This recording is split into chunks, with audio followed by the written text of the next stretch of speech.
Introduction. The following is a fully referenced and easy to understand detailed commentary on Chapter 22, Al-Hajj of the Holy Quran. It specifically discusses the good characteristics Muslims must adopt and the bad characteristics they must avoid in order to achieve noble character. Adopting positive characteristics leads to peace of mind. This chapter of the Holy Quran opens with an address to all people. Chapter 22 Al-Hajj, verse 1. O mankind. This indicates the profound importance of equality within Islam. The status of people is judged by a single criterion: the degree to which they sincerely obey Allah, the Exalted. This obedience is demonstrated by using the blessings they have been granted in ways pleasing to Him, as outlined in the Holy Quran and the traditions of the Holy Prophet Muhammad, peace and blessings be upon him. Chapter 49 Al-Hujurat, verse 13. Indeed, the most noble of you in the sight of Allah is the most righteous of you. All other standards by which people often measure worth, such as gender, ethnicity, wealth, or social class, hold no value in the sight of Allah, the Exalted.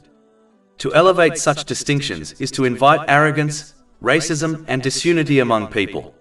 True nobility lies only in righteousness, which is defined by sincerity of intention and consistency of obedience. It is also essential to recognize that intention is hidden from creation. Outward actions may be visible, but the inner reality of sincerity is known only to Allah, the Exalted.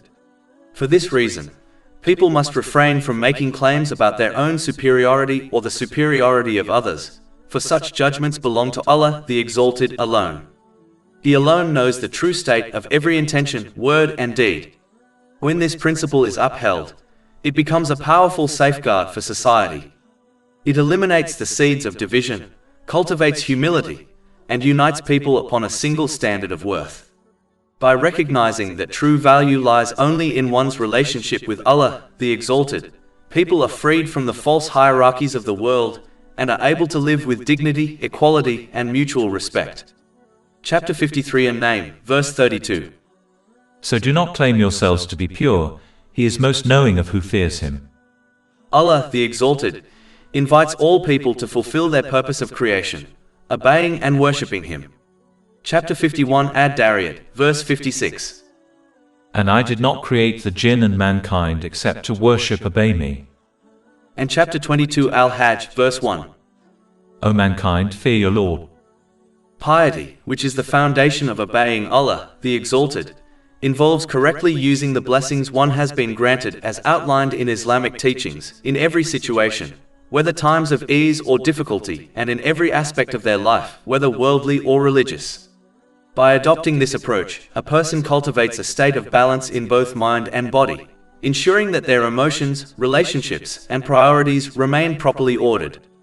They learn to value each blessing and responsibility in proportion to its true worth, guided by the awareness that their ultimate accountability lies before Allah, the Exalted, on the Day of Judgment. This conscious alignment between faith, thought, and action brings clarity and purpose to life, shielding the individual from confusion and inner turmoil. Such a person experiences genuine serenity and strength in facing life's trials, for their heart is anchored in divine remembrance, and their actions are directed toward eternal success. As a result, they attain lasting peace and contentment, both in this transient world and in the everlasting life of the hereafter. Furthermore, a facet of piety involves refraining from certain permissible actions due to the concern that they may lead one to engage in unlawful behavior. Chapter 2 Al-Baqarah, verse 187. These are the limits set by Allah, so do not approach them. Allah, the Exalted, does not merely prohibit people from crossing His limits, rather, He commands them not even to approach those limits. This precautionary principle is repeatedly emphasized throughout the Holy Quran. For instance, Allah the Exalted instructed the Holy Prophet Adam, peace be upon him, not simply to refrain from eating from the forbidden tree in paradise, but to avoid going near it altogether, even though merely approaching it was in itself lawful. Chapter 7 Al-Araf, verse 19. And O Adam, dwell, you and your wife in paradise and eat from wherever you will, but do not approach this tree, lest you be among the wrongdoers. This verse highlights a profound spiritual truth, Not everything lawful is necessarily beneficial to engage in. Certain lawful acts, especially vain ones, often serve as gateways to the unlawful. For example, vain talk, while not sinful in itself, frequently leads to major sins such as backbiting or lying. Likewise, spending one's wealth vainly can easily descend into extravagance, which is clearly condemned in the Holy Quran. Chapter 17 Al-Isra, verse 27. Indeed, the wasteful are brothers of the devils, and ever has Satan been to his Lord ungrateful. The reality is that most people who become misguided do not fall into sin suddenly. Rather, it is a gradual, step-by-step process. They begin by merely approaching what is forbidden, convincing themselves that it is harmless, until they are eventually drawn into the very acts they once avoided. For instance, a person who regularly associates with those who drink alcohol is far more likely to succumb to drinking than someone who keeps distant from such company. This principle of cautious restraint was emphasized by the Holy Prophet Muhammad, peace and blessings be upon him, who advised believers to abandon certain lawful things out of fear that they might lead to the unlawful. As narrated in a hadith found in Jami at Tirmidhi, number 2451, a person cannot attain true piety until they give up some permissible things to safeguard themselves from sin. Therefore, one must not only avoid what is clearly prohibited, but also exercise prudence by distancing themselves from vain and excessive indulgence, even in lawful matters. Such mindfulness ensures steadfast obedience to Allah, the Exalted, by using the blessings granted in accordance with the guidance of the Holy Quran and the noble traditions of the Holy Prophet Muhammad, peace and blessings be upon him. This approach embodies the essence of righteousness and leads to lasting peace, both mental and physical, by helping one correctly prioritize everything and everyone within their life while preparing for the Day of Judgment. Chapter 16 An-Nahl, verse 97. Whoever does righteousness, whether male or female, while he is a believer, we will surely cause him to live a good life, and we will surely give them their reward in the hereafter according to the best of what they used to do. Conversely, as warned in verse 1, those who fail to heed this wisdom, who indulge excessively in lawful pleasures, especially in vain pursuits, will find themselves gradually drawn toward the unlawful.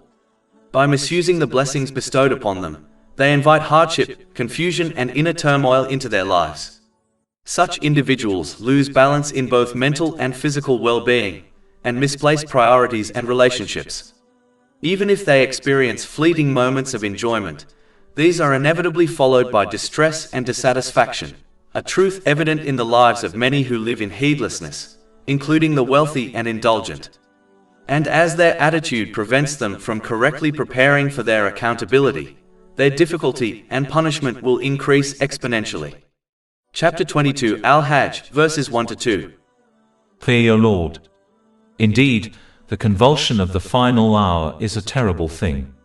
On the day you see it, every nursing mother will be distracted from that child she was nursing, and every pregnant woman will experience a miscarriage, and you will see the people appearing intoxicated while they are not intoxicated, but the punishment of Allah is severe.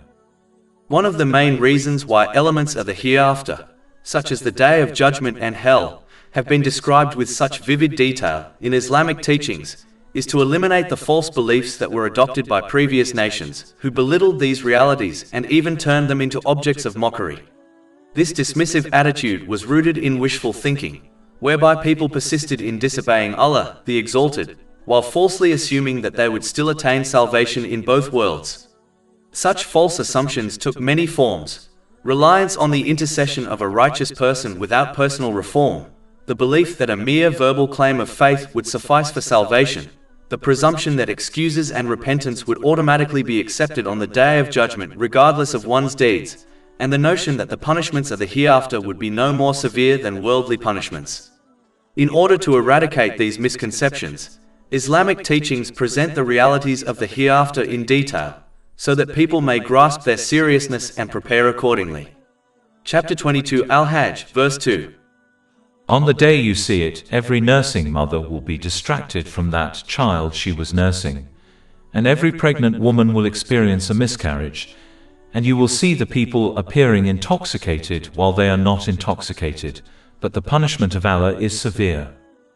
Therefore, The purpose of these descriptions is not to instill despair, but to awaken hearts to the truth, and to encourage practical obedience to Allah, the Exalted. This obedience entails correctly utilizing the blessings He has granted in ways pleasing to Him, as outlined in the Holy Quran and the traditions of the Holy Prophet Muhammad, peace and blessings be upon him. By internalizing these teachings, one is safeguarded from complacency, shielded from false hopes, and guided towards a life of sincerity and accountability, thereby ensuring safety from punishment and success in both worlds, through obtaining a balanced mental and physical state, and through correctly placing everything and everyone within their life.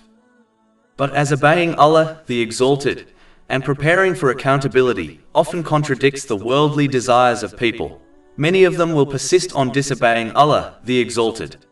In fact, many of them will criticize Islam and Muslims as a result of their worldly desires and aspirations. Chapter 22 Al-Hajj, verse 3. And of the people is he who disputes about Allah without knowledge. A distinct divergence from established social norms, particularly when rooted in adherence to divine commandments, frequently engenders discomfort among others. This unease often surfaces as criticism, derision, or outright opposition, most acutely within intimate social circles like family and close friends. Such reactions are generally less a commentary on the validity of the adherent's faith than a reflection of the perceived challenge it poses to the prevailing lifestyles, values, and self-justification of those observing it. Consequently, a steadfast commitment to religious principles, even when ethically sound and spiritually grounded, is often met with considerable social resistance. Furthermore, contemporary cultural forces, including social media, fashion trends, and dominant societal standards, exert considerable pressure against the commitment to Islamic values. The observance and promotion of Islam are at times portrayed as impediments to material success, public acceptance, and social recognition. Industries and institutional entities that may be subject to Islamic ethical critique sometimes actively resist the incorporation of its principles, thereby discouraging adherence and contributing to the marginalization of those who uphold the faith. This resistance is a significant factor in the proliferation of anti-Islamic narratives, particularly across digital platforms where public discourse is often shaped to undermine religious commitment. Adherents of Islam, who champion moderation in personal desires and the responsible use of the blessings they have been granted, frequently encounter resistance from individuals who prioritize unchecked impulse and indulgence as Islam makes them appear animalistic. Such detractors may actively attempt to dissuade others from embracing the faith, promoting instead a lifestyle governed by unrestrained desire. Critics often focus on specific elements of Islamic practice, such as the prescribed dress code for women, as a means to undermine the faith's credibility and relevance.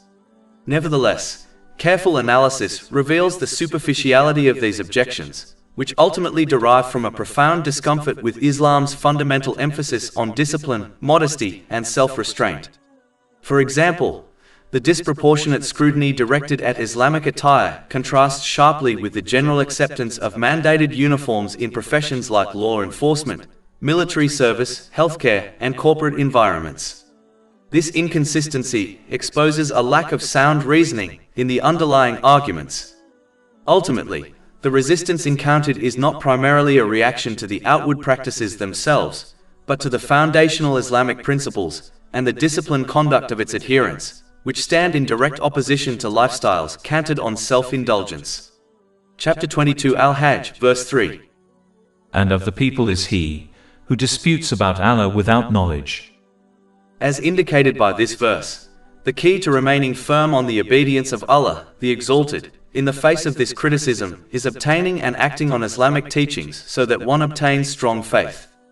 Strong faith is an essential attribute for every believer, serving as the foundation for steadfast obedience to Allah, the Exalted, in all situations, regardless of ease or hardship. An individual possessing such firm conviction maintains constancy in their devotion, remaining unmoved by the vicissitudes of worldly life.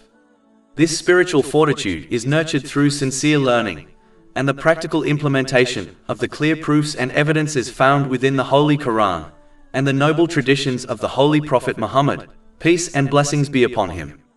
These divine sources articulate how genuine obedience to Allah, the Exalted, leads to tranquility of heart and peace of mind, both in this life and the hereafter. Conversely, a neglect of Islamic teachings inevitably results in weak faith. Such an individual is easily susceptible to personal desires and worldly allurements, often disobeying Allah, the Exalted, whenever guidance conflicts with their immediate inclinations. This lack of profound understanding prevents them from recognizing that controlling their lower desires and adhering to divine commands are the true paths to contentment and stability in life. It is therefore imperative that every believer actively seeks certainty of faith by diligently learning, internalizing, and acting upon Islamic knowledge. This process is crucial for strengthening conviction, deepening understanding, and fortifying the heart against doubt and temptation.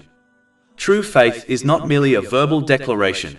It is a way of life, demonstrated through consistent action and the responsible use of divine blessings in a manner that aligns with divine pleasure, as outlined in the primary Islamic sources. This comprehensive approach ensures that one attains inner harmony, a balanced mental and physical state, while establishing proper priorities in all aspects of life. This harmony brings peace in this temporary world and assures lasting serenity in the eternal life to come, a promise affirmed for those who remain steadfast in their faith and obedience. As warned in verse 2, one of the main reasons people adopt the wrong attitude whereby they allow their worldly desires to dominate their behavior is out of blind imitation of the popular opinion within their society, which is controlled by the human devils, whose only aim is to fulfill their worldly desires and aspirations at all costs. Chapter 22 Al-Hajj, verse 3. And of the people is he who disputes about Allah without knowledge and follows every rebellious devil. One must refrain from blindly following others, as the prevailing trends and behaviors within society frequently lead to the disobedience of Allah, the Exalted. When a person witnesses the majority disregarding Islamic teachings, they may be tempted to assume that such conduct must be correct and subsequently follow it without reflection or discernment. However, the truth is that the opinion of the majority is not a reliable measure of what is right. History repeatedly demonstrates how popular beliefs, once held as undeniable truths, were later proven false by new evidence and understanding, such as the mistaken notion that the earth was flat. It is therefore essential to avoid behaving like cattle that follow the herd without awareness, as such unthinking conformity often leads to serious errors in both worldly and spiritual matters. Chapter 6 Al-An'am, verse 116. And if you obey most of those upon the earth, they will mislead you from the way of Allah. They follow not except assumption, and they are not but guessing. And chapter 22 Al-Hajj, verse 4. It has been decreed for every devil that whoever turns to him, he will misguide him and will lead him to the punishment of the blaze. Instead, individuals should employ the intellect and reasoning granted to them by Allah, the Exalted, to assess each matter based on authentic knowledge and clear evidence, making thoughtful decisions even when these differ from the dominant views of society. Islam strongly condemns the blind imitation of others, particularly in matters of faith, and instead commands that believers learn and act upon Islamic teachings with true understanding. Chapter 12 Yusuf, verse 108. Say, this is my way, I invite to Allah with insight, I and those who follow me. Chapter 22 Al-Hajj, verse 3. And of the people is he who disputes about Allah without knowledge and follows every rebellious devil. This outcome also occurs when one obeys and follows the devil and allows him to delude them in respect to Allah, the Exalted. Chapter 35 Fatir, verse 5. And be not deceived about Allah by the deceiver. One of the subtle ways in which the devil deceives people is by deluding them into falsely believing that, since Allah, the Exalted, is all-forgiving and merciful, He will pardon them regardless of their deeds. This false sense of security leads to wishful thinking, whereby a person persists in disobedience while wrongfully assuming that they will still obtain the mercy and forgiveness of Allah, the Exalted, in both worlds. To avoid falling into such a misguided belief about Allah, the Exalted, it is essential to study and reflect upon His divine names and attributes as presented in the Holy Quran and the teachings of the Holy Prophet Muhammad, peace and blessings be upon him. A correct understanding of these attributes fosters balance. It instills both hope in His mercy and fear of His justice, thereby encouraging sincere obedience and the proper use of the blessings He has bestowed, in accordance with Islamic principles. Conversely, ignorance of Allah, the Exalted, names and attributes, can lead to distorted beliefs that open the door to disobedience. For example, one who truly understands that Allah, the Exalted, is all-forgiving will not take this as a license to sin, but will instead strive earnestly to obey Him, hoping that their sincere repentance and efforts will be accepted.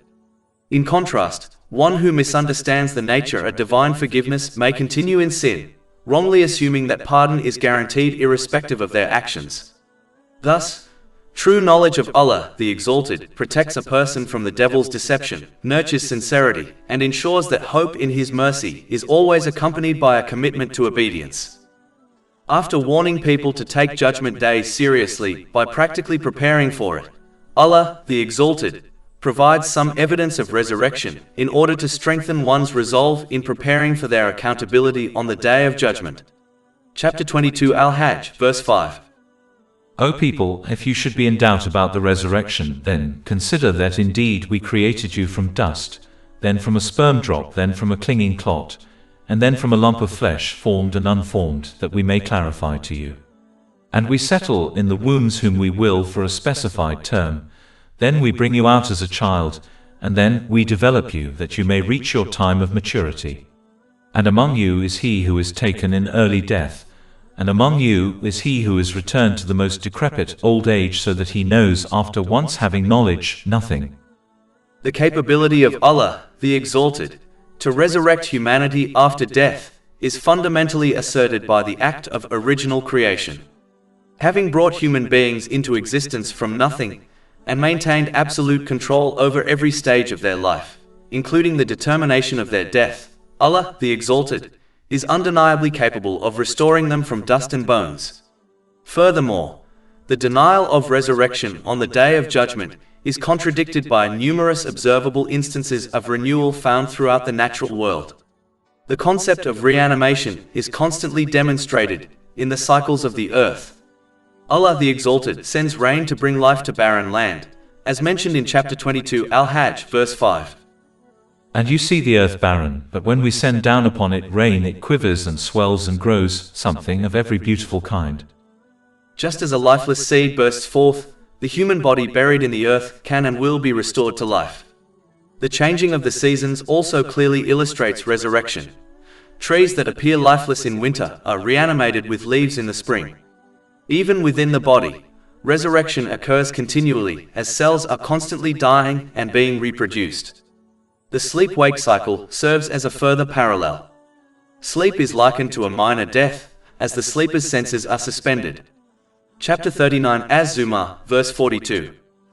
Allah takes the souls at the time of their death, and those that do not die He takes during their sleep. Then He keeps those for which He has decreed death, and releases the others for a specified term. Indeed, in that are signs for a people who give thought. The return of the soul to one destined to live on is a daily act of giving life to the sleeping person. These continuous natural phenomena affirm the principle stated in chapter 22 Al-Hajj, verse 6. That is because Allah is the truth, and because He gives life to the dead, and because He is over all things competent. The requirement for a day of judgment is established not only by the power of the Creator, but also by the fundamental principle of balance that governs the entire cosmos. Observation confirms that Allah, the Exalted, has crafted the universe with flawless precision and equilibrium. This is evident in countless examples. The Earth maintains a perfectly balanced orbit around the Sun, ensuring habitability. The water cycle operates in flawless equilibrium, and the ground possesses the dual balanced capacity to both nurture delicate seeds and support massive structures. All of these point to a designer operating with absolute, meticulous order. In stark contrast to this cosmic order, the actions of humankind often introduce a profound moral imbalance. The world frequently witnesses the disheartening spectacle of oppressive and tyrannical individuals escaping accountability and justice in this life. Conversely, those who are oppressed or who face immense hardship often do not receive full recompense for their patience, suffering, and righteousness. Sincere believers, who meticulously strive to obey Allah, the Exalted, frequently endure significant worldly challenges, while those who openly transgress may appear to enjoy the luxuries and ease of this life. Given that Allah, the Exalted, has instituted balance in all creation, the system of reward and punishment for human deeds must likewise be balanced and completed. Since complete justice and perfect recompense are undeniably absent from this temporary world, they must be fully realized at a future, designated time, the Day of Judgment. While Allah, the Exalted, possesses the power to dispense all reward and punishment immediately in this life, a profound divine wisdom underlies the delay.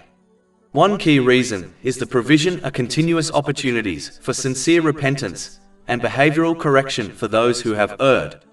Furthermore, believers are not granted their ultimate, full reward in this life, because this world is inherently temporary and is not the eternal paradise. Crucially, the anticipation of future recompense solidifies the core nature of faith.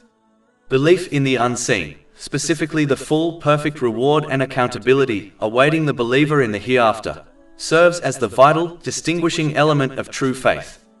Were complete rewards visible and perceivable through the five senses in this world, faith would be stripped of its special virtue and its essential test of conviction.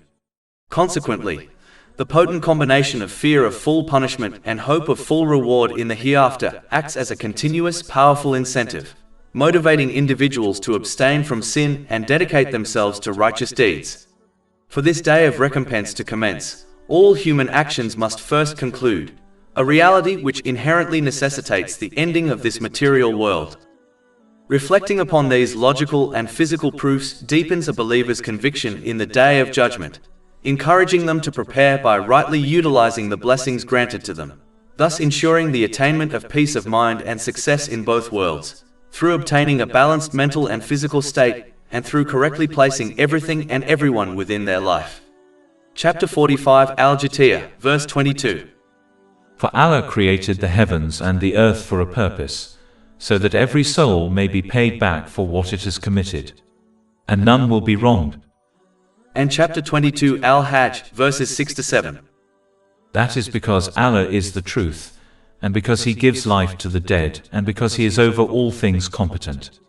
And that the hour is coming, no doubt about it, and that Allah will resurrect those in the graves. Generally speaking, verse 5 discusses how a human develops in detail, yet briefly mentions a person's lifespan in this world, thereby indicating the immense speed at which life passes by in this world, irrespective of one's age or death. Therefore, one must hasten towards making use of the time they have been granted before they reach their unknown time of death or senility, whereby they will struggle to obey Allah, the Exalted, after losing their senses. Chapter 22 Al-Hajj, verse 5. And among you is he who is taken in early death, and among you is he who is returned to the most decrepit old age, so that he knows, after once having knowledge, nothing.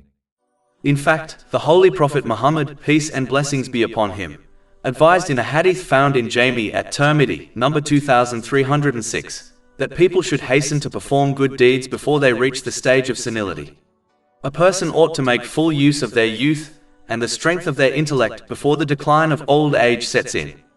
This includes both acquiring beneficial knowledge and acting upon it, as well as using one's mental and physical energy to obey Allah, the Exalted, by fulfilling His commands, refraining from His prohibitions, and facing destiny with patience in accordance with the traditions of the Holy Prophet Muhammad, peace and blessings be upon him. In this way, one ensures that the blessings they have been granted are used in ways pleasing to Allah, the Exalted. It is unwise for a person to delay this responsibility by assuming that they can dedicate themselves to learning and practicing Islamic knowledge later in life, for there is no guarantee that they will live to see old age.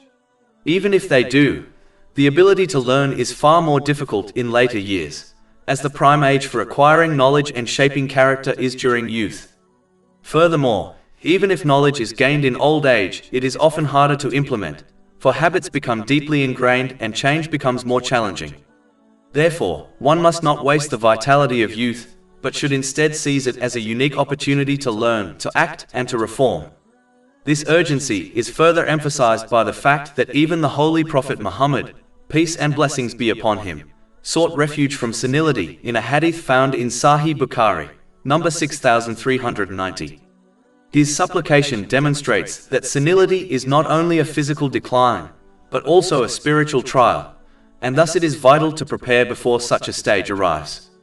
By recognizing the fleeting nature of youth and the uncertainty of life, a person is motivated to act decisively, ensuring that their strength, time, and intellect are invested in what will benefit them in this world and in the hereafter.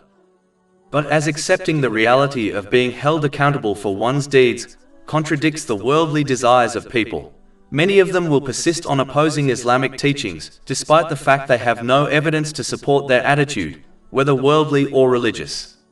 Chapter 22 Al-Hajj, verse 8. And of the people is he who disputes about Allah without knowledge or guidance or an enlightening book. Generally speaking, a core principle of Islam that benefits individuals in both their worldly and spiritual lives is the importance of grounding one's actions in clear evidence and sound knowledge. This principle enables people to make informed decisions, allowing them to navigate the complexities of life with confidence and to attain a sense of tranquility. In matters of faith, individuals are instructed to align their actions with the teachings of the Holy Quran and the traditions of the Holy Prophet Muhammad, peace and blessings be upon him. It is essential to refrain from relying on other sources of religious knowledge, as these may lead one away from the true guidance. Such alternative sources often lack a firm foundation and are frequently the result of human fabrication. This concern is explicitly addressed in a hadith recorded in Sunan Abu Dawood, number 4606, where the Holy Prophet Muhammad, peace and blessings be upon him, cautioned that any matter not grounded in the teachings of the Holy Quran and his traditions will be rejected by Allah the Exalted. In worldly matters too, it is vital that the knowledge guiding one's actions is based on reliable evidence. For example, a person should only use medications that have been rigorously studied and proven effective through clinical trials, rather than relying on untested remedies. This reliance on evidence ensures safety, clarity, and success.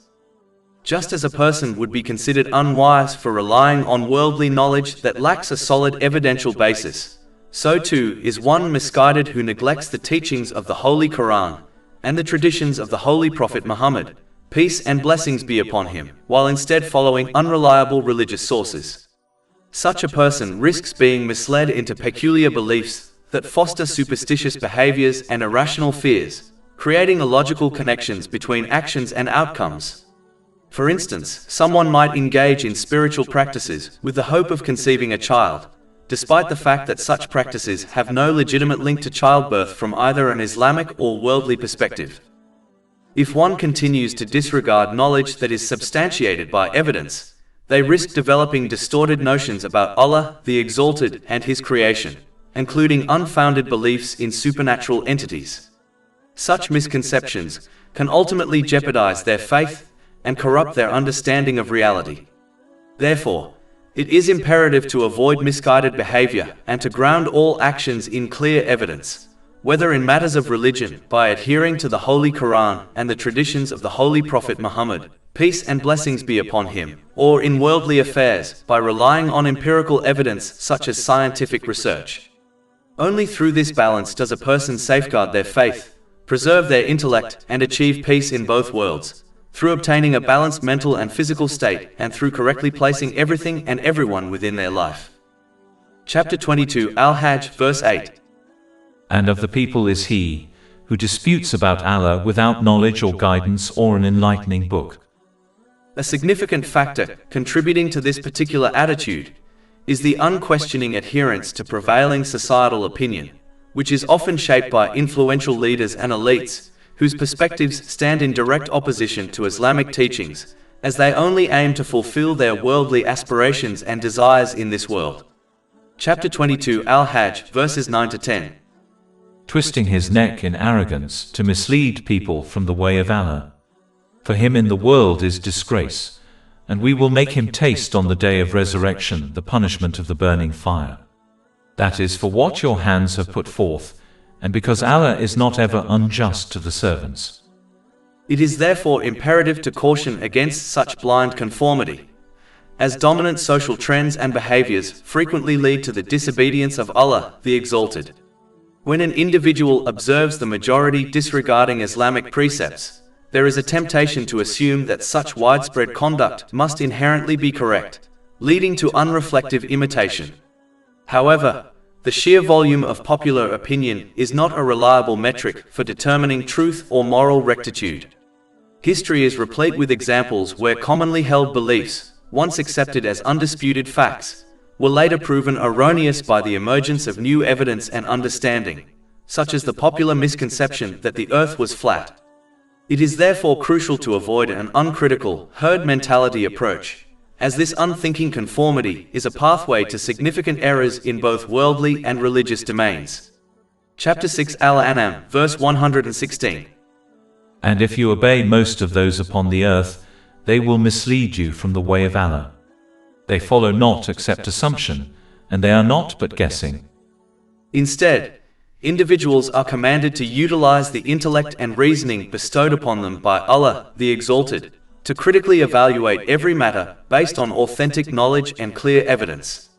This process necessitates making informed, thoughtful decisions, even when they diverge from the dominant societal perspectives.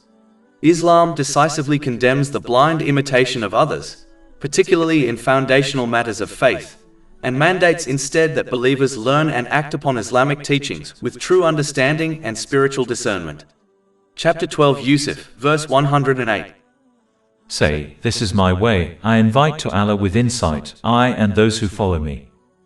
As Islam calls upon people to discipline and restrain their worldly desires, those whose sole purpose in life is to pursue sensual pleasures and material indulgence, often find such teachings offensive. Because Islamic principles expose the animalistic nature of unrestrained desire, such individuals frequently criticize or oppose Islam to justify their own lifestyles. Likewise, the industries and businesses that profit from people surrendering to their impulses, such as those built upon vanity, entertainment, or excess, actively strive to discourage adherence to Islamic teachings.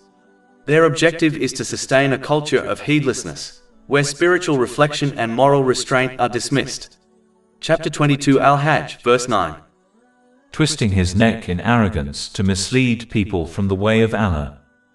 In the face of such criticism and pressure, one must remain firm and steadfast in their obedience to Allah, the Exalted. True peace of mind and protection from the harm of others come only through steadfast faith, even when these blessings are not immediately apparent. Those who seek to please society at the cost of disobeying Allah, the Exalted, will find neither divine protection nor genuine satisfaction from people. The approval of society, as well as of worldly trends like fashion, culture, and social media, is fleeting and unstable.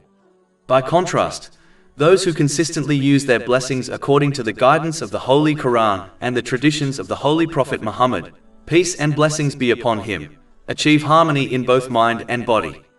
They correctly prioritize everything and everyone in their lives, and as a result, adequately prepare for their accountability on the Day of Judgment. For such individuals, Allah, the Exalted, promises rewards beyond imagination. Conversely, those who persist in disobeying Allah, the Exalted, in pursuit of worldly approval and unchecked desires, will inevitably misuse the blessings they have been granted. In this life, their heedlessness will deprive them of balance, both mentally and physically, leading them to misplace priorities and relationships. Their families, friends, careers, and wealth will all become sources of anxiety and grief. If they continue in this manner, they will wrongly blame innocent people, such as their spouses or loved ones, for their unhappiness, and by severing ties with such people, they will only deepen their distress. This downward spiral often culminates in depression, addiction, and even suicidal tendencies. Chapter 22 Al-Hajj, verse 9. For him in the world is disgrace. This outcome is evident among those who persist on their desires despite worldly success, particularly among the rich and famous, whose lives, though outwardly glamorous, are often plagued by severe mental health issues.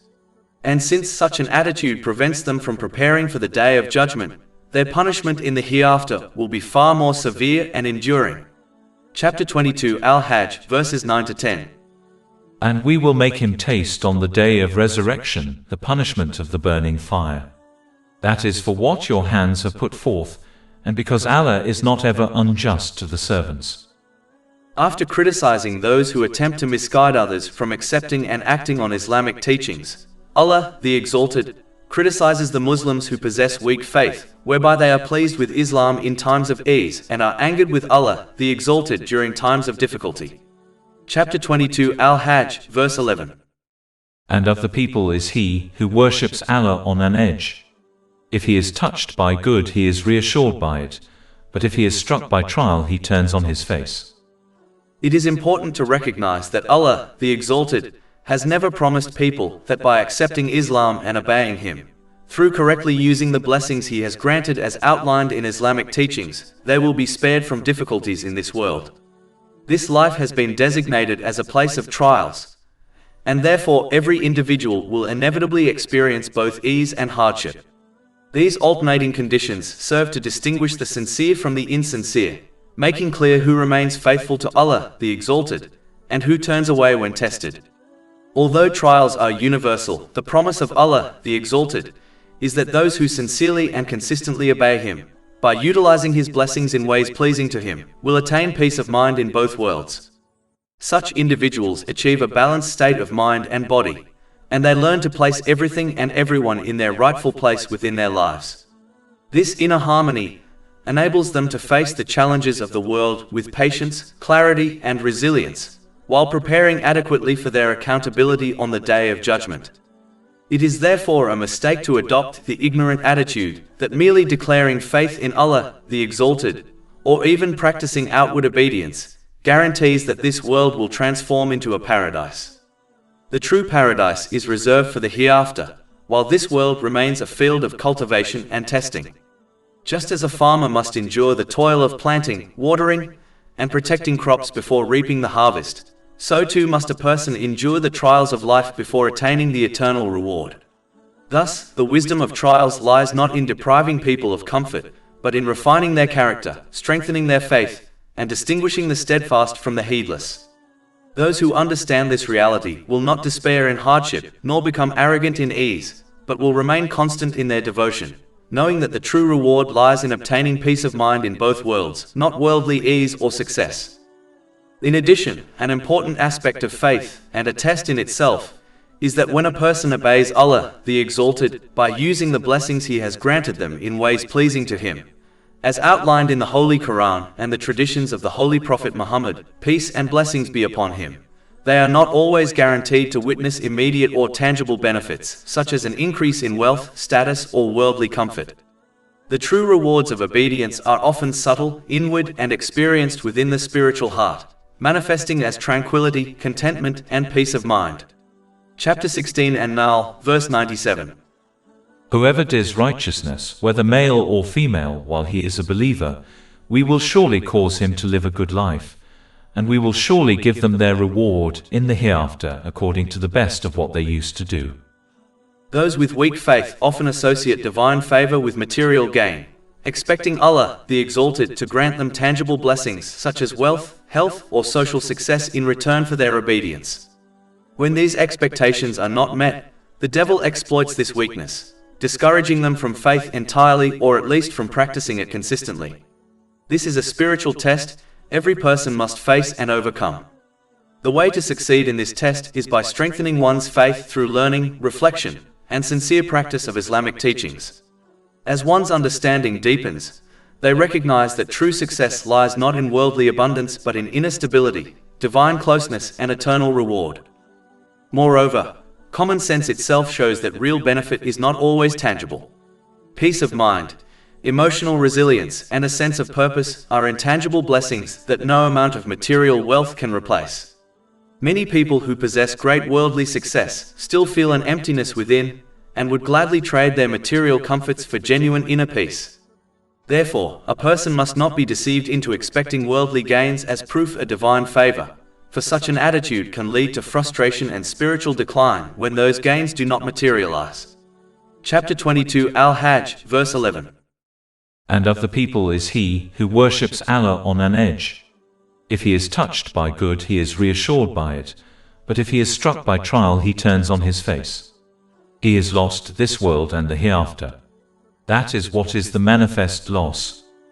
Instead, one should remain steadfast in obedience to Allah, the Exalted, knowing that every act done sincerely for His sake, whether its effects are visible or not, brings true benefit in both this world and the next. Those who seek only tangible results risk losing both spiritual tranquility and eternal reward, while those who act purely for the sake of Allah, the Exalted, secure peace of mind in both worlds, through obtaining a balanced mental and physical state, and through correctly placing everything and everyone within their life. But those who fail to appreciate this truth will persist in disobeying Allah, the Exalted, by misusing the blessings they have been granted, especially in times of hardship, when their faith and patience are most needed. Instead of drawing closer to Allah, the Exalted, such individuals allow trials to drive them further into heedlessness. As a result, they fall into an unbalanced state of mind and body, losing clarity and stability. They misplace priorities, giving undue importance to what is fleeting while neglecting what is eternal. In doing so, they misplace everything and everyone within their lives, disrupting the natural order that obedience to Allah, the Exalted, establishes. Most dangerously, they fail to adequately prepare for their accountability on the Day of Judgment. This neglect inevitably leads to stress, confusion, and difficulty in both worlds. Even if they outwardly enjoy certain worldly luxuries, these comforts cannot shield them from inner turmoil, nor can they compensate for the loss of true peace. Their lives become marked by instability, for worldly ease without spiritual grounding is fragile and fleeting. Thus, the one who ignores divine guidance exchanges lasting tranquility for temporary illusions, and eternal success for momentary distractions. Chapter 22 Al-Hajj, verse 11. He has lost this world and the hereafter. That is what is the manifest loss. To successfully adopt the unwavering comportment required for sustained submission to Allah, the Exalted, it is paramount that an individual develops and maintains a powerful spiritual conviction. This profound strength of faith is indispensable, as it serves as the spiritual anchor that guarantees a believer remains firm in their devotion through every phase of life, encompassing both periods of ease and moments of considerable adversity. This enduring spiritual fortitude is not acquired passively. Rather, it is forged through a systematic process of dedicated learning and the diligent practical implementation of wisdom, drawn from the compelling evidences within the Holy Quran and the exemplary traditions of the Holy Prophet Muhammad, peace and blessings be upon him. These sacred sources clearly detail the mechanism through which sincere and conscientious submission to Allah, the Exalted, ultimately leads to profound inner tranquility and assured success in both the present world and the eternal realm. In stark contrast, an individual who neglects to pursue this essential knowledge and remains ignorant of the faith's teachings will inevitably find their conviction to be fragile and easily compromised. Such a person is highly vulnerable to succumbing to the temptation of disobedience whenever Allah, the Exalted, mandate clashes with their immediate personal cravings or transient worldly appeals. Their deficiency in spiritual insight prevents them from comprehending the fundamental truth that regulating worldly desires and adhering to divine guidance is the only reliable route to genuine stability, lasting contentment, and peace across all dimensions of existence. Consequently, the pursuit of unshakable certainty in faith becomes a critical obligation for every adherent.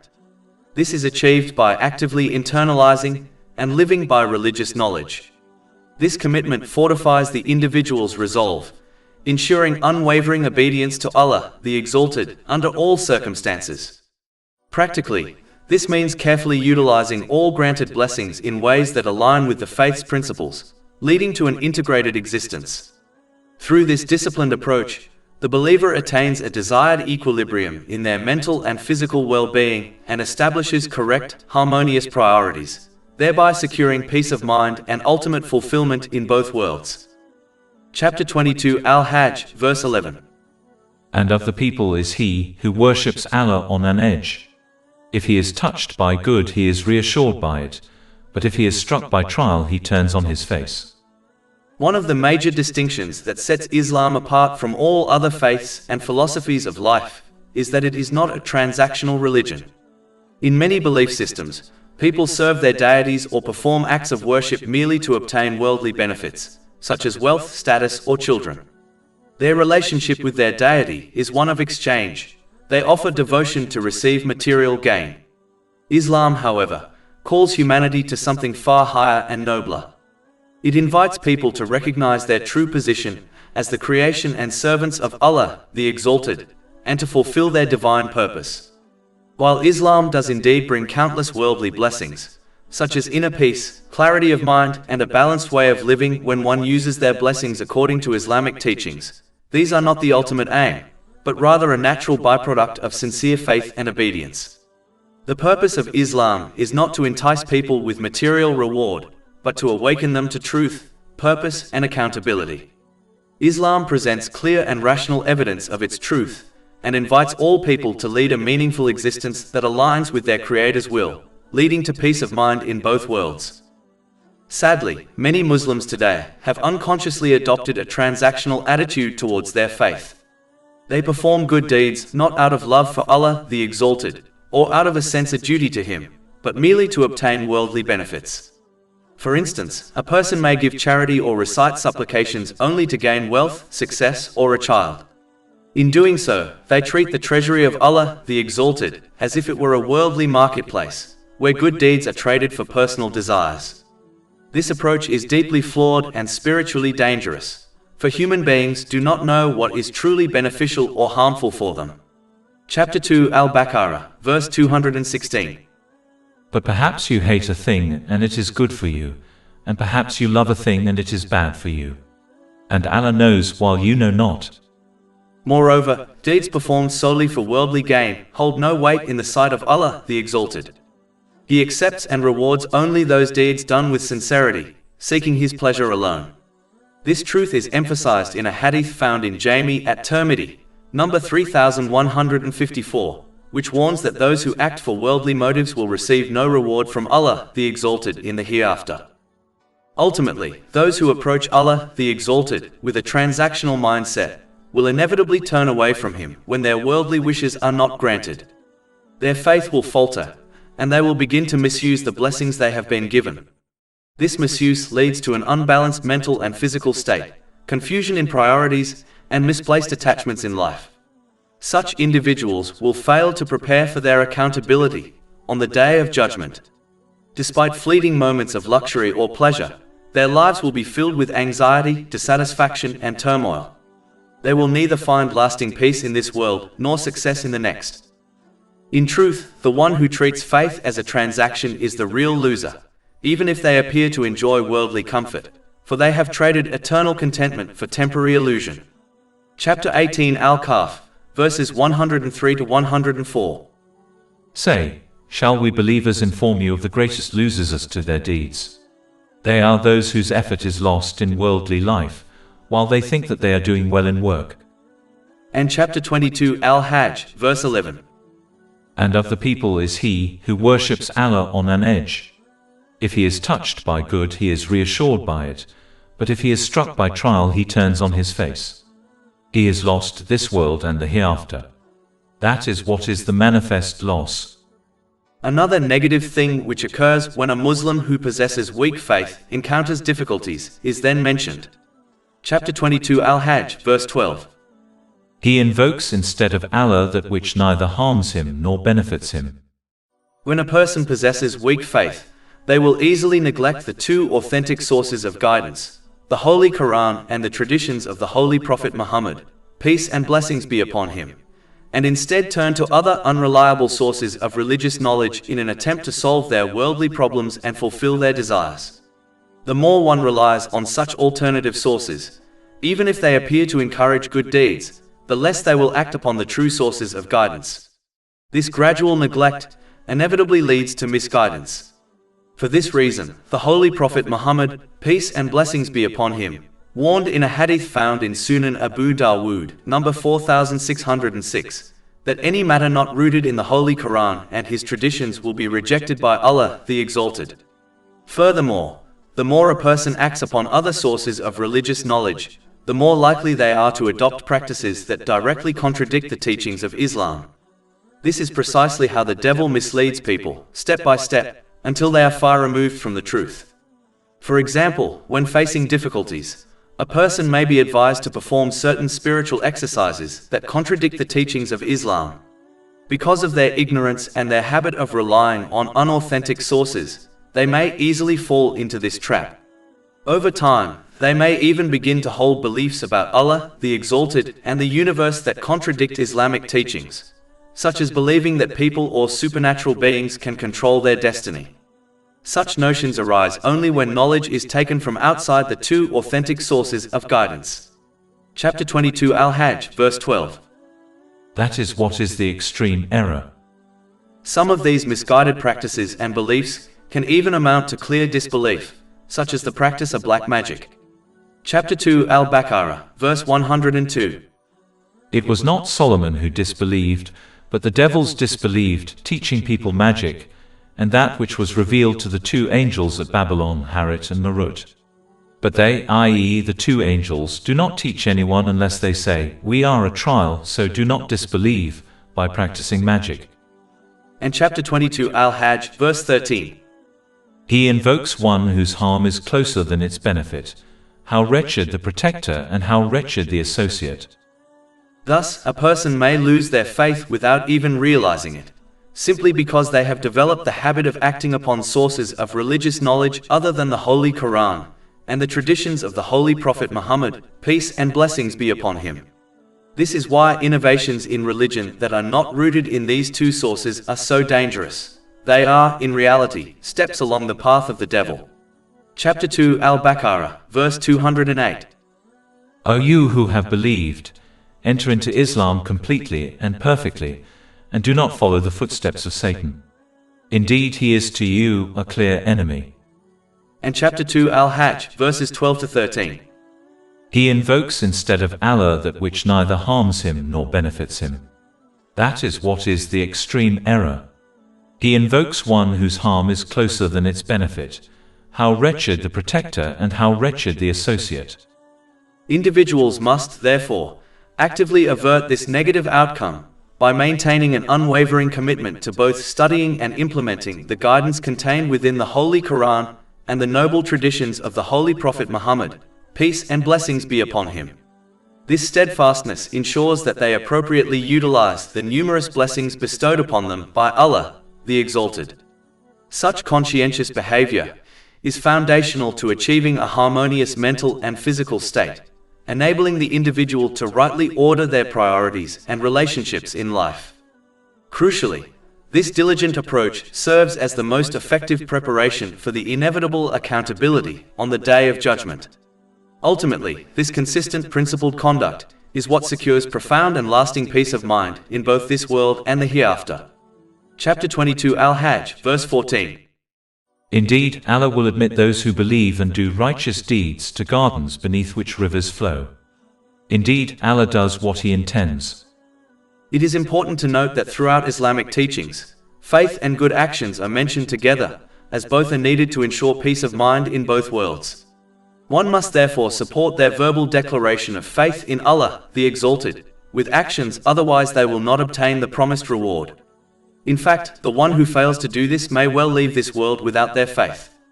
Faith may be likened to a delicate flame that requires constant care and tending. Just as a fire, when deprived of fuel, gradually weakens until it is extinguished, so too does faith diminish when it is not sustained through consistent acts of obedience to Allah, the Exalted. The vitality of faith depends upon continual nourishment, through prayer, reflection, righteous deeds, and the correct use of the blessings bestowed by Allah, the Exalted. When this nourishment is neglected, the flame of faith begins to flicker, leaving the heart vulnerable to darkness and confusion.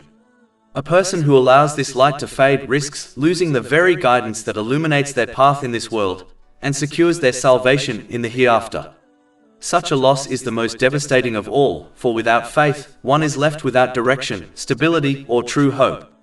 Therefore, just as a wise guardian protects a fire from wind and ensures it is supplied with fuel, so too must a person safeguard their faith by shielding it from harmful influences and strengthening it through practical obedience.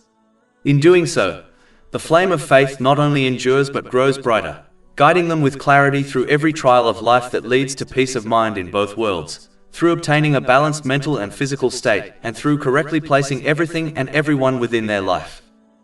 As mentioned earlier, Islam calls upon people to exercise restraint over their worldly desires, directing them instead towards what is lawful and beneficial.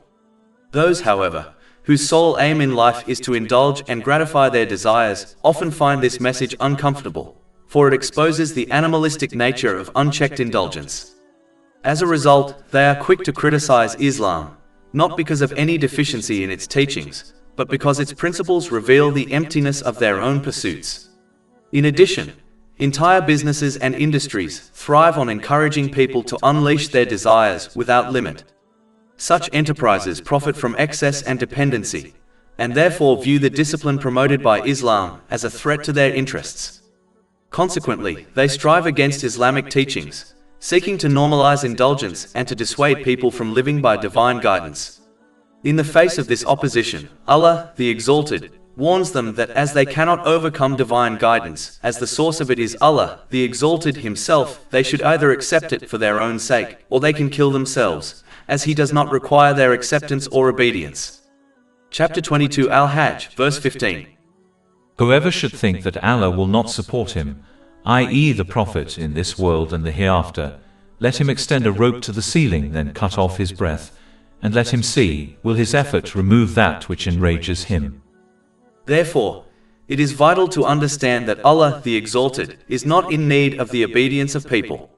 Failing to understand this truth can lead to arrogance, whereby an individual mistakenly believes they are bestowing a favor upon Allah, the Exalted, or the religion by adhering to divine commands. Such arrogance poses a significant risk, as it can impede genuine obedience, particularly when personal desires conflict with Allah, the Exalted will, thus diverting the person from the correct path. Conversely, those who maintain the understanding that their faith and acts of obedience ultimately serve their own profound benefit will naturally foster humility before Allah, the Exalted. This perspective instills a steadfast dedication to obedience, sustained through both challenging and comfortable circumstances.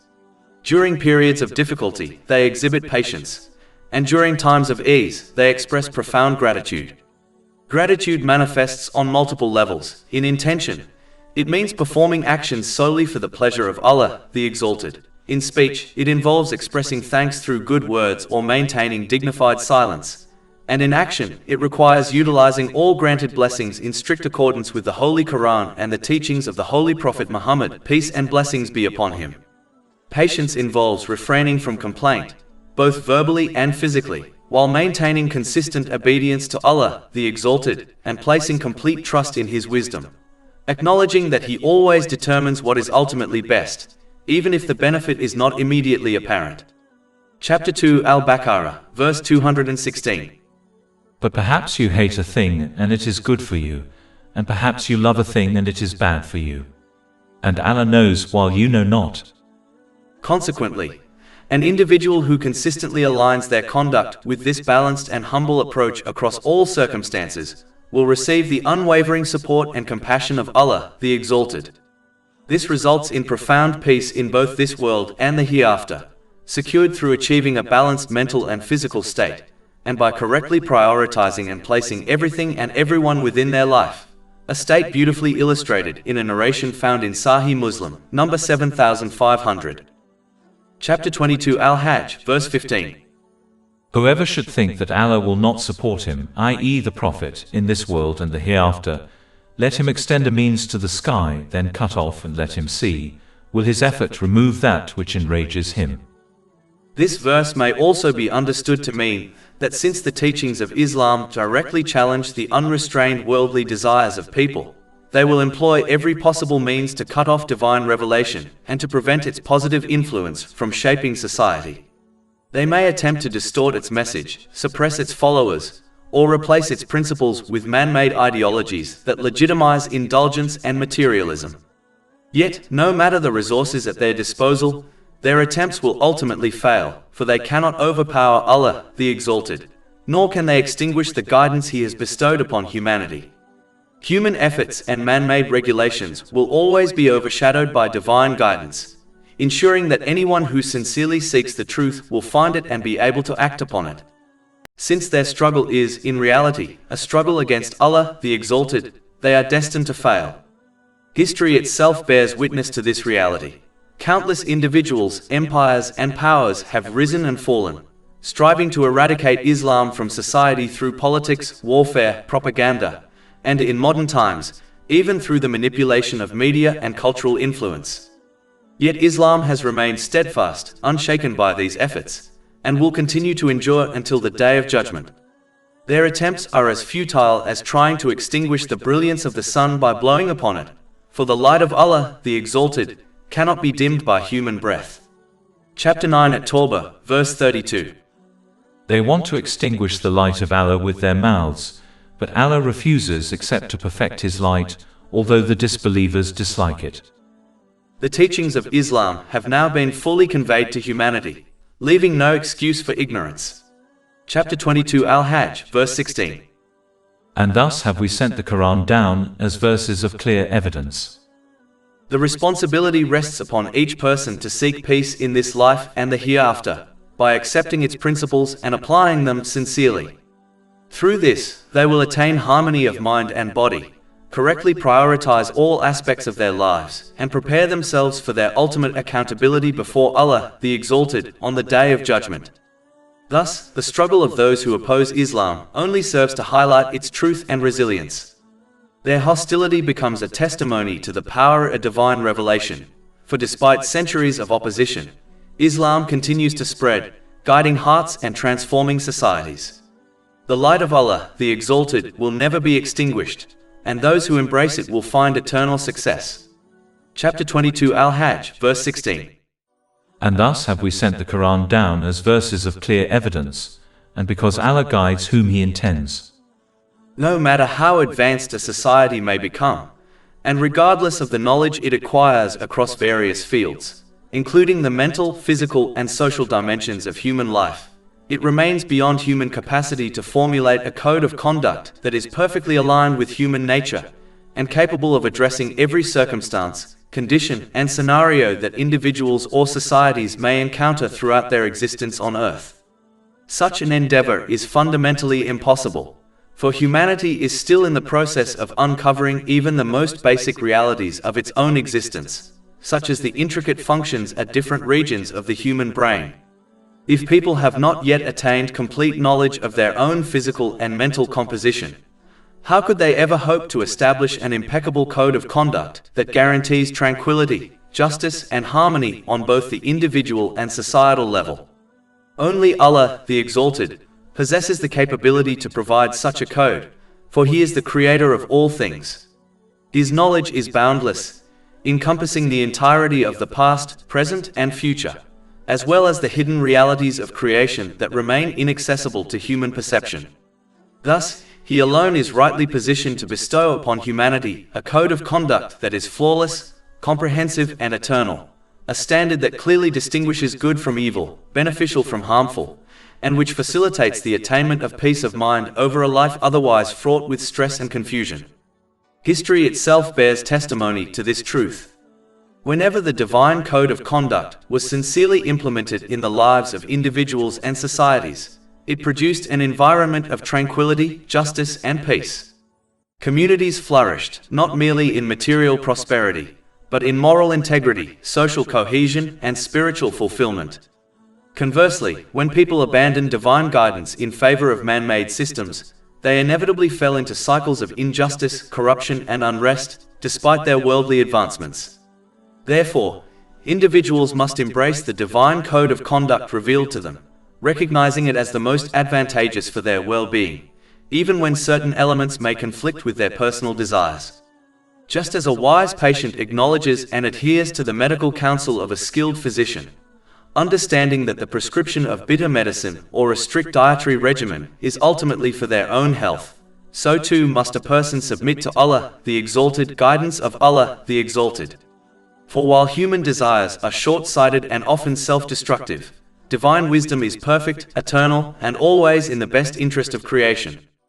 Chapter 22 Al-Hajj, verse 16. And thus have we sent the Quran down as verses of clear evidence.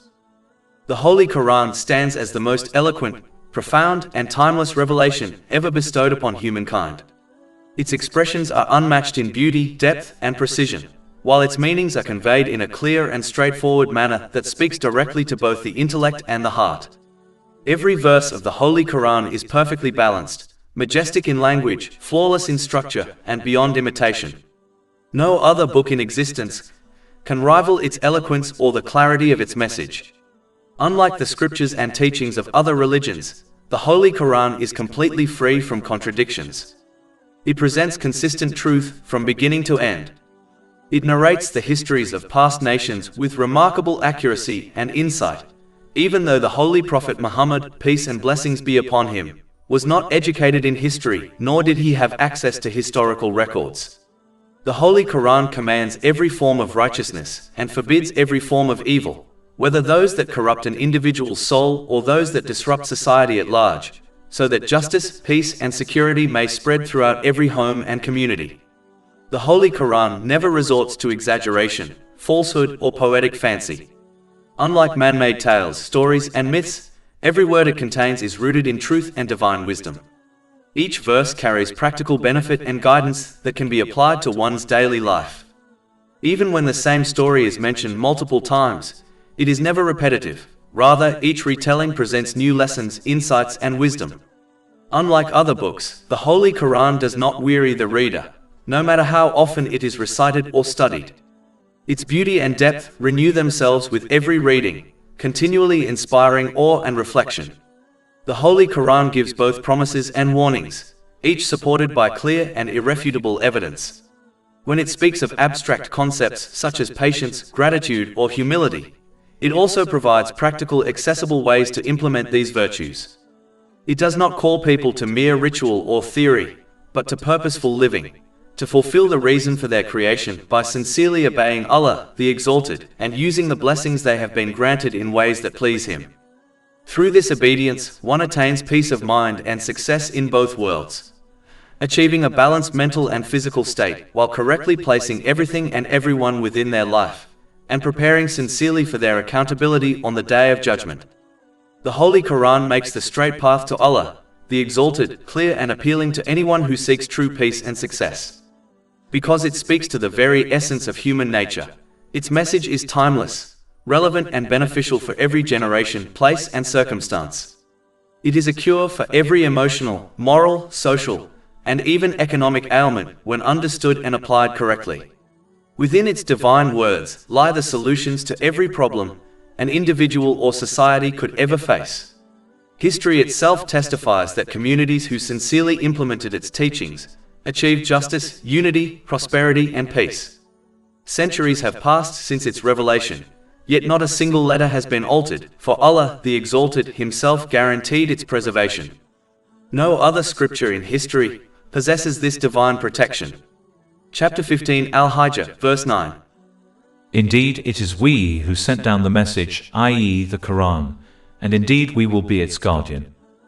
Furthermore, the Holy Quran addresses not only the surface issues within society, but also the root causes of human problems, providing practical and comprehensive remedies. By correcting these foundational issues, the countless secondary problems that arise from them are automatically resolved. Chapter 16 An-Nahl, verse 89. And we have sent down to you the book as clarification for all things. And chapter 22 Al-Hajj, verse 16. And thus have we sent the Quran down as verses of clear evidence, and because Allah guides whom He intends. The Holy Quran is therefore the greatest and most enduring miracle of Allah, the Exalted, bestowed upon His final messenger, the Holy Prophet Muhammad, peace and blessings be upon him. Yet, only those who seek truth with sincerity, humility, and obedience will truly benefit from it. As for those who approach it selectively, following only what aligns with their desires, they will find only confusion and loss, in this world and the hereafter, through obtaining an unbalanced mental and physical state, misplacing everything and everyone within their life, and failing to prepare adequately for their accountability on the Day of Judgment. Chapter 17 Al-Isra, verse 82. And we send down of the Quran that which is healing and mercy for the believers, but it does not increase the wrongdoers except in loss. But as Allah, the Exalted, does not force right guidance on people, as this would nullify the test of life in this world, He allows each person to choose their own way of life in this world and will hold them accountable in both worlds, as He is fully aware of their intentions, speech and actions. Chapter 22 Al-Hajj, verse 17. Indeed, those who have believed, and those who were Jews and the Sabines and the Christians and the Magians and those who associated with Allah, Allah will judge between them on the day of resurrection.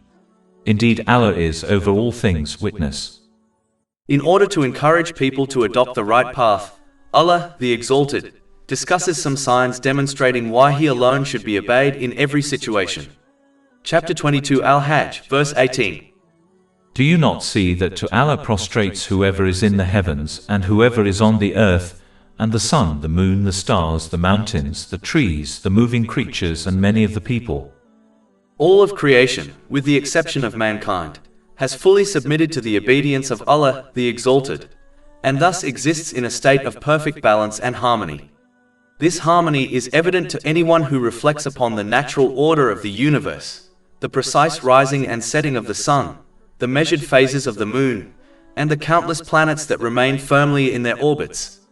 Each element of creation fulfills its role without deviation, and this flawless order is achieved only because they are in complete submission to the command of Allah, the Exalted. In contrast, such harmony is not consistently observed among mankind, for unlike the rest of creation, people have been granted free will and often choose to disobey Allah, the Exalted. When they turn away from His guidance, imbalance arises within their lives and societies, manifesting as confusion, conflict, and unrest.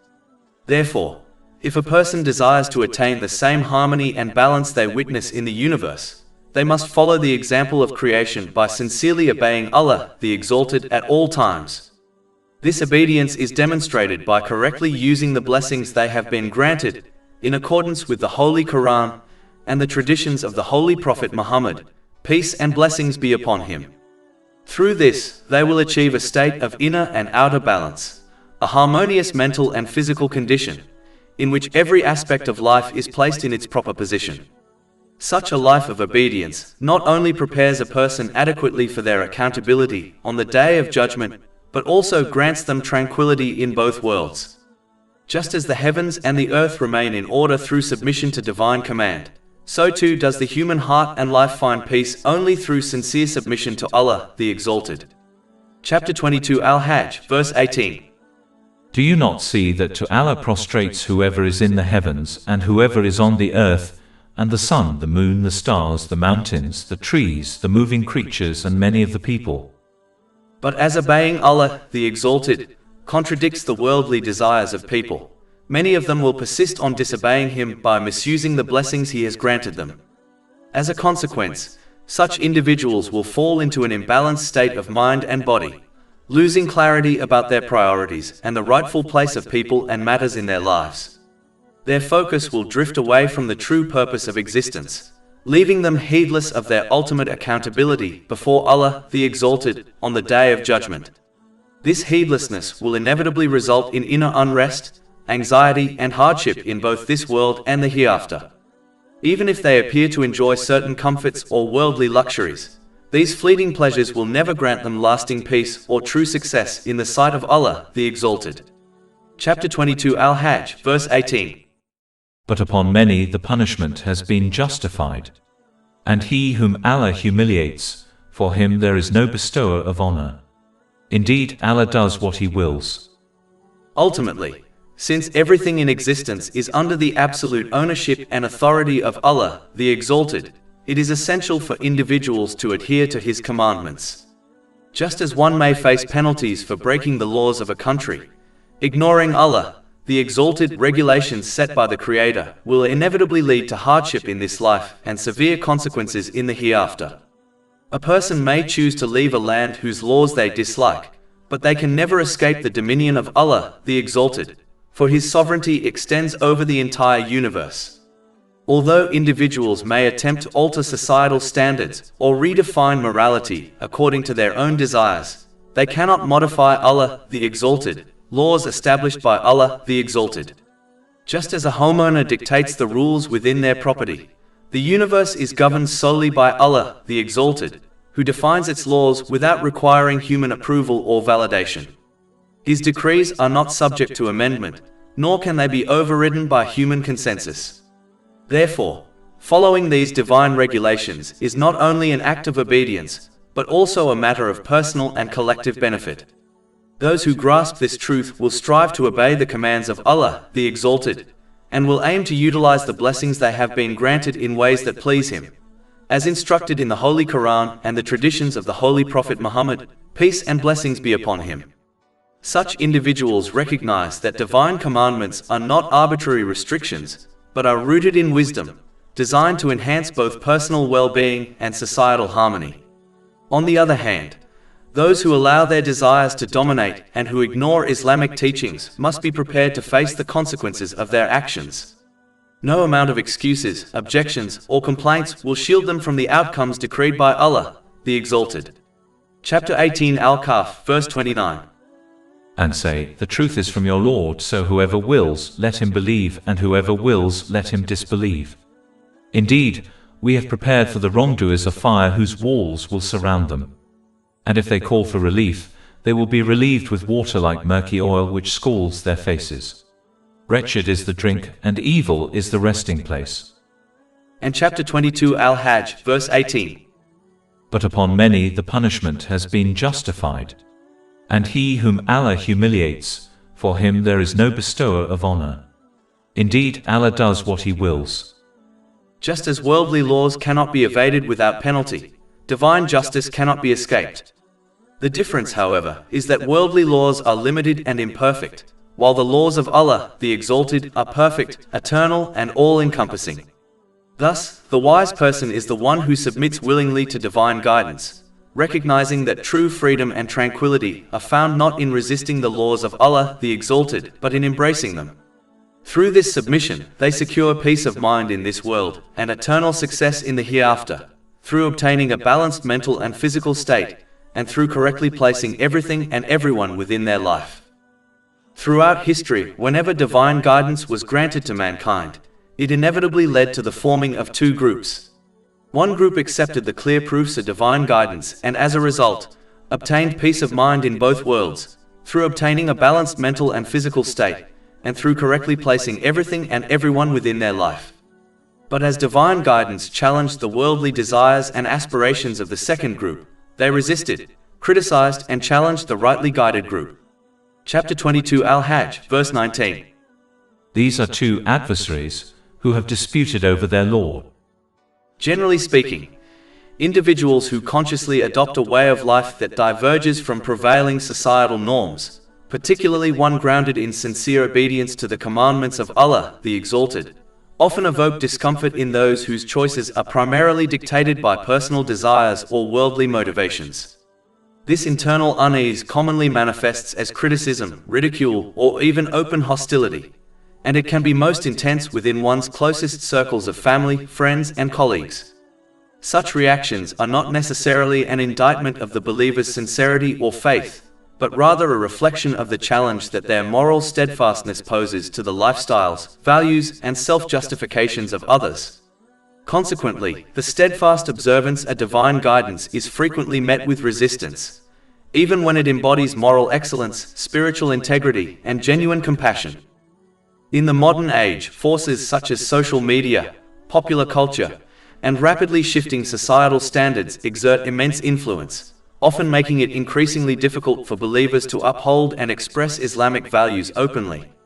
The obedience to Allah, the Exalted, and the traditions of the Holy Prophet Muhammad, peace and blessings be upon him, is sometimes portrayed as a hindrance to worldly success, social prestige, or public approval. Moreover, many contemporary institutions and industries, especially those driven by material profit or permissive ideologies, may subtly or overtly oppose the incorporation of Islamic ethics, thereby marginalizing those who remain committed to them. This opposition has contributed significantly to the rise of anti-Islamic sentiment, particularly across digital and media platforms where narratives are deliberately shaped to distort the image of Islam and discourage adherence to its principles. Those who faithfully follow the teachings of Islam, moderating their desires and using the blessings granted by Allah, the Exalted, with wisdom and gratitude, often encounter friction from individuals who live without restraint, yielding to impulses considered animalistic within the Islamic moral framework. Such individuals may attempt to dissuade others from practicing Islam, promoting instead a lifestyle of unbridled indulgence and self-gratification. Frequently, their criticism is directed at specific Islamic practices, such as the prescribed dress code for women, not out of genuine concern but as a means to undermine the authority and relevance of the faith itself. Yet, those of insight readily perceive the superficiality of these objections, recognizing that they stem from an inherent discomfort with Islam's call to discipline, modesty, and self-control. For instance, Islamic attire is often subject to exaggerated scrutiny, while similar dress requirements in professions such as law enforcement, medicine, education, or corporate environments attract little to no criticism. This inconsistency reveals the flawed reasoning and bias underlying such arguments. Ultimately, the resistance directed toward Islam and its adherents arises not from the outward practices themselves, but from the principles they represent, principles that stand in stark contrast to lifestyles canted on excess, indulgence, and the pursuit of fleeting pleasure. Chapter 22 Al-Hajj, verse 19. These are two adversaries who have disputed over their Lord. It is this moral and spiritual contrast that provokes opposition, as the example of a disciplined believer serves as a silent yet powerful reminder of higher purpose, accountability before Allah, the Exalted, and the enduring value of restraint in an age of heedlessness. In such challenging circumstances, unwavering obedience to Allah, the Exalted, becomes an indispensable necessity. It cultivates a profound sense of inner peace within the individual, serving as a shield against detrimental external pressures, even when that protection is not immediately apparent. Through this steadfast adherence, one learns to utilize the blessings bestowed upon them in their proper manner, thereby fostering equilibrium in both mental and physical states. This obedience facilitates the correct organization of all aspects of life, while ensuring adequate preparation for accountability on the Day of Judgment. Thus, obedience to Allah, the Exalted, transcends mere spiritual duty. It is a source of harmony and stability in worldly affairs, promoting tranquility in this life and securing eternal peace in the hereafter. Consequently, those who remain resolute in their devotion are divinely guided through every circumstance, whether of ease or of trial, thereby strengthening their inner serenity and securing immeasurable rewards that surpass the limits of worldly comprehension. In contrast, the choice to disregard the commands of Allah, the Exalted, in favor of seeking approval from others invariably leads to a loss of inner peace. Such actions encourage the misuse of one's blessings, resulting in mental and physical chaos and causing the individual to misplace everything and everyone within their life. This path inevitably generates stress and challenges in this life, regardless of any material comforts they may enjoy. Moreover, since this attitude prevents them from preparing for their accountability in the hereafter, they will face greater difficulties there, as the one who will hold them accountable is fully aware of all their intentions, speech, and actions. Chapter 22 Al-Hajj, verses 19 to 22. But those who disbelieved will have cut out for them garments of fire. Poured upon their heads will be scalding water, by which is melted that within their bellies and their skins. And for striking them are maces of iron. Every time they want to get out of hellfire from anguish, they will be returned to it, and it will be said, "Taste the punishment of the burning fire." One of the principal reasons why the realities of the hereafter, such as the Day of Judgment, paradise, and hell, are described with such vivid and awe-inspiring detail in Islamic teachings, is to dispel the false beliefs that took root among previous nations, who trivialized these truths and even treated them as subjects of mockery.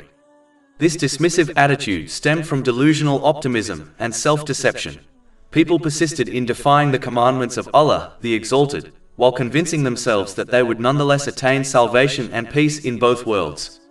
These misconceptions took many deceptive forms, such as relying solely on the intercession of a righteous individual without undertaking personal reform, assuming that a verbal declaration of faith alone would suffice for salvation regardless of one's deeds, believing that repentance and excuses would automatically be accepted on the Day of Judgment, or imagining that the punishments of the hereafter would be mild and comparable to worldly trials.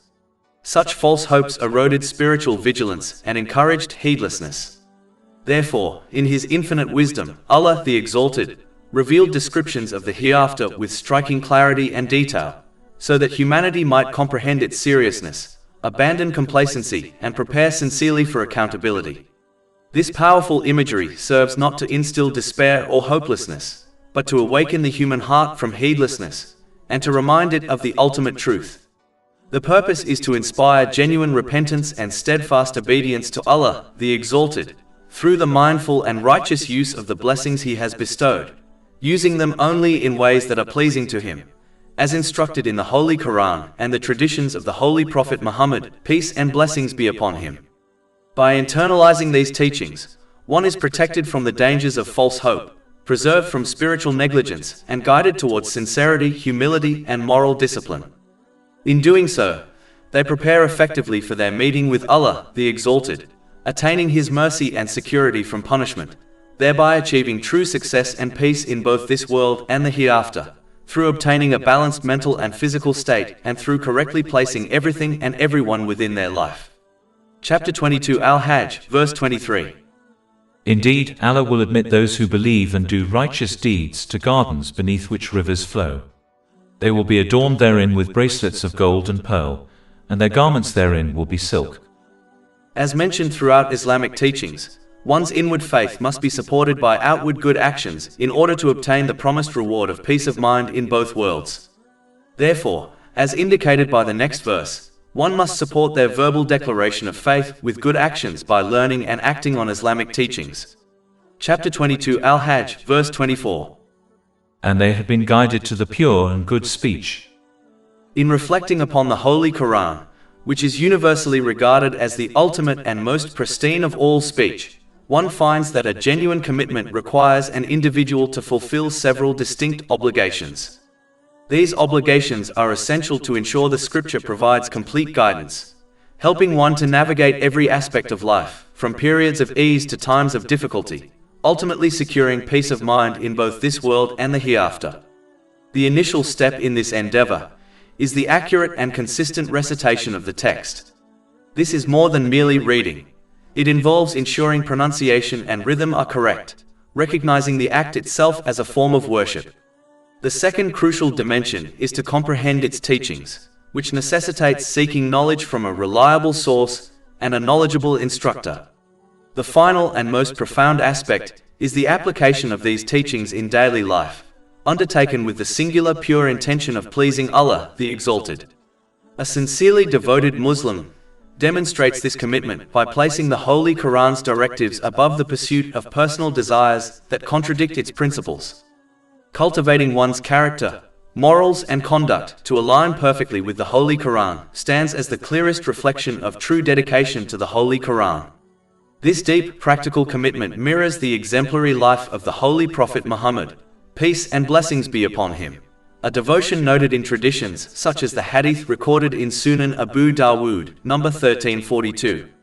Honoring the Holy Quran requires an individual to engage with it earnestly, striving to fully comprehend and implement its entire body of commands and wisdom, even and especially when they conflict with personal inclinations.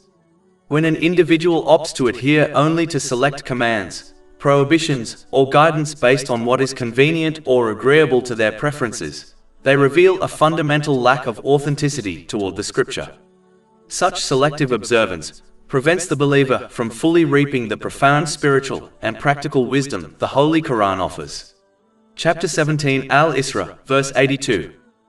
And we send down of the Quran that which is healing and mercy for the believers, but it does not increase the wrongdoers except in loss.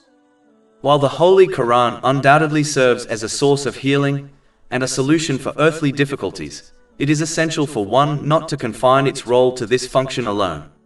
They must not fall into the trap of merely reciting it or using its verses to address worldly issues, treating the Holy Quran simply as a tool to be utilized during distress, and then casually set aside when the difficulty passes.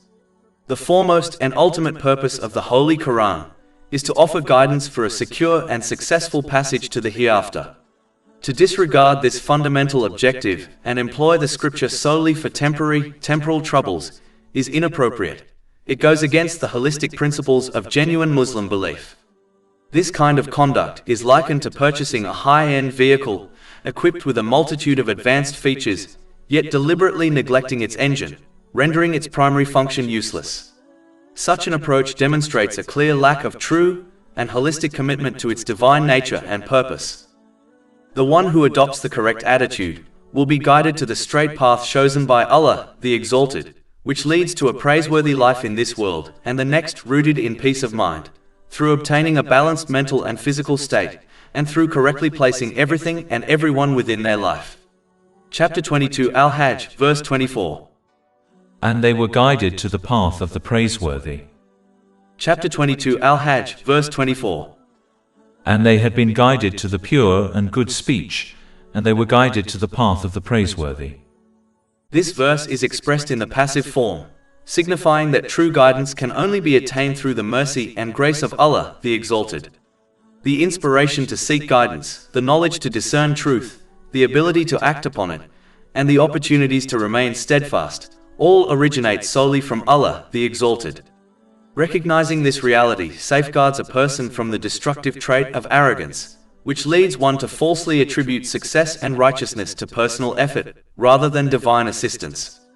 Arrogance, when left unchecked, may also cause a person to believe that they are doing Allah, the Exalted, a favor by obeying Him, as though He were in need of their worship.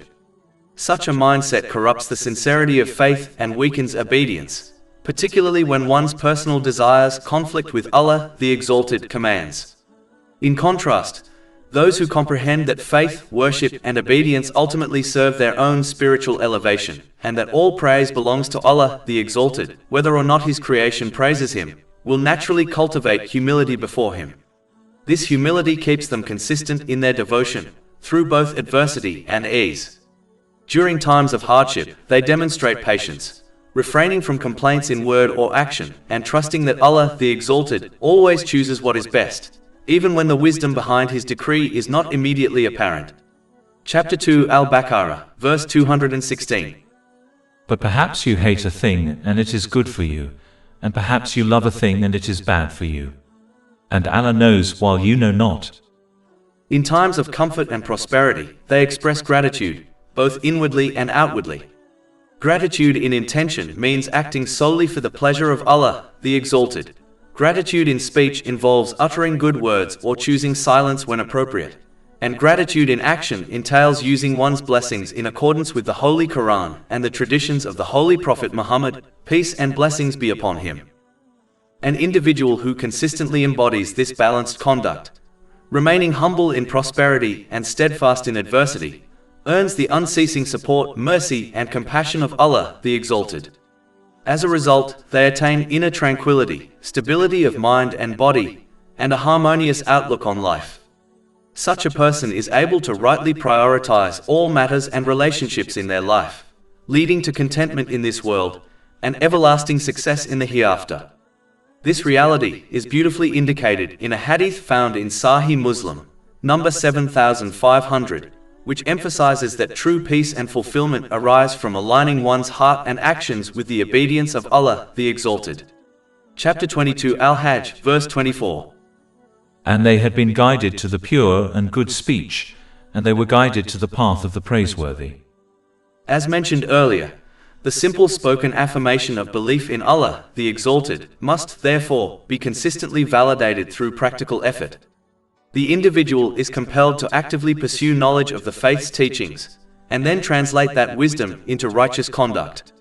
A failure to uphold this necessary unity between belief and action carries a grave risk, potentially resulting in the erosion or total collapse of one's spiritual commitment.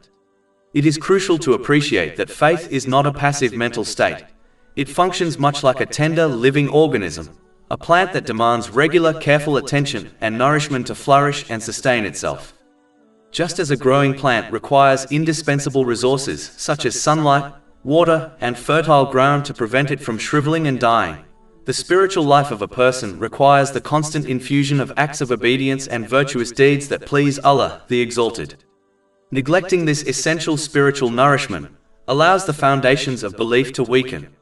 The ultimate price of this spiritual neglect, the dying of one's faith, is deemed the most profound and tragic loss imaginable. Because obedience to Allah, the Exalted, runs contrary to the worldly desire of people, Many of them will either turn away from faith altogether or fail to translate their verbal testimony of belief into obedient actions. The reality is that whenever a person abandons the Islamic code of conduct in favor of man-made systems, the underlying motive is the pursuit of personal gratification, for every alternative framework is ultimately rooted in human desire. Such systems are not neutral or objective. They are designed to accommodate the inclinations of people rather than to discipline them. Those who possess wealth, status, and influence are often the most deeply entrenched in this mindset. They recognize that sincere acceptance of Islam would require them to submit to a divinely ordained moral order that places limits upon their indulgence and curbs their pursuit of misguided passions. For this reason, they not only resist the truth themselves but also strive to persuade others to follow their example, fearing that acknowledgement of divine authority would diminish their power and undermine their influence over society. History bears witness to this pattern. The affluent and powerful were consistently the first to oppose the holy prophets, peace be upon them, not because the truth of their message lacked evidence, but because submission to it threatened their worldly ambitions. Their rejection was never a matter of intellectual doubt or genuine inquiry into the validity of Islam. It was, and remains, a matter of clinging to desire and refusing to relinquish the comforts and privileges that such desires secure. The leaders of the non-Muslims of Mecca acted in this way by striving hard to discourage others from accepting Islam, as they feared losing their social influence and leadership with the coming of Islam. In fact, they went so far that they prevented the Holy Prophet Muhammad, peace and blessings be upon him, and his companions, may Allah be pleased with them, from entering Mecca in order to complete the visitation, something they had no right to do, even according to their own misguided customs and traditions. Chapter 22 Al-Hajj, verse 25. Indeed, those who have disbelieved and avert people from the way of Allah and from Al-Masjid Al-Haram, which we made for the people, equal are the resident therein and one from outside. In the 6th year after the migration of the Holy Prophet Muhammad, peace and blessings be upon him, to Medina, he set out with his noble companions, may Allah be pleased with them, intending to perform the visitation. However, the non-Muslims of Mecca prevented their entry, forcing them to establish camp at Hudaybiyah, on the outskirts of the city. In order to clarify his peaceful intention, the Holy Prophet Muhammad, peace and blessings be upon him, sent Qurash ibn Umayyah, may Allah be pleased with him, as his ambassador to the Meccans. Yet upon his arrival, the non-Muslims treacherously attacked him, slaughtered his camel and nearly killed him. It was only through the intervention of Hulais, himself an envoy of the Meccans who had earlier visited the Holy Prophet Muhammad, peace and blessings be upon him, together with his tribesmen, that Qurash, may Allah be pleased with him, was spared. Qurash, may Allah be pleased with him, returned safely. But despite this grave violation of the sanctity of diplomatic envoys, something universally condemned even among the Arabs, the Holy Prophet Muhammad, peace and blessings be upon him, did not act rashly or retaliate. Instead, he resolved to send another ambassador, demonstrating patience, restraint, and a commitment to peaceful negotiation. This remarkable forbearance eventually led to the signing of the Pact of Hudaybiyah. Among its terms was the stipulation that the Muslims would not complete their visitation that year, but would return the following year. This condition was imposed by the leaders of Mecca, despite the fact that, according to their own customs and traditions, they had no legitimate right to prevent pilgrims from entering the sacred precinct. This has been discussed in Imam Ibn Kathir's The Life of the Prophet, Volume 3, page 227, and in Imam Muhammad as-Salabi's The Noble Life of the Prophet, Volume 1, pages 1509 to 1510. Chapter 22 Al-Hajj, verse 25. Indeed, those who have disbelieved and avert people from the way of Allah and from Al-Masjid Al-Haram, which we made for the people, equal are the resident therein and one from outside.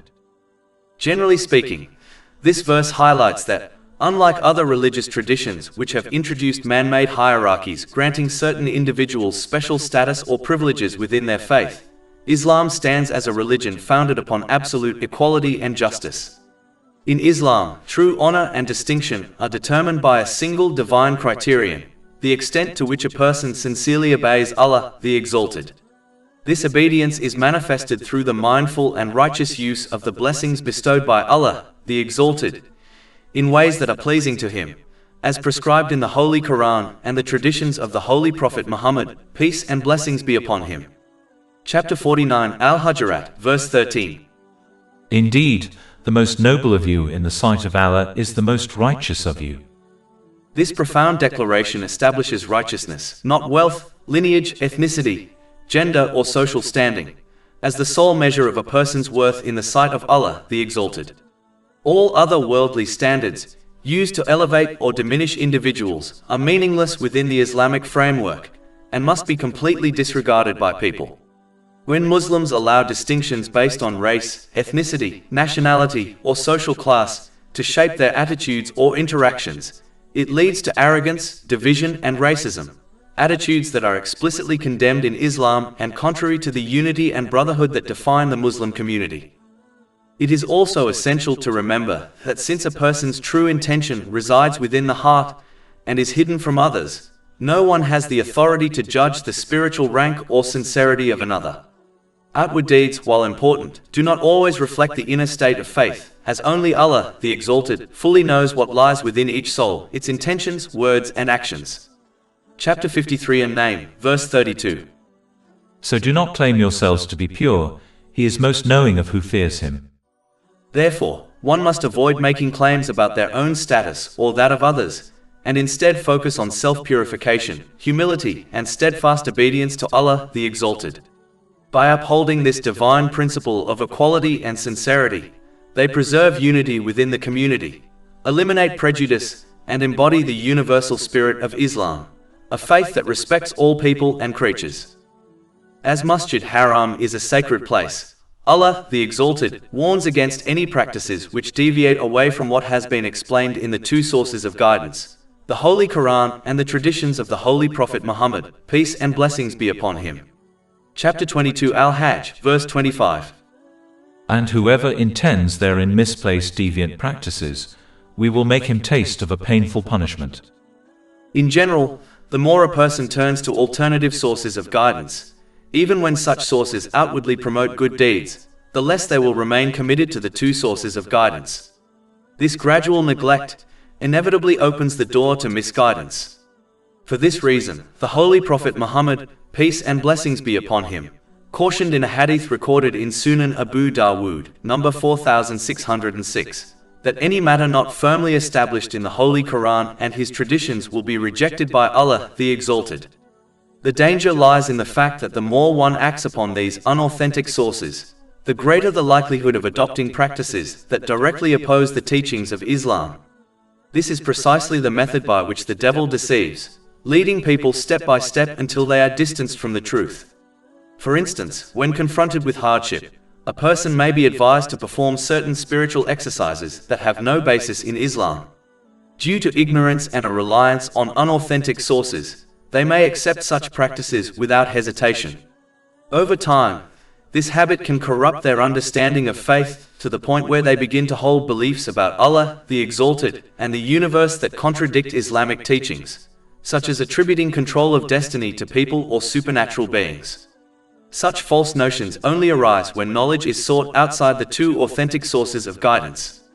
Some of these practices and beliefs can even lead to outright disbelief, as in the case of black magic. Chapter 2 Al-Baqarah, verse 102. It was not Solomon who disbelieved, but the devils disbelieved, teaching people magic, and that which was revealed to the two angels at Babylon, Harut and Marut. But they, i.e. the two angels, do not teach anyone unless they say, "We are a trial, so do not disbelieve," by practicing magic. Thus, a person may lose their faith without even realizing it, simply because they have become accustomed to following sources of religious knowledge other than the Holy Quran and the traditions of the Holy Prophet Muhammad, peace and blessings be upon him. This is why innovations in religion are so perilous. They are not harmless additions, but in reality, calculated steps along the path of the devil, gradually leading people away from the truth. Chapter 2 Al-Baqarah, verse 208. O you who have believed, enter into Islam completely and perfectly, and do not follow the footsteps of Satan. Indeed, he is to you a clear enemy. The one who continuously relies upon alternate or distorted sources of religious knowledge, rather than the guidance revealed by Allah, the Exalted, will inevitably misuse the blessings that have been entrusted to them. Deprived of the clarity and balance that come from authentic knowledge, such an individual will fall into a state of inner confusion and imbalance, both mentally and physically. They will lose sight of the rightful place of everything and everyone in their life, directing their efforts and affections toward what holds little or no value in the sight of Allah, the Exalted. Consequently, they will fail to prepare adequately for their ultimate accountability on the Day of Judgment. This spiritual and moral misalignment will manifest as stress, instability, and hardship in both this world and the hereafter. Even if they appear to enjoy moments of comfort, wealth, or worldly success, these fleeting luxuries will bring them no true peace or fulfillment. Chapter 22 Al-Hajj, verse 25. We will make him taste of a painful punishment. Genuine tranquility can only be attained through the obedience of Allah, the Exalted, as explained in the Holy Quran and the traditions of the Holy Prophet Muhammad, peace and blessings be upon him, guidance that nurtures balance, purpose, and lasting success in both worlds, through obtaining a balanced mental and physical state, and through correctly placing everything and everyone within their life. After criticizing the actions of the leaders of the non-Muslims of Mecca who prevented the Muslims from reaching his house, the Kaaba, Allah, the Exalted, further criticizes them, and by extension the people of the book, by reminding them that their ancestor, the Holy Prophet Ibrahim, peace be upon him, who they were very proud of, did not behave like them and instead sincerely obeyed him in every situation. Chapter 22 Al-Hajj, verse 26. And when we designated for Abraham the site of the house, saying, "Do not associate anything with me." Both groups laid claim to preserving the noble legacy of the Holy Prophet Ibrahim, peace be upon him, yet in reality they were undermining and dishonoring it through their actions. Their rebellion reached its peak when they knowingly rejected Islam, despite being fully aware of its truth.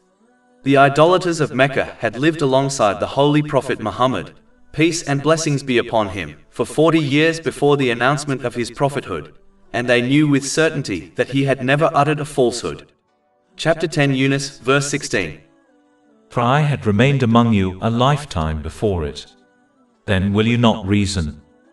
Moreover, as masters of the Arabic language, they could not deny that the Holy Quran was beyond human composition, for its eloquence and depth were unlike the words of any created being.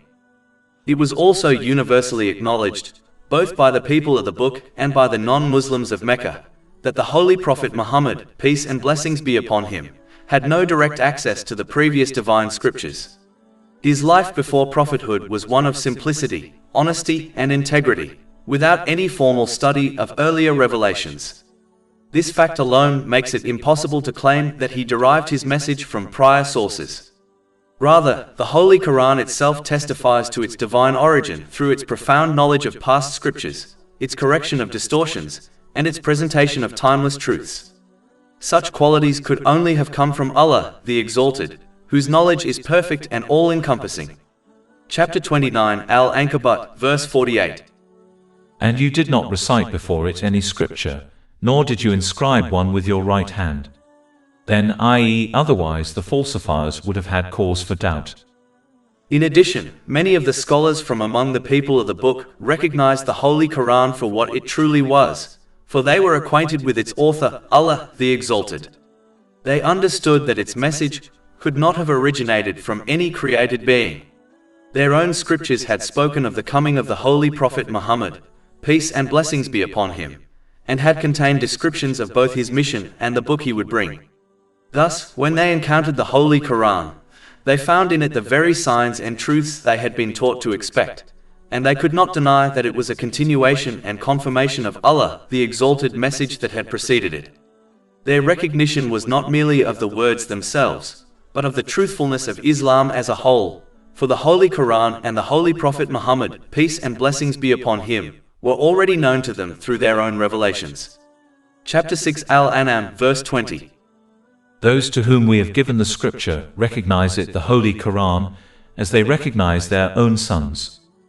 And chapter 2 Al-Baqarah, verse 146. Those to whom we gave the scripture know him, Prophet Muhammad, peace be upon him, as they know their own sons. Muslims must take great care not to fall into the same error as those two groups by boasting of their association with the Holy Prophet Muhammad, peace and blessings be upon him, while neglecting to emulate his unwavering and sincere obedience to Allah, the Exalted. True loyalty to him is not expressed through words of pride alone, but through consistent action that reflects his example. Such obedience requires that every blessing bestowed by Allah, the Exalted, whether wealth, health, knowledge, or influence, be employed in ways that earn his pleasure. The Holy Quran and the traditions of the Holy Prophet Muhammad, peace and blessings be upon him, provide the clear framework for this, guiding believers to use their gifts responsibly, with gratitude and humility, rather than squandering them in pursuit of worldly vanity. In this lies the true honor of being counted among his followers and peace of mind in both worlds, through obtaining a balanced mental and physical state, and through correctly placing everything and everyone within their life. Chapter 22 Al-Hajj, verse 26. And when we designated for Abraham the site of the house, saying, "Do not associate anything with me, and purify my house for those who circumambulate it, and those who stand in prayer, and those who bow and prostrate." It is essential to remember that false deities, such as idols, are not the only beings that a person might worship and obey aside from Allah, the Exalted. In reality, anything that one obeys in opposition to Allah, the Exalted, like social media, fashion, culture, and people, represents what they genuinely worship. Chapter 9 at Tawbah, verse 31. They have taken their scholars and monks as lords besides Allah. The knowledgeable figures and religious authorities among the people of the book were never taken as deities in the literal sense. Rather, they were obeyed in their defiance of Allah, the Exalted. This very act of obedience in disobedience was deemed a form of worship, for worship is not confined to bowing or prostration, but includes obedience and submission. The Holy Quran highlights this principle in relation to the devil himself. Chapter 36 Yasin, verse 60. Did I not enjoin upon you, O children of Adam, that you not worship Satan, for indeed he is to you a clear enemy? The vast majority of people have not consciously engaged in the direct worship of Satan, yet they are described as doing so because they obey him in opposition to Allah, the Exalted. This demonstrates that obedience, when directed away from divine command, becomes a form of servitude to false masters. For this reason, it is imperative to avoid yielding to any influence that leads to disobedience of Allah, the Exalted, for such submission is tantamount to worshipping those influences. When a person persists in disobedience, they inevitably fall under the sway of other forces, whether individuals, social media, fashion, cultural trends, or even employers. Attempting to satisfy these competing and unjust masters only breeds anxiety, for their demands are inconsistent and ever-changing. Just as an employee with multiple supervisors struggles to meet conflicting expectations, those who abandon servitude to Allah, the Exalted, find themselves burdened by countless masters, losing both stability and peace of mind. Over time, this fractured existence can lead to deep emotional and spiritual turmoil. Such individuals may experience sadness, isolation, and despair, as their relentless efforts to please worldly masters fail to bring the fulfillment they seek. This reality is visible in the lives of many who pursue fame and worldly recognition, such as celebrities, who often embody the emptiness of this path. Moreover, obedience to others in disobedience to Allah, the Exalted, will be of no benefit in the hereafter. Those very entities to whom people submitted will not come to their aid when they stand in need. The only safeguard against this fate is to abandon all forms of obedience that lead to sin and instead devote oneself to Allah, the Exalted, by using His blessings in the manner prescribed by the Holy Quran and the traditions of the Holy Prophet Muhammad, peace and blessings be upon him. In this lies true freedom, peace, and eternal success, through obtaining a balanced mental and physical state, and through correctly placing everything and everyone within their life. Chapter 22 Al-Hajj, verse 26. And purify my house for those who circumambulate it, and those who stand in prayer, and those who bow and prostrate. The purification of all the houses of Allah, the Exalted, entails that they remain centers of authentic guidance, where the Holy Quran and the traditions of the Holy Prophet Muhammad, peace and blessings be upon him, are explained clearly and comprehensively. It requires that all other forms of unauthentic religious knowledge be set aside, so that people may come to recognize their responsibilities towards Allah, the Exalted, and towards one another. In this way, their faith will be grounded in understanding, knowledge, and certainty, rather than in blind imitation of inherited customs or the practices of their parents. When this education is firmly established, Islam becomes more than a label or identity. It becomes a complete way of life that shapes every circumstance, whether ease or hardship, and governs both worldly and religious matters. Without such instruction, however, people are left with a superficial view of Islam, reducing it to a collection of cultural habits and rituals. Over time, these practices are easily abandoned and replaced with other cultural trends, stripping Islam of its transformative role and leaving only empty forms. True purification, therefore, safeguards the houses of Allah, the Exalted, as beacons of divine knowledge, ensuring that Islam continues to guide hearts and lives in every age. Chapter 22 Al-Hajj, verse 26. And when we designated for Abraham the site of the house, saying, "Do not associate anything with me, and purify my house for those who circumambulate it, and those who stand in prayer, and those who bow and prostrate." This verse further signifies that the purpose of the house of Allah, the Exalted, the Kaaba, is to inspire and facilitate the establishment of the obligatory prayers. Within Islamic teachings, the obligatory prayers occupy a position of supreme importance, being repeatedly emphasized as the central pillar around which all righteous deeds revolve.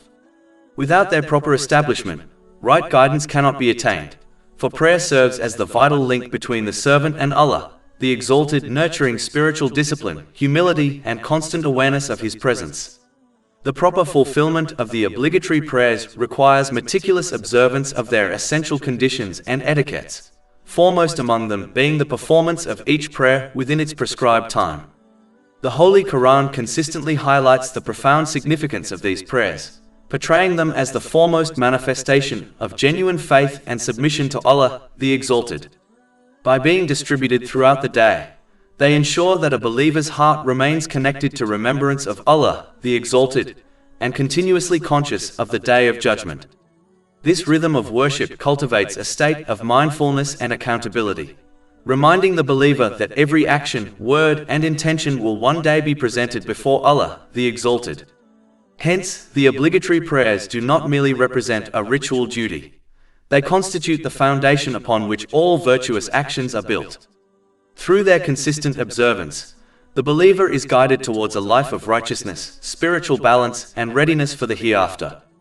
Every component of the prayer carries deep symbolic meaning that reflects aspects of that great day. For instance, standing upright during prayer mirrors the posture in which all humanity will stand before Allah, the Exalted. Chapter 83 Al-Mutaffifin, verses 4-6. Do they not think that they will be resurrected? For a tremendous day, the day when mankind will stand before the Lord of the worlds. In a similar manner, when a believer performs the act of bowing during prayer, it serves as a profound reminder of the countless individuals who will face reproach and deep regret on the Day of Judgment for having refused to bow before Allah, the Exalted, during their worldly life. This humble gesture of submission signifies the acknowledgement of the absolute authority and majesty of Allah, the Exalted, standing in stark contrast to the arrogance and heedlessness of those who neglected this sacred act. Chapter 77 Al-Mursalat, verse 48. And when it is said to them, bow in prayer, they do not bow. This occurrence serves as a powerful cautionary sign, directed at those individuals whose submission to the commands of Allah, the Exalted, was not absolute across the entire spectrum of their lives. Additionally, the prostration performed by a believer in their prayers acts as a powerful antecedent, recalling the inevitable future day on which every person will be divinely ordered to prostrate themselves before Allah, the Exalted. Consequently, those who consciously neglected this required physical act throughout their mortal existence, in effect revealing a pervasive refusal to obey Him, shall discover themselves incapable of performing the act of prostration on the Day of Judgment. Chapter 68 Al-Kalam, verses 42-43. On the day when matters become dire, they will be invited to prostrate themselves but will be prevented from doing so. Their eyes humbled, humiliation will cover them. And they used to be invited to prostration while they were sound. Ultimately, kneeling in prayer serves as a reminder of when every person will kneel before Allah, the Exalted, on the Day of Judgment, a demeanor characterized by humble and reverent apprehension as they await the announcement of their final accountability. Chapter 45 Al-Jatiyah, verse 28. And you will see every nation kneeling from fear. Every nation will be called to its record and told, "Today you will be recompensed for what you used to do." One who executes their obligatory prayers while engaging in conscious reflection upon these aspects will thereby establish their prayers correctly. This deep quality of contemplation ensures that the individual's obedience to Allah, the Exalted, is not confined merely to the prayer itself, but rather actively informs their conduct and guides their actions during the periods separating one prayer from the next. Chapter 29 Al-Ankabut, verse 45. Indeed, prayer prohibits immorality and wrongdoing. Such comprehensive obedience to Allah, the Exalted, is required, compelling the individual to utilize all the blessings and inherent capabilities bestowed upon them, as set forth in the Holy Quran and the established traditions of the Holy Prophet Muhammad, peace and blessings be upon him. By maintaining this consistent level of principled conduct, the individual is assured of attaining a profound, balanced state, encompassing both their mental tranquility and their physical well-being. Furthermore, this discipline enables them to properly assess and prioritize every person and circumstance within their life according to divine wisdom, concurrently providing the necessary spiritual and practical preparation for their ultimate accountability on the Day of Judgment. This pattern of righteous behavior is therefore the essential path that naturally culminates in the achievement of genuine and lasting peace of mind throughout both their temporal existence and their eternal life in the hereafter. The Holy Prophet Ibrahim, peace be upon him, was also commanded to establish the holy pilgrimage out of sincerity to Allah, the Exalted, which the non-Muslims of Arabia altered by introducing polytheistic acts while boasting they were the flag-bearers of his legacy. Chapter 22 Al-Hajj, verses 27 to 28. And proclaim to the people the holy pilgrimage. They will come to you on foot and on every lean camel. They will come from every distant pass, that they may witness benefits for themselves, and mention the name of Allah on known days over what He has provided for them of sacrificial animals. In a hadith recorded in Sahih Bukhari, number 1773, the Holy Prophet Muhammad, peace and blessings be upon him, declared that the reward for an accepted holy pilgrimage is nothing less than paradise. This statement alone demonstrates the immense spiritual weight of this act of worship, for it is not simply a journey of rituals, but a journey of transformation.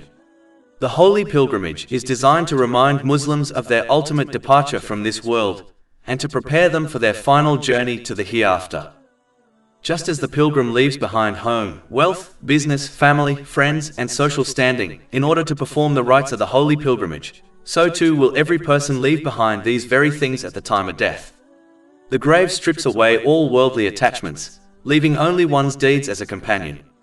This reality is emphasized in a hadith found in Jami at Tirmidhi, number 2379, which teaches that when a person is placed in their grave, their family and wealth abandon them, and only their deeds, whether good or bad, remain. When a Muslim performs the holy pilgrimage with this awareness, they will approach it with humility, sincerity, and mindfulness. Such a pilgrim returns home transformed, no longer distracted by the fleeting glitter of worldly possessions, but instead focused on preparing for the hereafter. They will strive to fulfill the commands of Allah, the Exalted, avoid His prohibitions, and meet the trials of life with patience, following the noble example of the Holy Prophet Muhammad, peace and blessings be upon him. This includes taking from the world only what is necessary for themselves and their dependents, while avoiding waste, extravagance, and excess. In this way, every blessing is used in a manner pleasing to Allah, the Exalted. The holy pilgrimage must never be reduced to a holiday or a shopping excursion, for such an attitude empties it of its true purpose. Instead, it must serve as a solemn reminder of the final journey to the hereafter, a journey without return, without second chances, and without companions other than one's deeds. When the holy pilgrimage is performed with this consciousness, it becomes a powerful training ground for the soul, instilling discipline, humility, and detachment from worldly excess. Ultimately, The one who performs the holy pilgrimage in this manner will find that it reshapes their priorities, strengthens their faith, and inspires them to live a life of obedience and gratitude. Such a person will be led by their holy pilgrimage to paradise, for they will have understood its true purpose, not merely to perform certain rituals, but to prepare for the eternal home in the presence of Allah, the Exalted.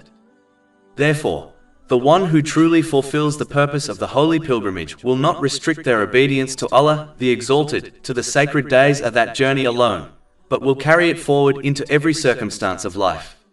They will strive to use each blessing they have been granted, in accordance with the guidance of the Holy Quran and the traditions of the Holy Prophet Muhammad, peace and blessings be upon him. By doing so, they will attain balance in both mind and body, placing every matter and every relationship in its rightful place, and living with a constant awareness of their accountability before Allah, the Exalted, on the Day of Judgment.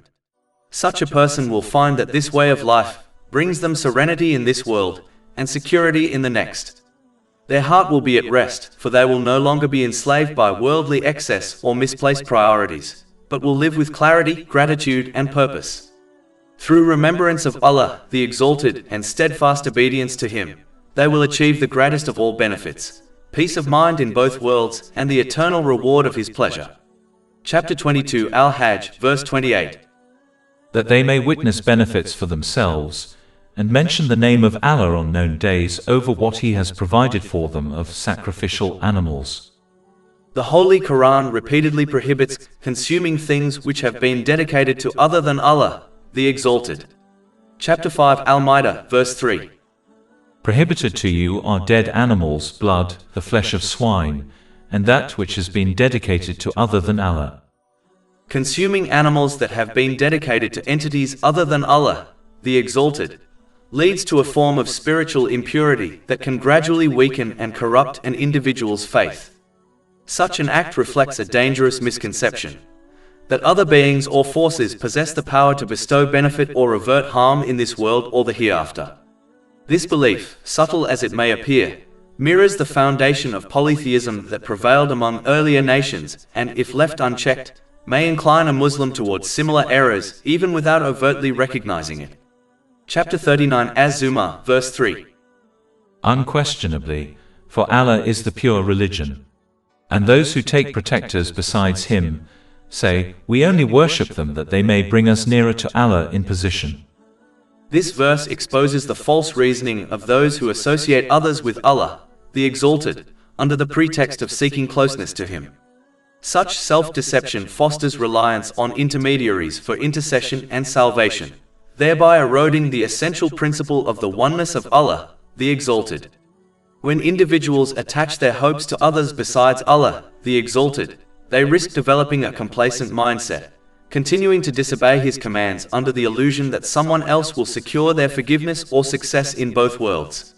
This false sense of security leads only to hardship, confusion and distress in this life, and to loss in the hereafter through obtaining an unbalanced mental and physical state, and through misplacing everyone and everything within their life while failing to prepare for their accountability on Judgment Day. Therefore, the verses under discussion strongly emphasize the necessity of absolute sincerity in faith and action, directing all worship, intention and obedience solely towards Allah, the Exalted. A believer must strive to seek His pleasure alone, without concern for the approval or recognition of others.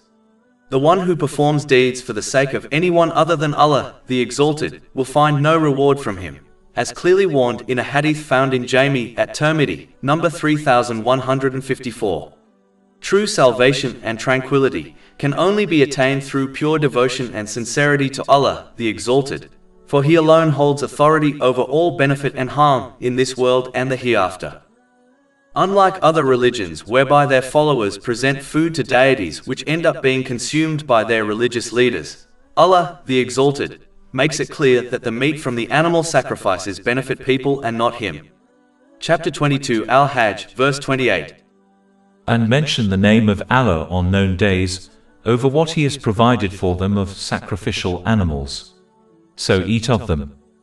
And chapter 51 Ad-Dariyat, verses 57 to 58. I do not want from them any provision, nor do I want them to feed me. Indeed, it is Allah who is the continual provider, the firm possessor of strength.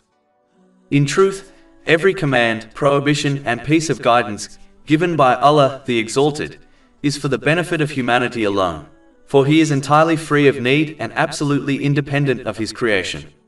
Nothing that human beings do can add to or diminish His majesty. Rather, His divine laws and instructions are a mercy, designed solely to nurture, protect, and elevate those who adhere to them.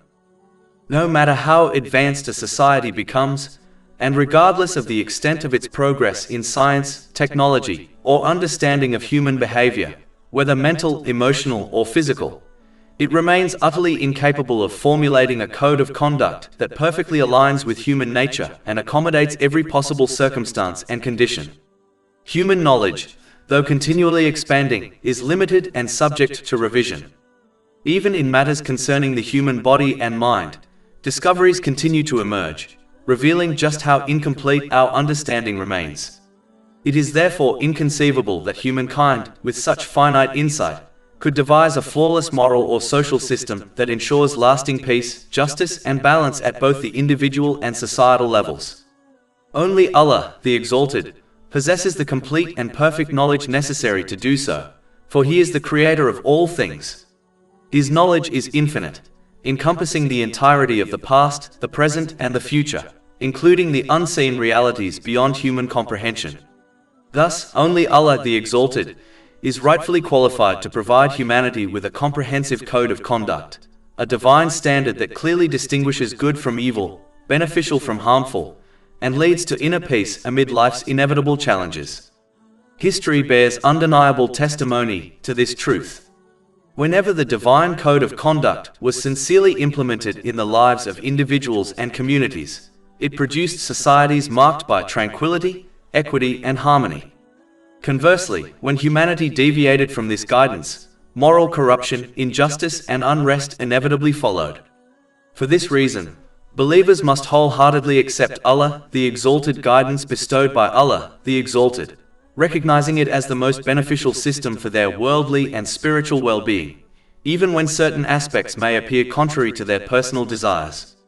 They should approach divine commands as a wise patient approaches the prescription of a skilled physician, accepting the treatment with trust and gratitude, understanding that it is designed for their ultimate healing and benefit, even if it involves difficulty or restraint. Likewise, obedience to Allah, the Exalted, may at times test one's inclinations, but it ultimately leads to spiritual health, lasting peace, and success in both worlds, through obtaining a balanced mental and physical state, and through correctly placing everything and everyone within their life. As Islam is a complete of code, it includes the rights of Allah, the Exalted, one's own rights, and the rights of people. Chapter 22 Al-Hajj, verse 28. And mention the name of Allah on known days, over what He has provided for them of sacrificial animals. So eat of them and feed the miserable and poor.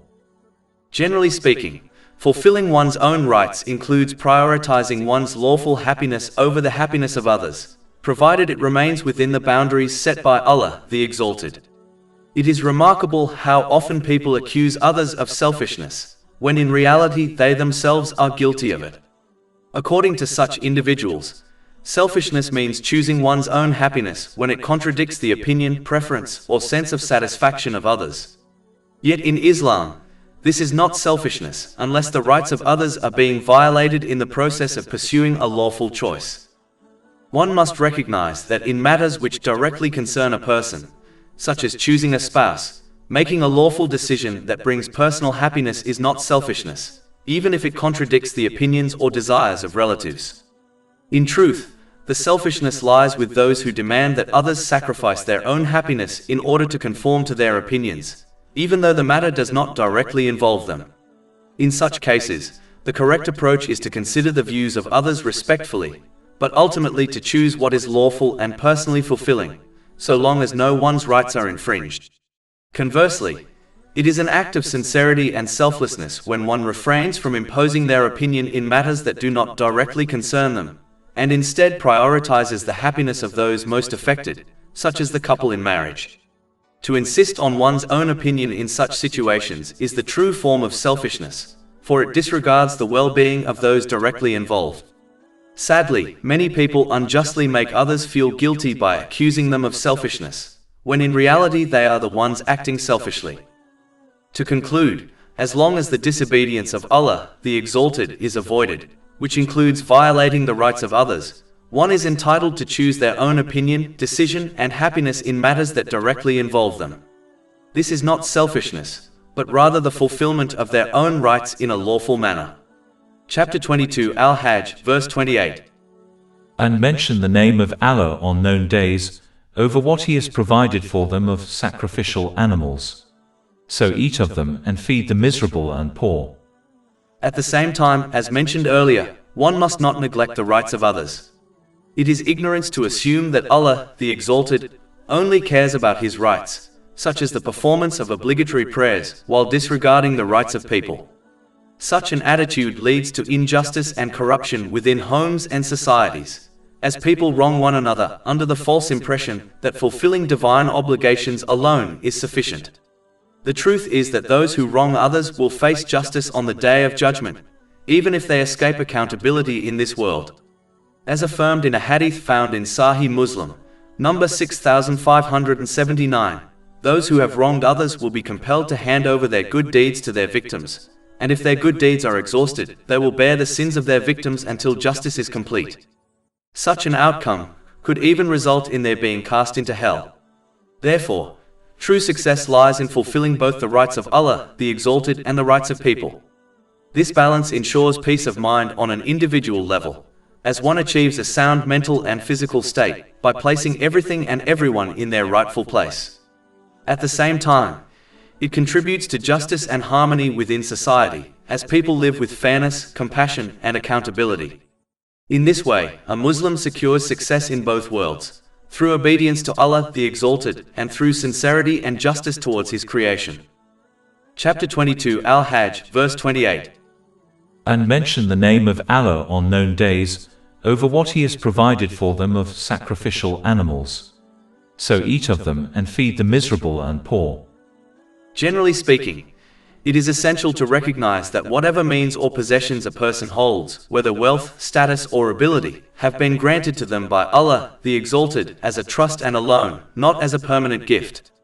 A loan, by its nature, must be repaid to its rightful owner. The way this repayment is made to Allah, the Exalted, is by utilizing these blessings in ways that are pleasing to Him, as outlined in the Holy Quran and the traditions of the Holy Prophet Muhammad, peace and blessings be upon him. Thus, when one aids the needy, they are, in truth, merely repaying the debt they owe to Allah, the Exalted. Remembering this reality protects the heart from arrogance and from behaving as though one is doing a favor, either to Allah, the Exalted, or to the person receiving assistance.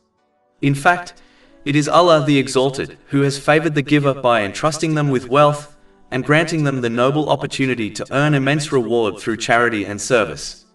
Likewise, the needy person performs a great favor to the donor by accepting their help, for without those in need, how could the giver ever attain Allah, the Exalted, rewards and purification promised in the sacred texts? Keeping these truths in mind guards a person from adopting a prideful attitude, which can nullify the reward of their good deeds. Sincere giving must always stem from humility, gratitude, and the desire to please Allah, the Exalted, alone. Furthermore, aiding the needy extends far beyond financial assistance. It encompasses fulfilling any lawful need, emotional, physical, or social, that a person may have. Therefore, no one, regardless of their material means, is ever exempt from this noble duty. Even a kind word, a comforting gesture, or sincere advice can constitute an act of aid. In this way, every person, in accordance with their capacity, participates in upholding compassion, solidarity, and justice, qualities that reflect the true spirit of Islam and leads to peace of mind in both worlds, through obtaining a balanced mental and physical state and through correctly placing everything and everyone within their life. After the completing of the holy pilgrimage rituals, just like the pilgrim cleanses themselves physically, they must strive to cleanse themselves spiritually for the remainder of their life. Chapter 22 Al-Hajj, verse 29. Then let them complete their rites and end their untidiness. This spiritual purification is not a passive state, but an active process of learning, reflecting, and implementing the teachings of Islam in daily life. It requires that one adorns themselves with the noble qualities praised in Revelation, such as generosity, patience, humility, gratitude, and compassion, while consciously striving to abandon the destructive traits condemned therein, such as pride, envy, greed, and arrogance. By cultivating these virtues and eradicating these vices, the heart is cleansed and the soul is elevated. This inner refinement naturally leads to tranquility, for peace of mind is the fruit of living in harmony with divine guidance. Moreover, spiritual purification ensures that a person employs the blessings granted to them, whether wealth, health, knowledge, or influence, in the manner prescribed in the Holy Quran and the traditions of the Holy Prophet Muhammad, peace and blessings be upon him. This conscious use of blessings prevents waste, excess, and misuse, and instead channels them towards gratitude, service, and obedience. In doing so, one achieves balance in both mental and physical states, placing every matter and every relationship in its rightful place. This balance not only safeguards their worldly affairs, but also prepares them adequately for their accountability on the Day of Judgment. Such a life of purification brings with it a double reward: serenity in this world and salvation in the next. In this world, the purified soul experiences clarity, contentment, and resilience in the face of trials. In the hereafter, it finds eternal peace and reward with Allah the Exalted. Thus, spiritual purification is not merely a personal refinement, but the very foundation of success in both worlds, for it transforms the one's character, directs their blessings towards righteousness, and secures their peace of mind in this life and the next. Chapter 22 Al-Hajj, verse 29. Then let them complete their rites and end their untidiness and fulfill their vows. As previously discussed, it is essential to understand that a person's vows and intentions must always be connected to matters of religion and righteousness, rather than to worldly desires or material gains. One should never condition their good deeds upon receiving something worldly from Allah, the Exalted, as though treating the treasury of Allah, the Exalted, as a marketplace of exchange. Such an attitude undermines the sincerity of worship and reveals a misunderstanding of the relationship between the Creator and His creation. A defining characteristic that distinguishes Islam from all other faiths and ways of life is that it is not a transactional religion. In many belief systems, worship is often performed as a form of bargaining, where individuals serve their gods or deities solely to obtain worldly benefits, such as wealth, status, or offspring. Islam, however, calls humanity to a far nobler purpose: to recognize their true position as the creation and servants of Allah, the Exalted, and to fulfill the purpose of their existence through sincere worship and obedience to Him. Although Islam indeed brings numerous worldly benefits, such as peace of mind, moral discipline, and societal harmony, these are secondary outcomes rather than its ultimate aim. The true goal of Islam is spiritual purification and eternal success in the hereafter. For this reason, Islam does not seek to attract people through promises of material prosperity. Rather, it presents its truth through clear evidence and rational proof, inviting humanity to live meaningful and purposeful lives grounded in devotion to Allah, the Exalted. Sadly, many Muslims have adopted a transactional mindset in their approach to religion. They perform acts of worship or good deeds with the expectation of receiving immediate worldly returns, such as wealth, children, or relief from hardship. In doing so, they treat the treasury of Allah, the Exalted, as a shop where material desires may be purchased through prayer or religious exercise. This mentality must be abandoned, for human beings often fail to understand what is truly beneficial or harmful for them. Chapter 2 Al-Baqarah, verse 216. But perhaps you hate a thing and it is good for you, and perhaps you love a thing and it is bad for you. And Allah knows while you know not. Furthermore, any good deed performed solely for worldly benefit will not earn reward from Allah, the Exalted, for He accepts only those actions done sincerely for His sake. This has been clearly warned in a hadith found in Jami at Tirmidhi, number 3154. The individual who approaches their relationship with Allah, the Exalted, in a transactional manner will inevitably falter in obedience whenever their worldly expectations remain unfulfilled. Such a person will misuse the blessings they have been granted, leading to imbalance in both mental and physical states. They will lose clarity of purpose, misplace their priorities, and fail to prepare adequately for their accountability on the Day of Judgment. This internal disorder will result in stress, hardship, and dissatisfaction in both worlds, even if they outwardly enjoy moments of material comfort. Ultimately, the person who worships Allah, the Exalted, only for worldly gain is the true loser, for they will neither find lasting peace in this world, nor success in the hereafter. Chapter 22 Al-Hajj, verse 11. And of the people is he who worships Allah on an edge. If he is touched by good, he is reassured by it, but if he is struck by trial, he turns on his face. He is lost this world and the hereafter. That is what is the manifest loss. And chapter 18 Al-Kahf, verses 103 to 104. Say, shall we believers inform you of the greatest losers as to their deeds? They are those whose effort is lost in worldly life, while they think that they are doing well in work. True faith requires worshipping Allah, the Exalted, with sincerity, trust, and submission, recognizing that whatever He grants or withholds is always in accordance with His perfect wisdom and for the ultimate good of His servants. The pilgrim must also complete their rituals by circumambulating the house of Allah, the Exalted, the Kaaba. Chapter 22 Al-Hajj, verse 29. And circumambulate around the ancient house. This serves as a profound reminder to the pilgrim, before they return home, that the true center of their existence must always be the obedience of Allah, the Exalted. Every blessing they have been granted, every relationship they maintain, and every circumstance they face must revolve around this central axis of servitude. When obedience to Allah, the Exalted, becomes the guiding principle of life, one naturally achieves balance in both mind and body, for they learn to place every matter and every individual in their rightful position. Such alignment not only brings order to worldly affairs, but also ensures that one is constantly preparing for the ultimate accountability on the Day of Judgment. By living in this way, the pilgrim safeguards their faith, protects their blessings from misuse, and cultivates a state of inner tranquility. This behavior leads to peace of mind in this world, as the heart is freed from confusion and misplaced priorities. And it leads to peace in the hereafter, as the believer stands before Allah, the Exalted, with a life lived in conscious obedience. In this lies the enduring fruit of the holy pilgrimage, a transformation that continues long after the journey ends, shaping the believer's entire life around the obedience of their Lord. Chapter 22 Al-Hajj, verse 30. That, and whoever honors the sacred ordinances of Allah, it is best for him in the sight of his Lord. In order to establish that Islam is a complete code of conduct which governs every aspect of life, after mentioning the ritual acts of the holy pilgrimage, Allah, the Exalted, immediately refers to lawful and unlawful food in the very same verse. Chapter 22 Al-Hajj, verse 30. That, and whoever honors the sacred ordinances of Allah, it is best for him in the sight of his Lord.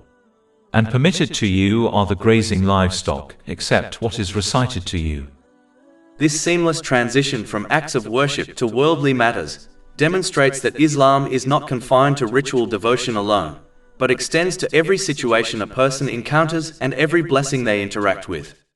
It is therefore ignorance to assume that Allah, the Exalted, only cares about ritual obligations, such as the obligatory prayers, while neglecting worldly conduct. In truth, Allah, the Exalted, will question people about every circumstance they faced, whether religious or worldly, and how they responded to it. For this reason, people must strive to learn and act upon Islamic teachings in all areas of life, ensuring that their behavior is aligned with divine guidance. This comprehensive approach guarantees a harmonious mental and physical state, as everything and everyone in their lives is placed in its rightful position. It also ensures that they are adequately prepared for their accountability on the Day of Judgment. Such conduct leads to tranquility in both worlds, for it brings order, clarity, and purpose to life. By contrast, one must avoid treating Islam like a garment that can be worn or discarded according to personal whims. The one who behaves in this manner is not truly serving Allah, the Exalted, but is in fact worshipping their own desires. Chapter 25 Al-Furqan, verse 43. Have you seen the one who takes as his God his own desire? Those who fail to apply Islamic teachings consistently will inevitably misuse the blessings they have been granted. This misuse leads to imbalance in both mind and body, as they misplace priorities, misuse relationships, and neglect responsibilities. such individuals will find themselves unprepared for their accountability before Allah, the Exalted, and will suffer stress, confusion and hardship in both worlds, even if they enjoy certain worldly luxuries. True success, therefore, lies in honoring Islam as a complete way of life, integrating its guidance into every action, every blessing and every situation, so that one's entire existence revolves around the obedience of Allah, the Exalted. This alone secures peace of mind in this world and eternal success in the hereafter. Chapter 22 Al-Hajj, verse 30. And permitted to you are the grazing livestock, except what is recited to you. And chapter 5 Al-Maidah, verse 3. Prohibited to you are dead animals' blood, the flesh of swine, and that which has been dedicated to other than Allah, and those animals killed by strangling or by a violent blow or by a headlong fall or by the goring of horns, and those from which a wild animal has eaten except what you are able to slaughter before its death, and those which are sacrificed on stone altars. Modern scientific research has already confirmed the dangers of consuming rotting flesh, blood and pork, which aligns with the prohibitions found in Islamic teachings. Decomposing meat is a breeding ground for harmful bacteria. These pathogens release toxins that can cause severe food poisoning, organ failure, and even death, which is why modern food safety standards universally forbid the consumption of spoiled or decomposed meat. Blood, likewise, is an ideal medium for bacterial growth and can transmit infectious diseases. Health authorities, including the World Health Organization, warn against consuming blood products because of the risk of certain infections. Pork has also been shown to carry significant health risks. It is associated with parasites, which can lead to neurological damage and even death if untreated. Pork is also linked to bacterial infections, which cause severe gastrointestinal illness. In addition, pork contains high levels of saturated fat and cholesterol, contributing to cardiovascular disease, obesity, and colorectal cancer. The World Health Organization has even classified processed meats, many of which include pork, as carcinogenic to humans, particularly in relation to certain cancers. These findings demonstrate that the prohibitions revealed in the Holy Quran over 1,400 years ago are not arbitrary but serve as safeguards for human health. What Allah, the Exalted, forbade has now been shown by modern science to be harmful, proving once again the timeless wisdom of divine guidance.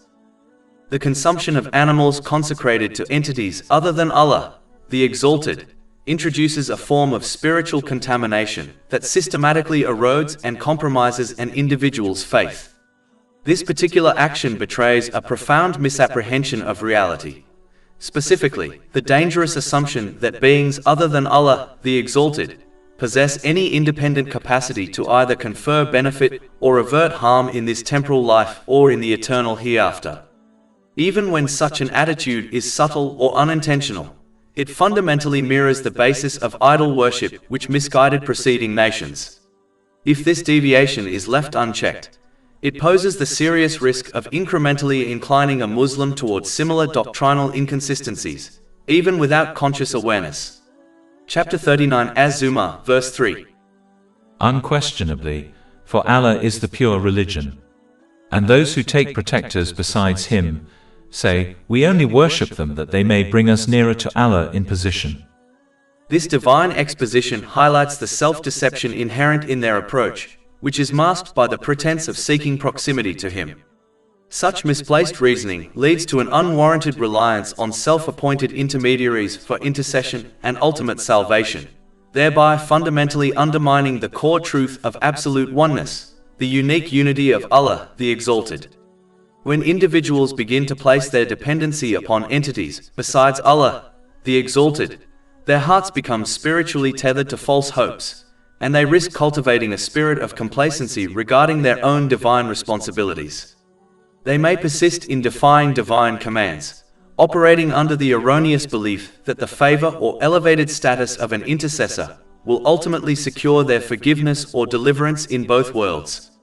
This profound spiritual delusion yields nothing but confusion, undue hardship, and internal distress in their temporal existence, which is inevitably followed by ultimate loss and deep regret on the Day of Judgment, through obtaining an unbalanced mental and physical state, and through misplacing everything and everyone within their life and failing to prepare for their accountability on Judgment Day. Consequently, these teachings unequivocally stress the absolute necessity of complete sincerity and unadulterated devotion, requiring that every act of worship, every intention, and every expression of obedience be directed exclusively toward Allah, the Exalted. True faith unequivocally demands that all efforts be undertaken solely for His pleasure, without any desire for worldly recognition, human approval, or transactional reward from others.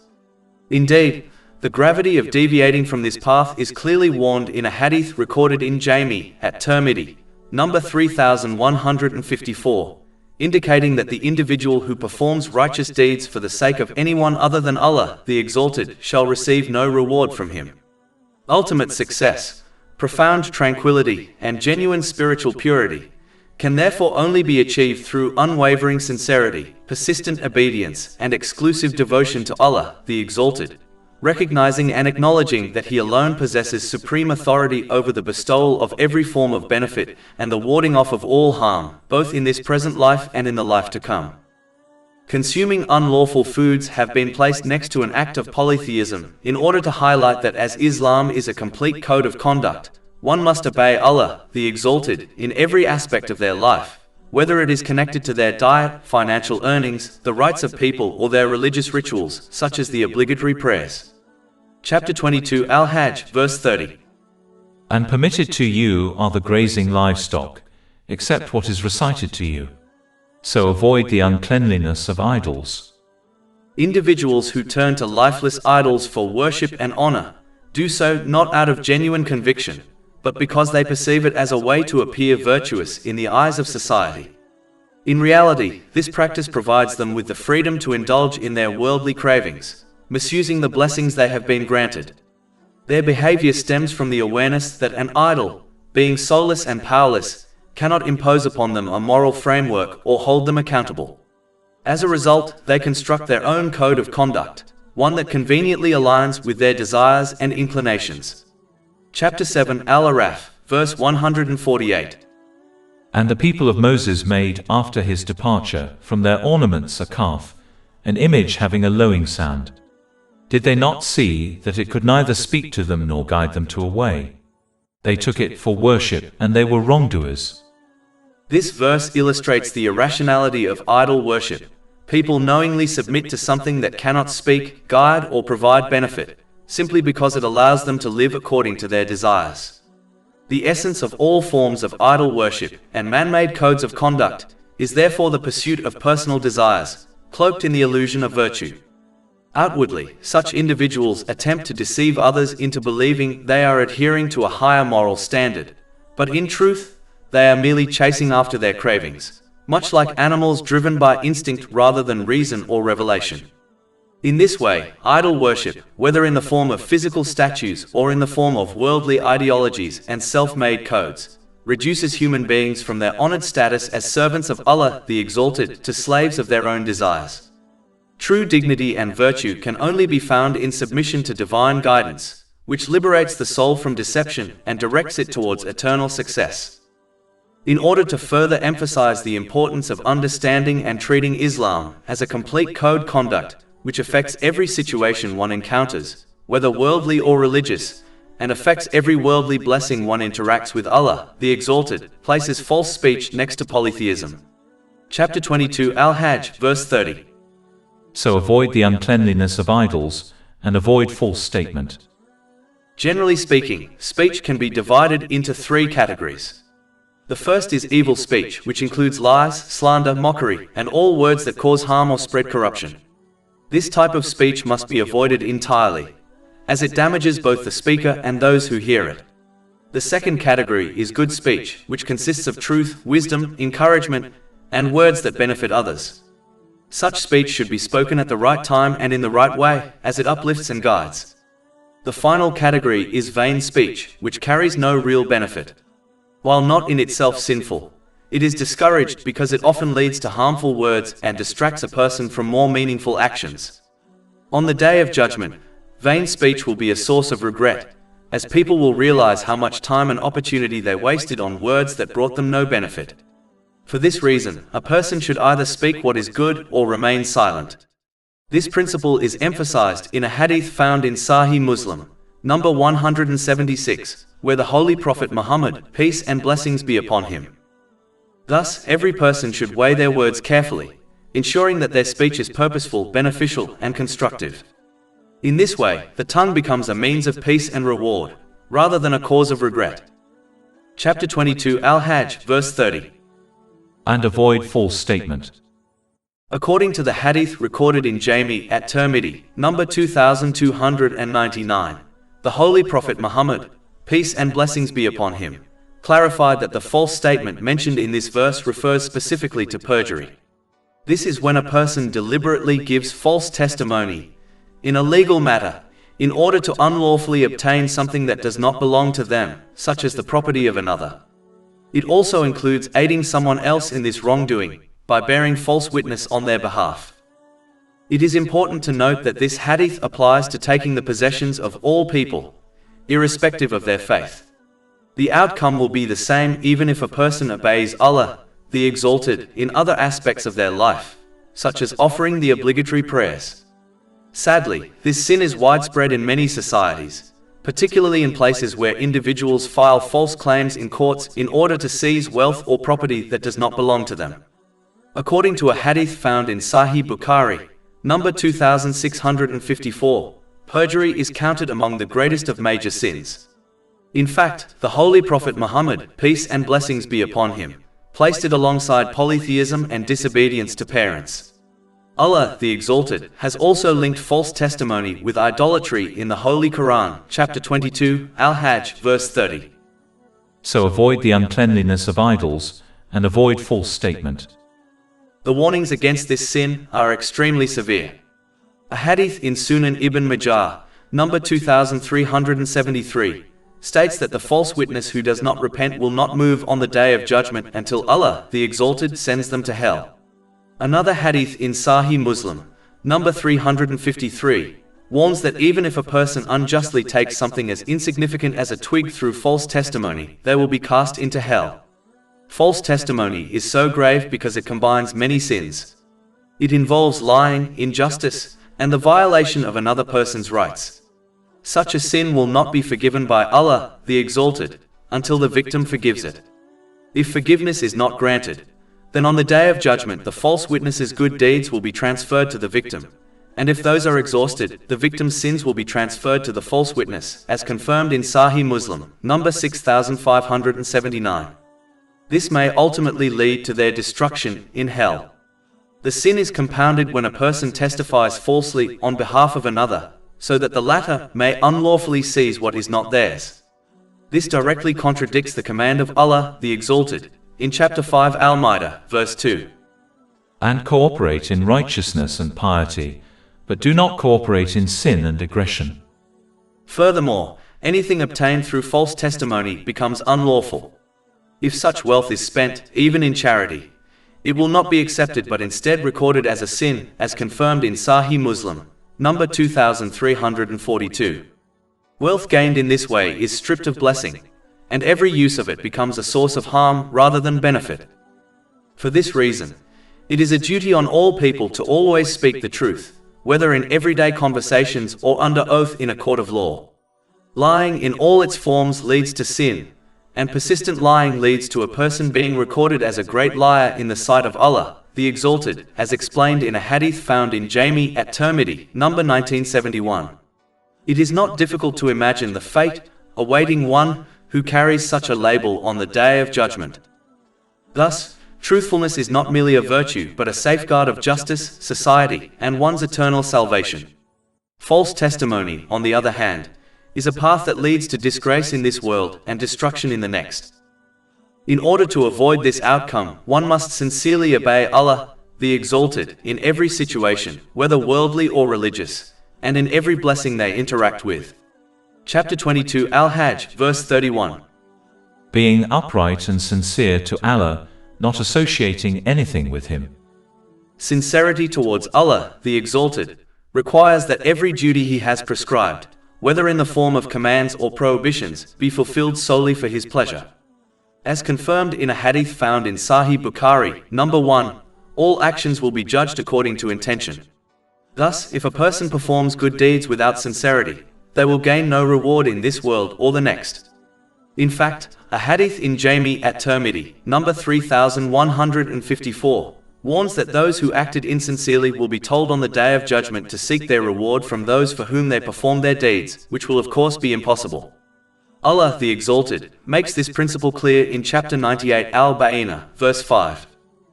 And they were not commanded except to worship Allah, being sincere to Him in religion. If a person is negligent in fulfilling their duties towards Allah, the Exalted, it is a sign of insincerity. The remedy is sincere repentance and renewed effort to fulfill those duties. One must also remember that Allah the Exalted never burdens a soul with more than it can bear, as He states in chapter 2 Al-Baqarah, verse 286. Allah does not charge a soul except with that within its capacity. True sincerity means always choosing the pleasure of Allah, the Exalted, over one's own desires or the desires of others. A person should prioritize actions done for His sake above all else. They should love others and dislike their sins for the sake of Allah, the Exalted, not for personal reasons. When they help others or refrain from sin, it should be purely for His sake. The one who adopts this mentality has perfected their faith, as confirmed in a hadith found in Sunan Abu Dawood, number 4681. Another aspect of sincerity is trusting that the decrees of Allah, the Exalted, are always best, even when their wisdom is hidden. As Allah, the Exalted, declares in chapter 2 Al-Baqarah, verse 216. But perhaps you hate a thing and it is good for you, and perhaps you love a thing and it is bad for you. And Allah knows while you know not. To be content only with decrees that suit one's desires, and resentful of those that do not, is a sign of insincerity. The truly sincere person is the one who fulfills the commands of Allah, the Exalted, refrains from His prohibitions, and faces destiny with patience, following the traditions of the Holy Prophet Muhammad, peace and blessings be upon him, in every situation and state. Such a person embodies sincerity in its truest form. Chapter 22 Al-Hajj, verse 31. Being upright and sincere to Allah, not associating anything with Him. However, because true sincerity to Allah, the Exalted, often conflicts with worldly desires, many people demonstrate insincerity by prioritizing the obedience of other influences over His commands, thereby misusing the blessings He has bestowed upon them. It is crucial to recognize that false objects of worship are not limited to tangible idols. In reality, anything or anyone that is obeyed in opposition to Allah, the Exalted, such as social media, fashion, cultural norms, peers, or influential figures, effectively becomes a master and god over the individual, diverting devotion that belongs solely to Allah, the Exalted. Chapter 9 at Tawbah, verse 31. They have taken their scholars and monks as lords besides Allah. The learned scholars and religious authorities among the people of the book were not literally worshipped as deities. Rather, they were obeyed in defiance of Allah, the Exalted. Their obedience, when it contradicted divine command, was considered a form of worship. This illustrates a key principle. Worship is not confined to outward physical acts such as bowing or prostration. It encompasses submission, compliance, and the allegiance of one's heart and actions. The Holy Quran emphasizes this principle further in reference to the devil. Chapter 36 Yasin, verse 60. Did I not enjoin upon you, O children of Adam, that you not worship Satan, for indeed he is to you a clear enemy?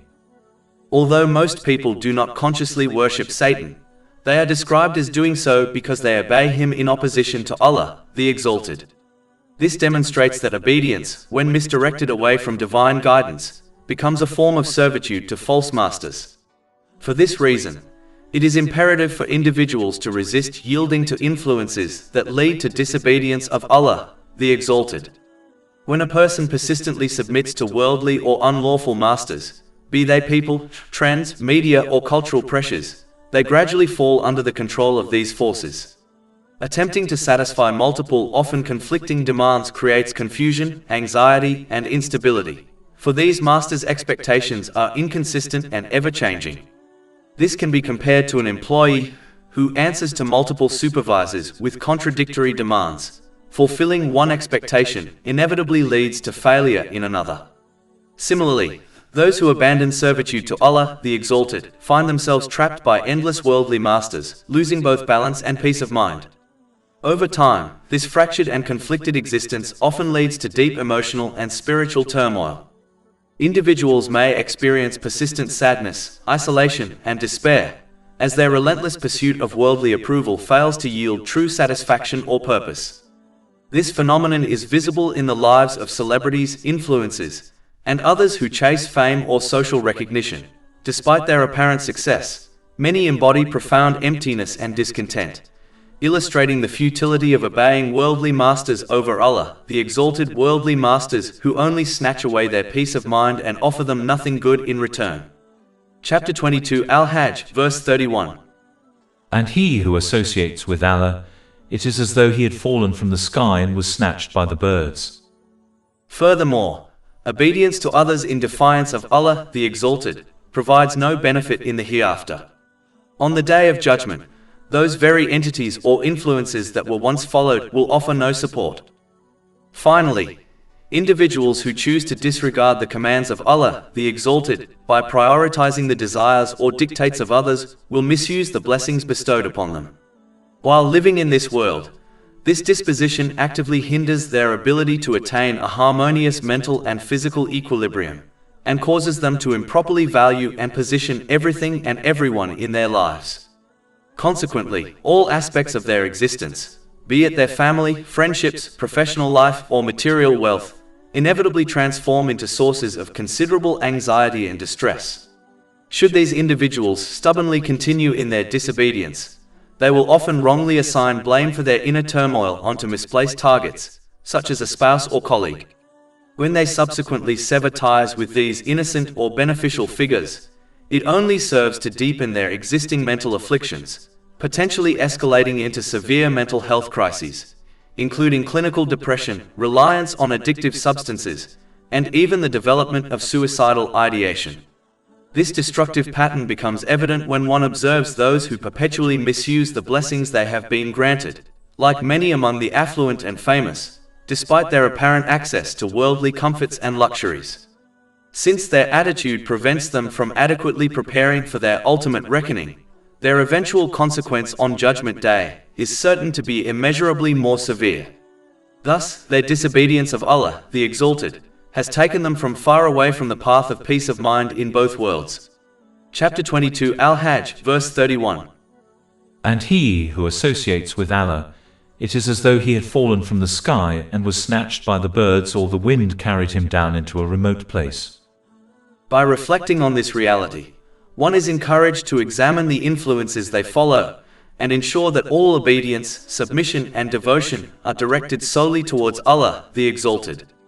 Every act of compliance and loyalty should reinforce their connection with Him, protecting the heart from distraction, safeguarding the blessings granted by Allah, the Exalted, and leading to lasting peace in both this life and the hereafter, through obtaining a balanced mental and physical state, and through correctly placing everything and everyone within their life. Chapter 22 Al-Hajj, verse 32. That, and whoever honors the symbols of Allah, indeed it is from the piety of hearts. Therefore, a person must accept and act upon the teachings of Islam for their own benefit, even when doing so conflicts with their personal desires. They should approach these teachings in the same manner as a wise patient who follows the medical advice of their doctor, understanding that the prescribed bitter medicines and strict dietary regimen are ultimately for their own good. Just as the patient attains physical and mental well-being by adhering to the guidance of a knowledgeable physician, a person who sincerely embraces and implements Islamic teachings will achieve balance, stability, and fulfillment in life. This is because only Allah, the Exalted, possesses the comprehensive knowledge required to ensure that an individual attains a balanced mental and physical state, and correctly prioritizes everything and everyone in their life. Human knowledge, whether through medicine, psychology, sociology, or other fields, remains inherently limited. Despite extensive research and expertise, society cannot provide guidance that guarantees avoidance of all forms of stress or ensures the proper placement of every element in a person's life, due to finite experience, limited foresight, and inherent biases. Allah, the Exalted, alone possesses this perfect knowledge, and He has granted it to humanity through the Holy Quran and the teachings of the Holy Prophet Muhammad, peace and blessings be upon him. The truth of this becomes evident when comparing the lives of those who utilize their blessings in accordance with Islamic guidance to those who do not. Unlike medical prescriptions, where patients may follow instructions without fully understanding the underlying science, Allah, the Exalted, encourages reflection on the teachings of Islam so that people may recognize their wisdom, benefit, and transformative effects. He does not demand blind obedience, rather, He invites people to approach His guidance with an open and unbiased mind, assessing the evidence and recognizing its truth. Chapter 12 Yusuf, verse 108. Say, this is my way, I invite to Allah with insight, I and those who follow me. Furthermore, Allah, the Exalted, alone governs the spiritual hearts of individuals, the abode of peace of mind. He determines who attains tranquility and who does not. Chapter 53 and name, verse 43. And that it is He who makes one laugh and weep. It is therefore clear that Allah, the Exalted, bestows peace of mind only upon those who use the blessings He has granted them, in accordance with the principles outlined in Islamic teachings. By doing so, one aligns their actions with divine wisdom, experiences true contentment, and cultivates stability and balance in both the spiritual and worldly spheres of life through obtaining a balanced mental and physical state, and through correctly placing everything and everyone within their life. Chapter 22 Al-Hajj, verse 32. That. And whoever honors the symbols of Allah, indeed it is from the piety of hearts.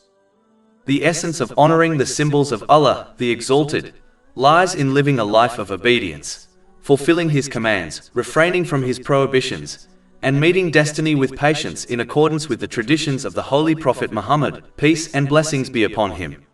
By doing so, a person ensures that the blessings granted to them are used in the correct manner, as outlined in divine guidance. This conscious and disciplined approach to life allows them to achieve balance in both their mental and physical state, placing everything and everyone in its rightful place. Such a way of living not only safeguards their worldly affairs, but also prepares them adequately for their accountability on the Day of Judgment. When a person honors the symbols of Allah, the Exalted, they are in reality honoring His greatness and authority, which brings clarity, order, and purpose to their existence. This behavior ultimately leads to peace of mind in both worlds, serenity and stability in this life, and eternal tranquility in the hereafter. Chapter 22 Al-Hajj, verse 32. That. And whoever honors the symbols of Allah, indeed it is from the piety of hearts. Furthermore, an essential aspect of piety is the conscious avoidance of certain lawful actions when there is a risk that they may lead to the unlawful. Chapter 2 Al-Baqarah, verse 187. These are the limits set by Allah, so do not approach them. Here Allah the Exalted does not simply forbid crossing His limits, He commands that people avoid approaching them in the first place. This guidance is repeated throughout the Holy Quran, highlighting the importance of caution, even within the boundaries of what is permitted. For example, Allah the Exalted instructed the Holy Prophet Adam, peace be upon him, not only to refrain from eating from a particular tree in paradise, but also not to approach it, despite approaching it not being inherently unlawful. Chapter 7 Al-Araf, verse 19. And O Adam, dwell, you and your wife in paradise and eat from wherever you will, but do not approach this tree, lest you be among the wrongdoers. These examples illustrate that the mere lawfulness of an action does not automatically make it beneficial or safe for one to engage in. Approaching the limits of Allah the Exalted may be permissible, but it carries inherent risk, as it often serves as the first step toward transgression.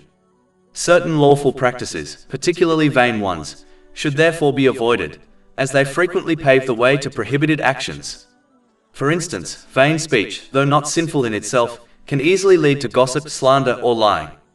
Similarly, excessive or careless spending of wealth, while lawful, can devolve into wastefulness, which is condemned in the Holy Quran.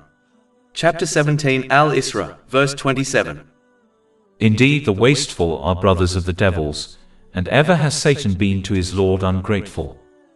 Historical and spiritual experience confirms that most individuals who deviate from righteousness do so gradually, through a step-by-step process.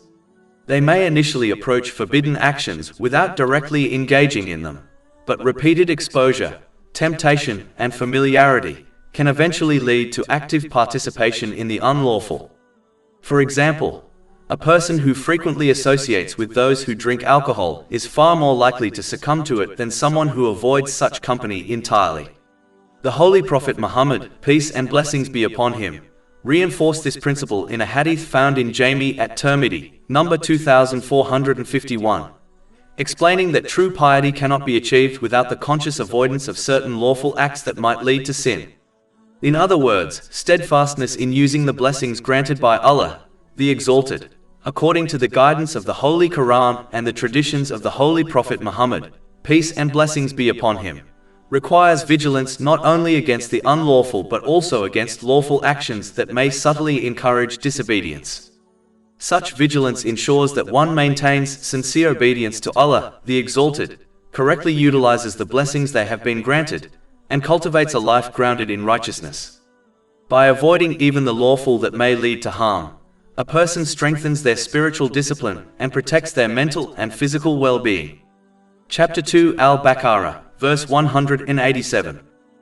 Thus does Allah make clear his verses, i.e. ordinances to the people that they may become righteous. And chapter 16 An-Nahl, verse 97. Whoever does righteousness, whether male or female, while he is a believer, we will surely cause him to live a good life, and we will surely give them their reward in the hereafter according to the best of what they used to do. On the other hand, those who neglect the importance of avoiding the limits of Allah, the Exalted, often overindulge in lawful pursuits, especially vain and frivolous ones. Such indulgence increases susceptibility to unlawful actions, mismanagement of blessings, and spiritual negligence. Over time, this leads to imbalance in mental and physical health, misplacement of priorities and relationships, and failure to prepare adequately for accountability on the Day of Judgment. Even if worldly pleasures or entertainment are experienced, they are fleeting and fail to provide true contentment. This pattern is evident in the lives of those who prioritize wealth, luxury, or status without mindfulness of Allah, the Exalted, demonstrating that neglecting His guidance inevitably leads to stress, hardship, and instability in both worlds. Chapter 20 Taha, verses 124 to 126. And whoever turns away from my remembrance, indeed he will have a depressed, i.e. difficult life, and we will gather, i.e. raise him on the day of resurrection blind. He will say, My Lord, why have you raised me blind while I was once seeing? Allah will say, Thus did our signs come to you, and you forgot, i.e. disregarded them, and thus will you this day be forgotten. By observing these realities, one is reminded of the importance of not only avoiding the unlawful, but also exercising caution with the lawful, particularly when it is vain or distracting. This careful approach ensures the proper use of the blessings they have been granted, strengthens sincere obedience, and fosters spiritual, mental, and physical balance, ultimately guiding one toward lasting peace and fulfillment in both this world and the hereafter through obtaining a balanced mental and physical state, and through correctly placing everything and everyone within their life. Chapter 22 Al-Hajj, verse 32. That. And whoever honors the symbols of Allah, indeed it is from the piety of hearts. Even though certain places and things are considered sacred in Islam, it is sad that many people show respect and honor to some of the things Allah, the Exalted, has made sacred, such as a place, yet fail to show respect to matters that are even more important, such as the rights of other people. For example, in a hadith found in Sunan Ibn Majah, number 3932, the Holy Prophet Muhammad, peace and blessings be upon him, declared that the sanctity of a person's blood and property is more sacred in the sight of Allah, the Exalted, than the sanctity of his house in Mecca, the Kaaba. This comparison highlights that while sacred places are to be revered, the dignity, safety, and rights of people carry an even greater weight in the sight of Allah, the Exalted. This hadith, like many others, teaches that true success is only achieved when a person fulfills both the rights of Allah, the Exalted, such as performing the obligatory prayers and the rights of fellow human beings. One without the other is incomplete. On the day of judgment, justice will be established in full. An oppressor may be compelled to hand over their good deeds to their victims, and if those are exhausted, they may even bear the sins of those they wronged, which could result in their being cast into hell. This is warned in a hadith recorded in Sahih Muslim, number 6579. In addition, a true believer is one who refrains from causing harm, whether verbal, physical, or financial, to others. This principle is confirmed in a hadith from Sunan and Nasai, number 4998. Therefore, it is imperative for people to ensure that neither their actions nor their words cause harm to others, whether directly or indirectly. Respect for the possessions of others is equally essential. A person must not wrongfully acquire what belongs to another, even in seemingly minor matters, such as a legal dispute. A hadith found in Sahih Muslim, number 353, warns that anyone who does so may be condemned to hell, even for taking something as insignificant as a twig. People are instructed to use the possessions of others only with their permission, and to return them in a manner pleasing to the owner. One should treat the belongings of others as they wish their own possessions to be treated. Similarly, the honor of others must be preserved. Actions or speech that violate the dignity of people, such as backbiting, gossip, or slander, are strictly prohibited. Instead, one should defend the honor of others, whether they are present or absent, as doing so protects them from the fire of hell. This guidance is found in a hadith recorded in Jami at Tirmidhi, number 1931. A person should speak of others only in the manner they wish to be spoken about themselves, either to speak good or remain silent. In conclusion, one should avoid wronging others, whether in their person, possessions, or honor, by treating them exactly as they wish to be treated themselves. Just as one loves protection, respect, and dignity for oneself, one should extend the same to others through words and actions. This conduct is a hallmark of true faith, as highlighted in a hadith found in Jami at Tirmidhi, number 2515.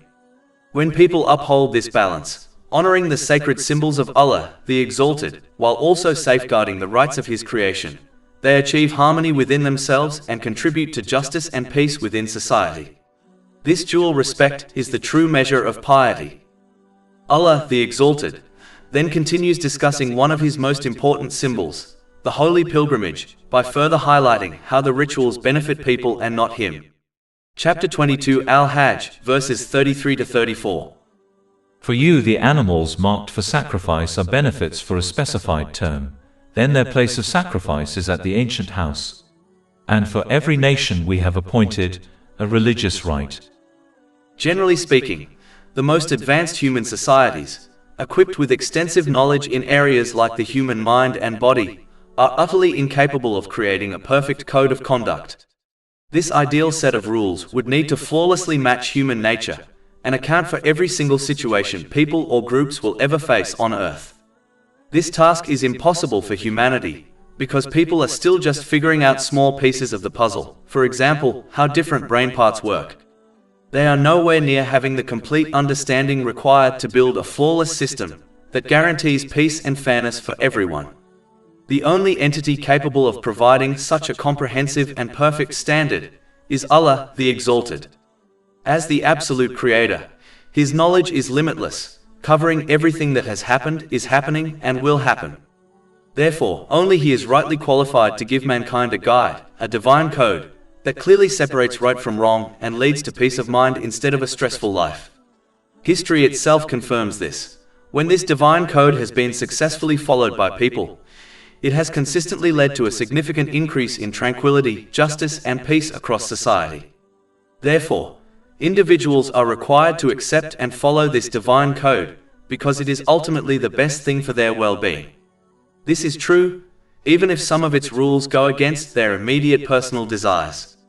They should act like a wise patient who trusts and follows their doctor's orders, accepting the need for unpleasant medicine or a strict diet because they know it is for their own good. Chapter 22 Al-Hajj, verse 34.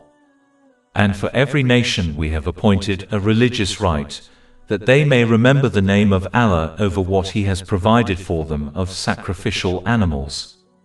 As discussed earlier, When an individual consumes animals consecrated to entities other than Allah, the Exalted, this introduces a type of spiritual impurity that progressively diminishes and undermines the very core of one's faith. Such an action suggests a grave misapprehension of the true nature of reality. Specifically, the erroneous conviction that beings apart from Allah, the Exalted, possess any independent capacity to confer good or ward off difficulties, be it in the immediate temporal world or the permanent life to come. Even when these convictions are latent or not consciously held, they are said to reflect the fundamental nature of the idolatry that caused numerous civilizations in the past to deviate from the straight path. Should this aberration remain uncorrected, it possesses the potential to subtly guide a Muslim toward these same dangerous doctrinal errors, even if they do not explicitly recognize it. Chapter 39 Az-Zumar, verse 3. Unquestionably, for Allah is the pure religion. And those who take protectors besides Him say, we only worship them that they may bring us nearer to Allah in position. This divine statement exposes the profound self-deception that underlies such reasoning. Those who engage in these acts often claim that their intentions are pure, that they merely seek closeness to Allah, the Exalted, but in truth, their hearts become attached to false intermediaries.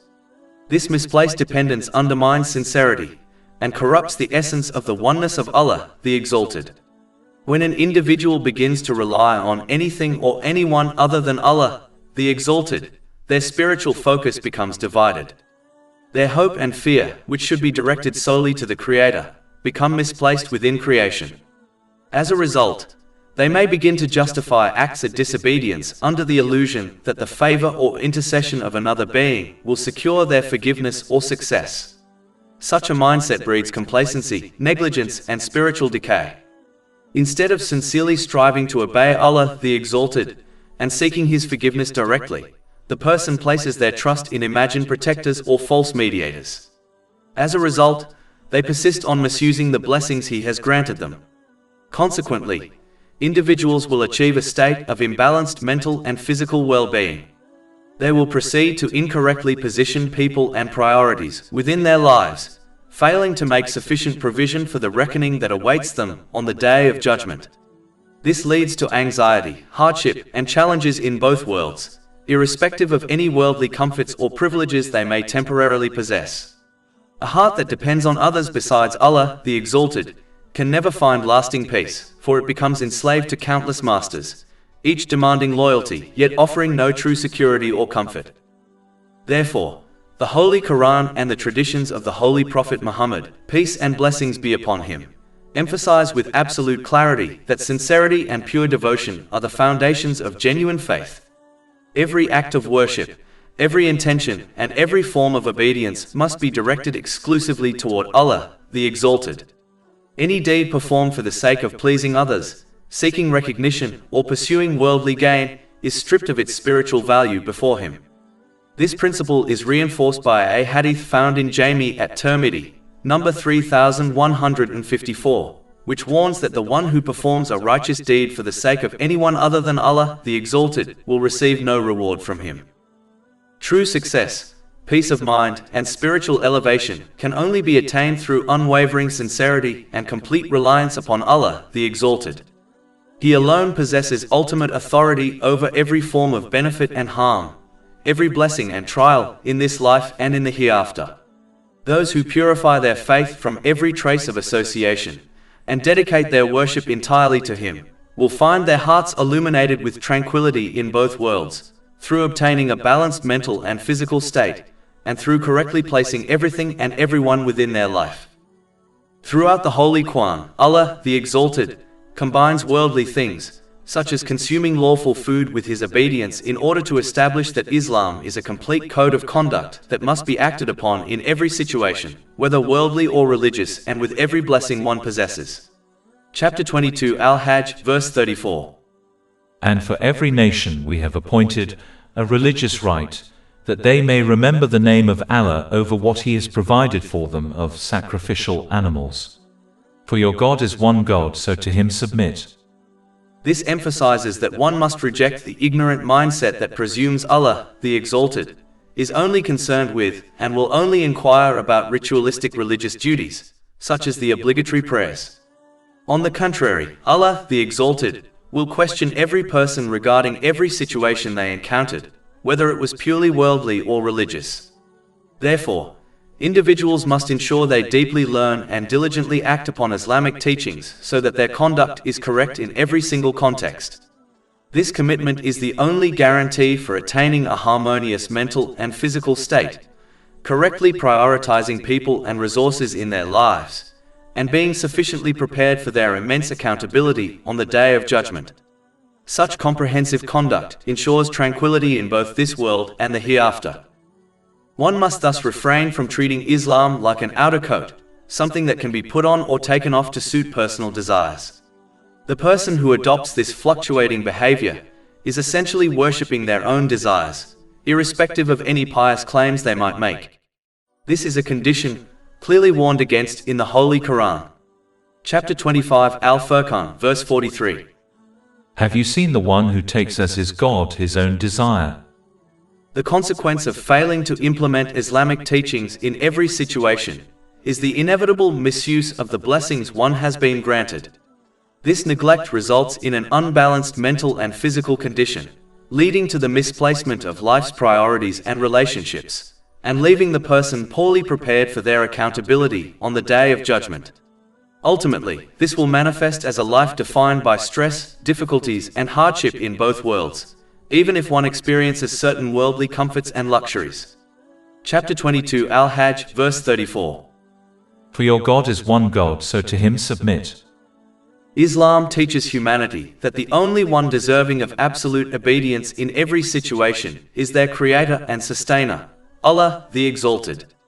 In essence, whatever or whomever an individual obeys and models their life upon becomes the object of their worship, even if they outwardly deny belief in any deity. Every human being has been created with an innate need to follow and submit to something, be it another person, societal trends, fashion, culture, or even their own desires. This truth is expressed in the Holy Quran. Chapter 25 Al-Furqan, verse 43. Have you seen the one who takes as his God his own desire? Whoever or whatever one chooses to obey is, in reality, what they worship. Therefore, a true believer must substantiate their verbal declaration of faith with consistent action, sincerely obeying Allah, the Exalted, in all circumstances, even when it contradicts their personal inclinations or social expectations.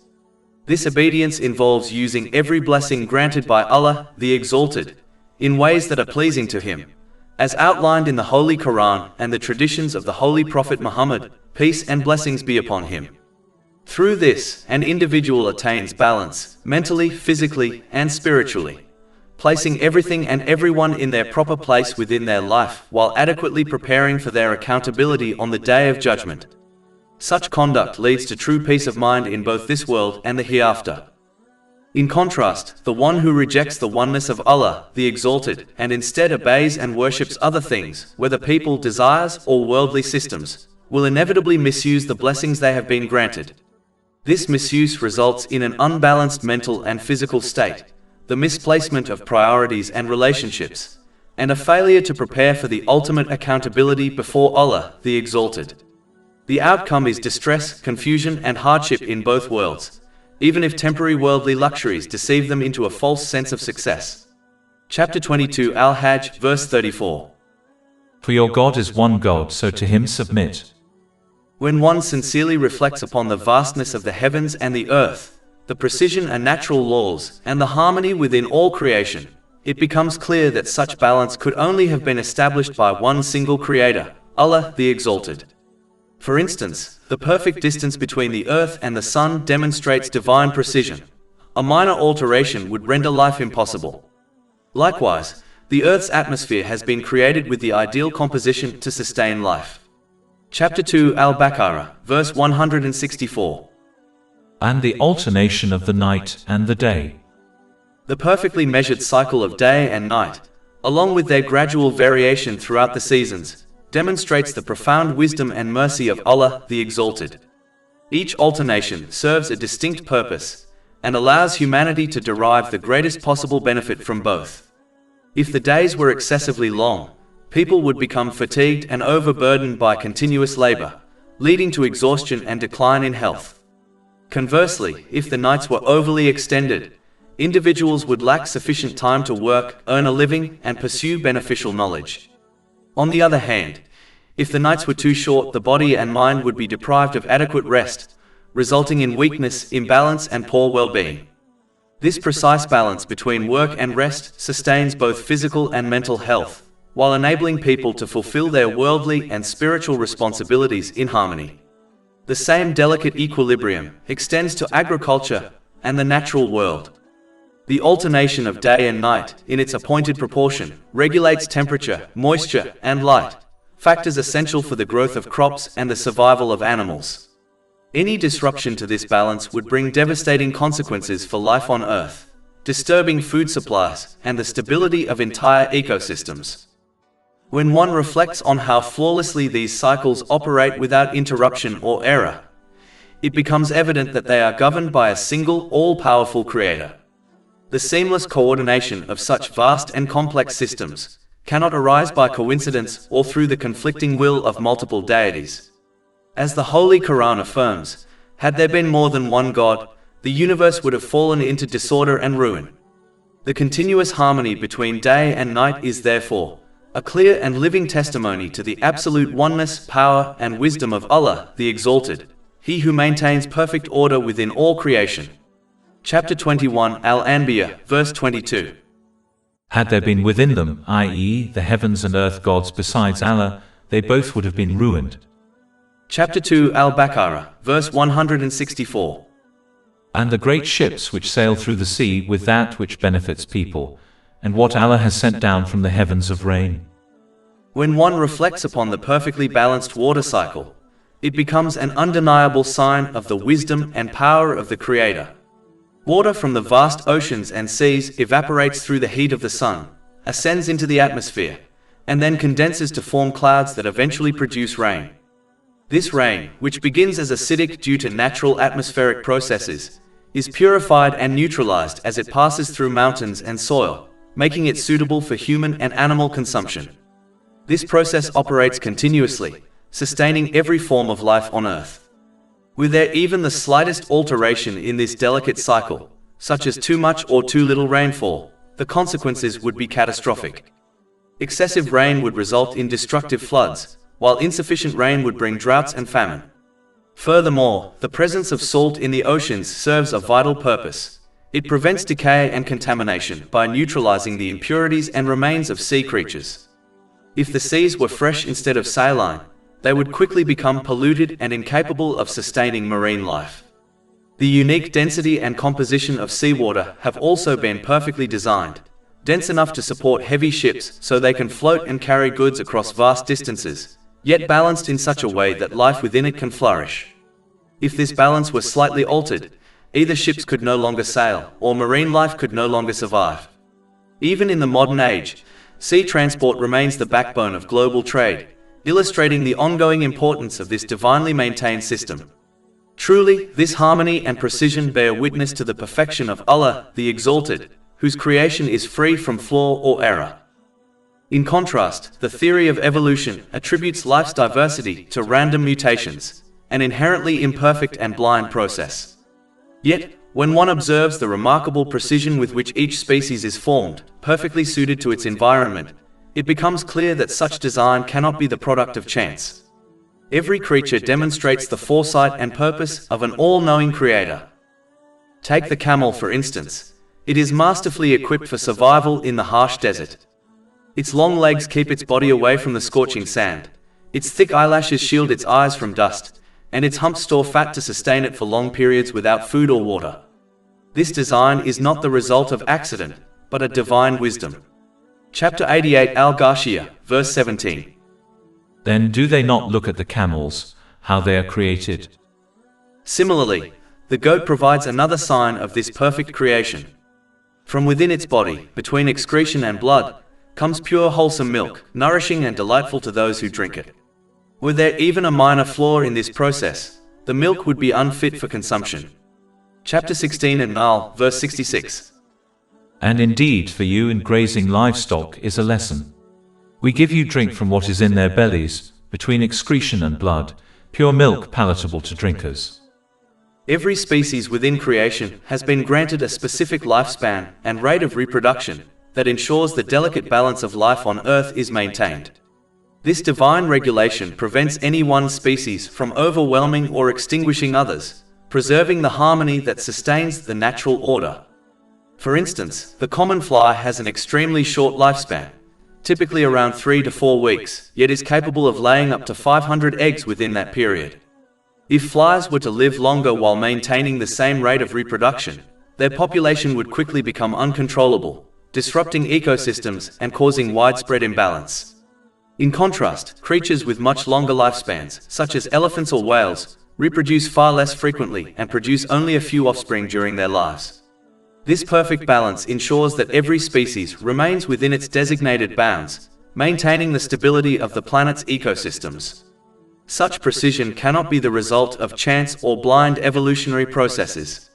Random mutation and natural selection, by their nature, lack the foresight necessary to create and sustain such an intricate equilibrium across all living beings. Instead, this balance testifies to the deliberate design and unbounded wisdom of the Creator, Allah the Exalted, who has ordained measure and proportion for all things. Chapter 2 Al-Baqarah, verse 164. And his directing of the winds and the clouds controlled between the heaven and earth.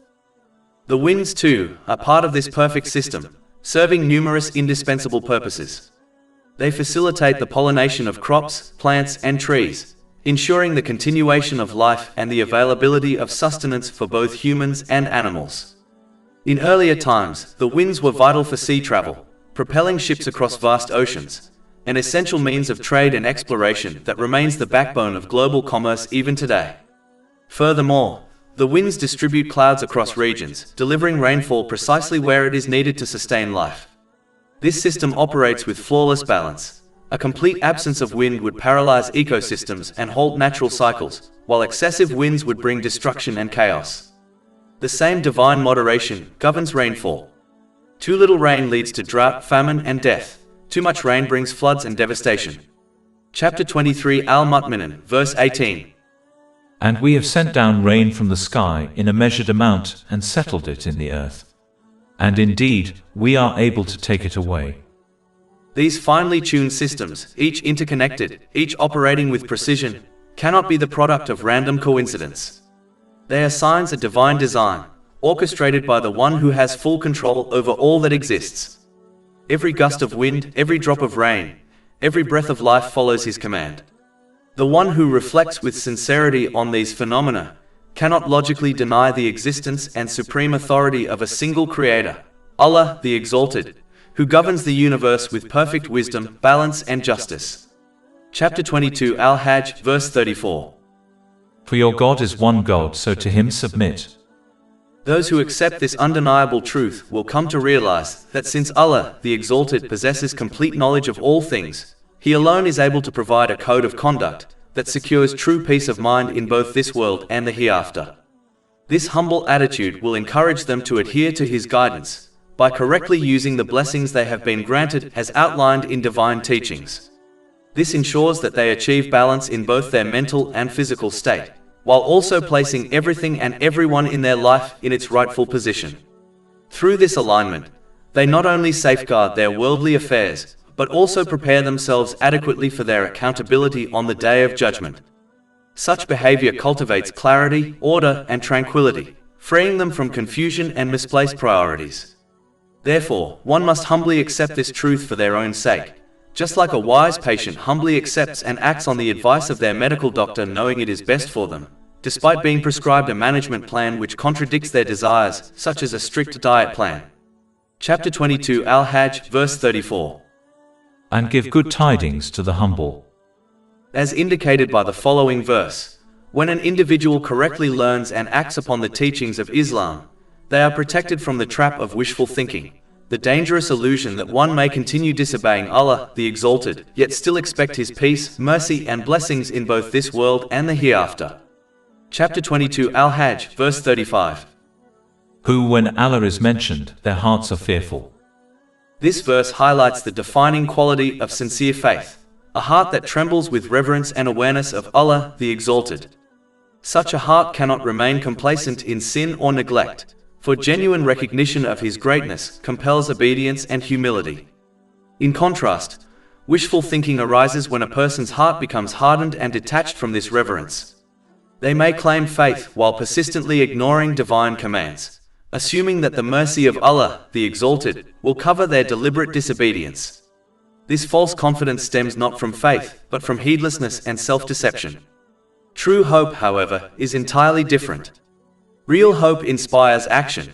It involves sincere striving in the obedience of Allah, the Exalted, by using the blessings He has granted in accordance with the guidance of the Holy Quran and the traditions of the Holy Prophet Muhammad, peace and blessings be upon him. After fulfilling one's duties to the best of their ability, one then turns to Allah, the Exalted, with humility, hoping for His mercy and forgiveness in both worlds. This vital distinction between genuine hope and wishful thinking has been clarified in a hadith found in Jami at Tirmidhi, number 2459. Therefore, everyone must understand and appreciate this difference. They must nurture real hope by coupling faith with obedience, while guarding themselves against the false comfort of wishful thinking. The latter brings neither benefit in this world nor salvation in the next, whereas genuine hope, rooted in sincere faith and righteous action, leads to divine mercy, inner peace, and eternal success, through obtaining a balanced mental and physical state and through correctly placing everything and everyone within their life. The next part of verse 35 makes it clear that one must continue to obey Allah, the Exalted, even in difficult times, as difficulties are a good indicator of who is sincere to Allah, the Exalted, and who is not. Chapter 22 Al-Hajj, verse 35. And those who are consistently patient over what has afflicted them.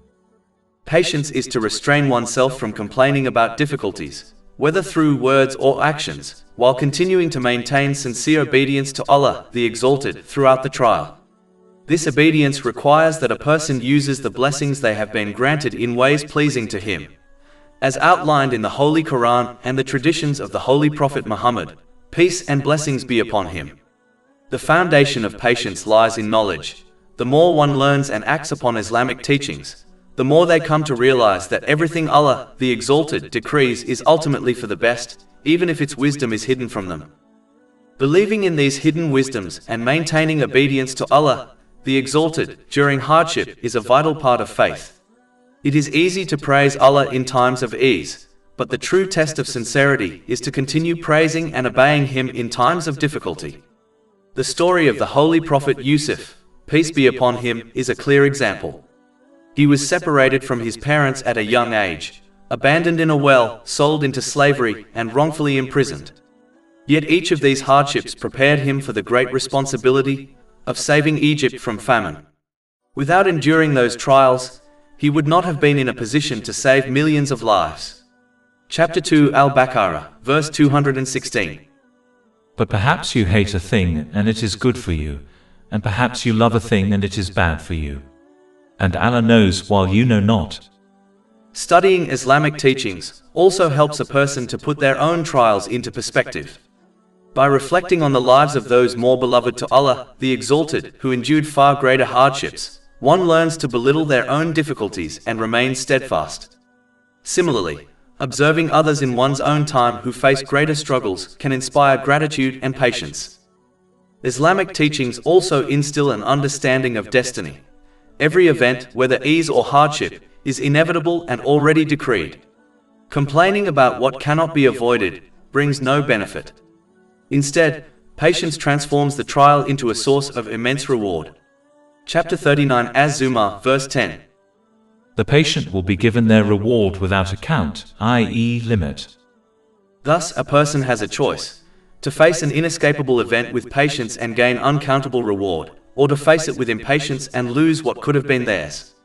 Either way, the event will occur, so wisdom dictates that one should benefit from it in both worlds. Chapter 57 Al-Hadid, verses 22 to 23. No disaster strikes upon the earth or among yourselves except that it is in a register before we bring it into being. Indeed, that for Allah is easy. In order that you not despair over what has eluded you. Through such reflection, one also realizes that what they desire in this world is not always what is best for them. Patience, therefore, is not passive endurance but an active trust in Allah, the Exalted, coupled with steadfast obedience. It transforms hardship into a means of spiritual growth, strengthens faith, and secures reward without measure in the hereafter. Chapter 2 Al-Baqarah, verse 216. But perhaps you hate a thing and it is good for you, and perhaps you love a thing and it is bad for you. And Allah knows while you know not. Each person has countless examples in their own life that demonstrate this truth. Many times a person desires something, believing it to be good for them, only to find that it becomes a source of stress and hardship. Likewise, there are many occasions when a person dislikes something, assuming it to be harmful, only for it to become a source of goodness and benefit. The one who recognizes this reality will be less impatient when faced with situations that contradict their desires, because they understand that what Allah, the Exalted, has decreed is ultimately best for them, even if its wisdom is not immediately apparent. Just as gold is purified through intense heat, people develop resilience and mental strength through enduring difficulties. Those who are accustomed to constant ease often struggle when confronted with even minor challenges, such as disputes within marriage or financial strain. Through trials, Allah, the Exalted, strengthens the inner state of a person so that they are able to face future hardships with greater composure and stability. Patience, however, is not limited to times of difficulty. As taught by Islam, it is required in all situations, including times of ease. When blessed with health, wealth, or status, a person must exercise patience by restraining themselves from misusing these blessings and instead directing them towards what pleases Allah, the Exalted.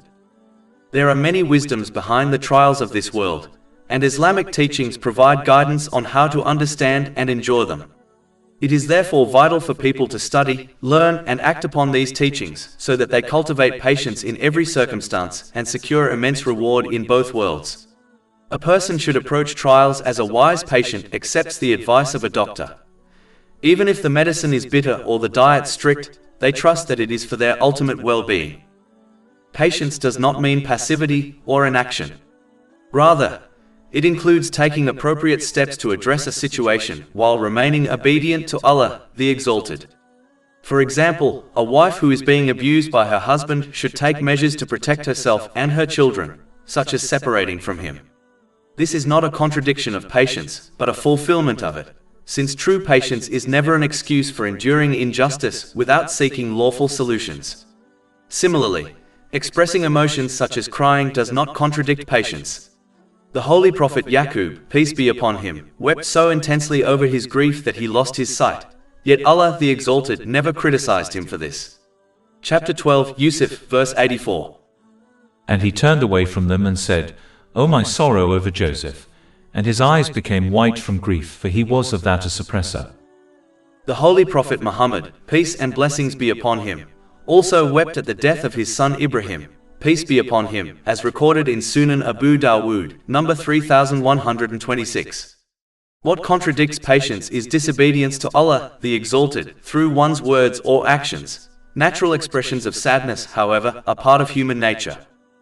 It is also crucial to note that patience must be shown from the very onset of a difficulty, and maintained until one departs from this world.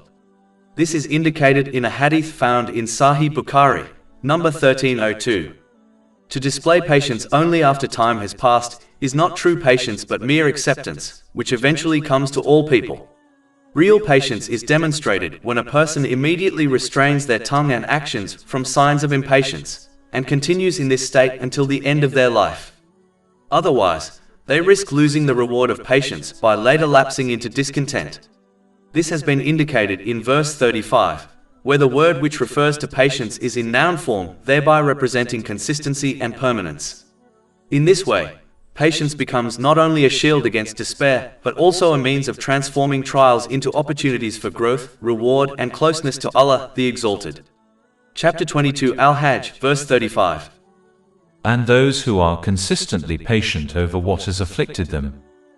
Just like the word patience is in noun form, indicating consistency and permanence, establishing the obligatory prayers have also been mentioned in this way, thereby indicating that they must be offered consistently and permanently and not according to one's desires. Chapter 22 Al-Hajj, verse 35. And the consistent establishes of prayer. Within Islamic teachings, the obligatory prayers hold a position of unparalleled importance, serving as the foremost act of worship and the central pillar upon which all other righteous deeds rest.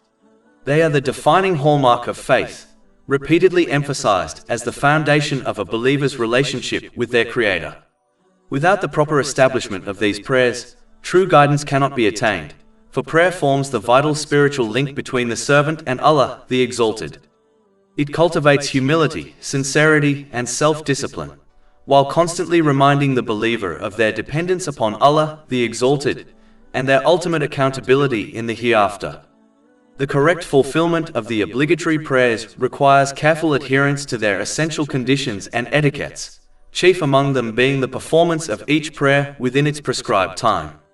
The Holy Quran repeatedly underscores the sanctity of these appointed times, portraying prayer as the clearest sign of genuine submission and the most evident expression of a heart devoted to Allah, the Exalted. By being distributed throughout the day, the prayers regulate the believer's time, anchor their routine in remembrance, and protect them from heedlessness. Each call to prayer serves as a divine reminder that life is fleeting, and that every moment must be lived with awareness of Allah, the Exalted, and preparation for the Day of Judgment. Thus, the obligatory prayers are far more than a set of outward rituals. They are the cornerstone of faith and the foundation upon which all good deeds are built. Through their consistent observance, the believer achieves harmony between the spiritual and physical aspects of life, strengthening their inner resolve to resist sin and remain steadfast upon righteousness. Every component of the prayer holds profound symbolism that reflects the realities of the hereafter. Standing upright mirrors the posture in which all creation will one day stand before Allah, the Exalted, awaiting His judgment. Chapter 83 Al-Mutaffifin, verses 4-6. Do they not think that they will be resurrected? For a tremendous day, the day when mankind will stand before the Lord of the worlds. In like manner, when a believer bows in prayer, the act becomes a powerful reflection on those countless souls who will face reproach and profound remorse on the Day of Judgment for having refused to bow before Allah, the Exalted, during their earthly lives. This gesture of humility embodies recognition of the supreme authority and majesty of Allah, the Exalted, standing as a striking contrast to the arrogance and heedlessness of those who neglected this sacred expression of submission. Chapter 77 Al-Mursalat, verse 48. And when it is said to them, bow in prayer, they do not bow.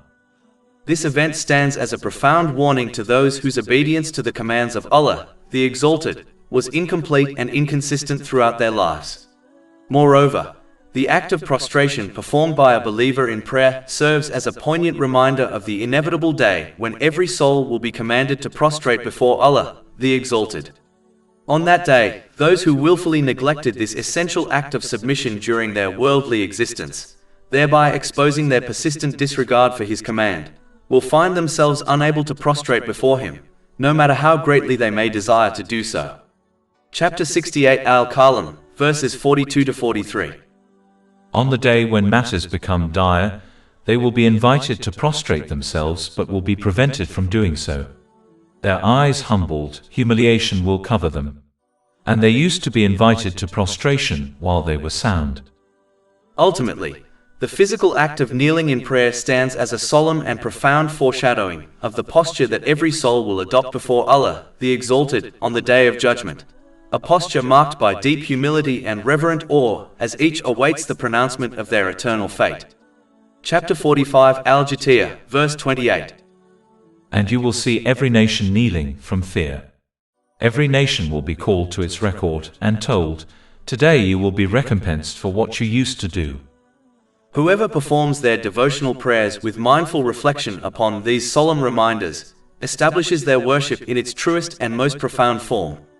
Such depth of contemplation ensures that obedience to Allah, the Exalted, extends beyond the bounds of the prayer itself, shaping one's character and directing one's actions throughout the intervals that lie between each prayer. Chapter 29 Al-Ankabut, verse 45. Indeed, prayer prohibits immorality and wrongdoing. This obedience involves correctly using the blessings they have been granted, as outlined in Islamic teachings. Chapter 22 Al-Hajj, verse 35. and those who spend from what we have provided them.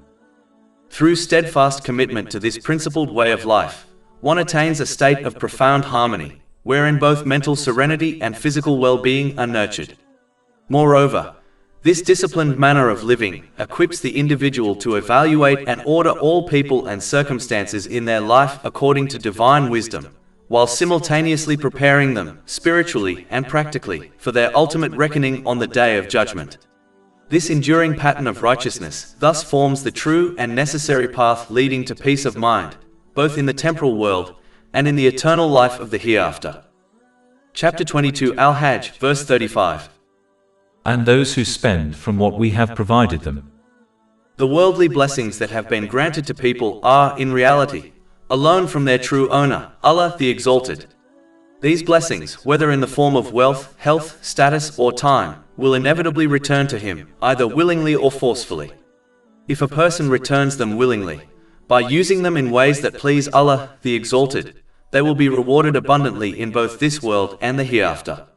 However, if these blessings are taken back forcefully, such as at the time of death, without having been used in obedience to Allah the Exalted, they will become a source of regret and burden for the individual in both worlds.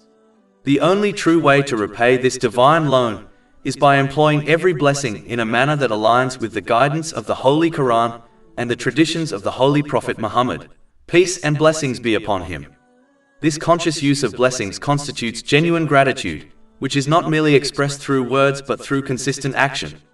True gratitude opens the doors to further divine favor, as Allah the Exalted promises increase to those who are grateful, while those who are heedless risk losing both their worldly comfort and spiritual peace. Chapter 14 Ibrahim, verse 7. If you are grateful, I will surely increase you in favor. When a person uses their blessings in obedience to Allah the Exalted, they experience tranquility and stability, as such obedience naturally leads to a balanced mental and physical state. Their life becomes orderly, with everything and everyone occupying their rightful place, and their heart remains at peace, knowing that they are fulfilling their purpose as servants of Allah the Exalted. Conversely, those who misuse the blessings they have been granted, seeking worldly pleasures, recognition, or selfish gain, will find themselves restless and discontent, for they are attempting to hold on to what ultimately belongs to another. Therefore, the wise understand that every possession, talent, and opportunity is a trust from Allah the Exalted to be used in His service. By returning these blessings willingly through righteous use, they not only repay their debt but also secure lasting peace, contentment, and success in both worlds, through obtaining a balanced mental and physical state, and through correctly placing everything and everyone within their life. After mentioning some of the characteristics of those who are sincere to Him, Allah the Exalted returns to discussing an aspect of the holy pilgrimage, thereby further emphasizing that Islam is a complete code of conduct, which involves one's conduct towards Allah the Exalted and people and completely benefits the latter. Chapter 22 Al-Hajj, verse 36. And the camels and cattle we have appointed for you as among the symbols of Allah, for you therein is good. Therefore, a person must refrain from adopting the ignorant mindset that Allah the Exalted is concerned only with religious obligations, such as the prescribed prayers. In truth, Allah the Exalted will hold every individual accountable for all circumstances they encountered, whether related to worldly matters or religious affairs. It is thus essential that a person acquire understanding of divine teachings and act in accordance with them, ensuring that their conduct remains upright and correct in every situation. A person must not treat faith as though it were a garment to be worn and removed at will, according to personal desires. One who behaves in such a manner is, in reality, serving their own inclinations rather than Allah the Exalted, regardless of what they may profess. Chapter 25 Al-Furqan, verse 43. Have you seen the one who takes as his God his own desire? Those who fail to apply divine guidance in every aspect of their lives inevitably misuse the blessings entrusted to them. As a consequence, they become mentally and physically unsettled, misplacing their priorities and attachments, and neglecting the proper preparation for their accountability on the Day of Judgment. Such negligence brings about distress, trials, and hardship in both worlds, even if outwardly they may appear to enjoy certain worldly comforts. Chapter 22 Al-Hajj, verse 36. And the camels and cattle we have appointed for you as among the symbols of Allah, for you therein is good. So mention the name of Allah upon them when lined up for sacrifice. As discussed earlier, remembering Allah, the Exalted, at the time of sacrifice has been repeatedly mentioned in order to inculcate sincerity in people, whereby they perform all good deeds in order to please Allah, the Exalted.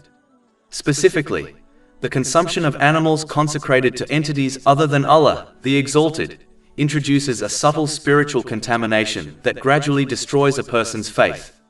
This act reflects a fundamental misunderstanding of reality, the mistaken belief that anyone besides Allah, the Exalted, holds independent power to grant benefit or avert harm, whether in this transient worldly life or in the eternal hereafter. Even when such beliefs are unconscious or seemingly minor, they echo the idolatrous tendencies that led many nations of the past astray. If left unchecked, this deviation can quietly guide a person towards similar perilous errors of belief, even without explicit acknowledgement. Chapter 39 Az-Zumar, verse 3. Unquestionably, for Allah is the pure religion. And those who take protectors besides Him, say, we only worship them that they may bring us nearer to Allah in position. This divine statement exposes the profound self-deception underlying such reasoning. Those who engage in these acts often claim that their intentions are pure, that they merely seek closeness to Allah, the Exalted, but in reality, their hearts become attached to false intermediaries. This misplaced dependence undermines sincerity and corrupts the essence of the oneness of Allah, the Exalted. When a person begins to rely on anything or anyone other than Allah, the Exalted, their spiritual focus becomes divided. Hope and fear, which should be directed solely to the Creator, are misdirected toward creation. Consequently, they may rationalize acts of disobedience, under the illusion that another being's favor or intercession can secure forgiveness or success. Such a mindset breeds complacency, negligence, and spiritual destruction. Rather than sincerely striving to obey Allah, the Exalted, and seeking His forgiveness directly, the person places trust in imagined protectors or false mediators. This detachment from true servitude inevitably leads to one misusing the blessings they have been granted. As a result, they will fall into an unbalanced state, both mentally and physically, misplacing priorities, relationships, and purpose within their life. They will fail to prepare adequately for their accountability on the Day of Judgment, leading to confusion, stress, and hardship in both worlds. Even if they outwardly enjoy certain worldly luxuries, inwardly they will remain unsettled, burdened by anxiety, and deprived of genuine peace of mind. In addition, a heart that depends on others besides Allah, the Exalted, can never experience lasting peace, as it becomes enslaved to countless masters, each demanding loyalty yet offering no true security or comfort. For this reason, the Holy Quran and the traditions of the Holy Prophet Muhammad, peace and blessings be upon him, emphasize with absolute clarity that sincerity and pure devotion form the core of genuine faith. Every act of worship, every intention, and every form of obedience must be directed exclusively toward Allah, the Exalted. Any action performed to please others, seek recognition, or gain worldly benefit loses its spiritual value before Him. This principle is reinforced in a hadith recorded in Jami at Tirmidhi, number 3154, which warns that a person who performs a righteous deed for the sake of anyone other than Allah, the Exalted, will receive no reward from Him. True success, inner peace, and spiritual elevation are attained only through unwavering sincerity and complete reliance upon Allah, the Exalted. He alone holds ultimate authority over every form of benefit and harm, every blessing and trial in this life and in the hereafter. Those who purify their faith of all associations and dedicate their worship entirely to Him will find their hearts illuminated with tranquility in both worlds, through obtaining a balanced mental and physical state, and through correctly placing everything and everyone within their life. Chapter 22 Al-Hajj, verse 36. And the camels and cattle we have appointed for you as among the symbols of Allah, for you therein is good. So mention the name of Allah upon them when lined up for sacrifice, and when they are lifeless on their sides, then eat from them and feed the needy and the beggar. Islam, as a complete code of conduct, encompasses the fulfillment of three interconnected categories of rights: the rights of Allah, the Exalted, the rights of oneself, and the rights of others. Each of these is essential, and neglecting one inevitably harms the others. The rights of Allah, the Exalted, are fulfilled by sincerely and correctly using the blessings He has granted in accordance with His commands and prohibitions. This includes worship, remembrance, gratitude, and obedience. When a person directs their life towards pleasing Allah, the Exalted, they achieve inner harmony, as their actions are guided by divine wisdom rather than fleeting desires. This leads to peace of mind in both worlds, as they maintain balance in their mental and physical state, and correctly prioritize everything and everyone in their life. The rights of oneself must also be honored. A person is entrusted with their own body, mind, and soul, and must therefore care for their health, fulfill their needs, and make life decisions that bring them contentment, provided these do not involve disobedience to Allah, the Exalted. This includes setting boundaries with others, even relatives, when their expectations conflict with what is right. A person who constantly sacrifices their own well-being to please others will never find peace, for people's demands are endless. Instead, they will only grow resentful, as those they strive to please will never be fully satisfied. True well-being comes when a person respects their own rights alongside those of Allah, the Exalted, and others, as outlined in Islamic teachings, and not according to the desires of people. The rights of people are best fulfilled by treating them as one desires to be treated. This principle is summarized in a hadith found in Sahih Bukhari, number 13, where the Holy Prophet Muhammad, peace and blessings be upon him, described this as the essence of true faith. Respecting the dignity, property, and honor of others, and ensuring fairness in dealings, promotes peace and justice within society. When individuals uphold these rights, communities flourish with trust, compassion, and stability. In conclusion, fulfilling these three categories of rights towards Allah, oneself, and others creates a holistic and balanced way of life. It nurtures inner tranquility, strengthens social bonds, and ensures accountability before Allah, the Exalted, on the Day of Judgment. A person who fulfills all three is not only at peace within themselves, but also becomes a source of peace for those around them, embodying the true spirit of Islam. Chapter 22 Al-Hajj, verse 36. And feed the needy and the beggar. In general, a person must prioritize aiding those who are socially vulnerable, such as orphans and widows, according to their means. In the modern era, sponsoring orphans and widows has become remarkably accessible, often achievable online within minutes, with monthly contributions frequently costing less than a typical phone bill. Ignoring this fundamental aspect of Islam is not permissible, as actively supporting the needy ensures ongoing divine favor and blessings from Allah, the Exalted, in both this world and the hereafter.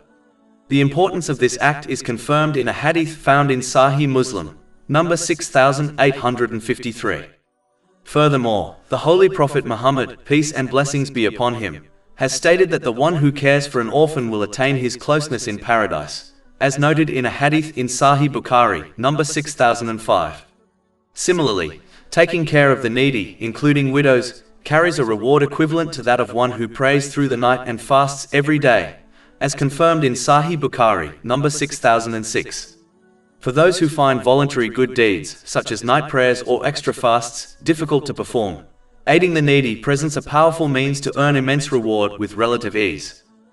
It is crucial to remember that any wealth or resources a person possesses have been granted by Allah, the Exalted, as a loan rather than as a gift. Like any loan, it must ultimately be returned to its owner. The proper way to repay this loan is by utilizing these blessings in ways that please Allah, the Exalted. By helping the needy, one is merely fulfilling this obligation, repaying a debt owed to Allah, the Exalted.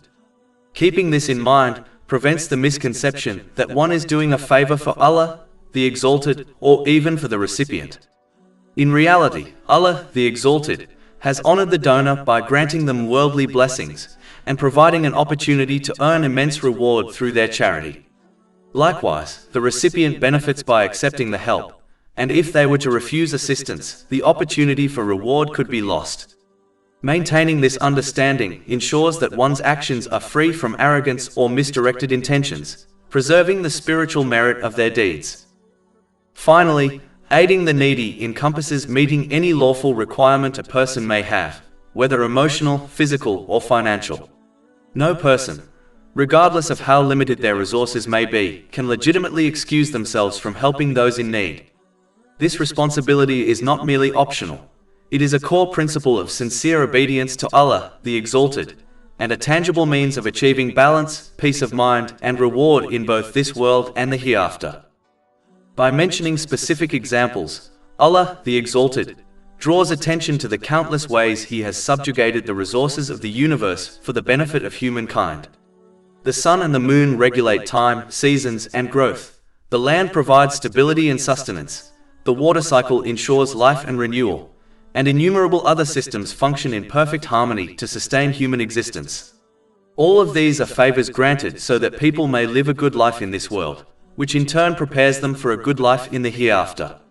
Yet Allah, the Exalted, is entirely independent of these acts of generosity. He gains nothing from this subjugation, nor from the gratitude of His creation.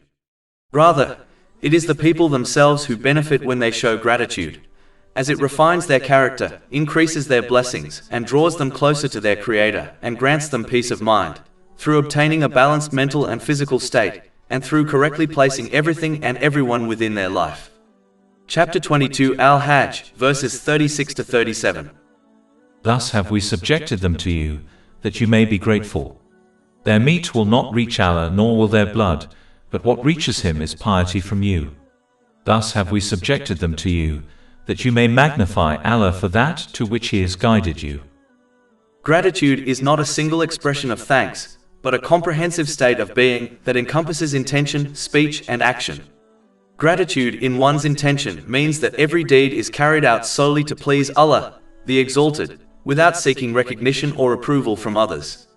Gratitude in one's speech is demonstrated by speaking words of truth, kindness, and remembrance, or by remaining silent when one has nothing good to say. Gratitude in one's actions is shown by using the blessings one has been granted, whether wealth, health, knowledge, or influence, in ways that are pleasing to Allah, the Exalted, as outlined in the Holy Quran and the traditions of the Holy Prophet Muhammad, peace and blessings be upon him. When gratitude is practiced in these three dimensions, it becomes a transformative force. It leads to an increase in blessings, as Allah, the Exalted, promises in chapter 14 Ibrahim, verse 7. If you are grateful, I will surely increase you in favor. It also brings peace of mind and success in both worlds. A grateful person achieves balance in their mental and physical state, because they are content with what Allah, the Exalted, has decreed for them. They also learn to place everything and everyone in their life in its rightful place, avoiding excess, neglect, or misplaced priorities.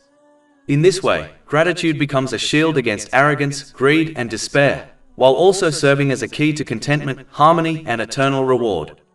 It is not simply a reaction to blessings, but a way of life that aligns the heart, tongue, and limbs so that one achieves peace of mind in both worlds. Chapter 22 Al-Hajj, verse 37.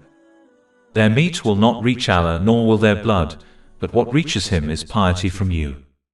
Allah, the Exalted, reminds people that true religious obligation is rooted in piety, which requires consistently using the blessings they have been granted in accordance with Islamic teachings in every circumstance they encounter.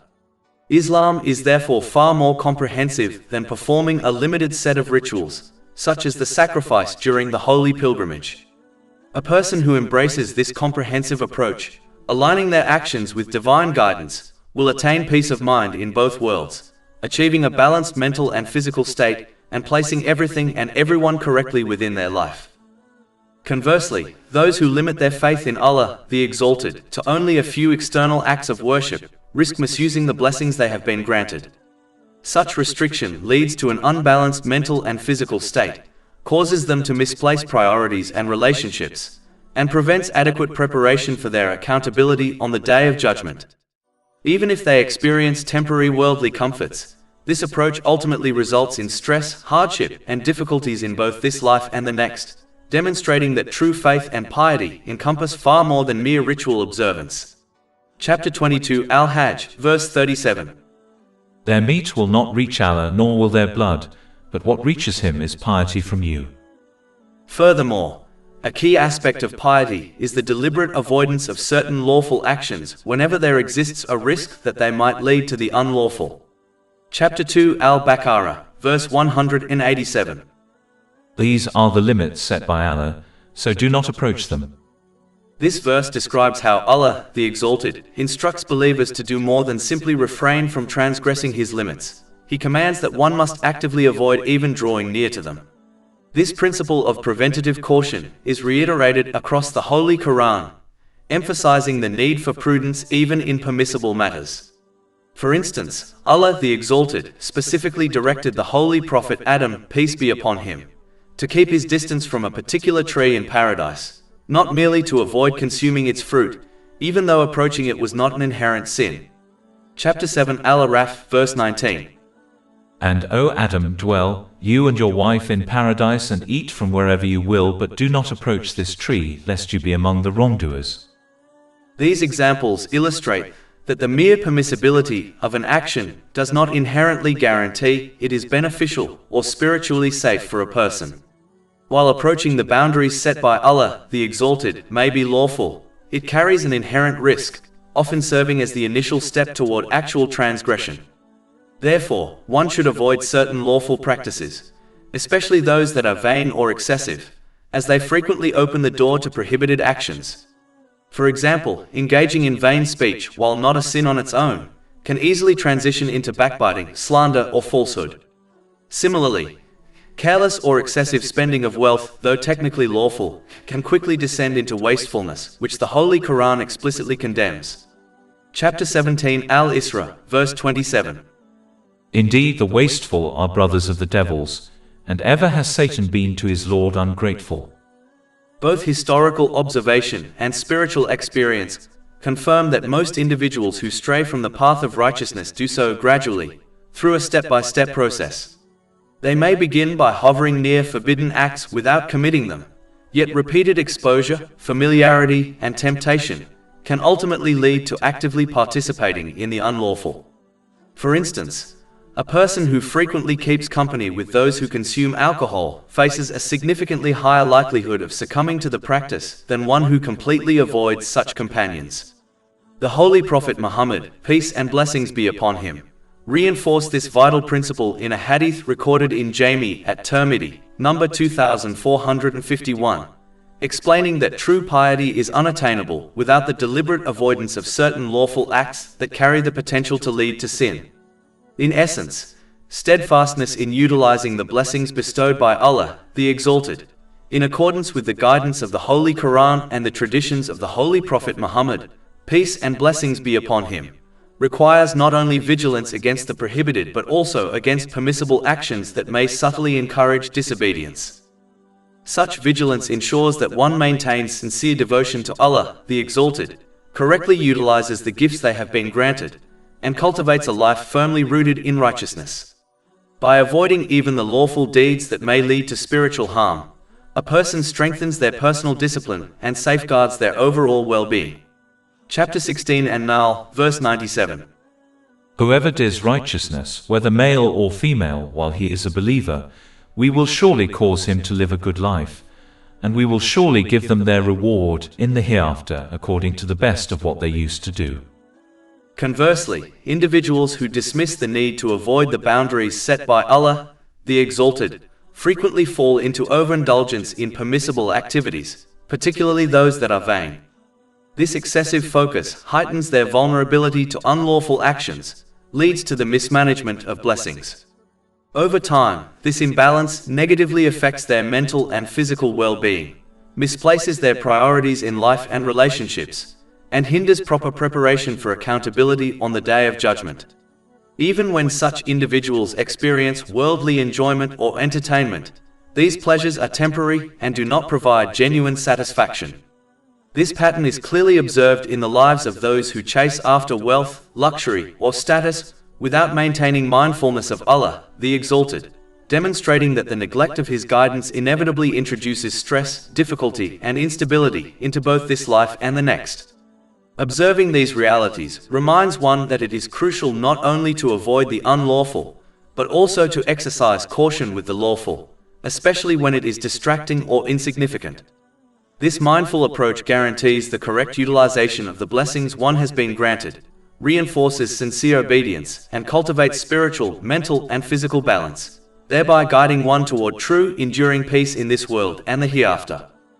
Chapter 22 Al-Hajj, verse 37. That you may glorify Allah for that to which He has guided you. No matter how advanced a civilization becomes, and regardless of the knowledge it acquires in various fields, including the study of the human body and mind, it will never be able to produce a code of conduct that is perfectly suited to human nature and capable of addressing every circumstance, condition, and scenario that individuals or societies may encounter throughout their existence on Earth. This is because human understanding is always partial and evolving.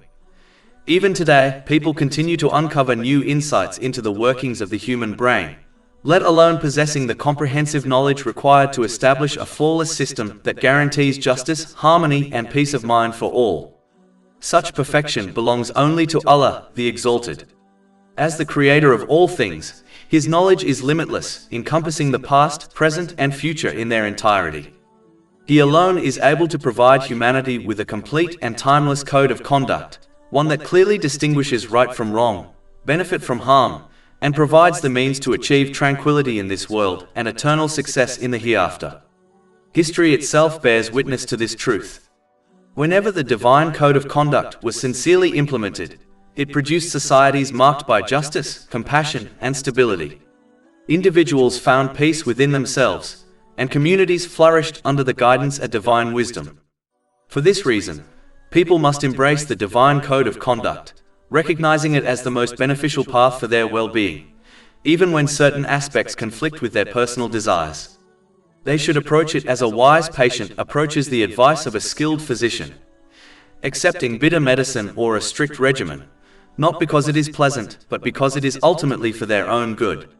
In the same way, obedience to Allah, the Exalted, secures both worldly peace and eternal salvation, through obtaining a balanced mental and physical state, and through correctly placing everything and everyone within their life. Chapter 22 Al-Hajj, verse 37. And give good tidings to the doers of good.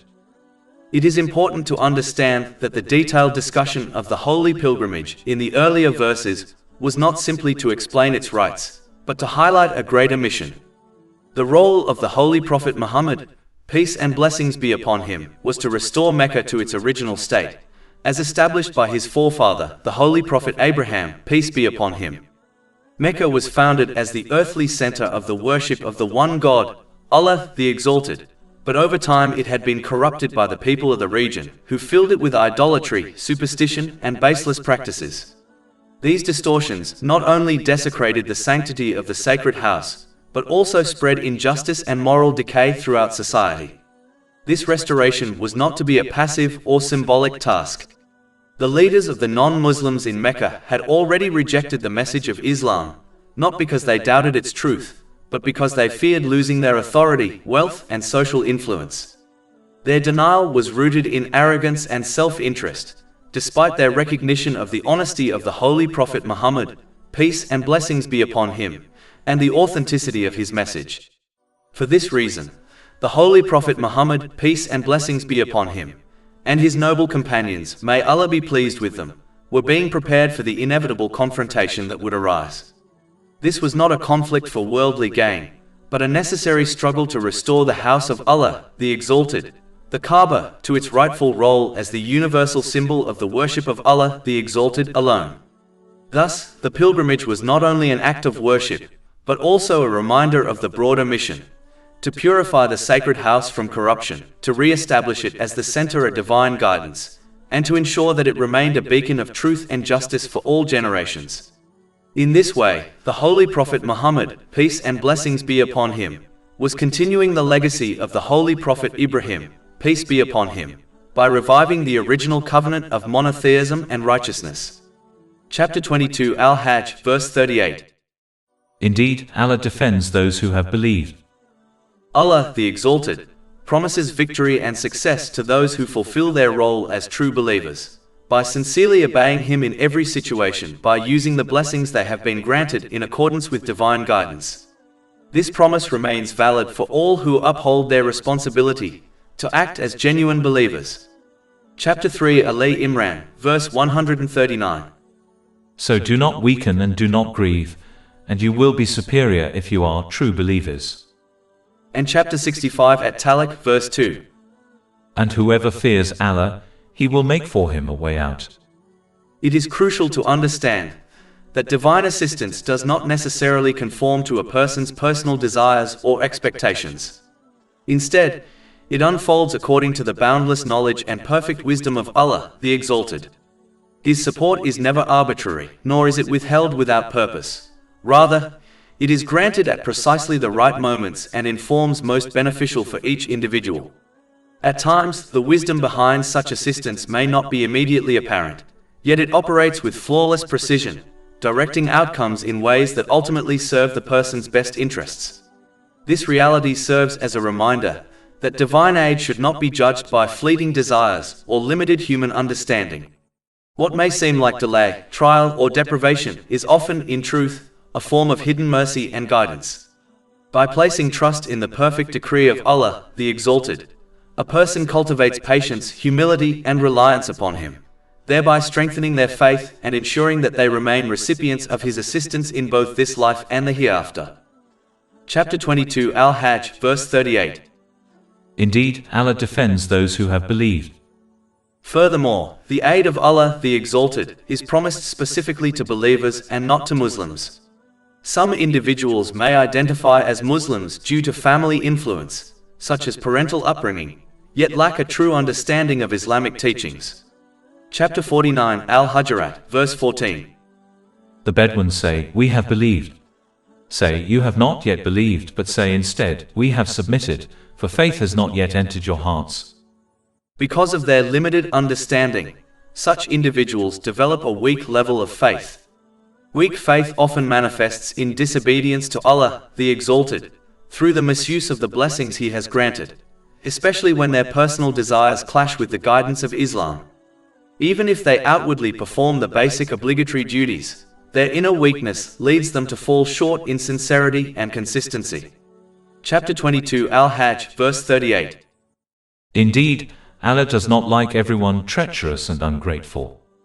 The consequence of this weakness is profound. They will suffer from an unbalanced mental and physical state, as their priorities become confused and they misplace everything and everyone within their life. Instead of living with clarity and purpose, they fall into disorder, failing to adequately prepare for their ultimate accountability on the Day of Judgment. This neglect inevitably results in stress, hardship, and difficulty in both worlds. Even if they enjoy certain worldly luxuries, these comforts cannot shield them from inner unrest, nor can they compensate for the loss of true peace of mind. Without strong faith and correct use of blessings, worldly ease becomes a deception rather than a source of lasting benefit. In contrast, a believer embraces Islam through knowledge derived from the Holy Quran and the traditions of the Holy Prophet Muhammad, peace and blessings be upon him, thereby cultivating strong and steadfast faith. Chapter 49 Al-Hujurat, verse 15.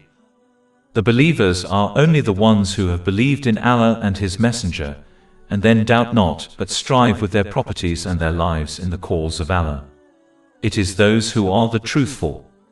Because of their strong faith, a believer remains steadfast in obedience to Allah, the Exalted, both in times of ease and in times of trial, by exercising patience during hardships and expressing gratitude during comfort. Gratitude in intention involves acting solely to please Allah, the Exalted. Gratitude in speech is demonstrated by speaking positively or choosing silence when appropriate. Gratitude in action entails using the blessings one has been granted in ways that are pleasing to Allah, the Exalted, in accordance with the Holy Quran and the teachings of the Holy Prophet Muhammad, peace and blessings be upon him. This practice brings additional blessings, tranquility, and success in both this life and the hereafter, by fostering a balanced mental and physical state and aligning all aspects of one's life properly. Chapter 14 Ibrahim, verse 7. If you are grateful, I will surely increase you in favor. Patience, on the other hand, involves refraining from complaints in both words and actions while remaining steadfast in obedience to Allah, the Exalted. It requires trust that He always selects what is best, even when it is not immediately apparent. Chapter 2 Al-Baqarah, verse 216. But perhaps you hate a thing and it is good for you, and perhaps you love a thing and it is bad for you. And Allah knows while you know not. Thus, a person who acts righteously in all situations attains the steadfast support and mercy of Allah, the Exalted. This guidance fosters tranquility in both worlds, cultivating harmony of mind and body, and ensuring that all aspects of one's life are placed in their proper balance. This principle is further emphasized in a hadith recorded in Sahih Muslim, number 7500. Chapter 10 Yunus, verse 103. Thus, it is an obligation upon us that we save the believers. Chapter 22 Al-Hajj, verse 38. Indeed, Allah does not like everyone treacherous and ungrateful. This verse highlights a pointed critique of the non-Muslims of Mecca, and by extension, the people of the book in Medina, who claimed pride in being descendants of the Holy Prophet Ibrahim, peace be upon him, yet betrayed his legacy by disobeying Allah, the Exalted, and contradicting his path. Both groups profess to uphold the noble heritage of the Holy Prophet Ibrahim, peace be upon him, but their actions revealed the opposite, dishonoring and undermining it. Their defiance reached its zenith when they consciously rejected the truth of Islam, despite being fully aware of it. The idolaters of Mecca, having lived alongside the Holy Prophet Muhammad, peace and blessings be upon him, for 40 years prior to his prophethood, knew with certainty that he had never spoken falsehood. Chapter 10 Yunus, verse 16. For I had remained among you a lifetime before it. Then will you not reason? Being masters of the Arabic language, they could not deny that the Holy Quran was beyond human composition, its eloquence and depth unparalleled by any created being. It was universally recognized, by both the people of the book and the non-Muslims of Mecca, that the Holy Prophet Muhammad, peace and blessings be upon him, had no prior access to previous divine scriptures. His life before prophethood was marked by simplicity, honesty, and integrity, without formal study of earlier revelations. This alone makes it impossible to claim that he derived his message from prior sources. The Holy Quran itself testifies to its divine origin through its profound knowledge of past scriptures, correction of distortions, and presentation of timeless truths, qualities that could only originate from Allah, the Exalted. Chapter 29 Al-Ankabut, verse 48. And you did not recite before it any scripture, nor did you inscribe one with your right hand. Then, i.e., otherwise the falsifiers would have had cause for doubt. Moreover, many scholars among the people of the book recognized the Holy Quran for what it truly was, having knowledge of Allah, the Exalted, as its author. They realized that its message could not have originated from any created being. Their own scriptures had foretold the coming of the Holy Prophet Muhammad, peace and blessings be upon him, and contained descriptions of both his mission and the book he would bring. When they encountered the Holy Quran, they saw in it the signs and truths they had been taught to expect, confirming that it continued and completed Allah, the Exalted message. Their recognition was not merely of the words, but of the truthfulness of Islam as a whole. Chapter 6 Al-An'am, verse 20. Those to whom we have given the scripture recognize it, the Holy Quran, as they recognize their own sons. And chapter 2 Al-Baqarah, verse 146. Those to whom we gave the scripture know him, Prophet Muhammad, peace be upon him, as they know their own sons. Muslims must be vigilant not to fall into the same error as these groups, who took pride in their lineage or association with the Holy Prophet Muhammad, peace and blessings be upon him, yet neglected to follow his sincere and unwavering obedience to Allah, the Exalted. True devotion and loyalty are measured not by words or claims alone, but by consistent action that reflects his example in every aspect of life. This entails utilizing every blessing granted by Allah, the Exalted, whether it be wealth, health, knowledge, or influence, in ways that seek his pleasure and align with his guidance. The Holy Quran and the traditions of the Holy Prophet Muhammad, peace and blessings be upon him, provide a comprehensive framework for this conduct, illustrating how to act with responsibility, gratitude, and humility while avoiding the pitfalls of vanity, pride, or heedlessness. A person who sincerely follows this guidance does not merely profess faith outwardly, but embodies it in their daily choices, interactions, and the manner in which they employ their blessings. True honor, therefore, lies in active obedience and mindful application of divine guidance, not in empty boasts or superficial claims of association. Those who dedicate their actions, intentions, and resources to obeying Allah, the Exalted, following the exemplary life of the Holy Prophet Muhammad, peace and blessings be upon him, secure both the pleasure of Allah, the Exalted, and a foundation of integrity and righteousness in their worldly and spiritual lives. In turn, this leads to peace of mind in both worlds, through obtaining a balanced mental and physical state, and through correctly placing everything and everyone within their life.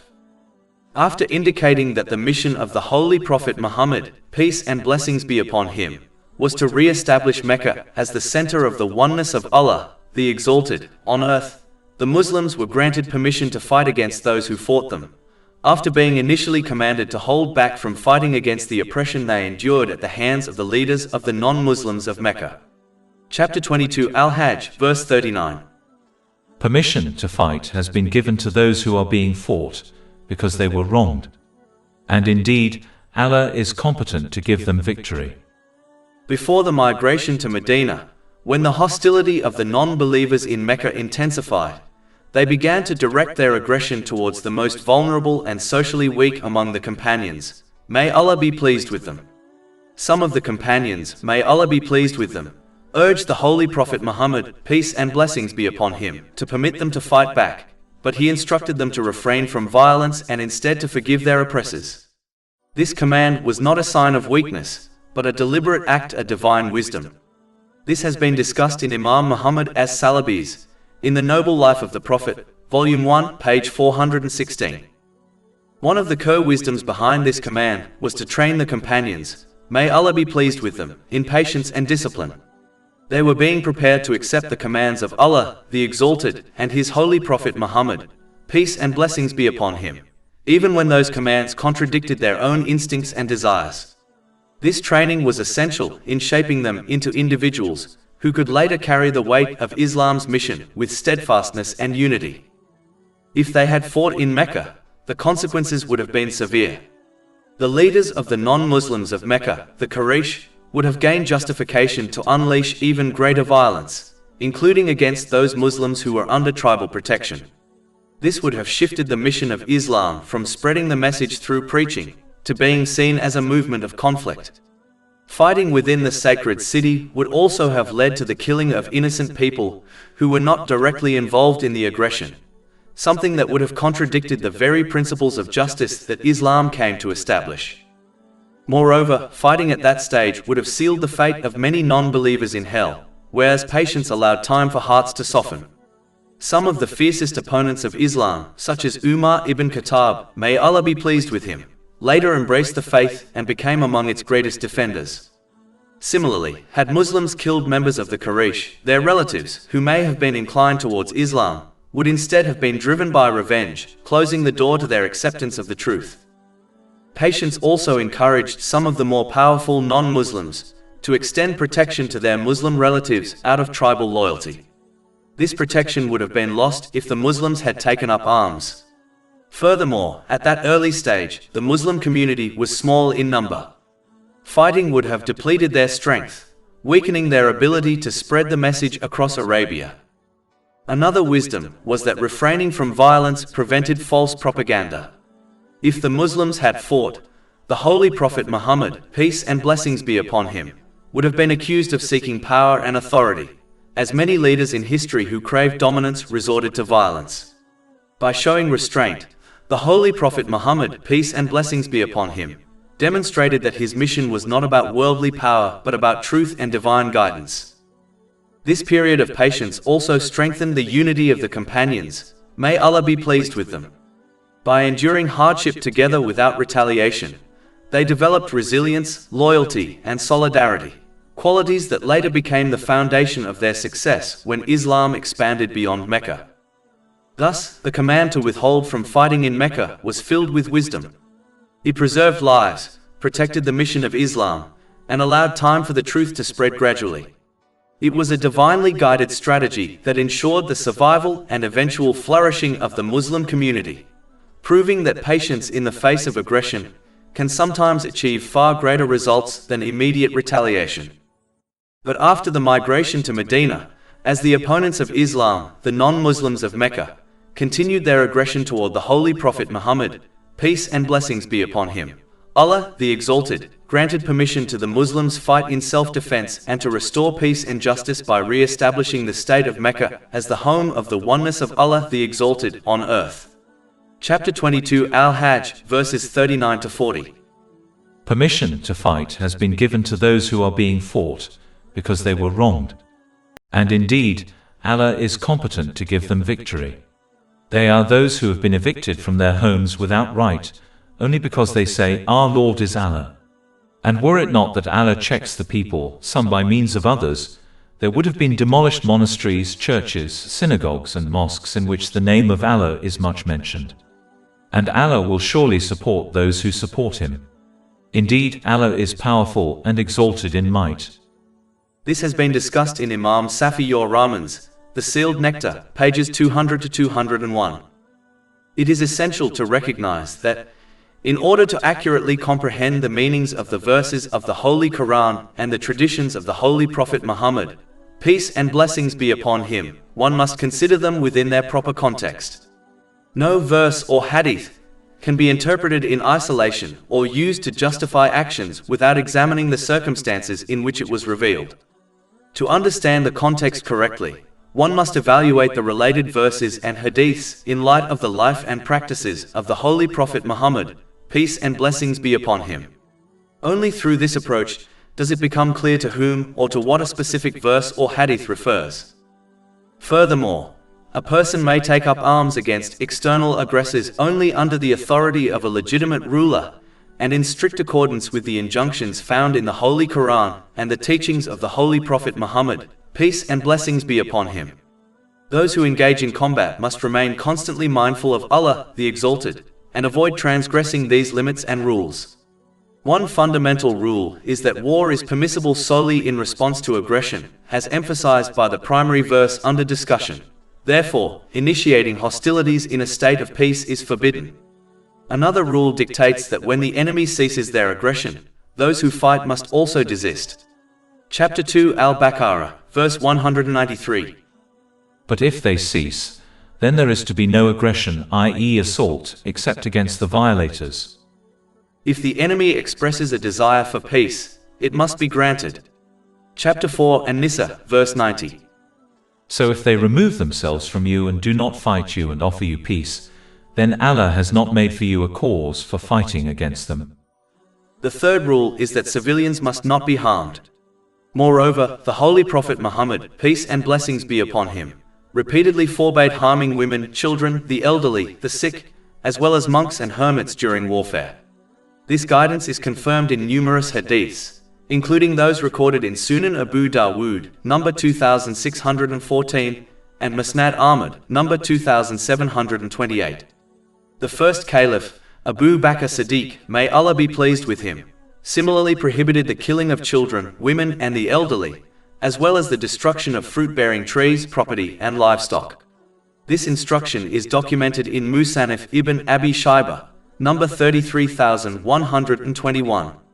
The second caliph, Umar ibn Khattab, may Allah be pleased with him, also emphasized to the Muslim armies the importance of not harming non-combatants, such as farmers, as recorded in Musannaf ibn Abi Shayba, number 33120. In the event of an impending conflict, the Muslim community is commanded to prepare as thoroughly as possible. This preparation serves primarily to deter aggression. However, if the enemy expresses a desire for peace, it must be granted. Chapter 8 An-Anfal, verses 60 to 61. And prepare against them whatever you are able of power, and of steeds of war by which you may terrify the enemy of Allah and your enemy, and if they incline to peace, then incline to it also. Permission is granted to fight those who break their treaties with the Muslims. Chapter 9 At-Tawbah, verses 12 to 13. And if they break their oaths after their treaty and defame your religion, then combat the leaders of disbelief, for indeed there are no oaths sacred to them. Fight them that they might cease. Would you not fight against a people who broke their oaths and determined to expel the messenger, and they had begun the attack upon you the first time? Islam has forbade attacking those who fulfill their treaties. Chapter 9 At-Tawbah, verse 7. So as long as they are upright toward you, be upright toward them. Indeed, Allah loves the righteous who fear Him. There is no justification for compelling any person to accept Islam. Genuine acceptance must spring from the heart, not merely be expressed by the tongue or shown through outward actions. Chapter 2 Al-Baqarah, verse 256. There shall be no compulsion in faith. Those who are at peace with Muslims must always be treated with justice. Chapter 60 Al-Mumtahana, verses 8 to 9. Allah does not forbid you from those who do not fight you because of religion, and do not expel you from your homes, from being righteous toward them and acting justly toward them. Indeed, Allah loves those who act justly. Allah only forbids you from those who fight you because of religion, and expel you from your homes and aid in your expulsion. War is hateful to Allah, the Exalted. A person must be compelled into it while not desiring it. Chapter 2 Al-Baqarah, verse 216. Battle has been enjoined upon you while it is hateful to you. The Holy Prophet Muhammad, peace and blessings be upon him, likewise warned people against craving conflict, instead urging them to seek safety from Allah, the Exalted. When compelled to face an adversary, however, they are required to remain steadfast, a principle reflected in a hadith recorded in Sahih al-Bukhari, number 2966. The true purpose of these verses is to affirm that force may be employed only when unavoidable, only to the degree absolutely necessary, and always within the parameters set by the Holy Quran and the traditions of the Holy Prophet Muhammad, peace and blessings be upon him. As previously noted, it is essential to interpret any verse or hadith concerning fighting within its proper context, to understand to whom, when, and where it applies. Sadly, many people, whether through ignorance or intent, misread these texts. A prominent example is the so-called sword verse, a label applied by some despite the fact that the word sword does not actually appear in the Holy Quran. Chapter 9 at Tawbah, verse 5. And when the inviolable months have passed, then kill the polytheists wherever you find them, and capture them and besiege them, and sit in wait for them at every place of ambush. As explained previously, even the permission for war is limited to specific conditions and includes provisions for peace. A careful study of the historical context of this and related verses demonstrates that it is not a general rule for fighting all non-Muslims. Rather, the verse addresses a specific group of people at a specific time and in a specific place. The verses surrounding what is often called the sword verse repeatedly clarify that the polytheists mentioned are those who persistently violated their peace treaties with the Holy Prophet Muhammad, peace and blessings be upon him, and engaged in acts of violent aggression against the community of persons of faith and its allies. For instance, the verse immediately preceding the sword verse, chapter 9 at Tawbah, verse 4, states, Accepted are those with whom you made a treaty among the polytheists, and then they have not been deficient toward you in anything or supported anyone against you, so complete for them their treaty until their term has ended. Indeed, Allah loves the righteous who fear Him. This is followed by another command in a related verse, chapter 9 at Tawbah, verse 7. How can there be for the polytheists a treaty in the sight of Allah and with His Messenger, except for those with whom you made a treaty at Al-Masjid Al-Haram? So as long as they are upright toward you, be upright toward them. Indeed, Allah loves the righteous who fear Him. The transgressions of these polytheists, against whom fighting was commanded, are detailed in other related verses. Chapter 9 at Tawbah, verses 8 to 10. How can there be a treaty, while, if they gain dominance over you, they do not observe concerning you any pact of kinship or covenant of protection? They satisfy you with their mouths, but their hearts refuse compliance, and most of them are defiantly disobedient. They have exchanged the signs of Allah for a small price and averted people from His way. Indeed, it was evil that they were doing. They do not observe toward a believer any pact of kinship or covenant of protection. And it is they who are the transgressors. And chapter 9 at Tawbah, verses 12 to 13. And if they break their oaths after their treaty and defame your religion, then combat the leaders of disbelief, for indeed there are no oaths sacred to them. Fight them that they might cease. Would you not fight against a people who broke their oaths and determined to expel the messenger, and they had begun the attack upon you the first time? These particular polytheists repeatedly violated their agreements and collaborated with others against persons of faith. They initiated hostilities, obstructed people from embracing Islam, and expelled Muslims from Mecca and Masjid al-Haram. Their transgressions are explicitly mentioned at least 8 times in the relevant verses. In chapter 9 at Tawbah, verse 12, as referenced above, the purpose of fighting the leaders of disbelief is to compel them to cease their aggressive actions.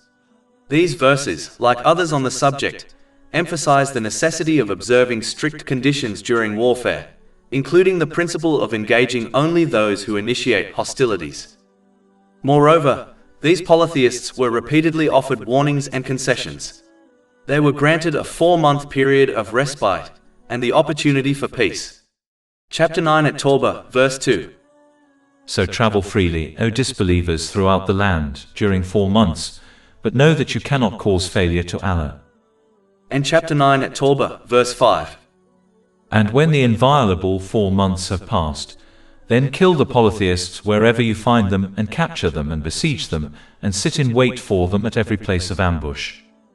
This period of respite was granted so that the polytheists could either accept Islam or depart peacefully from the Arabian Peninsula. Additionally, the Holy Prophet Muhammad, peace and blessings be upon him, was commanded to offer protection to any of these polytheists who sought it, ensuring that they could hear the teachings of Islam without fear or coercion, or leave the region safely without the threat of harm.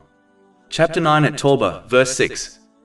And if any one of the polytheists seeks your protection, then grant him protection so that he may hear the words of Allah, i.e. the Quran. Then deliver him to his place of safety. That is because they are a people who do not know. The command in the so-called sword verse to fight and kill these polytheists would only apply if they remained in the Arabian Peninsula after the 4-month period of respite without accepting Islam. It is important to note that many of the polytheists took advantage of this respite and embraced Islam. As a result, fighting ceased, and no blood was actually shed in connection with the sword verse.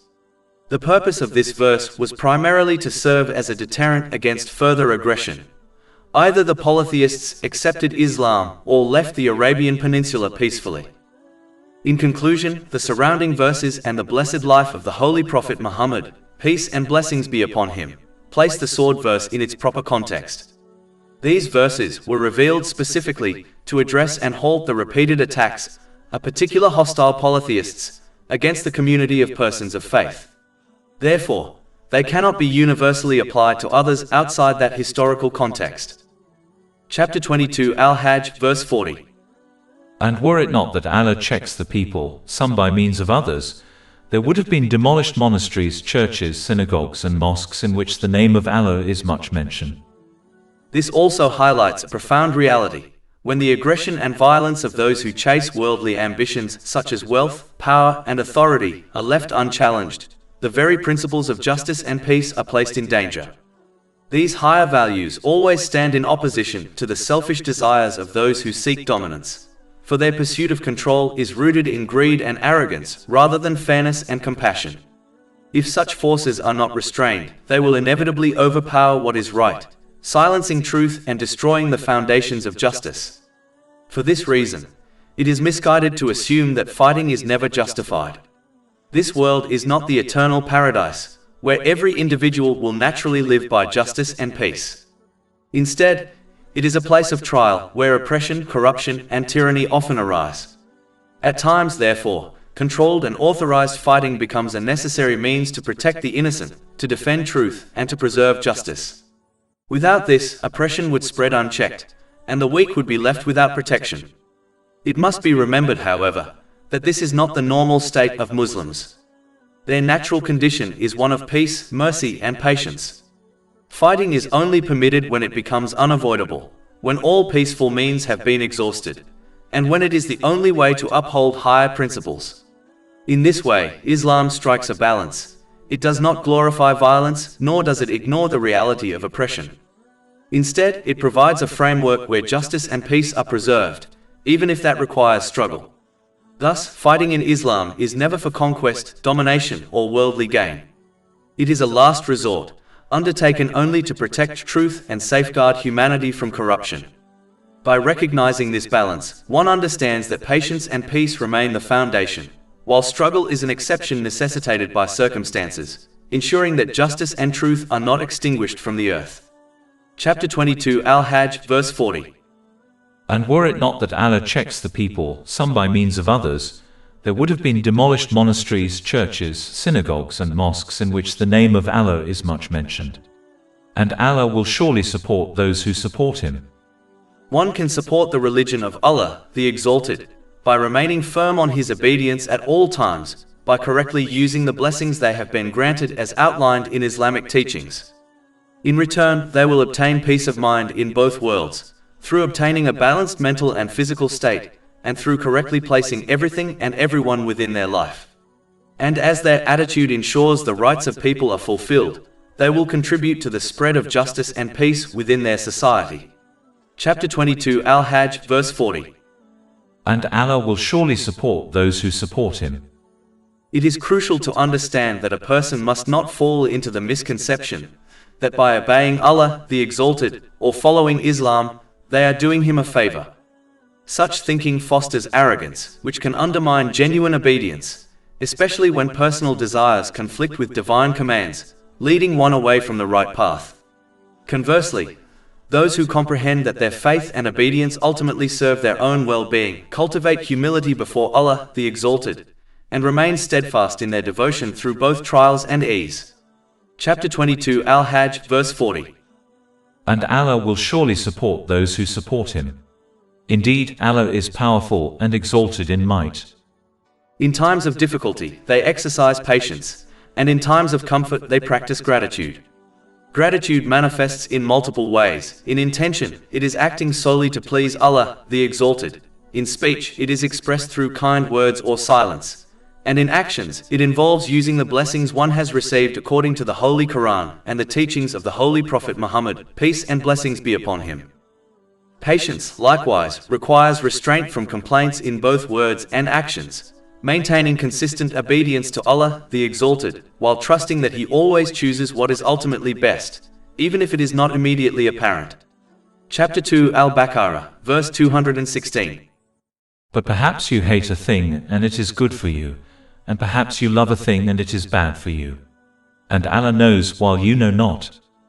A person who consistently aligns their behavior with this understanding in all circumstances, whether in moments of ease or during trials, will attain steadfast support, guidance and mercy from Allah, the Exalted.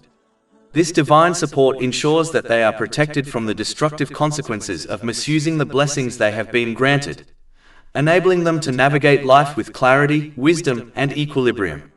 By adhering to sincere obedience, they achieve a harmonious balance in both mental and physical states, allowing them to respond to challenges with patience, approach opportunities with gratitude, and make decisions that reflect insight and foresight. Furthermore, this consistent alignment allows a person to correctly prioritize and place everything and everyone within their life, establishing order and purpose in their relationships, responsibilities, and use of resources. Their heart remains focused on what truly matters, free from attachment to transient worldly distractions, while their mind gains the calmness necessary for thoughtful reflection and decision-making. This cultivated state of balance and mindfulness not only nurtures inner peace in this world, but also prepares the individual for accountability on the Day of Judgment, ensuring a favorable outcome in the hereafter. As illustrated in a hadith found in Sahih Muslim, number 7500, such a person's devotion and mindful conduct bring about a life of serenity, resilience and divine favor, demonstrating the profound and all-encompassing benefits of living in sincere obedience to Allah, the Exalted. As previously discussed, the purpose of resisting the violence of those whose sole ambition is to amass wealth and authority is not to mirror their motives, but to restore justice and peace within society. The aim is never to pursue worldly gain, but to protect truth, safeguard the innocent, and uphold fairness. When fighting becomes necessary, it is a means to remove oppression and corruption so that justice can flourish, not a tool for conquest or personal enrichment. This distinction is vital, for if the struggle were driven by the same desires as the aggressors, it would only perpetuate injustice and chaos. Instead, The struggle sanctioned by Allah the Exalted is one of principle, rooted in sincerity and obedience. It is a temporary measure to preserve the higher values of peace, security, and righteousness, ensuring that society is not dominated by those who exploit power for selfish ends. In this way, the believer's struggle is elevated above worldly ambition, for its goal is to establish a just order that allows people to live in harmony, worship and obey Allah the Exalted freely, and prepare for the hereafter. Chapter 22 Al-Hajj, verse 41. Those who, if we give them authority in the land, establish prayer and give zakah and enjoin what is right and forbid what is wrong. Within Islamic teachings, the obligatory prayers hold a singular and paramount position, being recognized as the foremost act of worship and the central pillar supporting all other righteous deeds. They are the defining characteristic of faith, repeatedly stressed as the foundation of a believer's connection with their Creator. Without the proper establishment of these prayers, one cannot achieve true spiritual guidance, as prayer constitutes the vital spiritual link between the servant and Allah, the Exalted. It instills humility, sincerity, and self-discipline, constantly reminding the believer of their dependence upon Allah, the Exalted, and their ultimate accountability on the Day of Judgment. Correctly fulfilling the obligatory prayers requires meticulous adherence to their essential conditions and manners, the most critical of which is performing each prayer within its designated time. The Holy Quran repeatedly emphasizes the sanctity of these appointed times, presenting prayer as the clearest evidence of genuine submission and the most apparent expression of a heart devoted to Allah, the Exalted. By being distributed across the day, the prayers structure the believer's time, firmly embedding their routine in remembrance and shielding them from heedlessness. Each call to prayer acts as a divine notification that life is temporary and that every moment must be lived with awareness of Allah, the Exalted, and preparation for the Day of Judgment. Thus, the obligatory prayers are far more than a collection of outward rites. They are the cornerstone of faith and the foundation upon which all good deeds are founded. Through their consistent observation, the believer achieves harmony between the spiritual and physical dimensions of life, strengthening their internal resolve to resist sin and remain steadfast on righteousness. Every element of the prayer holds profound symbolism that mirrors the realities of the hereafter. For instance, the act of standing upright represents the posture in which all creation will one day stand before Allah, the Exalted, awaiting His judgment with humility and accountability. Chapter 83 Al-Mutaffifin, verses 4-6. Do they not think that they will be resurrected? For a tremendous day, the day when mankind will stand before the Lord of the worlds. In a similar manner, when an individual performs the act of bowing during prayer, the gesture serves as a powerful reminder of the many souls who will face severe reproach and deep regret on the Day of Judgment for having refused to bow before Allah, the Exalted, during their time on earth. This deliberate act of humility signifies the recognition of His supreme authority and majesty, standing in sharp contrast to the arrogance and heedlessness of those who neglected this sacred expression of submission. Chapter 77 Al-Mursalat, verse 48. And when it is said to them, bow in prayer, they do not bow. This serves as a serious warning to all those whose obedience to the commands of Allah, the Exalted, remain partial and erratic during their lives. Furthermore, the prostration performed by a believer in prayer acts as a powerful reminder of the inevitable day when every soul will be commanded to prostrate before Allah, the Exalted. On that day, those who deliberately neglected this essential act of submission throughout their worldly existence, thereby revealing their consistent disregard for His command, will discover they are physically unable to prostrate before Him, regardless of how intensely they may wish to. Chapter 68 Al-Kalam, verses 42-43. On the day when matters become dire, they will be invited to prostrate themselves but will be prevented from doing so. Their eyes humbled, humiliation will cover them. And they used to be invited to prostration while they were sound. Kneeling in prayer serves as a solemn and profound foreshadowing of the posture that every single soul will assume before Allah, the Exalted, on the Day of Judgment, a stance characterized by deep humility and reverent awe while awaiting the declaration of their eternal destiny. Chapter 45 Al-Jatiyah, verse 28. And you will see every nation kneeling from fear. Every nation will be called to its record and told, "Today you will be recompensed for what you used to do." Through thoughtful performance of one's prayers, reflecting upon these truths, one establishes worship in its deepest form. This profound level of contemplation ensures that obedience to Allah, the Exalted, extends far beyond the prayer mat itself, actively influencing one's character and directing one's conduct throughout the intervals between each act of worship. Chapter 29 Al-Ankabut, verse 45. Indeed, prayer prohibits immorality and wrongdoing. This obedience involves correctly using the blessings one has been granted, as outlined in Islamic teachings. Chapter 22 Al-Hajj, verse 41. And give zakah. The obligatory charity constitutes only a minor fraction of an individual's total assets, and its payment is only mandated once a fixed minimum threshold has been met. One of its primary objectives is to serve as a constant reminder that the wealth one possesses is not truly their own. If it belonged entirely to them, they would possess the freedom to spend it without restriction. Instead, wealth is created and bestowed by none other than Allah, the Exalted, and must, therefore, be utilized in a manner that is pleasing to Him. In reality, every blessing an individual enjoys, be it wealth, health, knowledge, or status, is merely a loan entrusted to them, which must ultimately be repaid to its rightful owner, Allah, the Exalted. This repayment is not made by returning the blessing itself, but by employing it in ways that meet His approval, as delineated in the Holy Quran and the noble traditions of the Holy Prophet Muhammad, peace and blessings be upon him. When one discharges this trust, their wealth is transformed into a source of purification, protection, and reward.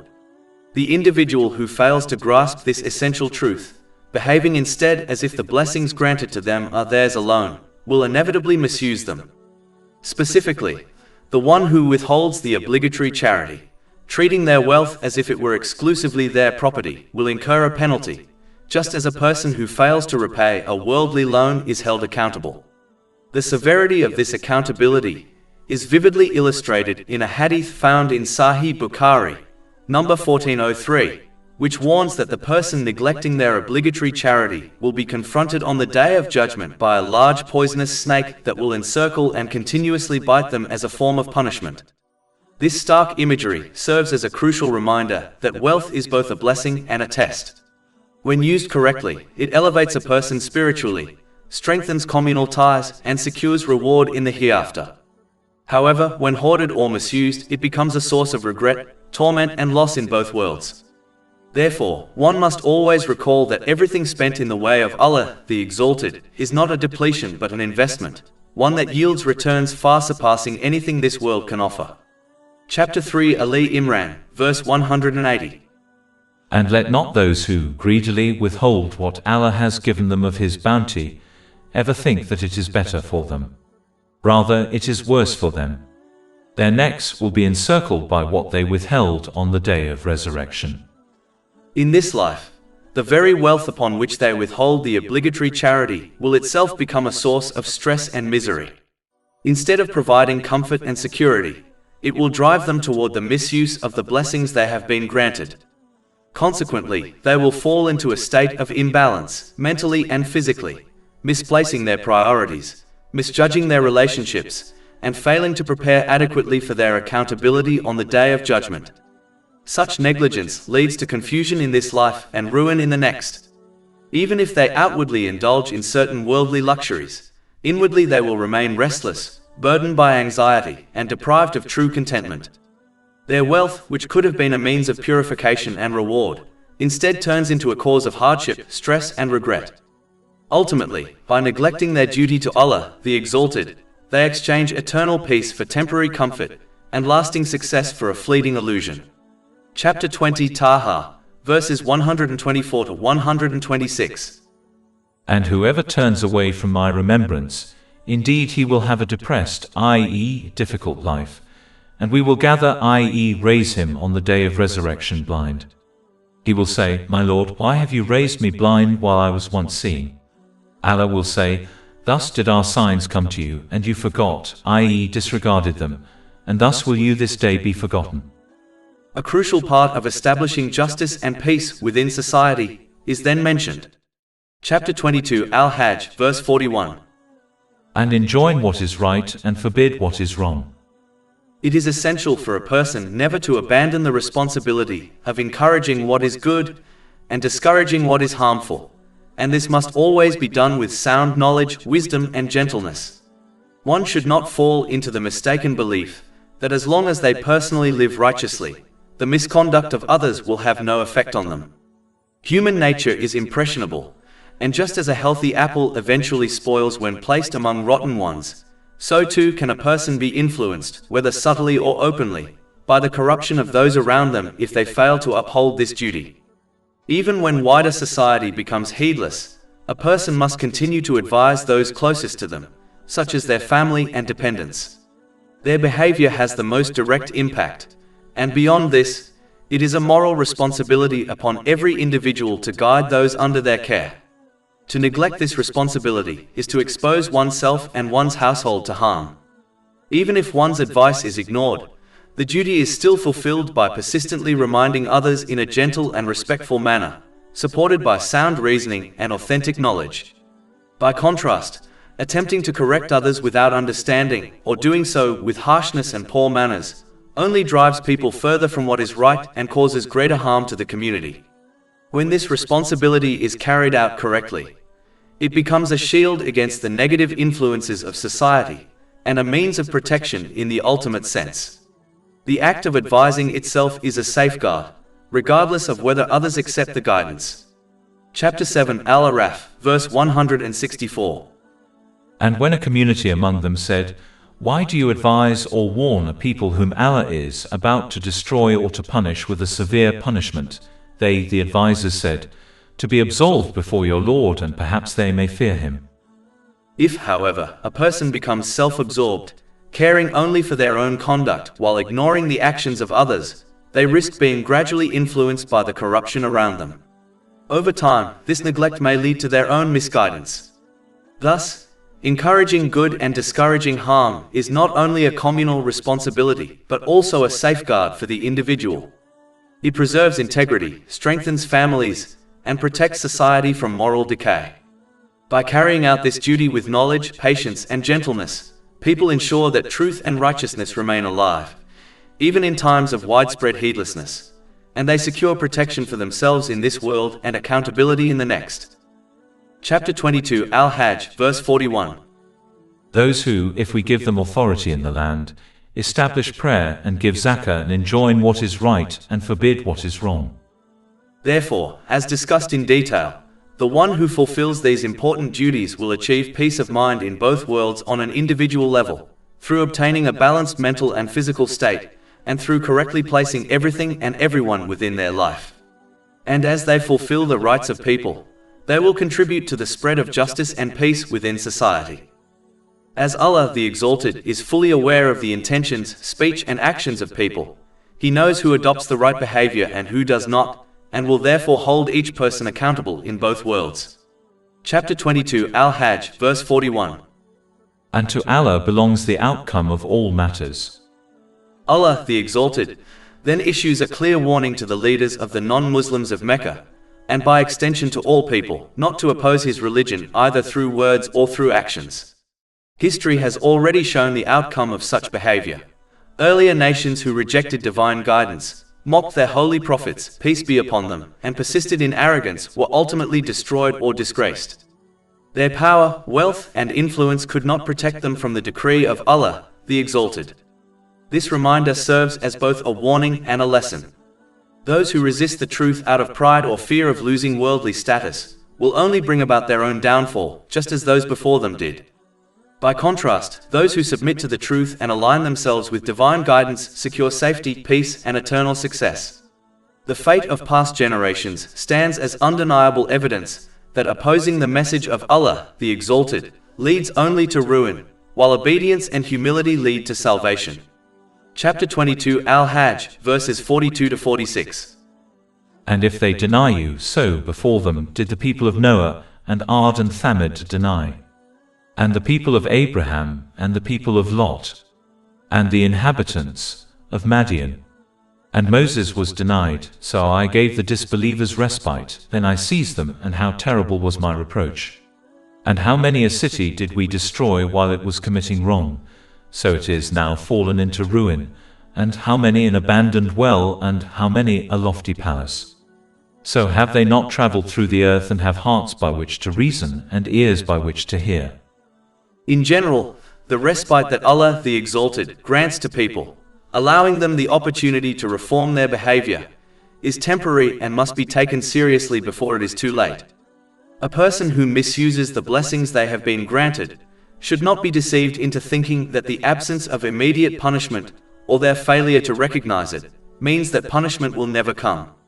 In this world, such negligence prevents them from achieving a balanced mental and physical state and leads to the misplacement of everything and everyone within their life. Consequently, elements of their life, including family, friends, career, and wealth, become sources of stress and frustration rather than support and comfort.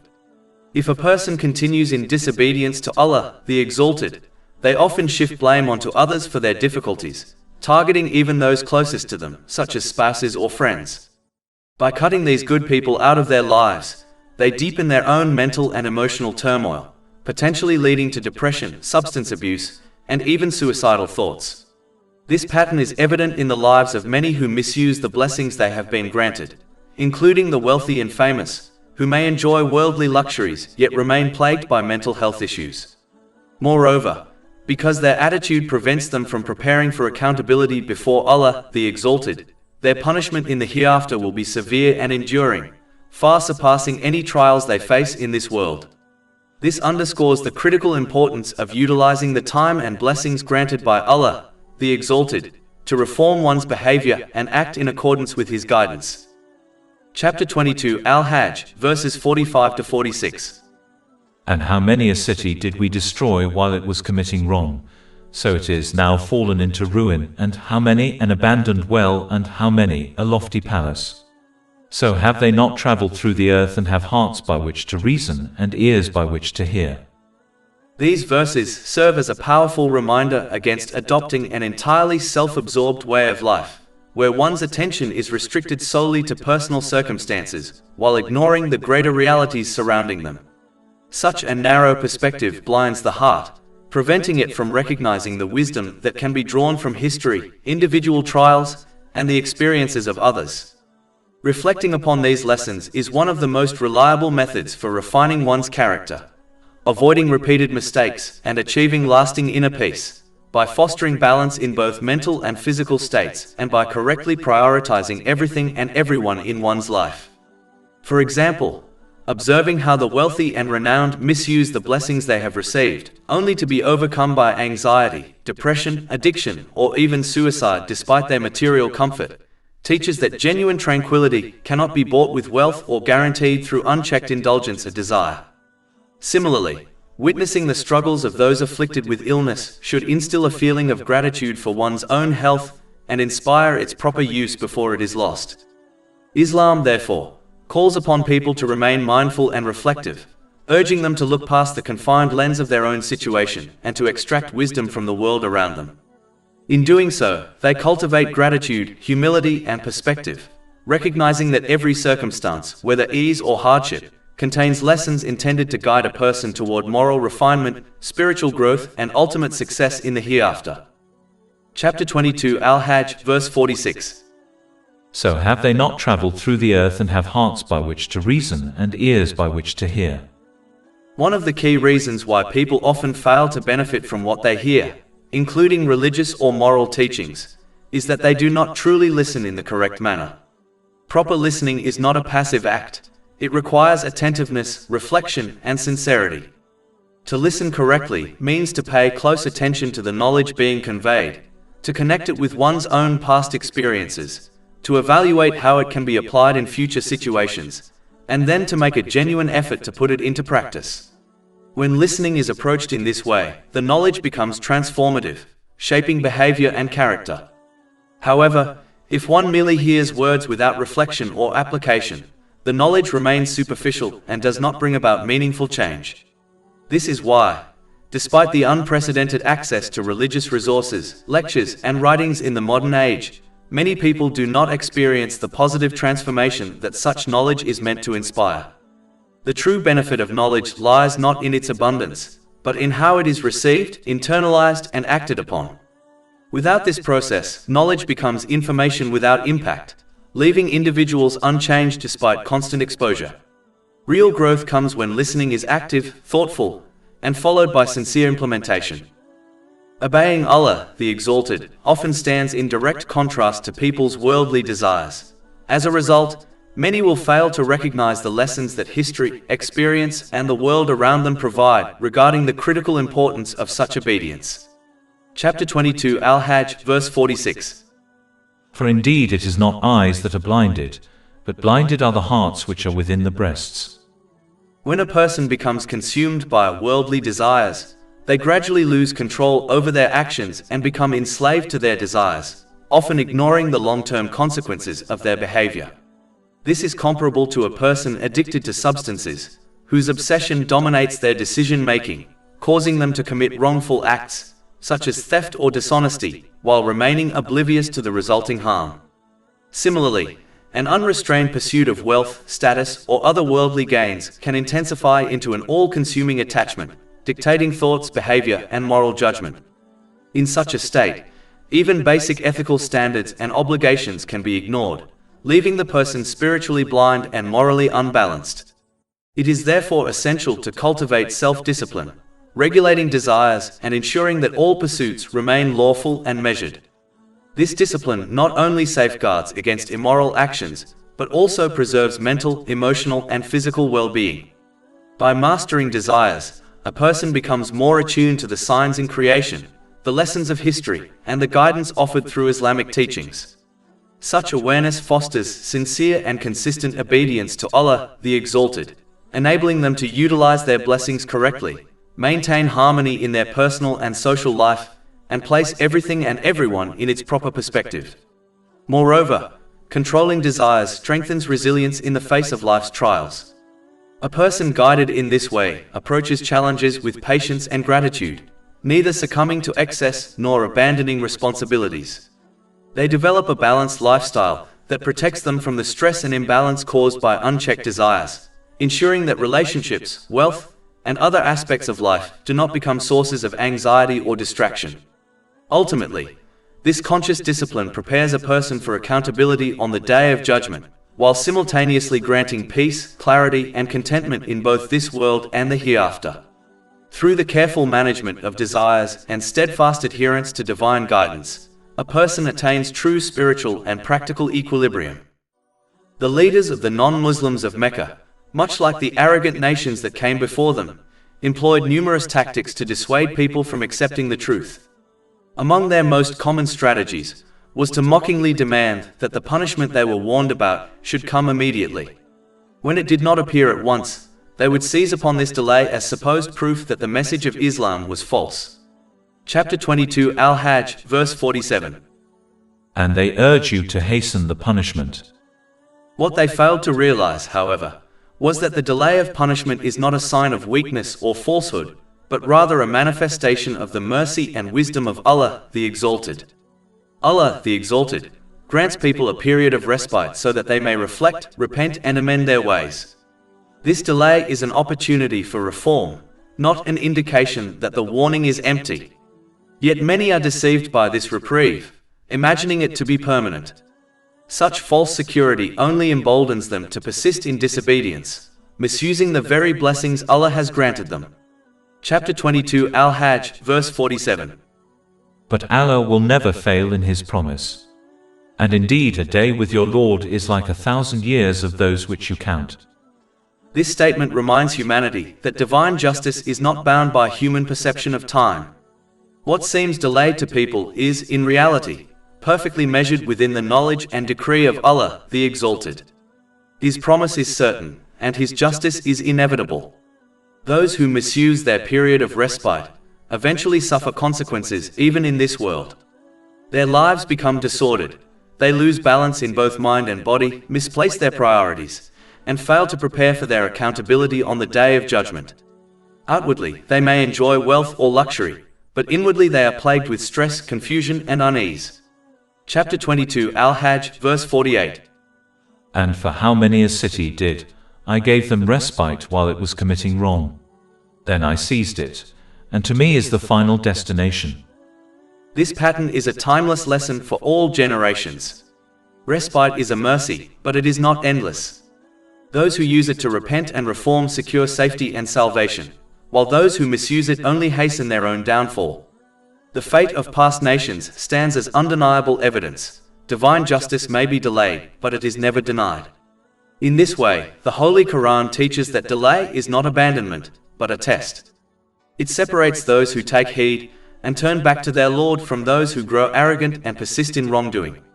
The wise recognize the delay as a chance to change, while the heedless squander it until the decree of Allah, the Exalted, overtakes them. Ultimately, as the unavoidable and final destination is one's accountability on the Day of Judgment, each individual will be held answerable for their choices, whether they wisely utilize the respite granted to them by obeying Allah, the Exalted, thereby securing peace of mind in both worlds, through achieving a balanced mental and physical state, and correctly ordering everything and everyone within their life, or whether they misuse the respite granted to them, consequently incurring stress, trouble, and difficulties in both worlds, through an unbalanced mental and physical state, and the misplacement of everything and everyone within their life. Chapter 22 Al-Hajj, verse 48. And to me is the final destination. Therefore, a person must accept and act on Islamic teachings for their own sake, even if it contradicts their desires. Chapter 22 Al-Hajj, verse 49. Say, O people, I am only to you a clear warner. It should be noted that glad tidings and warnings only bring benefit when they are met with a practical response. The individual who responds by using the blessings granted by Allah, the Exalted, in the manner outlined within the teachings of Islam, will attain peace of mind in both this world and the hereafter. Such a person will achieve balance in mental and physical health, and will correctly order everything and everyone within their life, thereby living with clarity and purpose while preparing for accountability on the Day of Judgment. In contrast, the individual who fails to respond to the guidance of Islam, whether in the form of good news or warnings, will persist in misusing the blessings that have been bestowed upon them. This misuse will inevitably lead to imbalance, causing disorder in both mind and body, confusion in priorities, and neglect in preparing for the ultimate reckoning. As a result, such a person will face stress, hardship, and difficulty in both worlds, even if outwardly surrounded by certain worldly luxuries. Their comforts will not shield them from inner unrest, nor will they protect them from the consequences of neglecting divine guidance. True benefit, therefore, lies not in hearing alone, but in responding with sincere action and steadfastness. One should therefore conduct themselves like a wise patient who accepts and follows the medical advice of their doctor, knowing that it is ultimately for their own benefit, even if the prescription involves bitter medicines or a strict diet. Just as this patient, through perseverance, eventually attains good physical and mental health, so too does the one who accepts and acts upon the teachings of Islam. The reason is clear. The only one who possesses complete knowledge of how a person can achieve true balance in both mind and body, and how to correctly place everything and everyone within their life, is Allah, the Exalted. The knowledge of human beings, no matter how advanced, will always remain limited. Despite extensive research into the mental and physical states of people, society cannot provide solutions to every challenge an individual faces. Human advice cannot shield a person from every form of stress, nor can it guarantee that one will always arrange their priorities and relationships correctly. This is due to the natural limitations of human knowledge, experience, foresight, and the biases that inevitably influence human judgment. Allah, the Exalted, alone possesses perfect knowledge, and He has granted it to humanity through the Holy Quran and the traditions of the Holy Prophet Muhammad, peace and blessings be upon him. This truth becomes evident when one observes the difference between those who use their blessings in accordance with Islamic teachings and those who do not. The former live with clarity, balance, and purpose, while the latter often misuse their blessings, leading to confusion and imbalance. Interestingly, in most cases, patients do not fully understand the science behind the medicines they are prescribed, yet they trust their doctor and follow the treatment.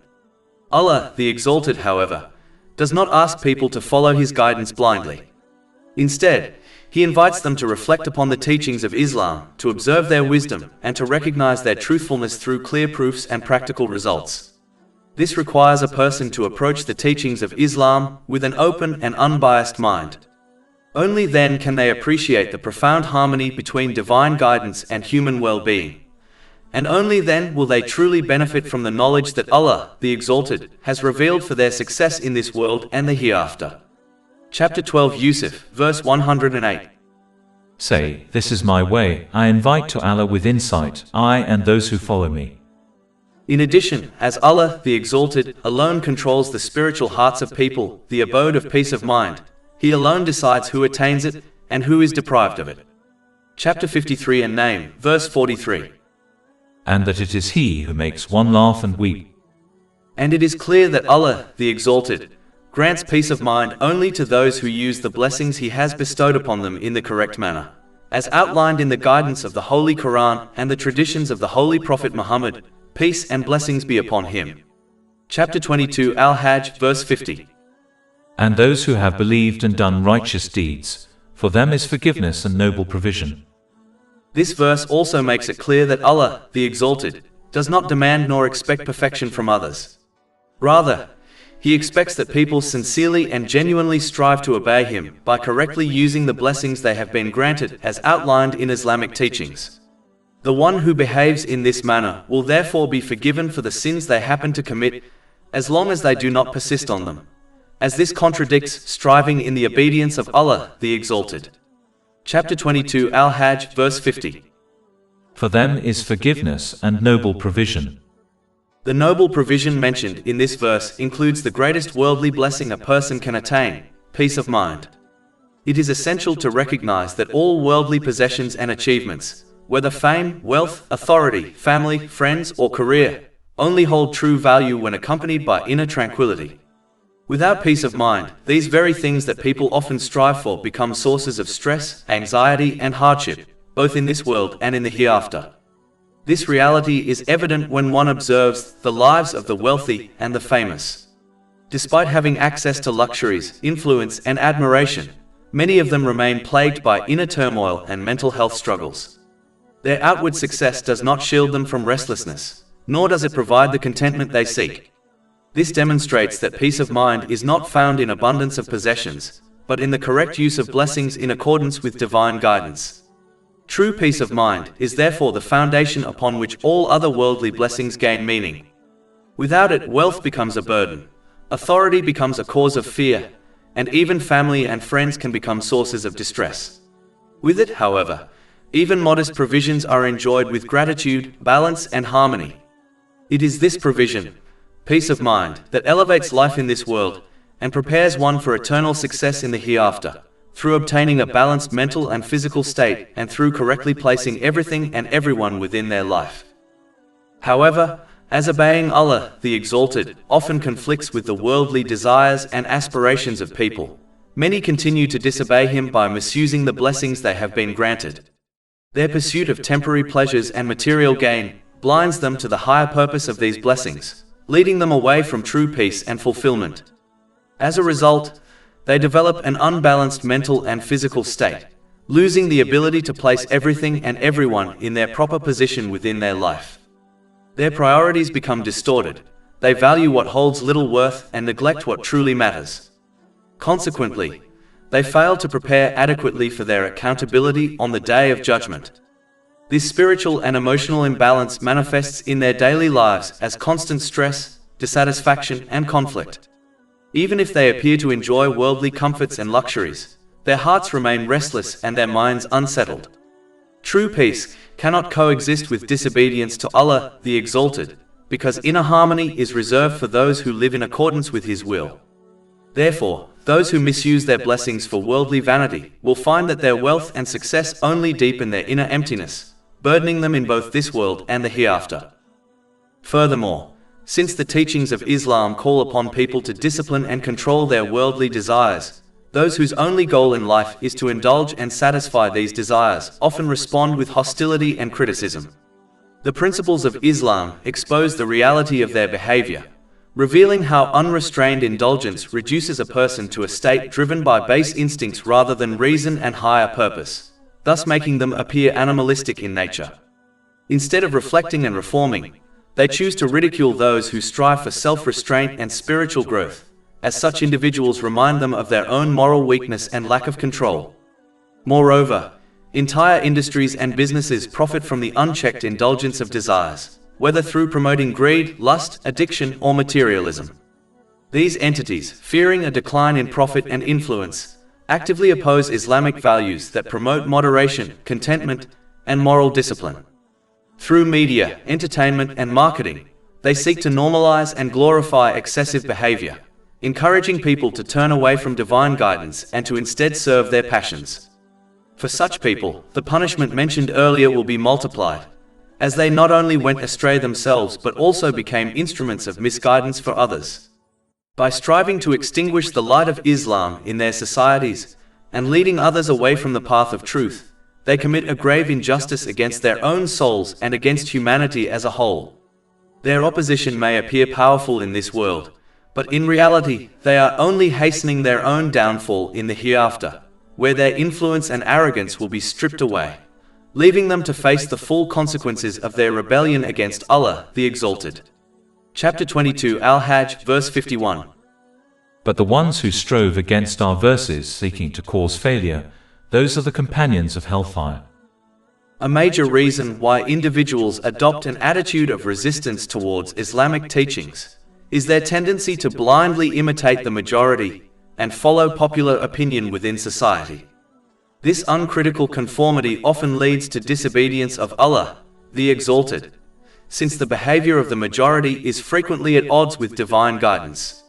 When people observe widespread neglect of Islamic teachings, they may assume that the majority must be correct, and as a result, they follow without reflection or discernment. In reality, the opinion of the majority is not always aligned with truth.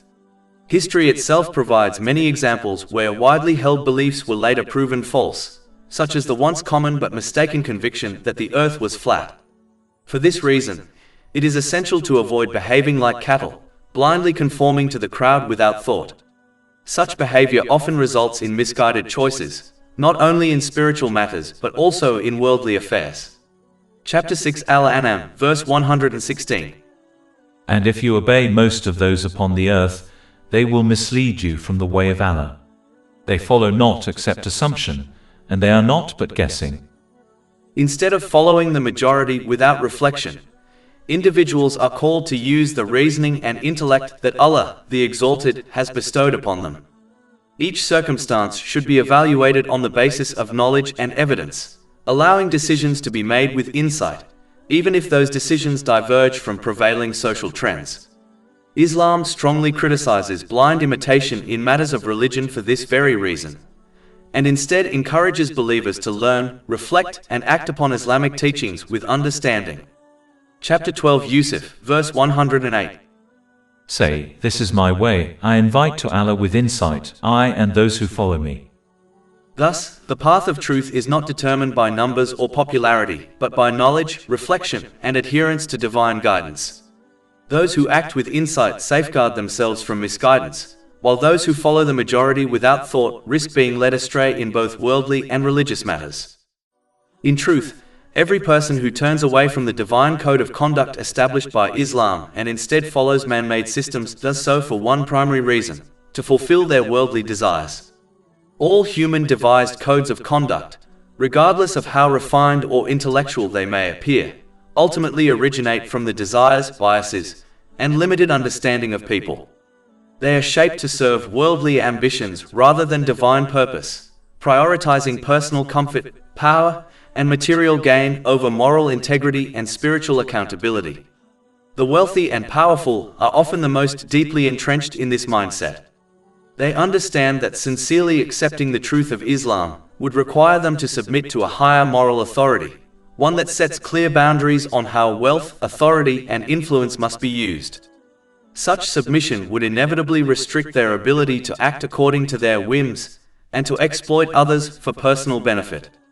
Thus, instead of humbling themselves before Allah, the Exalted, they choose to preserve their worldly privileges by opposing his guidance. Driven by fear of losing their control and status, these individuals frequently strive to influence others, encouraging them to adopt the same self-serving ideologies. Through their wealth, influence, and control of societal narratives, they attempt to reshape moral values so that unrestrained desire becomes the norm and divine guidance is dismissed as restrictive or outdated. History bears clear testimony to this pattern. The wealthy and powerful were often the first to reject and oppose the holy prophets, peace be upon them, not because they lacked evidence of the truth, but because acknowledging it would mean surrendering their authority to the moral and social justice demanded by divine law. Their opposition was not born of intellectual doubt, but of arrogance and attachment to worldly indulgence. Ultimately, their defiance serves as a reminder that disbelief is often less a matter of misunderstanding, and more a deliberate choice to prioritize desire over truth. As the holy prophets, peace be upon them, were always deeply eager for the guidance of others, desiring that people attain peace of mind in both worlds and be spared from punishment, the devil sought to exploit this noble eagerness. He attempted to persuade them to make small, seemingly insignificant compromises in the teachings of Islam, subtle enough not to appear sinful, yet sufficient to distort the purity and integrity of the divine message. Chapter 22 Al-Hajj, verse 52. And we did not send before you any messenger or prophet, except that when he was desirous, Satan threw into his desire. For instance, the Holy Prophet Muhammad, peace and blessings be upon him, was always profoundly concerned for the guidance of people, desiring that they embrace Islam for their own benefit and eternal success. His compassion extended to all, but he was especially eager for the leaders among the non-Muslims to accept the truth, recognizing that their influence could lead many of their followers to do the same. On one occasion, the noblemen of Mecca expressed a willingness to converse with the Holy Prophet Muhammad, peace and blessings be upon him, regarding Islam. However, they placed a condition upon this meeting. They requested that his poor and humble companions, may Allah be pleased with them, be dismissed, as they did not wish to sit in their company. Out of his deep eagerness for their potential acceptance of Islam, the Holy Prophet Muhammad, peace and blessings be upon him, momentarily considered their request. At this point, Allah, the Exalted, revealed the following verses, chapter 6 Al-An'am, verses 52 to 54. And do not send away those who call upon their Lord morning and afternoon, seeking his face, i.e. favor. Not upon you is anything of their account, and not upon them is anything of your account. So were you to send them away, you would then be of the wrongdoers. And thus we have tried some of them through others, that they, i.e. the disbelievers, might say, is it these whom Allah has favored among us? Is not Allah most knowing of those who are grateful? And when those come to you who believe in our verses, say, peace be upon you. Your Lord has decreed upon himself mercy, that any of you who does wrong out of ignorance and then repents after that and corrects himself, indeed he is forgiving and merciful. This has been discussed in Imam al-Wahidi's Asbab al-Nuzul 652, page 76. And the following verse was revealed later as further encouragement to the Holy Prophet Muhammad, peace and blessings be upon him, to remain in the company of his companions, may Allah be pleased with them, at all times. Chapter 18 Al-Kahf, verse 28.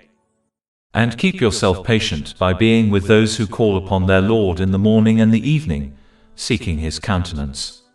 And let not your eyes pass beyond them, desiring adornments of the worldly life.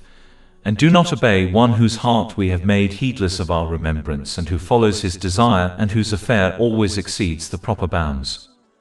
This has been discussed in Imam al-Wahidi's Asbab al-Nuzul, 1828, page 123. Allah, the Exalted, has made it clear that compromising on the teachings of Islam, even in the smallest matter, is unacceptable. A single concession, though it may not appear sinful in itself, often opens the door to further concessions, which in time may lead directly to sin. For this reason, the believer is commanded to remain steadfast upon the teachings of Islam without dilution or alteration. It is only through firm adherence to divine guidance that all forms of misguidance are destroyed, and the heart is kept steady upon the straight path. This steadfastness safeguards a person from confusion and instability, enabling them to attain true peace of mind in both worlds. By remaining loyal to the teachings of Islam, one achieves balance in both mental and physical states, and learns to correctly place everything and everyone within their life according to their rightful measure. Thus, compromise in matters of faith is not a small matter, but a dangerous step that can gradually erode one's certainty and practice. True safety lies in unwavering commitment to the guidance revealed by Allah, the Exalted, which alone secures clarity, balance, and lasting tranquility in this world, and eternal success in the hereafter. Chapter 22 Al-Hajj, verse 52.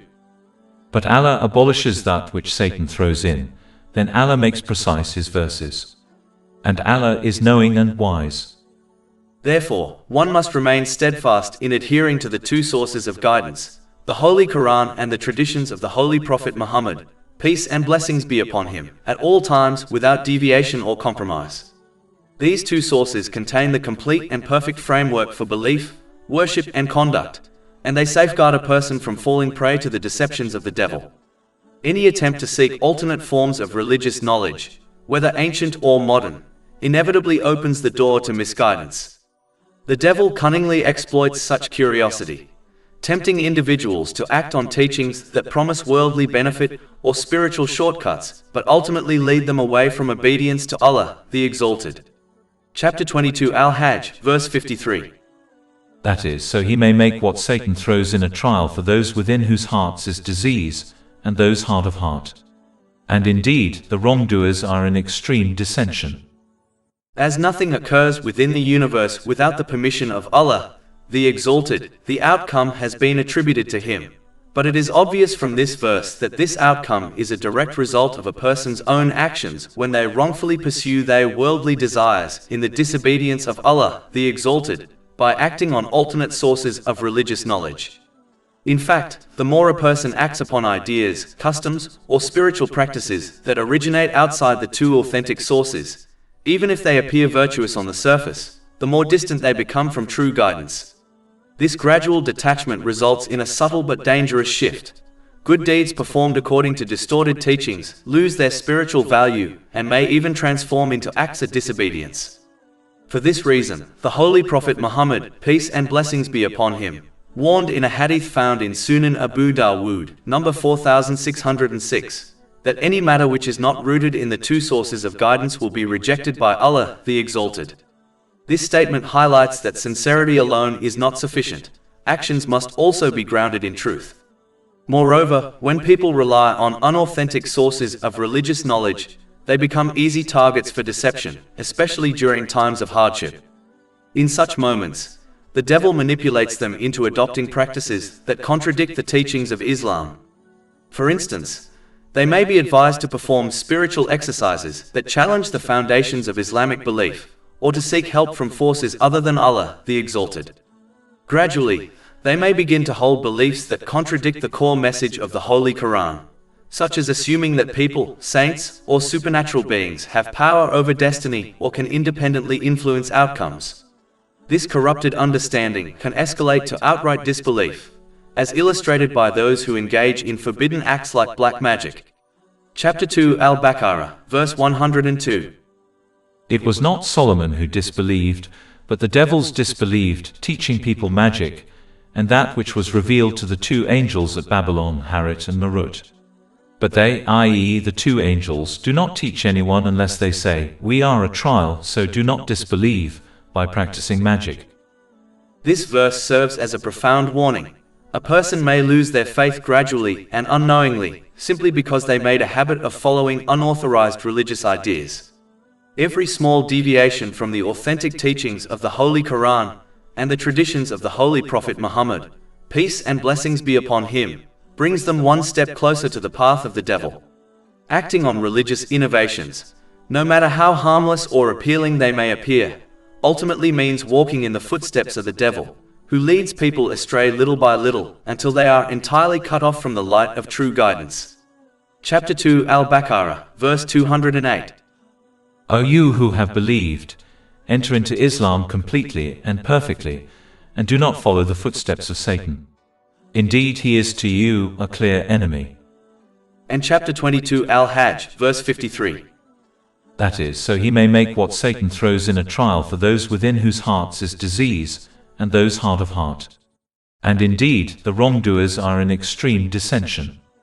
In order to safeguard oneself from the deceptions of the devil, it is necessary to purify and cleanse the spiritual heart by cultivating strong and unwavering faith. Such faith is indispensable for remaining steadfast in obedience to Allah, the Exalted, in every circumstance, whether in times of ease or in times of hardship. This deep-rooted faith is nurtured through understanding and implementing the clear signs and teachings contained in the Holy Quran and the traditions of the Holy Prophet Muhammad, peace and blessings be upon him. These divine sources make evident that true obedience to Allah, the Exalted, is the path to peace and contentment in this world, and eternal success in the hereafter. Conversely, those who lack knowledge of Islamic principles inevitably possess weak faith, leaving them vulnerable to straying from obedience, particularly when their personal desires conflict with divine guidance. This deficiency in understanding blinds them to the reality that surrendering their desires in favor of following the commands of Allah, the Exalted, is the very key to attaining lasting tranquility in both worlds.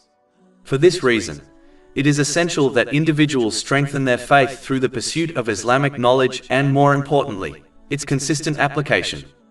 By doing so, they ensure that their obedience to Allah, the Exalted, remains firm at all times. This process involves correctly utilizing the blessings they have been granted in accordance with Islamic teachings, which in turn leads to a balanced mental and physical state, and the proper ordering of all aspects of their lives. Thus, strong faith acts as both a shield against the devil's tricks and a foundation for a life of clarity, balance, and peace, guiding one securely towards peace of mind in this world and salvation in the hereafter. In addition, when a person sincerely learns and acts upon Islamic teachings, they will cultivate the positive qualities emphasized therein, such as generosity, patience, humility, and gratitude, while avoiding the negative traits warned against, including envy, greed, arrogance, and pride. This process gradually purifies the spiritual heart, creating an inner state of tranquility and clarity. As the heart becomes purified, the person's words, intentions, and actions naturally reflect goodness and integrity, aligning with the moral guidance of Islam. This principle is highlighted in a hadith found in Sahih Bukhari, number 52, which emphasizes that a pure heart produces righteous speech and deeds. The ripple effect of this transformation extends beyond the spiritual dimension. When actions and words are aligned with virtue, a person experiences increased peace of mind, balanced mental and physical well-being, and a harmonious life in which people, responsibilities, and possessions are correctly placed. In this way, adherence to Islamic teachings not only nurtures spiritual growth, but also fosters a stable and fulfilling life, preparing the individual for success and tranquility in both this world and the hereafter. Chapter 22 Al-Hajj, verse 52. But Allah abolishes that which Satan throws in, then Allah makes precise his verses. And Allah is knowing and wise. Generally speaking, no matter how advanced a society becomes, and regardless of the extent of knowledge it attains across various disciplines, including the understanding of both the mental and physical aspects of human beings, it remains utterly impossible for humanity to devise a code of conduct that is perfectly aligned with human nature and capable of addressing every circumstance, condition, and scenario that individuals or societies may face throughout their existence on Earth. This limitation arises because human knowledge is inherently incomplete and constantly evolving.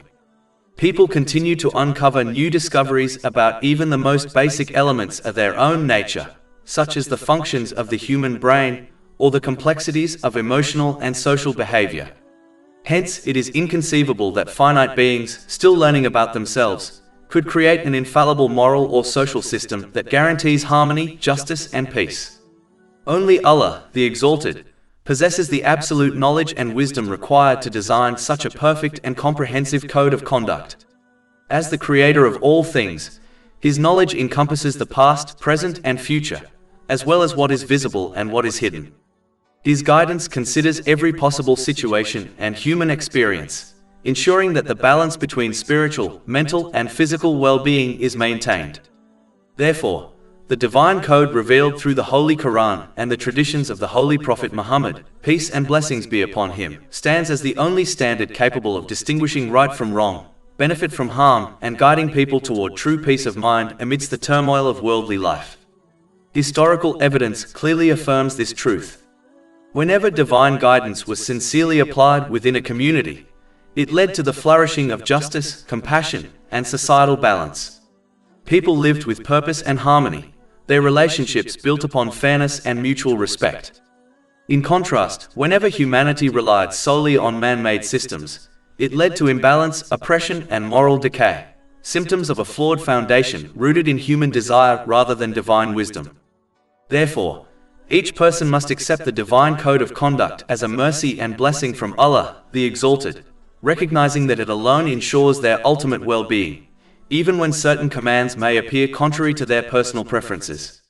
They should approach divine commandments in the same way a wise patient follows the advice of a skilled physician, acknowledging that the treatment may be challenging or uncomfortable, yet trusting that it leads to healing and long-term health.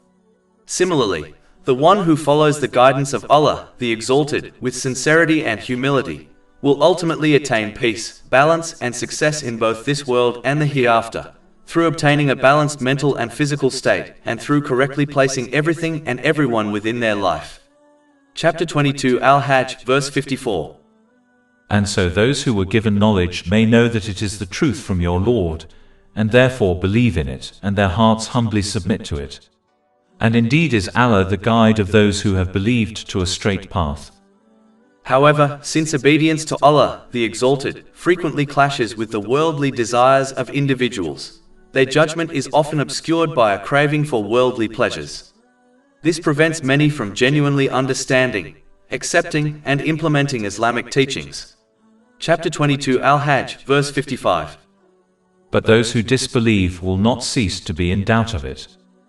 When a person becomes overwhelmed by worldly desires, they lose control over their choices and actions, becoming enslaved to the urge for constant gratification. In this state, they no longer consider the long-term consequences of their behavior, whether moral, spiritual, or even physical. This condition can be likened to that of a drug addict, whose dependency drives them to destructive behavior.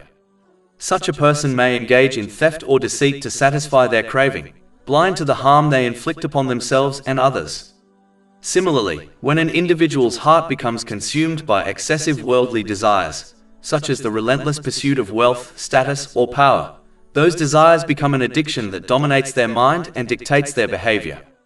This addiction to desire gradually numbs the conscience, distorting one's perception of right and wrong, and leading to reckless decisions that harm both body and soul. As a result, such individuals persist in disobeying Allah, the Exalted, by continuously misusing the blessings they have been granted. Their attitude prevents them from achieving a balanced mental and physical state, and causes them to misplace everything and everyone within their lives. Consequently, what should have been sources of comfort, such as family, friends, career, and wealth, become sources of stress, anxiety, and dissatisfaction. When they persist in this state of heedlessness, they begin to misdirect blame for their unhappiness toward others, such as their spouse, children, or colleagues, failing to recognize that the root cause lies within their own disobedience and misuse of divine blessings. As they remove these good and supportive people from their lives, their inner void deepens, intensifying their restlessness and mental instability. Over time, this downward spiral can lead to severe emotional distress, depression, substance abuse, and even suicidal tendencies, as they desperately search for fulfillment in all the wrong places. This outcome is clearly visible in the lives of many who persist in misusing their blessings, particularly among the rich and famous, who, despite outward displays of luxury and success, often suffer from severe mental health issues. Their wealth, fame, and influence, instead of bringing them peace, become instruments of their own misery. Such individuals mistake temporary pleasure for true contentment, only to find that worldly indulgence cannot heal the void within a heart that has turned away from Allah, the Exalted. And because this attitude prevents them from preparing for their accountability on the Day of Judgment, their suffering in the hereafter will be far more severe. There, the illusions of worldly comfort will vanish, and they will face the reality of their choices, having exchanged eternal peace for fleeting pleasure. Chapter 22 Al-Hajj, verse 55. But those who disbelieve will not cease to be in doubt of it until the hour comes upon them unexpectedly, or there comes to them the punishment of a barren day. A significant factor contributing to an individual's hesitation to embrace and act upon Islamic teachings is the unquestioning adherence to prevailing societal norms. These norms are frequently shaped by a powerful, influential segment of society that prioritizes the achievement of its own worldly ambitions and worldly desires. It is crucial for a person to avoid this kind of uncritical conformity, as the common conduct observed across the populace often steers one towards actions that constitute disobedience of Allah the Exalted. When someone sees that the majority of people are disregarding Islamic principles, they may mistakenly conclude that this majority behavior must be correct, leading them to follow suit without careful reflection or critical thought. However, the majority view is not inherently correct. Historical precedents have clearly demonstrated instances where widely held beliefs or popular consensus, such as the once prevalent notion that the earth was flat, were later proven false by new evidence and insight. Therefore, it is imperative that individuals resist acting like a thoughtless herd by habitually conforming to the dominant opinion, as this tendency frequently results in poor judgment and misguided choices concerning both worldly and religious matters. Chapter 6 Al-An'am, verse 116. And if you obey most of those upon the earth, they will mislead you from the way of Allah. They follow not except assumption, and they are not but guessing. Instead of blindly following others, people are advised to make use of the reasoning and intellect granted to them, to assess every situation based on knowledge and clear evidence. This careful evaluation allows them to arrive at well-informed decisions, even if those decisions deviate sharply from what the majority accepts. In fact, Islam strongly criticizes blind imitation in matters of faith for this very reason, thereby encouraging Muslims to gain a genuine understanding of Islamic teachings before putting them into practice. Chapter 12 Yusuf, verse 108. Say, this is my way, I invite to Allah with insight, I and those who follow me. Chapter 22 Al-Hajj, verse 55. But those who disbelieve will not cease to be in doubt of it. In respect to Muslims, weak faith can lead one to doubt that acting upon the teachings of Islam brings peace of mind in both worlds. Consequently, such an individual may persist in disobeying Allah, the Exalted, by misusing the blessings they have been granted, despite verbally professing faith in Him. As a result, they will experience an unbalanced mental and physical state, misplace everything and everyone within their life, and fail to properly prepare for their accountability on the Day of Judgment. This will inevitably lead to stress, hardship, and difficulty in both worlds, even if they outwardly enjoy certain worldly luxuries. Chapter 22 Al-Hajj, verse 55. Until the hour comes upon them unexpectedly, or there comes to them the punishment of a barren day. In order to prevent such a destructive outcome, one must develop and maintain strong faith. A firm and unwavering faith is essential for remaining steadfast in obedience to Allah, the Exalted, in every situation, whether in times of ease or difficulty. Such faith acts as an anchor, preventing a person from being swept away by the storms of worldly temptation, fear, or desire. This deep-rooted faith is not achieved by mere words or inherited belief, but by consciously understanding, internalizing, and implementing the clear guidance contained within the Holy Quran and the traditions of the Holy Prophet Muhammad, peace and blessings be upon him. Through these divine teachings, a person learns that genuine obedience to Allah, the Exalted, leads to lasting peace, contentment, and success in both worlds. It becomes clear that true tranquility cannot be found in the fleeting pleasures of this world, but only in aligning one's will with the obedience of Allah, the Exalted. Conversely, those who remain ignorant of Islamic principles or neglect to study and apply them will inevitably possess weak and unstable faith. Such individuals are more likely to falter when their personal desires conflict with divine guidance, allowing temptation and worldly distractions to cloud their judgment. This lack of spiritual understanding blinds them to the truth that surrendering one's desires for the sake of Allah, the Exalted, is not a loss, but the very path to freedom, harmony, and inner peace.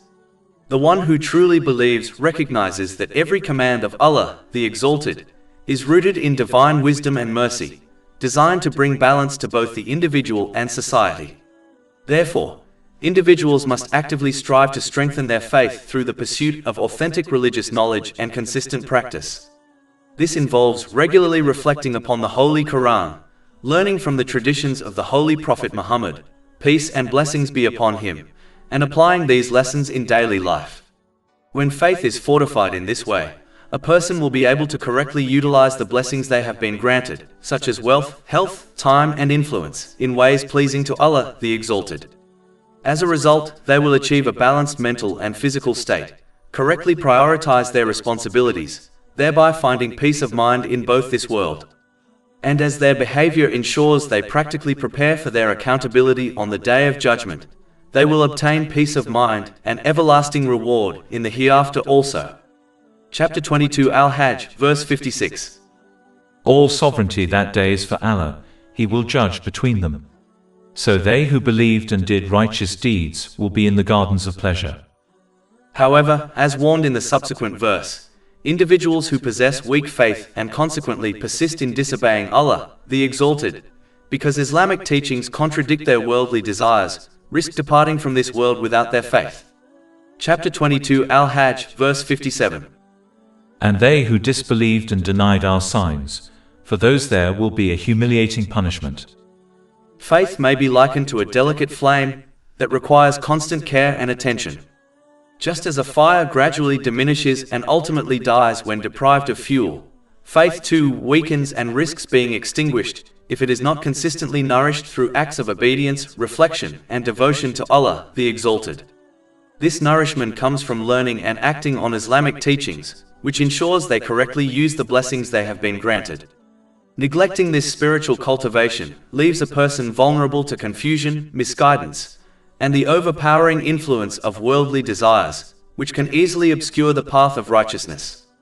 Without the sustaining light of faith, a person loses the inner compass that guides their actions, thoughts, and decisions, making them susceptible to stress, anxiety, and moral missteps. Just as a fire provides warmth and light, illuminating the surroundings and making life safe and navigable, faith illuminates the heart, offering clarity, resilience, and peace of mind. Losing this light is one of the gravest losses a person can face, for it robs them not only of guidance in this world, but also of preparation for the eternal accountability in the hereafter. In essence, sustaining faith requires vigilance, regular spiritual nourishment, and the continual alignment of one's actions with the teachings of the Holy Quran and the traditions of the Holy Prophet Muhammad, peace and blessings be upon him. Through this, the flame of faith remains bright, safeguarding the heart, guiding the mind, and enabling a life of balance, purpose, and ultimate peace in both worlds, through obtaining a balanced mental and physical state, and through correctly placing everything and everyone within their life. An aspect of obeying Allah, the Exalted, and proving one's faith in Him, especially in respect to the companions of the Holy Prophet Muhammad, peace and blessings be upon him, was to migrate from Mecca to Medina. But as leaving one's home, business, family, and friends is a dangerous and difficult endeavor, Allah, the Exalted, encouraged them by reminding them that as long as they were sincere to Allah, the Exalted, they would obtain success, either by reaching Medina and supporting Islam, or they would die along the way and obtain paradise in return, which is a much better abode than any place they can migrate to on this earth. Chapter 22 Al-Hajj, verses 58 to 59. And those who emigrated for the cause of Allah, and then were killed or died, Allah will surely provide for them a good provision. And indeed, it is Allah who is the best of providers. He will surely cause them to enter an entrance with which they will be pleased, and indeed Allah is knowing and forbearing. Damra, may Allah be pleased with him, was a wealthy blind man from Mecca who embraced Islam.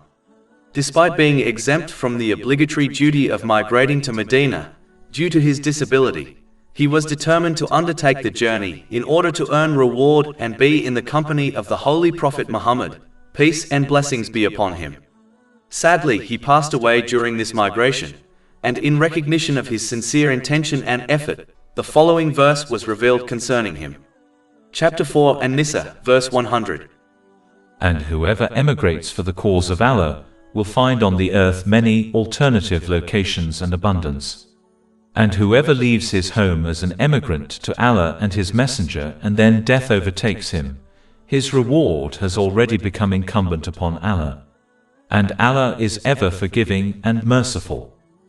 This has been discussed in Imam Muhammad Kandlawi's Hayatus Sahaba, Volume 1, pages 365 to 367. It is important for a person to recognize that Allah, the Exalted, does not require them to endure the same level of hardship that the Holy Prophet Muhammad, peace and blessings be upon him, and his noble companions, may Allah be pleased with them, were made to face. A clear example of this is the migration from Mecca to Medina, during which they abandoned their families, homes and businesses, and journeyed to a foreign land solely for the sake of Allah, the Exalted. In comparison, the trials faced by people today are far lighter than those borne by the righteous predecessors. For this reason, a person should cultivate gratitude, acknowledging that they are only asked to make relatively small sacrifices, such as rising from sleep to perform the obligatory dawn prayer, or parting with a portion of their wealth to fulfill the duty of obligatory charity. Allah, the Exalted, is not commanding them to leave behind their homes and families for His sake. This gratitude, however, must not remain theoretical. It must be demonstrated practically by correctly using the blessings one has been granted as outlined in Islamic teachings. Furthermore, when a person encounters difficulties, they should recall the immense trials faced by the righteous predecessors and how they overcame them through steadfast obedience to Allah, the Exalted. This obedience consisted of fulfilling His commands, refraining from His prohibitions, and meeting destiny with patience. Such reflection strengthens the heart, for it reminds the individual that those who were most beloved to Allah, the Exalted, endured the most severe hardships with patience and perseverance.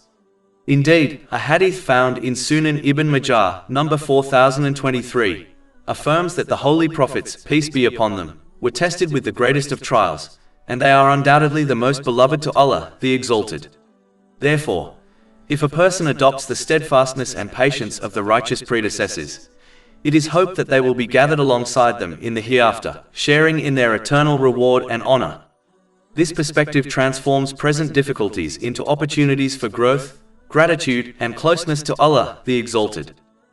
As the leaders of the non-Muslims of Mecca fiercely opposed Islam, they subjected the Muslims living in the city to severe oppression, and sought to prevent those who wished to migrate to Medina from doing so. This hostility created a situation in which the early Muslims faced both physical danger and social obstruction, making migration a challenging and risky endeavor. In response to this oppression, Allah, the Exalted, granted the Muslims the permission to defend themselves if they were wronged or attacked while attempting to migrate. Chapter 22 Al-Hajj, verse 60. That is so. And whoever responds to injustice with the equivalent of that with which he was harmed. A prominent example of this principle in practice is found in the story of Shu'aib, may Allah be pleased with him. When he decided to migrate, the leaders of Mecca attempted to prevent him, arguing that he had initially arrived in the city in poverty but had become wealthy through the opportunities he received there. They insisted that, having benefited from Mecca, he should not be allowed to leave. In response, Shu'aib, may Allah be pleased with him, offered all his wealth, which he had buried within the city, as either a ransom to secure safe passage or they could settle the matter through fighting. The Meccans agreed to let him leave in exchange for his wealth. Upon reaching Medina, the Holy Prophet Muhammad, peace and blessings be upon him, acknowledged Shu'aib's actions and remarked that his trade had been exceptionally profitable, not merely in worldly terms, but in the spiritual rewards and steadfastness it demonstrated. This incident highlights the importance of patience, trust in Allah the Exalted, and the principle of defending oneself and one's rights when faced with injustice. It also illustrates how sincere reliance on Allah the Exalted in challenging circumstances can lead to both worldly and spiritual benefit, reinforcing the broader lesson that faith combined with wise action ensures protection, balance, and eventual reward. In this regard, Allah the Exalted revealed chapter 2 Al-Baqarah, verse 207. And of the people is he who sells himself, seeking means to the approval of Allah. And Allah is kind to His servants. This has been discussed in Tafsir Ibn Kathir, Volume 1, page 580. Allah, the Exalted, guaranteed the Muslims His aid if they were harmed during their migration by the non-Muslims of Mecca. Chapter 22 Al-Hajj, verse 60. That is so. And whoever responds to injustice with the equivalent of that with which he was harmed and then is tyrannized, Allah will surely aid him. But it is important to understand that divine assistance does not necessarily conform to one's personal desires or expectations. Rather, it is dispensed according to the infinite knowledge and perfect wisdom of Allah, the Exalted. His support is never arbitrary, nor is it ever delayed without purpose. It is granted at precisely the right moment and in the form that is most beneficial for each individual. Often, the wisdom behind this assistance may not be immediately apparent, yet it operates with flawless precision, orchestrating outcomes that ultimately serve the person's best interests. Chapter 2 Al-Baqarah, verse 216. But perhaps you hate a thing and it is good for you, and perhaps you love a thing and it is bad for you. And Allah knows while you know not.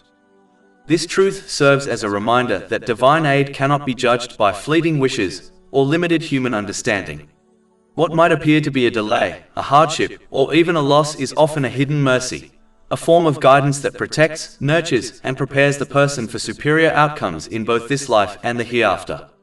By placing trust in the perfect decree of Allah, the exalted individuals cultivate patience, humility, and unwavering reliance upon Him. This trust not only strengthens their faith, but also ensures they remain recipients of His continuous support, allowing them to navigate life's challenges with resilience, balance, and peace of mind through attaining a balanced mental and physical state, and correctly prioritizing everything and everyone within their life. Chapter 22 Al-Hajj, verse 60. That is so. And whoever responds to injustice with the equivalent of that with which he was harmed and then is tyrannized, Allah will surely aid him. Generally speaking, Islam, as a balanced and just way of life, permits individuals to defend themselves by responding to harm in a manner equal to what they have suffered. This principle ensures that justice is upheld without excess. However, as highlighted at the end of verse 60, it is extremely difficult for a person to retaliate without overstepping the limits. For this reason, the higher path is to exercise patience, to overlook the faults of others, and to forgive.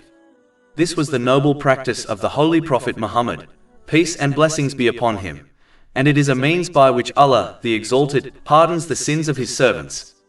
Chapter 22 Al-Hajj, verse 60. And whoever responds to injustice with the equivalent of that with which he was harmed and then is tyrannized, Allah will surely aid him. Indeed, Allah is pardoning and forgiving. And chapter 24 An-Nur, verse 22. And let them pardon and overlook. Would you not like that Allah should forgive you? Forgiveness, therefore, is not only a noble quality, but also a transformative one. It has the power to soften hearts and change the character of others in a positive way, which is one of the central aims of Islam. By contrast, revenge only fuels further hostility, prolonging cycles of anger and enmity. In fact, those who develop the habit of refusing to forgive and who cling to grudges, even over minor matters, risk losing the mercy of Allah, the Exalted. Instead of their faults being overlooked, they may find themselves held accountable for every small mistake.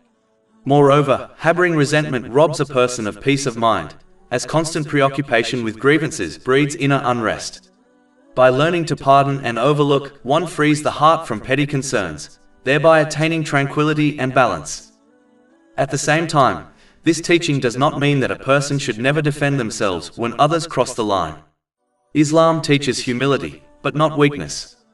Even when forgiveness is granted, it does not require blind trust or the continuation of social relations in the same manner as before. To do so may only expose one to repeated harm. Instead, one should forgive for the sake of Allah, the Exalted, while exercising wisdom and caution in future dealings. In this way, the rights of others are fulfilled, the cycle of enmity is broken, and the individual secures blessings and reward in both this world and the hereafter. Thus, forgiveness is not a sign of weakness but of strength. It elevates the character, earns divine pardon, and restores peace to the heart, while still allowing a person to act with dignity, justice, and prudence.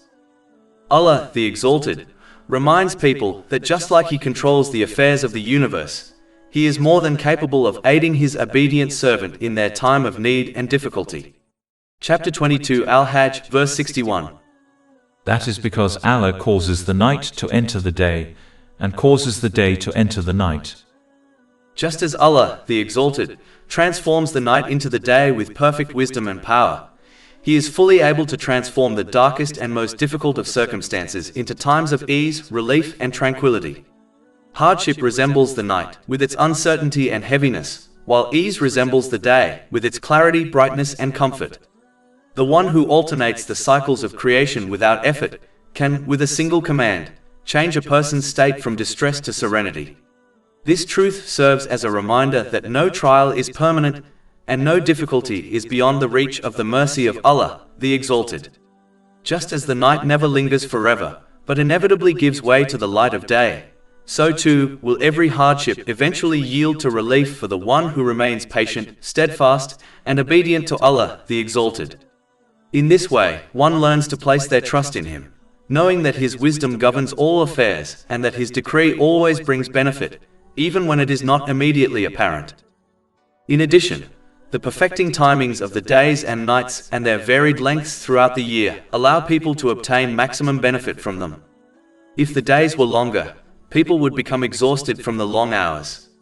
If the nights were longer, people would not have enough time to earn their livelihood and other useful things, such as knowledge. If the nights were shorter, then people would not be able to rest enough to obtain optimal health. Changes to the length of the day and nights would also affect crops, which would have a detrimental impact on the provision of people and animals. The fact that the days and nights and other balanced systems within the universe operate in perfect harmony also clearly indicates the oneness of Allah, the Exalted, as multiple gods would desire different things, which would lead to chaos within the universe. Chapter 21, Al-Anbiya, verse 22. Had there been within them, i.e., the heavens and earth gods besides Allah, they both would have been ruined. The one who alone controls and manages the entire universe can easily aid His obedient servant. In addition, as Allah, the Exalted, is fully aware of the difficulty His obedient servant is going through, He has both the power and knowledge to aid them. Chapter 22, Al-Hajj, verse 61. And because Allah is hearing and seeing. And chapter 65 at Talaq, verse 2. And whoever fears Allah, He will make for him a way out.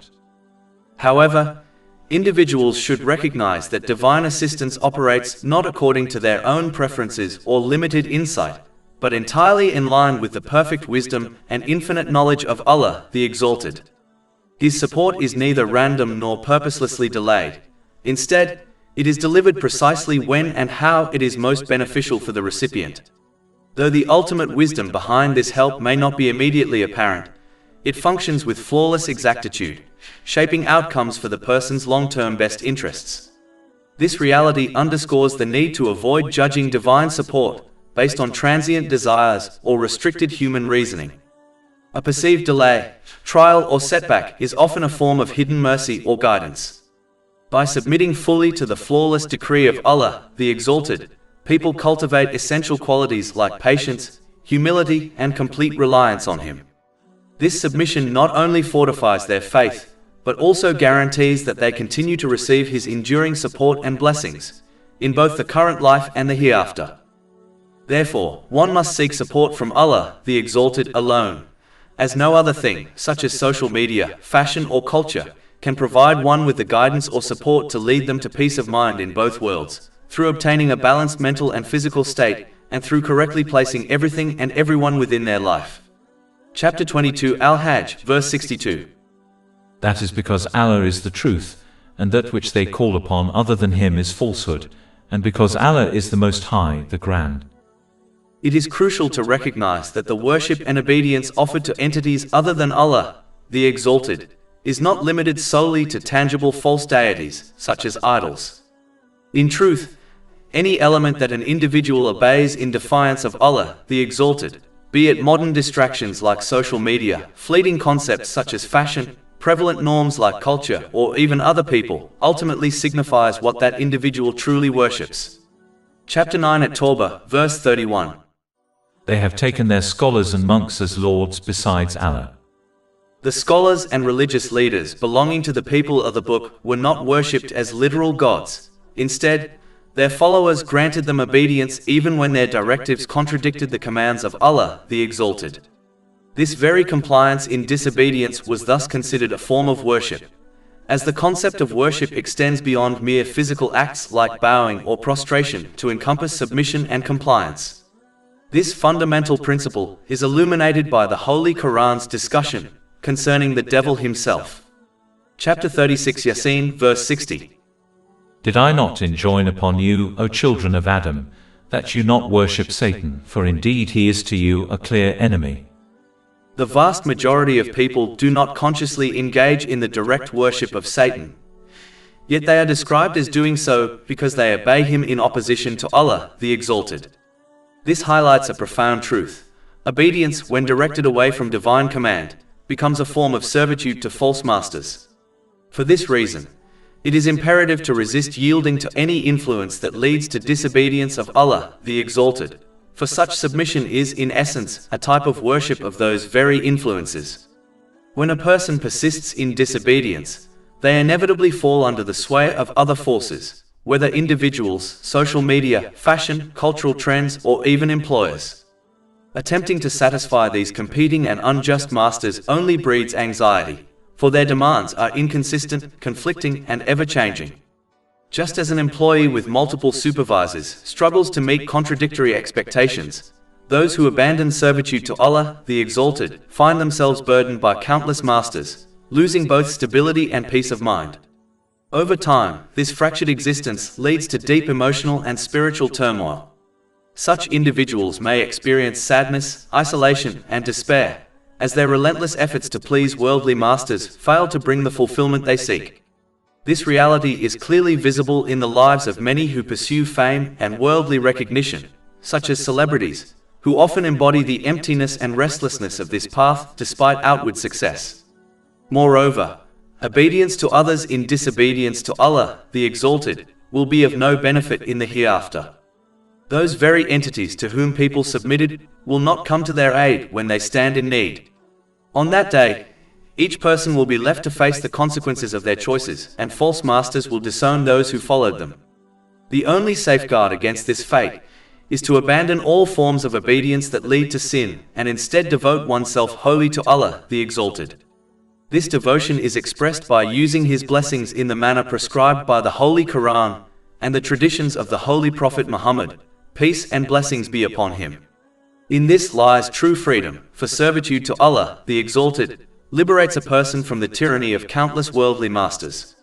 It is in this servitude that one finds lasting peace, balance in both mental and physical states, and the ability to correctly place everything and everyone within their life. Chapter 22 Al-Hajj, verse 62. That is because Allah is the truth, and that which they call upon other than Him is falsehood, and because Allah is the Most High, the Grand. Allah, the Exalted, then proceeds to discuss signs that demonstrate His oneness and consequently, how He must be obeyed in every situation. Chapter 22 Al-Hajj, verse 63. Do you not see that Allah has sent down rain from the sky, and the earth becomes green? When one reflects upon the perfectly balanced water cycle, it becomes a clear and undeniable sign of the existence and wisdom of a Creator. Water from the vast oceans and seas evaporates, ascends into the atmosphere, and condenses to form rain. This rain, in its initial state, is mildly acidic, yet when it descends upon the mountains, the minerals within these towering formations neutralize it, rendering the water suitable for consumption and sustaining life. Such a flawless system operates in complete harmony, and even the slightest alteration in its design would bring catastrophic consequences for all living beings on Earth. The salt within the oceans serves another remarkable purpose. It preserves the purity of the water by preventing the decay of dead sea creatures from contaminating it. Without this natural safeguard, the seas would become polluted, sea life would cease to exist, and the corruption of the oceans would soon extend to the land, making life unbearable. Furthermore, the composition of seawater is uniquely balanced to allow both marine life to flourish beneath its surface and massive ships to sail upon it. If this balance was slightly altered, it would either support marine life at the expense of buoyancy or permit ships to float while making sea life impossible. Both essential functions could not coexist. This intricate balance also extends to rainfall. Too little rain results in drought and famine, while excessive rainfall causes devastating floods. Yet, through divine wisdom, the water cycle continues to function with astonishing precision, maintaining the delicate equilibrium necessary for life.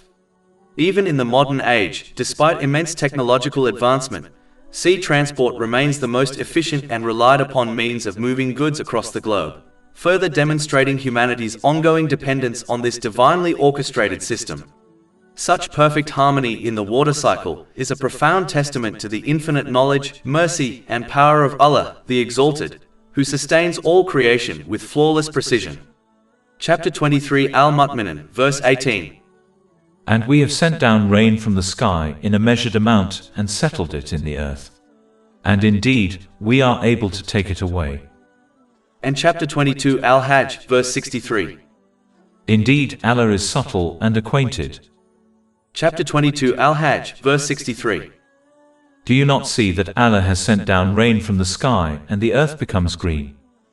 Just as Allah, the Exalted, revives barren land with life-giving rain, He also revives the dead spiritual heart through divine revelation.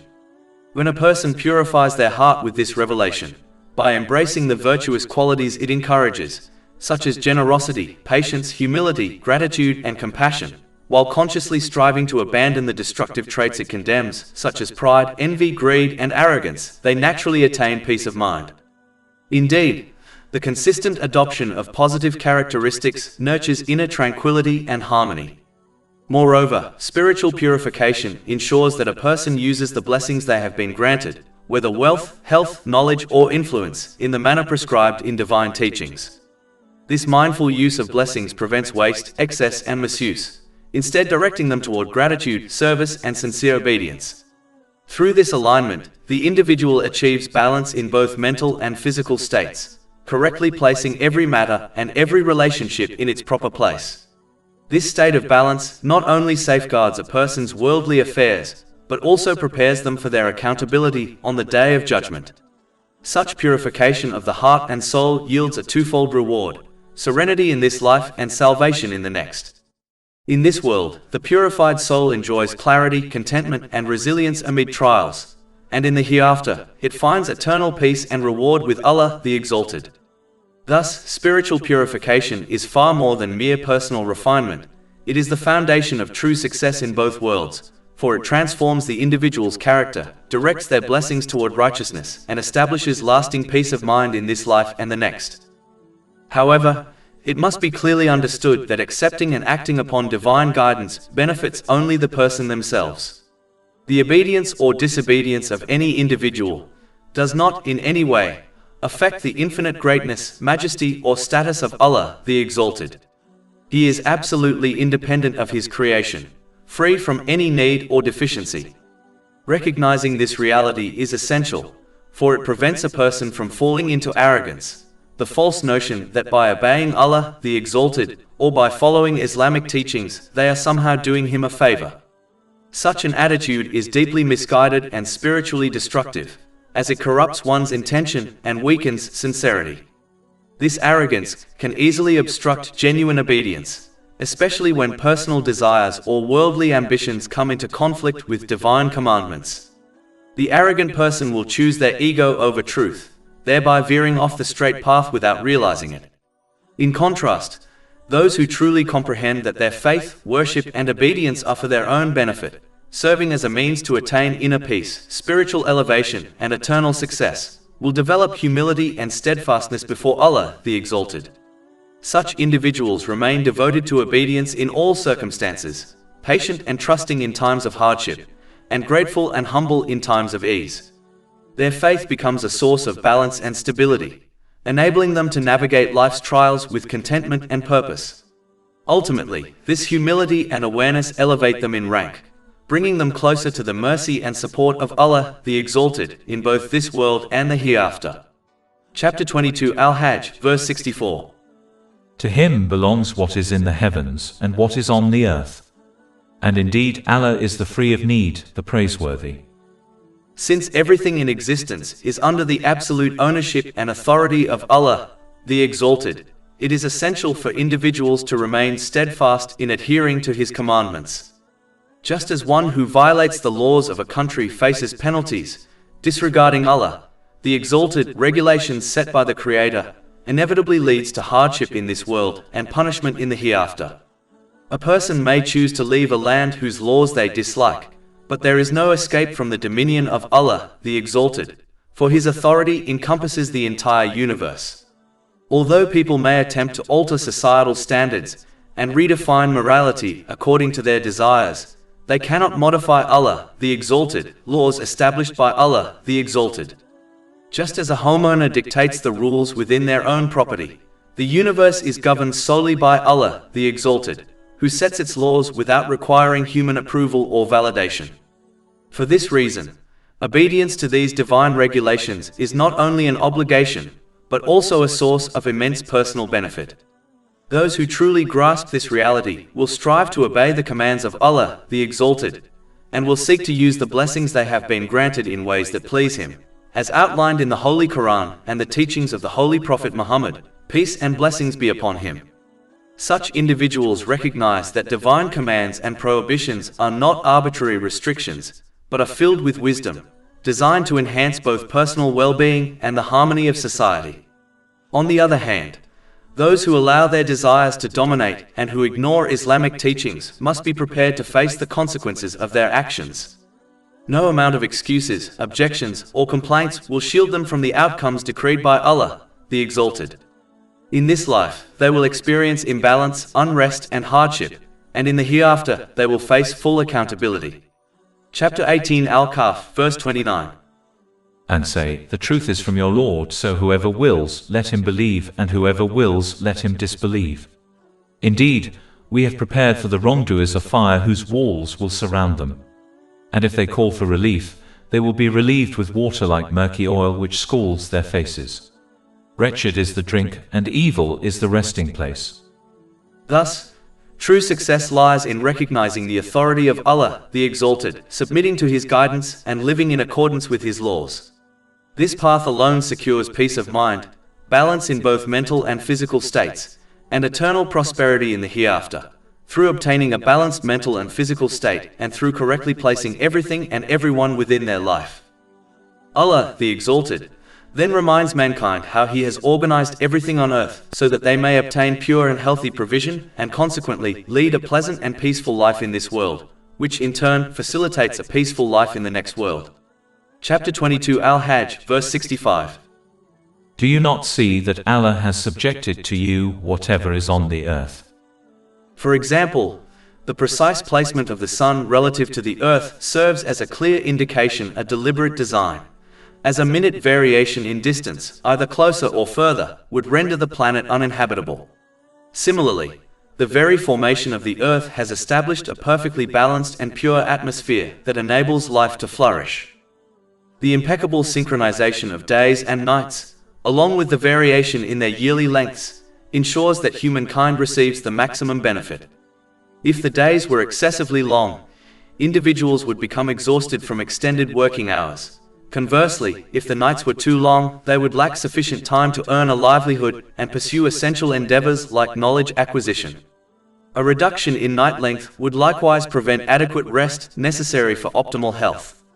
Alterations to the duration of the day and night would also negatively impact crops, thereby proving detrimental to the sustenance of both people and animals.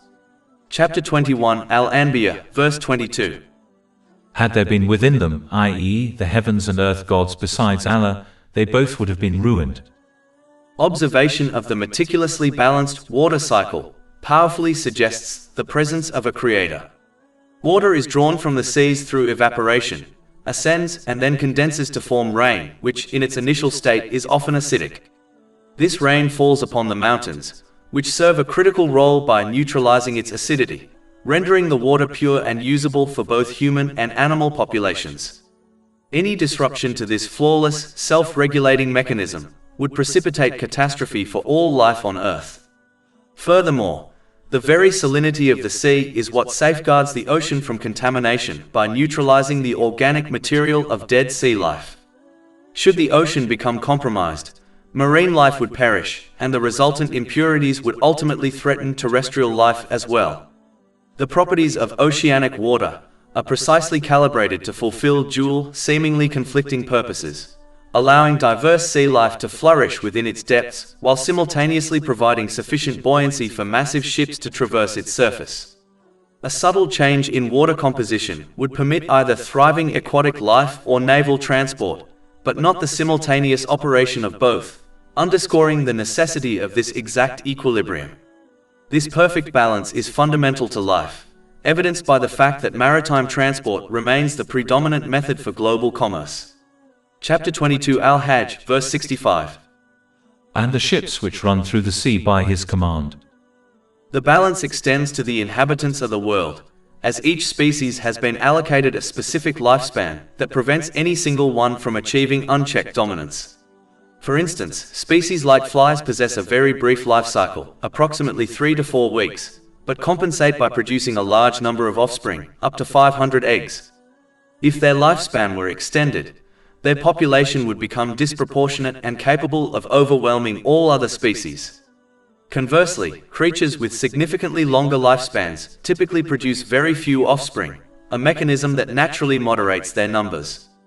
It is asserted that this pervasive, intricate and perfect balance throughout creation cannot be attributed to mere chance or sufficiently explained by the process of evolution alone. Chapter 22 Al-Hajj, verse 65. Do you not see that Allah has subjected to you whatever is on the earth? A person who provides for another in even a limited way, such as by offering shelter or meeting part of their needs, is naturally considered worthy of gratitude. If this is the case with human benefactors, then it is only fair and just that gratitude be shown to Allah the Exalted, who has granted every blessing within the universe to humankind. Gratitude is expressed in several ways. With intention, it means that one's actions are performed solely to please Allah, the Exalted. If deeds are carried out for other motives, such as seeking praise or recognition, they will not be rewarded by Him. A hadith found in Jami at Tirmidhi, number 3154, warns against this. A clear sign of a sincere intention is that a person does not expect appreciation or compensation from others. Gratitude with the tongue involves speaking words of goodness or choosing silence when speech would not be beneficial. Gratitude with actions requires using the blessings one has been granted in ways that are pleasing to Allah, the Exalted, as outlined in the Holy Quran and the traditions of the Holy Prophet Muhammad, peace and blessings be upon him. Such gratitude leads to an increase in blessings, as Allah, the Exalted, promises in chapter 14 Ibrahim, verse 7. If you are grateful, I will surely increase you in favor. This gratitude also brings peace of mind in both worlds, enabling a person to achieve balance in their mental and physical state, and to correctly place everything and everyone within their life. Furthermore, just as it is natural for the owner of an object to dictate how it should be used, Allah, the Exalted, who created, owns and sustains everything in existence, alone has the right to determine what should and should not occur within the universe. Therefore, it is only fair and reasonable that people obey Him, for He alone is the true owner of all things, including their very selves. In addition, when someone lends an item to another, it is only fair that the borrower use it according to the wishes of its owner. Similarly, every blessing granted by Allah, the Exalted, in this world is a loan, not a permanent gift. Like worldly loans, these blessings must be repaid, not by returning them physically, but by using them in ways that please Allah, the Exalted. By contrast, the blessings of paradise are gifts, and thus they may be enjoyed freely without restriction. Chapter 7 Al-Araf, verse 43. And they will be called, "This is paradise which you have been made to inherit for what you used to do." A person must therefore not confuse the temporary blessings of this world, which are a trust and a loan, with the eternal gifts of paradise. Recognizing this distinction inspires humility, obedience, and gratitude, ensuring that worldly blessings are used responsibly while nurturing hope for the unrestricted enjoyment of the everlasting gifts of the hereafter. Despite the ingratitude of individuals, Allah, the Exalted, continues to provide for them and subjects the earth and heavens for their benefit, even though many of them deserve punishment. Chapter 22 Hajj, verse 65. And He restrains the sky from falling upon the earth, unless by His permission. Indeed, Allah to the people is kind and merciful. But one must understand that the respite Allah, the Exalted, grants people is temporary, as a day will certainly come when Allah, the Exalted, commands for the destruction of the skies and the earth, and establishes Judgment Day to hold each person accountable for their intentions, speech and actions. One should not doubt the resurrection, as the one who grants life and death is more than capable in resurrecting them in order to hold them accountable. Chapter 22 Al-Hajj, verse 66. And he is the one who gave you life, then he causes you to die and then will again give you life. Denying the possibility of human resurrection on the Day of Judgment is indeed a strange belief, for signs of resurrection are evident throughout the natural order of life, repeated daily, seasonally, and within the very body of each person. Allah the Exalted revives barren land with rain, causing dead seeds to burst forth into life, providing sustenance for creation. In the same way, He will resurrect the human being who, like a seed, is buried in the earth, bringing them forth once again. The cycle of the seasons also bears witness to this truth. In winter, trees appear lifeless as their leaves fall away, yet in spring and summer they return to full vitality. Even within the human body, cells are constantly dying and being replaced, a continuous process of renewal. The sleep-wake cycle is another striking example, for sleep is described as the sister of death. During sleep, the senses are cut off, and Allah, the Exalted, returns the soul to the body if life has been decreed to continue. Chapter 39 Az-Zumar, verse 42. Allah takes the souls at the time of their death, and those that do not die He takes during their sleep. Then He keeps those for which He has decreed death, and releases the others for a specified term. Indeed, in that are signs for a people who give thought. Beyond these examples, the Day of Judgment is a necessity, for balance is a defining feature of creation. The earth is perfectly positioned in relation to the sun, the water cycle is finely tuned to sustain life, and the ground is designed both to allow fragile shoots to emerge and to support the weight of great structures. These examples testify to the wisdom and balance of the Creator. Yet, in the actions of people, imbalance is evident. Oppressors often escape justice, while the oppressed endure hardship without receiving their due recompense. Those who sincerely obey Allah, the Exalted, frequently face trials and difficulties, while those who disobey Him may appear to enjoy ease and luxury. Since balance is a universal law established by Allah, the Exalted, justice in human actions must also be balanced. As this is not fully realized in this world, it must necessarily occur in another realm, the Day of Judgment. Allah, the Exalted, could choose to reward and punish fully in this life, but His wisdom dictates otherwise. He grants repeated opportunities for repentance and reform, delaying full punishment so that people may return to Him. Likewise, He withholds the complete reward of the righteous, for this world is not paradise. Faith itself is defined by belief in the unseen, and the promise of reward in the hereafter is part of what makes faith precious. If all reward and punishment were visible and immediate, faith would lose its distinction. In addition, fear of ultimate punishment and hope for eternal reward serve as powerful motivators, encouraging individuals to avoid sin and to perform righteous deeds. For the day of recompense to begin, however, the actions of all people must first come to an end. This necessitates the conclusion of the material world, for only when deeds are sealed can judgment be rendered. Thus, the end of the world is an inevitable precursor to the Day of Judgment. Reflecting on these truths strengthens faith in the reality of resurrection and accountability. It inspires individuals to prepare for that day by using the blessings they have been granted, in accordance with the Holy Quran and the traditions of the Holy Prophet Muhammad, peace and blessings be upon him.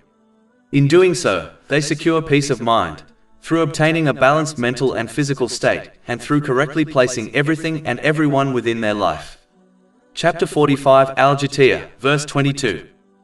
For Allah created the heavens and the earth for a purpose, so that every soul may be paid back for what it has committed, and none will be wronged.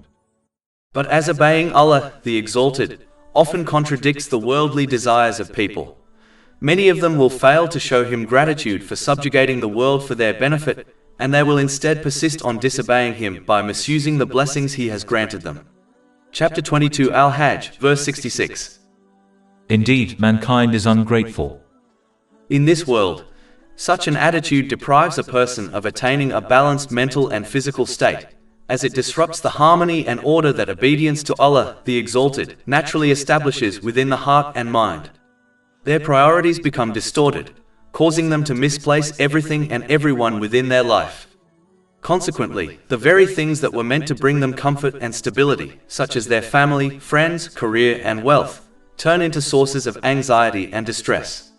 The blessings they once enjoyed become burdens, as their misuse of them strips away the peace that accompanies gratitude and rightful purpose. If they persist in disobedience, rather than reflecting upon their own shortcomings, they will begin to project blame onto others. They may hold their spouse, relatives, or colleagues responsible for their inner turmoil, failing to see that the true cause lies in their own disconnection from divine guidance. This misplaced blame often leads to strained relationships and emotional isolation. When they sever ties with sincere and well-meaning people in their lives, their loneliness and instability deepen, pushing them further into destructive cycles of behavior. In many such cases, this spiritual and emotional decay manifests outwardly in the form of mental health crises, such as chronic anxiety, depression, substance dependence, and even suicidal tendencies. These symptoms are visible in those who continue to misuse the blessings they have been granted, particularly among the rich and famous, who, despite their apparent success and luxury, often struggle with severe mental health issues. Their worldly pleasures fail to fill the spiritual void created by disobedience to Allah, the Exalted. Ultimately, this state of heedlessness not only brings misery in this temporary world, but also prevents them from preparing for their ultimate accountability on the Day of Judgment. There they will face the far greater and everlasting consequence of their arrogance and ingratitude, a punishment far more severe than any suffering they experienced in life. In order to prevent this outcome, Allah, the Exalted, provided individuals throughout history with divine guidance designed to lead them to peace of mind in both worlds, on an individual and societal level, when implemented in every aspect of their lives, whether worldly or religious. Chapter 22 Al-Hajj, verse 67. And for every nation we have appointed a religious rite which they should perform. The essential truth is that no matter how intellectually or technologically advanced human civilization becomes, it will always remain incapable of formulating a flawless and comprehensive moral and social system that perfectly accords with human nature and addresses every circumstance individuals and societies may encounter throughout time. Even with immense progress in fields such as psychology, neuroscience, and ethics, humanity continues to uncover only fragments of the vast reality of human existence, comparable to examining isolated portions of the brain while remaining ignorant of its complete workings. Because human knowledge is limited and continually evolving, it is impossible for people to create a system that guarantees lasting peace, justice, and harmony for all. Only Allah, the Exalted, possesses the infinite knowledge and wisdom required to provide such perfect guidance. As the Creator of all, He fully understands every facet of human nature, its strengths, weaknesses, desires, and inclinations, and possesses complete knowledge of the past, present, and future. Therefore, He alone is rightly qualified to establish a divine code that separates truth from falsehood, justice from injustice, and benefit from harm. When embraced and implemented sincerely, this divine guidance produces true inner peace and societal balance, liberating people from the confusion and turmoil caused by human error, desire, and inconsistency. History itself bears witness to this reality.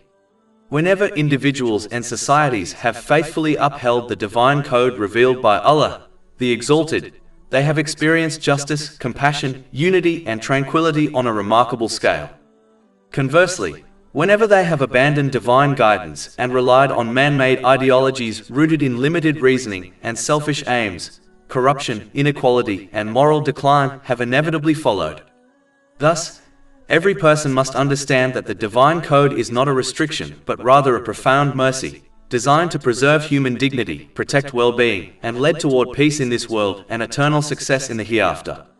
Even when certain commands appear challenging or contrary to immediate desires, they must be accepted with the conviction that Allah, the Exalted, knows what is best for His creation.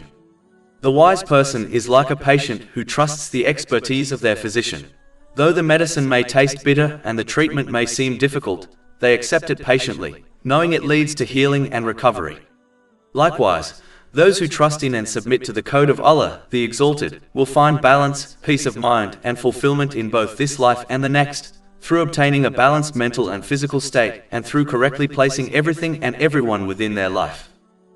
Anyone who reflects with an open and unbiased mind on the vast difference between the outcomes of following divine guidance and man-made codes of conduct will acknowledge that human-devised systems can never compete with or replace divine guidance in any way.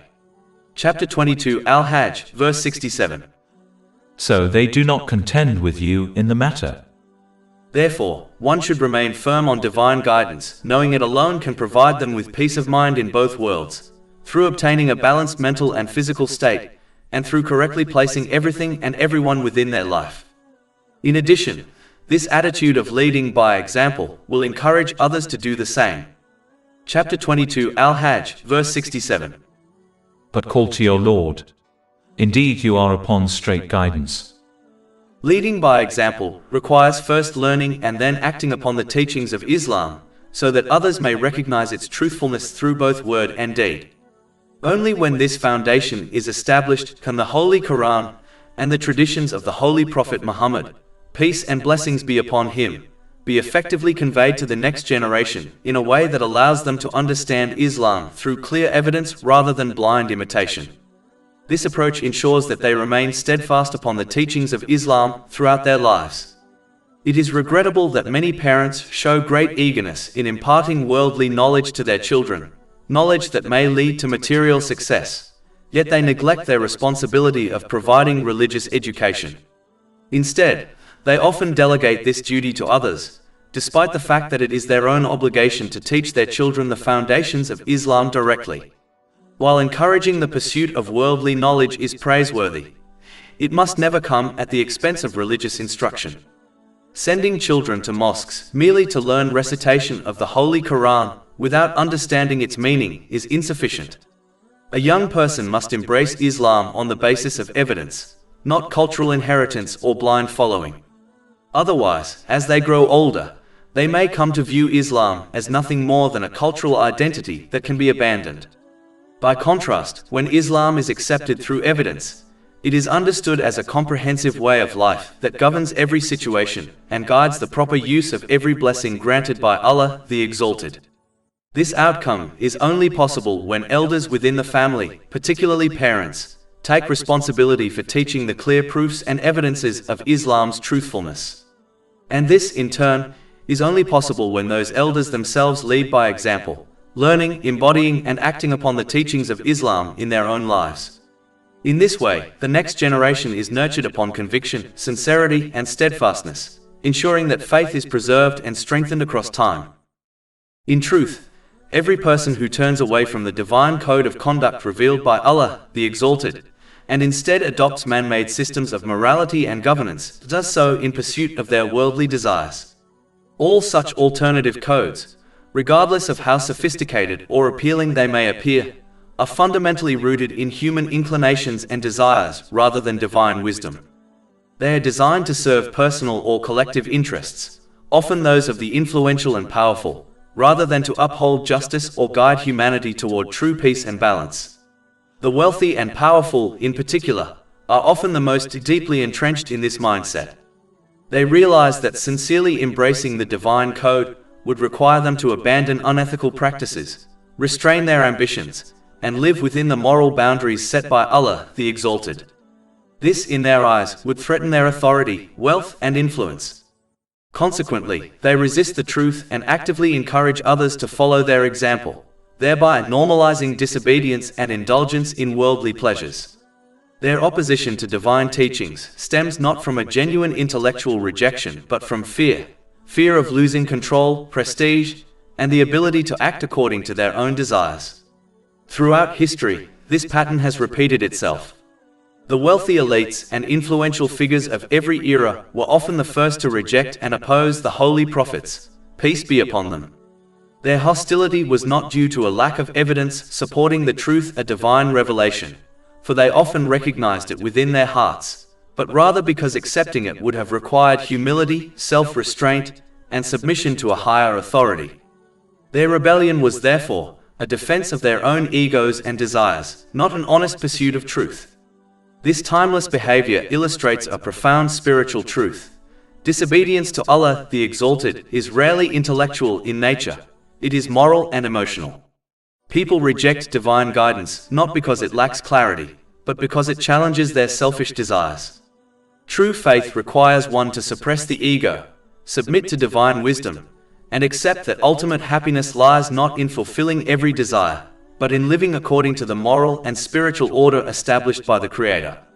Those who fail to do so may achieve temporary power or pleasure, but they ultimately lose the peace of mind, balance, and eternal success that come only from obedience to Allah, the Exalted. And as Allah, the Exalted, knows their real intention for opposing divine guidance, He will hold them accountable in both worlds accordingly. Chapter 22 Al-Hajj, verses 68 to 69. And if they dispute with you, then say, Allah is most knowing of what you do. Allah will judge between you on the day of resurrection concerning that over which you used to differ. The power and ability of Allah, the Exalted, to resurrect humanity and hold them accountable has been discussed earlier. The other essential aspect of this accountability lies in possessing complete knowledge of their intentions, speech, and actions, a knowledge that belongs solely to Allah, the Exalted. Chapter 22 Al-Hajj, verse 70. Do you not know that Allah knows what is in the heaven and earth? Indeed, that is in a record. Indeed, that for Allah is easy. As discussed earlier, as following divine guidance often contradicts the worldly desires of people, many of them will persist on following and obeying man-made codes of conduct, which are not based on knowledge or evidence and are instead rooted in worldly desires. Chapter 22 Al-Hajj, verse 71. And they worship besides Allah that for which He has not sent down authority, and that of which they have no knowledge. A major reason people fall into this attitude is their tendency to blindly follow the prevailing opinions and behaviors within society, which are often shaped and controlled by the elite class, whose primary aim is to satisfy their own worldly desires and ambitions. One must be cautious not to follow others unthinkingly, as the majority behavior in society frequently leads to disobedience of Allah, the Exalted.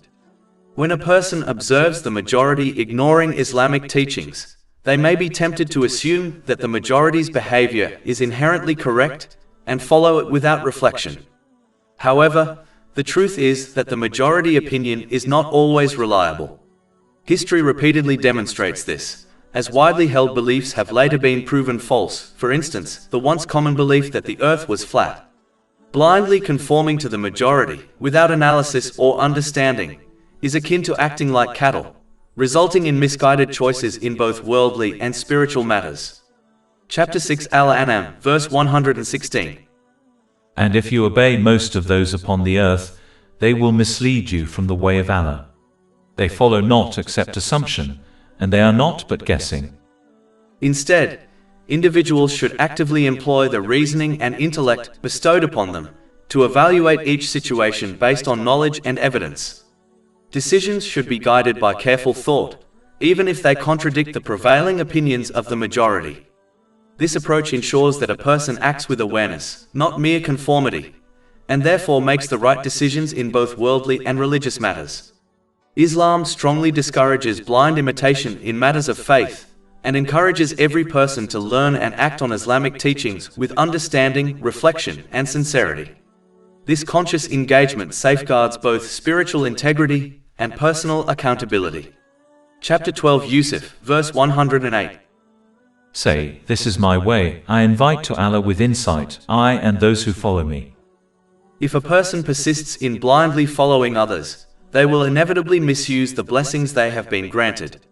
Instead of employing these blessings in ways pleasing to Allah, the Exalted, they will squander them in pursuit of fleeting trends and misguided practices. This misuse leads to an unbalanced state, both mentally and physically, as they fail to correctly prioritize the people and responsibilities within their life. Such heedlessness prevents them from adequately preparing for their accountability on the Day of Judgment, when every blessing will be questioned. Even if they appear to enjoy certain worldly luxuries, the reality is that their inner state will be marked by stress, confusion, and difficulty in both worlds. Worldly comforts cannot compensate for the loss of peace of mind that comes from neglecting divine guidance. Chapter 22 Al-Hajj, verse 71. And there will not be for the wrongdoers any helper. Allah, the Exalted, warns those who obey Him that as Islamic teachings contradicts the worldly desires of people, many of them will treat Islam as something which is unnatural and unfamiliar in order to deter others from accepting and acting on it. Chapter 22 Al-Hajj, verse 72. And when our verses are recited to them as clear evidences, you recognize in the faces of those who disbelieve unfamiliarity and strangeness. Generally, individuals who consciously adopt a way of life that diverges from prevailing societal norms, particularly one rooted in sincere obedience to the commandments of Allah, the Exalted, often provoke discomfort among those whose choices are governed primarily by personal desires or worldly ambitions. This unease frequently manifests as criticism, ridicule, or even open hostility, often most intensely within one's closest circles of family, friends, and colleagues. Such reactions do not necessarily reflect any deficiency in the sincerity or faith of the person adhering to divine guidance. Rather, they reveal the challenge that steadfast moral and spiritual discipline poses to the lifestyles, values, and self-justifications of others. Consequently, the consistent observance of divine guidance is often met with resistance, even when it embodies moral excellence, spiritual integrity, and genuine compassion. In the modern era, forces such as social media, popular culture, and rapidly shifting societal standards exert tremendous influence, making it increasingly difficult for persons of faith to uphold and openly express the teachings of Allah, the Exalted, and the traditions of the Holy Prophet Muhammad, peace and blessings be upon him. Obedience to divine guidance is sometimes portrayed as a hindrance to worldly success, social prestige, or public approval. Moreover, many contemporary institutions and industries, particularly those driven by material profit or permissive ideologies, may subtly or overtly discourage the integration of Islamic ethics, thereby marginalizing those who remain committed to them. This opposition has contributed significantly to the rise of anti-Islamic sentiment, especially across digital and media platforms, where narratives are often manipulated to distort the image of Islam and discourage adherence to its principles. Those who faithfully follow Islamic teachings, moderating their desires and using the blessings granted by Allah, the Exalted, with wisdom and gratitude, frequently encounter friction from individuals who live without restraint, yielding to impulses considered animalistic within the Islamic moral framework. Such individuals may attempt to dissuade others from practicing Islam, promoting instead a lifestyle of unbridled indulgence and self-gratification. Their criticism is often directed at specific practices, such as the prescribed dress code for women, not out of genuine concern, but as a means to undermine the authority and relevance of the faith. Persons of insight, however, readily perceive the superficiality of these objections, recognizing that they arise from discomfort with Islam's call to discipline, modesty, and self-control. For example, Islamic attire is frequently subject to exaggerated scrutiny, while similar dress requirements in professions such as law enforcement, medicine, education, or corporate environments attract little to no criticism. This inconsistency exposes the flawed reasoning and bias behind such objections. Ultimately, the resistance directed toward Islam and its adherents stems not from the external practices themselves, but from the principles they embody, principles that sharply contrast with lifestyles canted on excess, indulgence, and the pursuit of fleeting pleasure. It is precisely this moral and spiritual contrast that provokes opposition, as the example of a disciplined person of faith serves as a silent yet powerful reminder of higher purpose, accountability before Allah, the Exalted, and the enduring value of restraint in an age of heedlessness. Chapter 22 Al-Hajj, verse 72. And when our verses are recited to them as clear evidences, you recognize in the faces of those who disbelieve unfamiliarity and strangeness. In fact, their reaction is strange and surprising, because divine guidance is perfectly aligned with human nature. Any code of conduct that contradicts the innate disposition of humanity will inevitably feel alien, creating mental and physical unrest when individuals attempt to follow it. In contrast, Islamic teachings are divinely crafted to harmonize with the essence of human beings, making them feel inherently familiar and naturally conducive to balance in both mental and physical states. This sense of alignment is particularly evident among those who embrace Islam after following another religion or system of life. Many converts report that even without extensive study, the principles of Islam resonate deeply within them, as though they are rediscovering truths already inscribed on their hearts. Islam does not impose an artificial framework upon human beings, rather it restores them to their natural state, the state upon which Allah the Exalted has created all people. Other systems, however, often enforce rules and codes that conflict with human nature, producing inner conflict, imbalance, and discontent. Yet, this harmony may remain hidden unless one approaches Islamic teachings with an open and unbiased mindset. Prejudice, arrogance, or blind adherence to inherited traditions can obscure the recognition of the natural alignment between divine revelation and human disposition. When approached sincerely, however, the guidance of Islam does not appear as a burden or restriction. Instead, it acts as a restorative force, balancing the heart, cultivating tranquility, and directing individuals toward their true purpose in life. In this sense, divine guidance functions both as a mirror and a compass. A mirror reflecting the innate truth already within the human soul, and a compass steering it toward peace of mind in both worlds. By following this guidance, individuals achieve a balanced mental and physical state, correctly prioritize everything and everyone in their lives, and ultimately cultivate a harmonious existence aligned with the will of Allah the Exalted. When subtle forms of criticism, such as disapproving looks, remarks, or passive discouragement, fail to sway a person from obeying Allah the Exalted, those whose worldly desires are threatened by Islamic teachings will often escalate their disapproval. This can manifest through more direct and active opposition, including verbal attacks, social pressure, or even attempts to obstruct the individual from practicing their faith. Such reactions are a natural consequence of confronting entrenched desires and interests that conflict with divine guidance, as people are often unwilling to relinquish comforts, privileges, or power that Islamic principles may challenge. Chapter 22, Al-Hajj, verse 72. They are almost on the verge of assaulting those who recite to them our verses. The one who persists in their animalistic behavior, refusing to acknowledge and act upon the higher moral code of conduct that distinguishes human beings from animals, will inevitably fall into imbalance.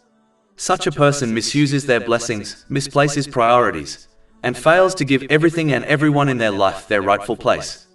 This neglect results in an unbalanced mental and physical state, stripping them of inner harmony and stability. Even if they appear to enjoy certain worldly luxuries, their inner reality will be marked by stress, unrest, and difficulty. Their refusal to rise above animalistic desires prevents them from preparing for the ultimate accountability on the Day of Judgment. As a result, their punishment in the hereafter will be far more severe, for they squandered the unique gift of reason and moral responsibility that elevates humanity above worldly desires. Chapter 22, Al-Hajj, verse 72. Say, then shall I inform you of what is worse than that? It is the fire which Allah has promised those who disbelieve, and wretched is the destination.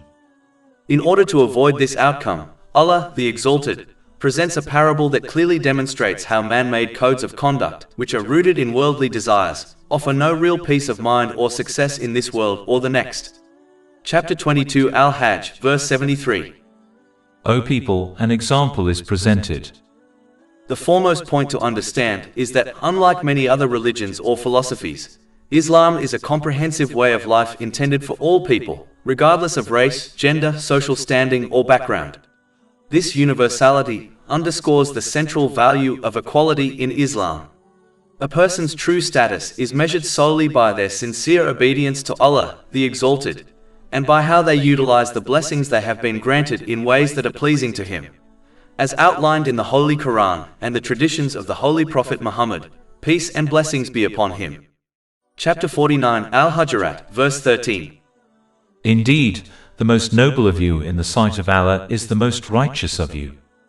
No worldly criterion, such as wealth, lineage, ethnicity, gender, or social class, carries intrinsic value in determining a person's worth. Prioritizing such superficial distinctions leads to pride, discrimination, and division within society, undermining the unity that Islam seeks to establish. Moreover, because intentions reside within the heart and are hidden from human perception, no person can accurately assess the sincerity or moral standing of another. Therefore, individuals must refrain from claiming superiority over others or considering themselves more virtuous, as only Allah, the Exalted, possesses complete knowledge of everyone's intentions, words, and actions. Chapter 53 and Name, verse 32. So do not claim yourselves to be pure, He is most knowing of who fears Him. This principle promotes humility, self-reflection, and accountability, reminding individuals that true nobility and honor are rooted not in external appearances or societal recognition, but in righteous conduct, sincere obedience, and the cultivation of good character. By adhering to this understanding, people foster a society grounded in justice, unity, and spiritual integrity, where each person is valued according to their devotion to Allah, the Exalted, and their commitment to living according to His guidance. Chapter 22 Al-Hajj, verse 73. O people, an example is presented, so carefully listen to it. In addition, this verse serves as a reminder that in order to truly benefit from the teachings of Islam, one must listen in the correct manner. Proper listening is not a passive act, but an active process that involves attentively receiving Islamic knowledge, reflecting upon it in light of one's past experiences, evaluating how it can be applied in future situations, and then sincerely striving to implement it. Only through this deliberate engagement can a person truly benefit from the knowledge they acquire. Merely hearing Islamic teachings without reflection or application will not bring about meaningful change in behavior. This is one of the main reasons why, despite having unprecedented access to Islamic knowledge in the modern age, many people fail to experience genuine transformation. Knowledge that is not internalized and acted upon remains superficial, producing little effect on character or conduct. Therefore, the key to benefiting from Islamic knowledge lies not in the abundance of information available, but in the quality of one's engagement with it, listening with sincerity, reflecting with depth, and acting with resolve. This approach ensures that knowledge becomes a source of guidance, reform, and lasting change, rather than a mere collection of words. Chapter 22 Al-Hajj, verse 73. O people, an example is presented, so carefully listen to it. Indeed, those you invoke besides Allah will never create as much as a fly, even if they gathered together for that purpose.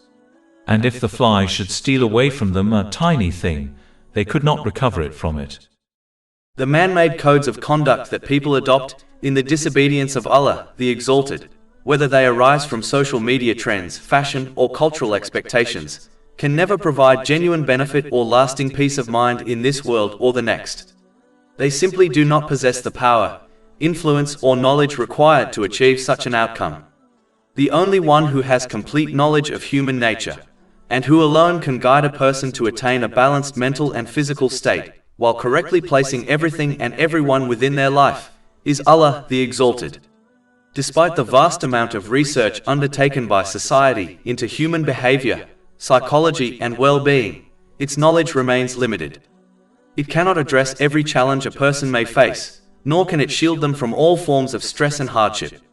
Human advice is often shaped by biases, incomplete foresight, and restricted experience, which means it will always fall short of providing comprehensive guidance. This is why those who rely solely on man-made systems inevitably find themselves unsettled, even if they outwardly appear successful. By contrast, the guidance of Allah, the Exalted, is rooted in perfect wisdom and knowledge, designed in harmony with the very nature of humankind. It is strong, and it strengthens those who act upon it, enabling them to remain firm and resilient in the face of life's trials. Those who live according to divine guidance find clarity in their priorities, stability in their emotions, and peace in their hearts. On the other hand, man-made codes of conduct are not grounded in enduring truth but in human desires, which are weak, fickle, and ever-changing. Consequently, those who follow them become weak themselves, collapsing under the weight of life's stresses. This reality can be illustrated by the example of two people caught in a violent storm. One seeks refuge in a strong fortified castle, while the other takes shelter in a fragile straw hut. It requires no great intellect to discern who will endure the storm successfully. Likewise, those who seek refuge in the divine guidance of Allah, the Exalted, will find strength, stability, and peace, while those who rely on the fragile shelter of human desires will inevitably falter and fail in both worlds. Chapter 22 Al-Hajj, verse 73. Weak are the pursuer and pursued. Thus, true security and peace of mind are not found in the shifting fashions of society, but in the timeless and unshakable guidance of Allah, the Exalted. Those who recognize this reality and act upon it will be fortified against the storms of life and prepared for eternal success in the hereafter, through obtaining a balanced mental and physical state, and through correctly placing everything and everyone within their life. Chapter 22 Al-Hajj, verse 74. They have not appraised Allah with true appraisal. Indeed, Allah is powerful and exalted in might. Therefore, a person must embrace and act upon Islamic teachings for their own benefit, even when doing so conflicts with their personal desires or inclinations. This obedience should be approached with the same wisdom and trust as that of a patient who follows the guidance of a skilled physician. The patient may be prescribed bitter medicines, strict dietary restrictions, or challenging treatments, yet they comply fully, understanding that the physician's instructions are intended to restore and maintain their health. Similarly, when a person submits to the guidance of Allah, the Exalted, and implements His teachings in all aspects of life, spiritual, moral, and practical, they are placing their trust in wisdom far greater than their own limited understanding. Just as the patient ultimately attains physical and mental well-being through diligent adherence to medical advice, the person who sincerely follows Islamic teachings will achieve a balanced mental and physical state, proper prioritization of all aspects of life, and lasting peace of mind in both this world and the hereafter.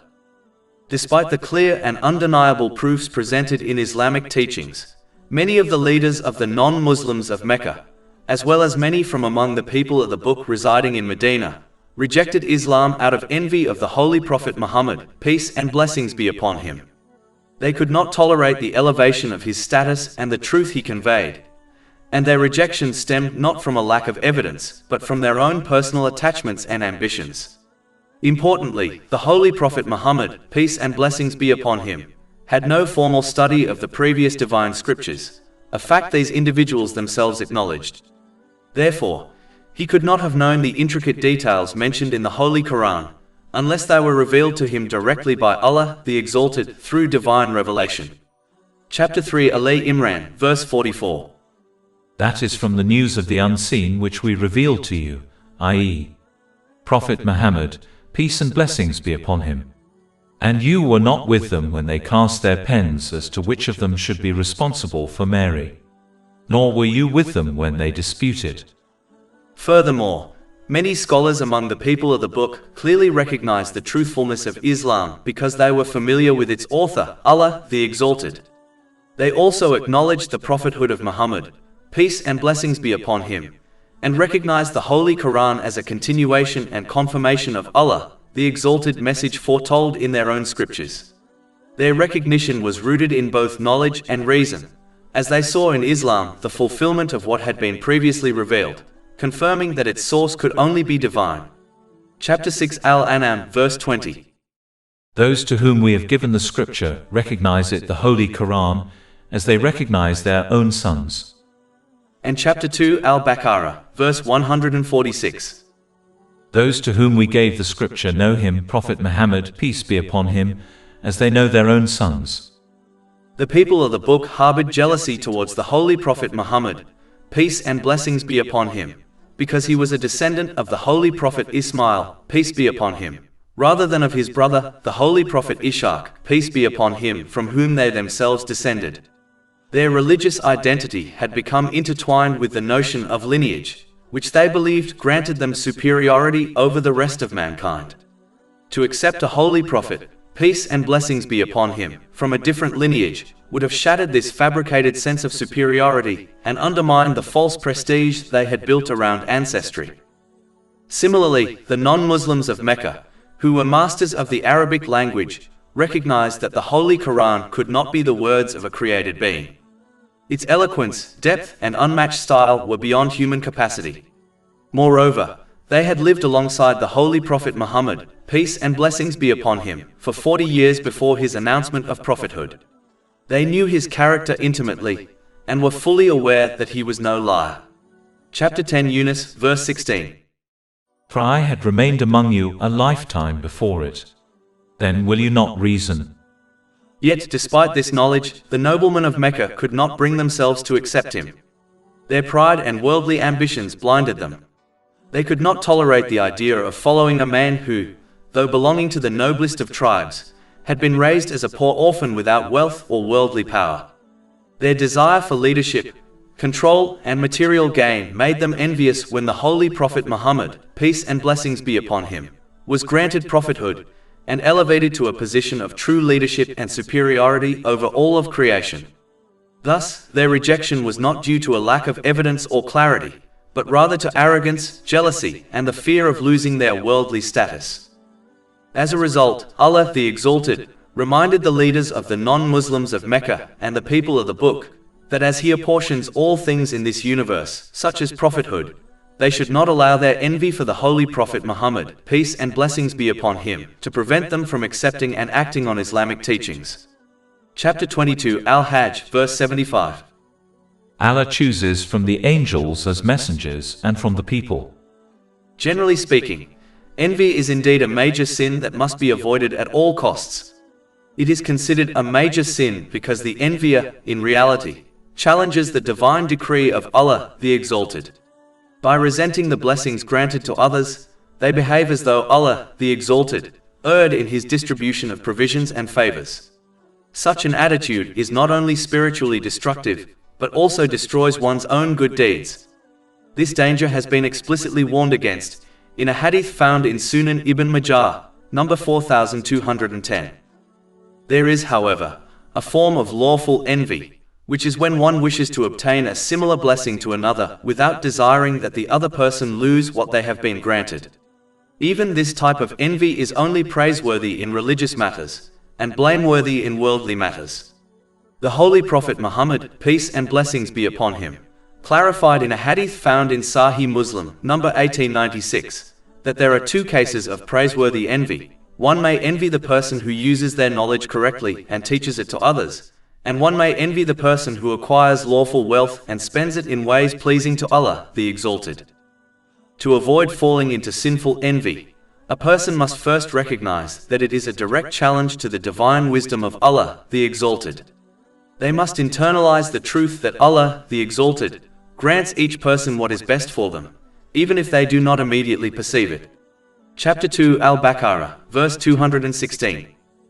But perhaps you hate a thing and it is good for you, and perhaps you love a thing and it is bad for you. And Allah knows while you know not. Instead of envying others, one should focus on using their own blessings in ways pleasing to Allah the Exalted, as outlined in the Holy Quran and the traditions of the Holy Prophet Muhammad, peace and blessings be upon him.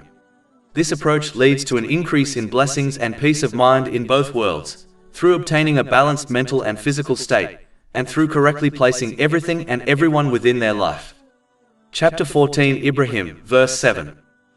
If you are grateful, I will surely increase you in favor. By contrast, envy diverts a person from obedience to Allah the Exalted, leading them to misuse the blessings they have been granted. Consequently, they experience an unbalanced mental and physical state, misplace everything and everyone in their life, and fail to adequately prepare for their accountability on the Day of Judgment. This results in stress, hardship, and difficulties in both worlds, even if they appear to enjoy certain worldly luxuries. Chapter 20 Taha, verses 124 to 126. And whoever turns away from my remembrance, indeed he will have a depressed, i.e., difficult life, and we will gather, i.e., raise him on the day of resurrection blind. He will say, My Lord, why have you raised me blind while I was once seeing? Allah will say, Thus did our signs come to you, and you forgot, i.e., disregarded them, and thus will you this day be forgotten. As for the one who is envied, they must remain patient in the face of verbal or physical harm from their envier, defending themselves only within the bounds of Islam. True patience means refraining from complaint in speech and action, while continuing to use one's blessings in obedience to Allah the Exalted. This is the practical way of seeking refuge in Him from the harm of envy, as taught in chapter 113 Al-Falaq, verses 1 and 5.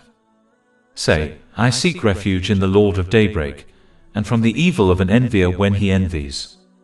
In this way, Allah the Exalted protects His servants from the harm of envy, even if such protection is not immediately visible to them.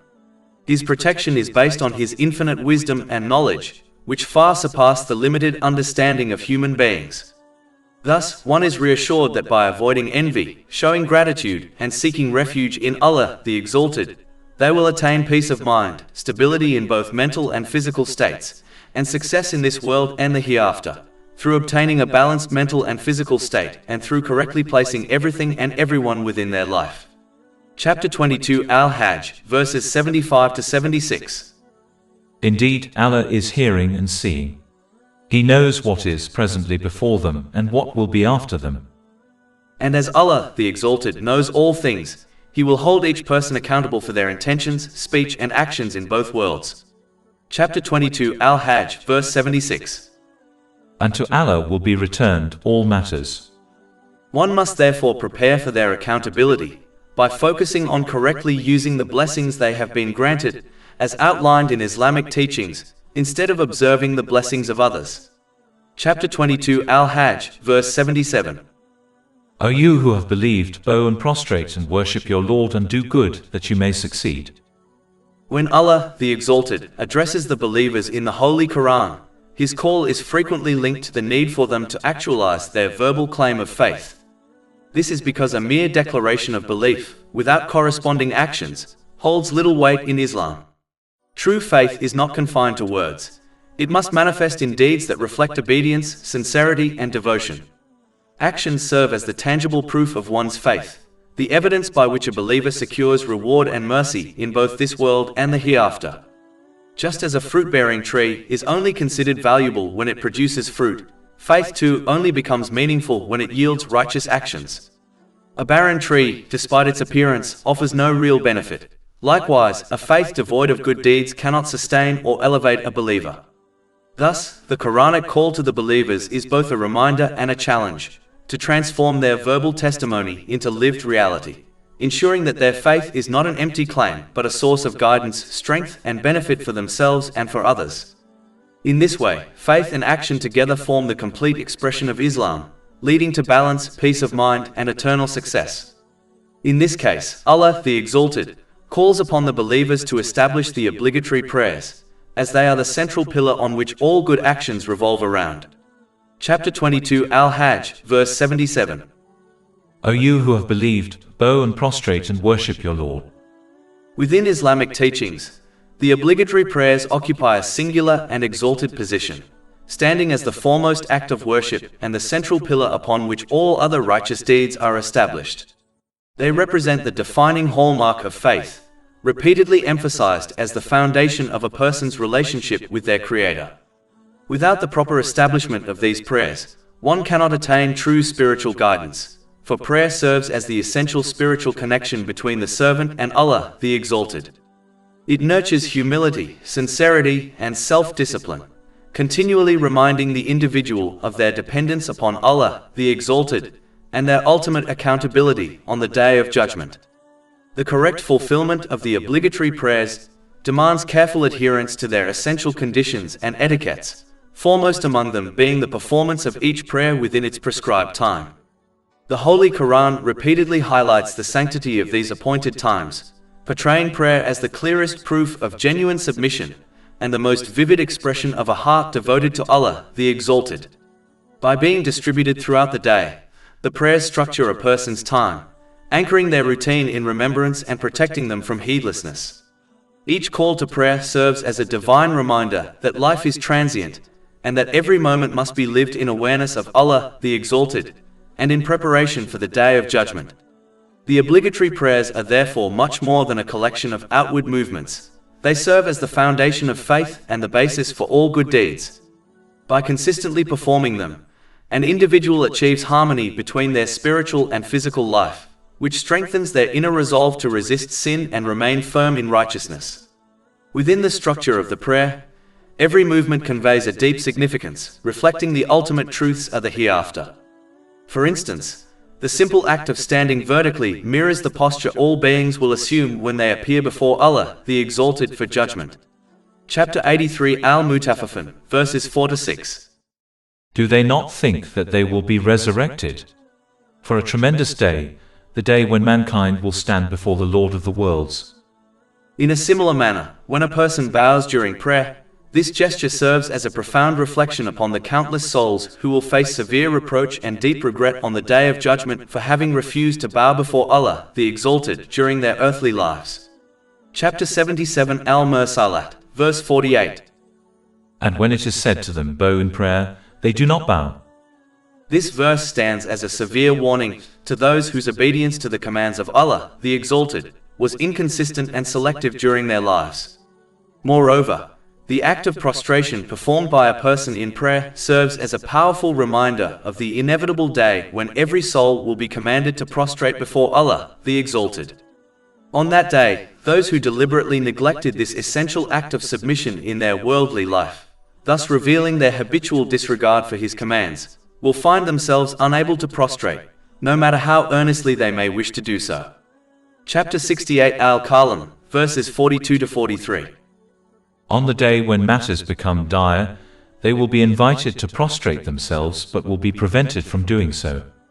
Their eyes humbled, humiliation will cover them. And they used to be invited to prostration while they were sound. Ultimately, the act of kneeling in prayer serves as a solemn and awe-inspiring foreshadowing of the posture that every soul will assume before Allah, the Exalted, on the Day of Judgment.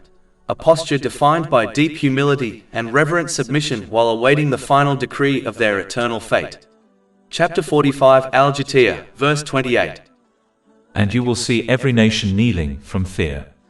Every nation will be called to its record and told, today you will be recompensed for what you used to do. Whoever performs their prayers with conscious reflection upon these profound truths elevates their worship to its truest and most meaningful form. This depth of awareness ensures that obedience to Allah, the Exalted, extends beyond the moments of prayer itself, penetrating the individual's conduct and guiding their actions between each act of worship. Chapter 29 Al-Ankabut, verse 45. Indeed, prayer prohibits immorality and wrongdoing. Such complete obedience to Allah, the Exalted, is essential. It requires a person to utilize every blessing granted to them, as outlined in Islamic teachings. Chapter 22 Al-Hajj, verse 77. Worship your Lord and do good. As discussed, it is vital to recognize that worshipping Allah, the Exalted, extends far beyond the ritualistic acts of devotion, such as the obligatory prayers. True worship encompasses obedience to Him in every circumstance, and in the use of every blessing He has bestowed, as outlined in the Holy Quran and the traditions of the Holy Prophet Muhammad, peace and blessings be upon him. Faith confined to the heart without action carries little weight in Islam, for obedience is a tangible matter that must be demonstrated through good deeds performed solely for the sake of Allah, the Exalted. Those who act with ulterior motives, seeking recognition or worldly gain, will not be rewarded by Him. This reality is emphasized in a hadith found in Jami at Tirmidhi, number 3154. Obedience to Allah, the Exalted, also requires fulfilling the various dimensions of the Holy Quran. The first is to recite it accurately and consistently, preserving its words with care. The second is to understand its teachings through reliable sources and instructors, ensuring that one's comprehension is sound. The third and most crucial dimension is to apply its teachings with the sincere intention of pleasing Allah, the Exalted. A devoted Muslim places the guidance of the Holy Quran above personal desires, cultivating their character in accordance with its principles. This was the very example of the Holy Prophet Muhammad, peace and blessings be upon him, whose conduct was described as being the embodiment of the Holy Quran, as referenced in a hadith from Sunan Abu Dawood, number 1342. To truly honor the Holy Quran, one must engage with it earnestly, striving to comprehend and implement its teachings in their entirety, regardless of whether they align with personal inclinations. Selective adherence, choosing only those commands or prohibitions that suit one's preferences, betrays a lack of sincerity and prevents one from fully benefiting from its profound wisdom. Chapter 17 Al-Isra, verse 82. And we send down of the Quran that which is healing and mercy for the believers, but it does not increase the wrongdoers except in loss.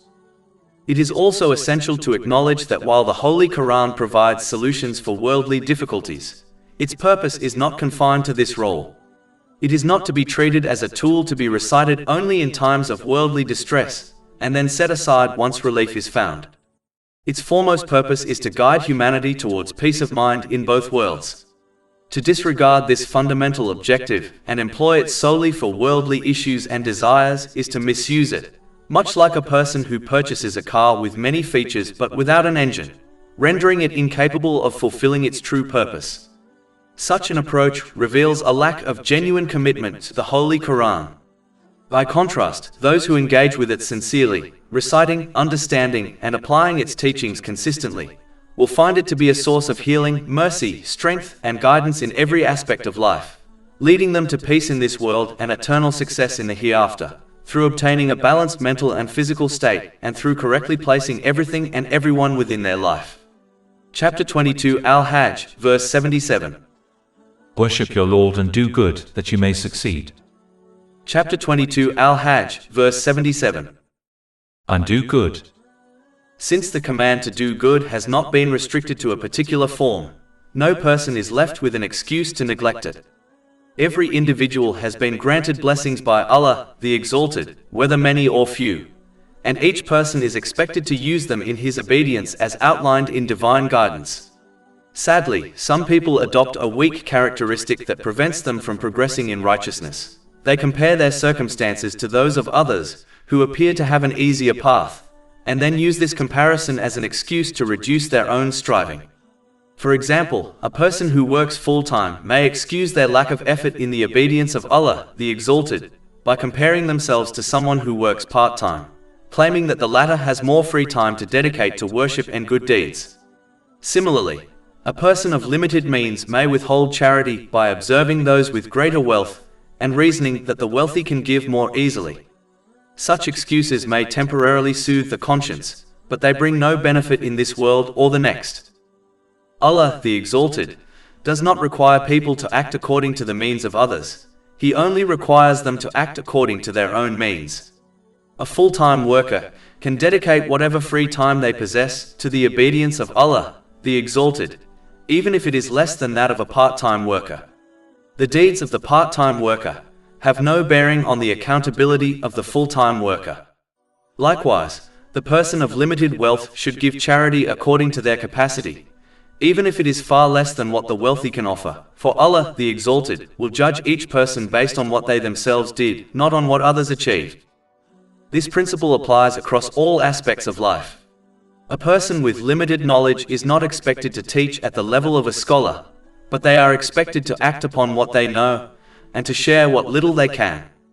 A person with limited health or strength is not expected to perform the same acts as one who is physically strong, but they are expected to strive within their ability.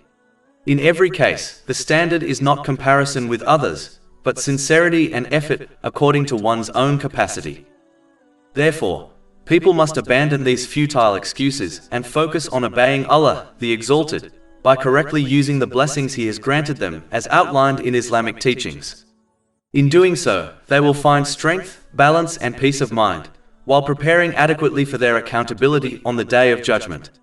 True success lies not in measuring oneself against others, but in sincerely striving with whatever resources and opportunities Allah, the Exalted, has placed within one's reach. This mindset transforms even small deeds into great acts of worship, while excuses only lead to stagnation and loss. Chapter 22 Al-Hajj, verse 78.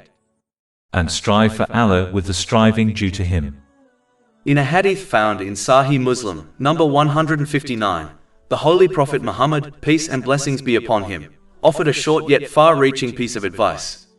He instructed people to sincerely declare their belief in Allah, the Exalted, and then to remain steadfast upon it. This statement, though concise, encompasses the very essence of faith, for belief is not merely a matter of words, but a lifelong commitment that must be proven through consistent action and sincere devotion. Remaining steadfast upon faith means striving to obey Allah, the Exalted, in every aspect of life. It requires fulfilling the obligations that pertain directly to Him, such as prayer, fasting, and remembrance, as well as those that pertain to people, such as honesty, kindness, justice, and fulfilling trusts. It also involves refraining from prohibitions, whether they are sins committed privately between a person and Allah, the Exalted, or those that harm others. Steadfastness further requires patience in the face of destiny, trusting that the decree of Allah, the Exalted, is always best, even when it appears otherwise. Chapter 2 Al-Baqarah, verse 216. But perhaps you hate a thing and it is good for you, and perhaps you love a thing and it is bad for you. And Allah knows while you know not. True steadfastness is only achieved when one follows the path of the Holy Prophet Muhammad, peace and blessings be upon him, for he was the living embodiment of the Holy Quran. Chapter 3 Ali Imran, verse 31. Say, if you should love Allah, then follow me, so Allah will love you and forgive you your sins. Part of steadfastness is avoiding both major and minor forms of polytheism. Major polytheism is to worship anything besides Allah, the Exalted, while minor polytheism is to perform good deeds for the sake of showing off or seeking the approval of others. The Holy Prophet Muhammad, peace and blessings be upon him, warned against this in a hadith found in Sunan Ibn Majah, number 3989. Thus, a key aspect of steadfastness is to ensure that every action is done sincerely for Allah, the Exalted, alone. Steadfastness also means recognizing that obedience to Allah, the Exalted, must take precedence over pleasing oneself or others. If a person disobeys Allah, the Exalted, in order to satisfy their own desires or to win the approval of people, they should remember that neither their desires nor other people will protect them from the judgment of Allah, the Exalted. On the other hand, the one who sincerely obeys Allah, the Exalted, will find his protection in all circumstances, even if this protection is not immediately apparent. Remaining steadfast does not mean achieving perfection, for human beings are bound to make mistakes. Rather, it means striving to remain upright, repenting sincerely when one falls short, and continuing to move forward in obedience. Chapter 41 Fasalah, verse 6. So take a straight course to him and seek his forgiveness. The Holy Prophet Muhammad, peace and blessings be upon him, also advised to erase sins with good deeds, as recorded in Jami at Tirmidhi, number 1987, and he reminded them in Muwatta Malik, Book 2, Hadith 37, that they should strive to remain steadfast even though they will never achieve it perfectly. What is required is not flawlessness, but sincere effort within the capacity Allah, the Exalted, has granted each person. It is also important to recognize that steadfastness in outward actions cannot be achieved without first purifying the heart. As the Holy Prophet Muhammad, peace and blessings be upon him, taught in Sunan Ibn Majah, number 3984, the limbs of the body will only act righteously if the heart is pure. Purification of the heart comes through learning and acting on the Holy Quran and traditions of the Holy Prophet Muhammad, peace and blessings be upon him. A pure heart produces pure speech, and this is why controlling the tongue is an essential part of steadfastness. The Holy Prophet Muhammad, peace and blessings be upon him, emphasized this in Jami at Tirmidhi, number 2407, teaching that without guarding the tongue, true obedience to Allah the Exalted is not possible. Finally, if any deficiency occurs in one's steadfastness, the remedy is sincere repentance to Allah the Exalted and seeking forgiveness from people if their rights have been violated. In this way, steadfastness is not a static state but a continuous journey of striving, falling short, repenting and striving again. It is this ongoing commitment that defines true faith and ensures peace of mind in this world and eternal success in the hereafter through obtaining a balanced mental and physical state, and through correctly placing everything and everyone within their life. Chapter 46 Al-Ahqaf, verse 13. Indeed, those who have said, Our Lord is Allah, and then remained on a right course, there will be no fear concerning them, nor will they grieve. Chapter 22 Al-Hajj, verse 78. And strive for Allah with the striving due to him. He has chosen you. As Allah, the Exalted, has honored Muslims with the responsibility of representing him on earth, they must fulfill this duty with sincerity and diligence. This requires not only learning the teachings of Islam, but also embodying them in daily life, so that their actions and speech reflect the truth and beauty of the religion. In this way, both non-Muslims and fellow Muslims are shown the correct teachings of Islam through living examples rather than empty words. When Muslims fail to represent Allah, the Exalted, correctly, the consequences are grave. Their misconduct discourages others from embracing or acting upon Islamic teachings, and it opens the door to criticism of Allah, the Exalted, the Holy Quran, and the Holy Prophet Muhammad, peace and blessings be upon him. The blame for such misrepresentation falls upon those who neglected their duty, and they will be held accountable for this failure in both worlds. Thus, the responsibility of representation is not a light matter. It is a trust that requires sincerity, consistency, and humility.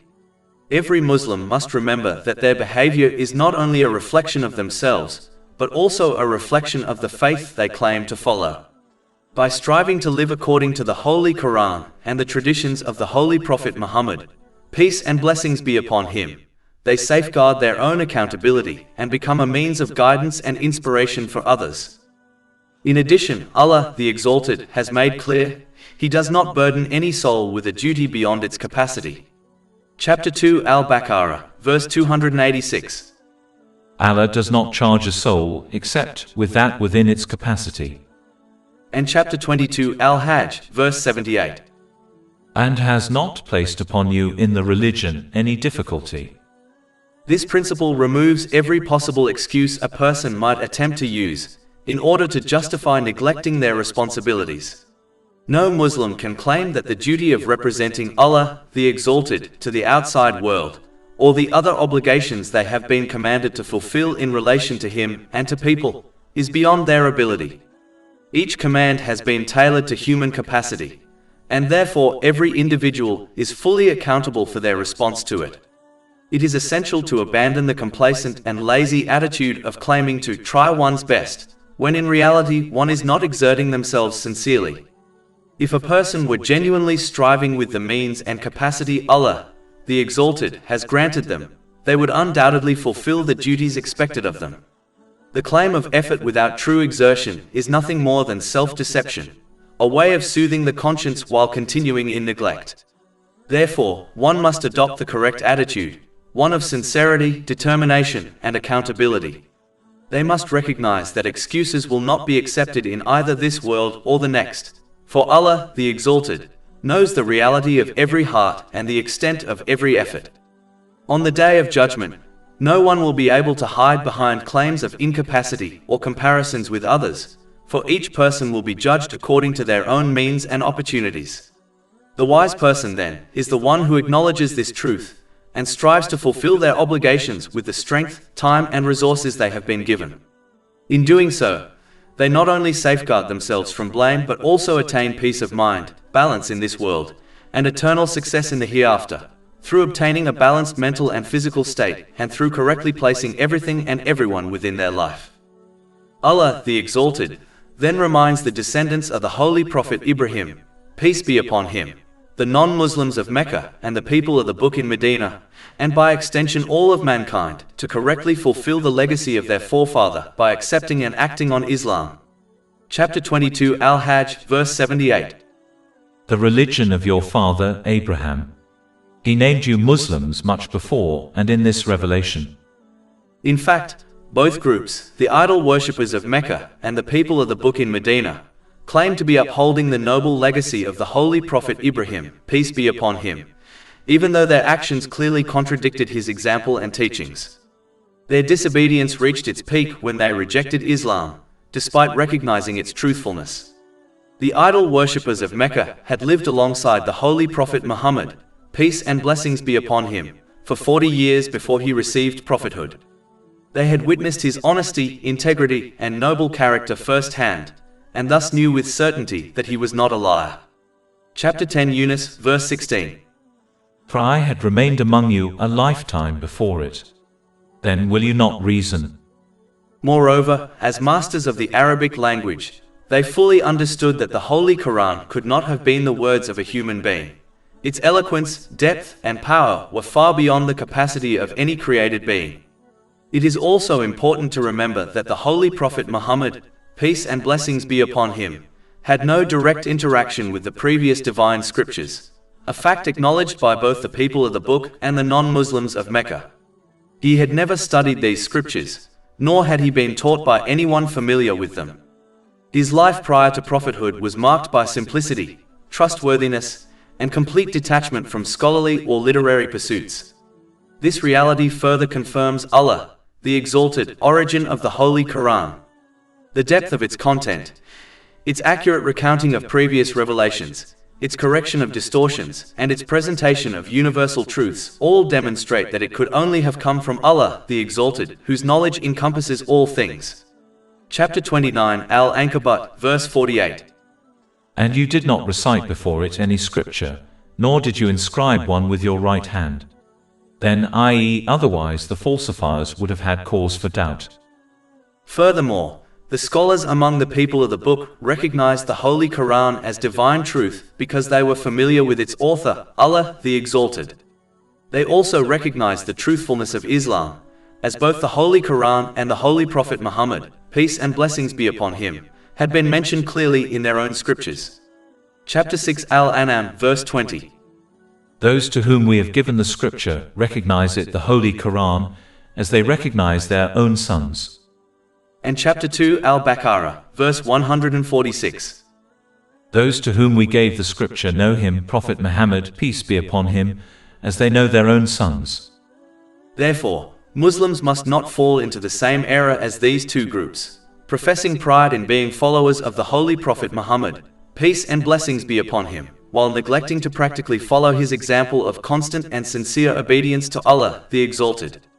True love and allegiance to the Holy Prophet Muhammad, peace and blessings be upon him, are demonstrated not through empty claims or cultural identity, but through genuine adherence to his teachings. This means using every blessing one has been granted in a way that pleases Allah, the Exalted, as outlined in the Holy Quran and the traditions of the Holy Prophet Muhammad, peace and blessings be upon him. Through such obedience, one honors the true legacy of the Holy Prophet Ibrahim and the final messenger Muhammad, peace and blessings be upon them both. As the Holy Prophet Muhammad, peace and blessings be upon him, will stand as a witness for and against his nation on the Day of Judgment, it is imperative that each Muslim adopts the correct attitude so that his testimony is in their favor and not against them. Chapter 22 Al-Hajj, verse 78. That the messenger may be a witness over you. And chapter 25 Al-Furqan, verse 30. And the messenger has said, O my Lord, indeed my people have taken this Quran as a thing abandoned. This verse is directed specifically at Muslims, for they are the community that has acknowledged and embraced the Holy Quran. Non-Muslims, having not accepted its guidance, cannot be described as abandoning it. The warning, therefore, is particularly severe for those who profess faith yet neglect the very book they claim to follow. The outcome for any Muslim against whom the Holy Prophet Muhammad, peace and blessings be upon him, testifies on that day is clear and dire.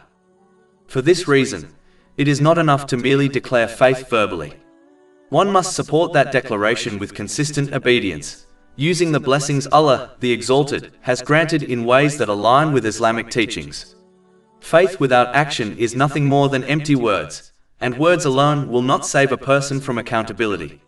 The believer must strive to live by the Holy Quran, to embody its guidance in worship, character, and dealings with others, and to resist the temptation of treating it as a book to be recited in times of hardship but abandoned in daily life. Only when faith is coupled with sincere action, can one hope for the intercession of the Holy Prophet Muhammad, peace and blessings be upon him. To expect his intercession while neglecting obedience is self-deception, for intercession is a privilege granted to those who strive, not a guarantee for those who are heedless. Thus, the wise one recognizes that their salvation depends on aligning their words with deeds, their outward actions with inward sincerity, and their life with Islamic teachings. In this way, they prepare themselves for the day when the testimony of the Holy Prophet Muhammad, peace and blessings be upon him, will either be a great honor or a great loss. As discussed earlier, one of the fundamental duties of every person who follows Islam is to accurately represent it to the rest of humanity through their actions, character, and conduct. This responsibility goes beyond words or claims of faith. It requires individuals to practically implement the teachings of Islam in every aspect of their lives, in their dealings, morals, and social behavior. The collective example of such individuals serves as a living testament to the truth, wisdom, and mercy contained within divine guidance. The Holy Quran establishes that the followers of Islam will bear witness over other nations, testifying that the message of truth was conveyed to them. Therefore, if those who claim to follow Islam fail to uphold and embody its teachings, they will have no valid excuse before Allah, the Exalted, when other nations declare on the Day of Judgment that they were never presented with the correct form of guidance. Chapter 22 Al-Hajj, verse 78. And you may be witnesses over the people.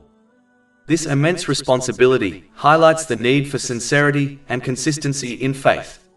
Every person must ensure that their words align with their deeds, and that their conduct reflects the beauty and balance of divine teachings.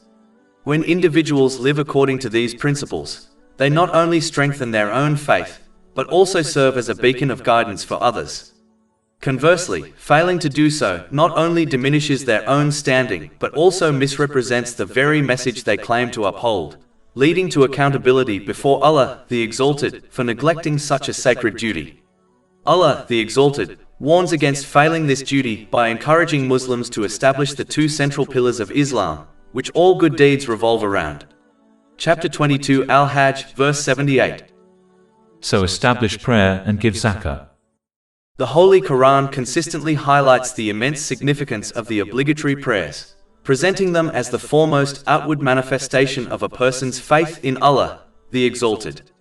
Distributed throughout the day, these prayers function as continuous reminders of the Day of Judgment, nurturing within the heart a constant awareness of ultimate accountability. Through this steady rhythm of worship, the believer's life becomes structured around remembrance, humility, and spiritual vigilance. Accordingly, the obligatory prayers stand not only as the central pillar of faith, but also as the essential foundation upon which all virtuous deeds are established.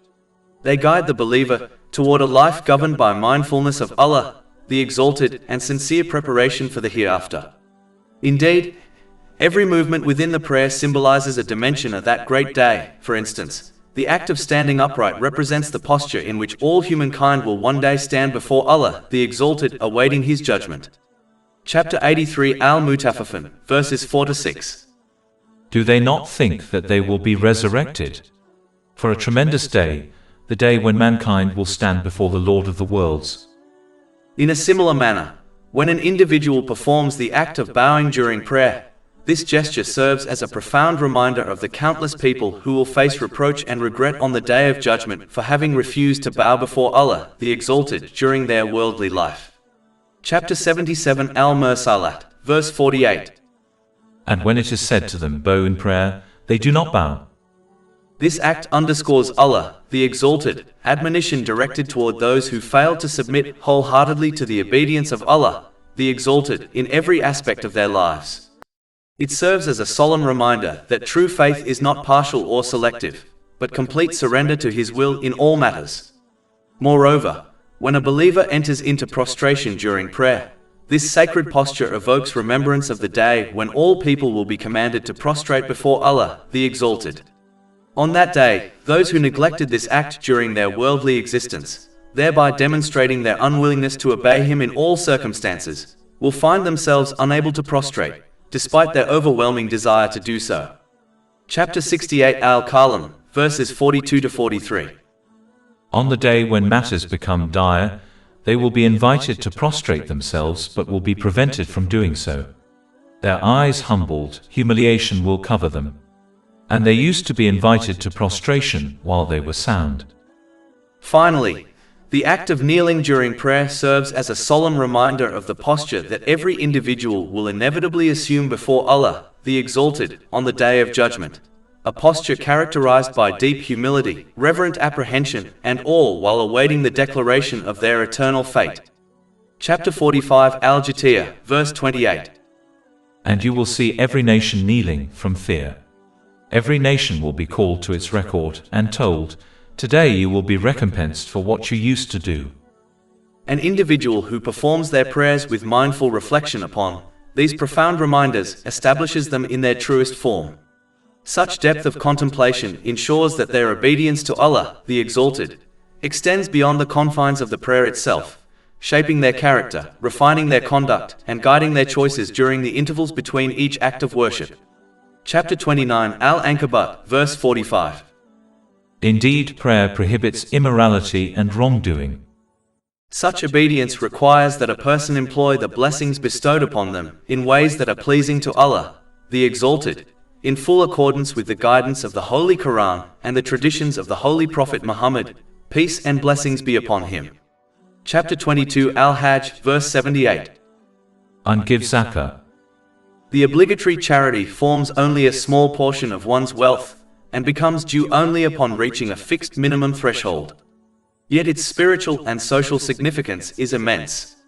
One of its primary aims is to remind the believer that their wealth is not an absolute possession but a trust, a blessing created and granted by Allah the Exalted, for which they are accountable. If it truly belonged to them, they would have complete freedom to use it as they pleased. However, since it is a divine trust, it must be spent in accordance with His pleasure and commands.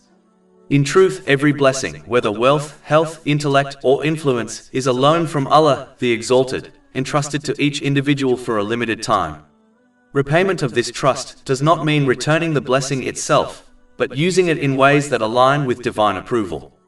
When one fulfills this trust, their wealth becomes a source of purification, protection, and reward. Conversely, one who fails to recognize this reality, hoarding or misusing their wealth as though it were theirs alone, ultimately harms themselves.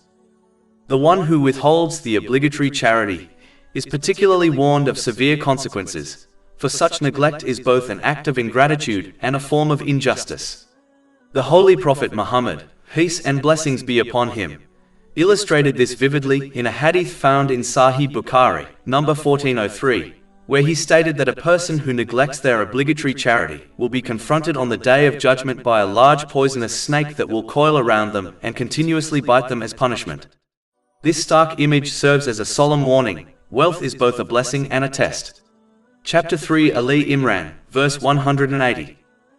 And let not those who greedily withhold what Allah has given them of His bounty ever think that it is better for them.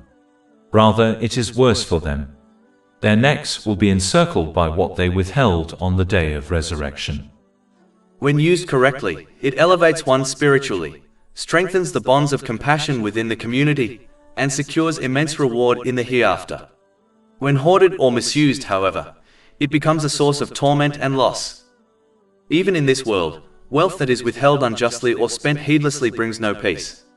It breeds anxiety, greed, and endless dissatisfaction, depriving the soul of serenity.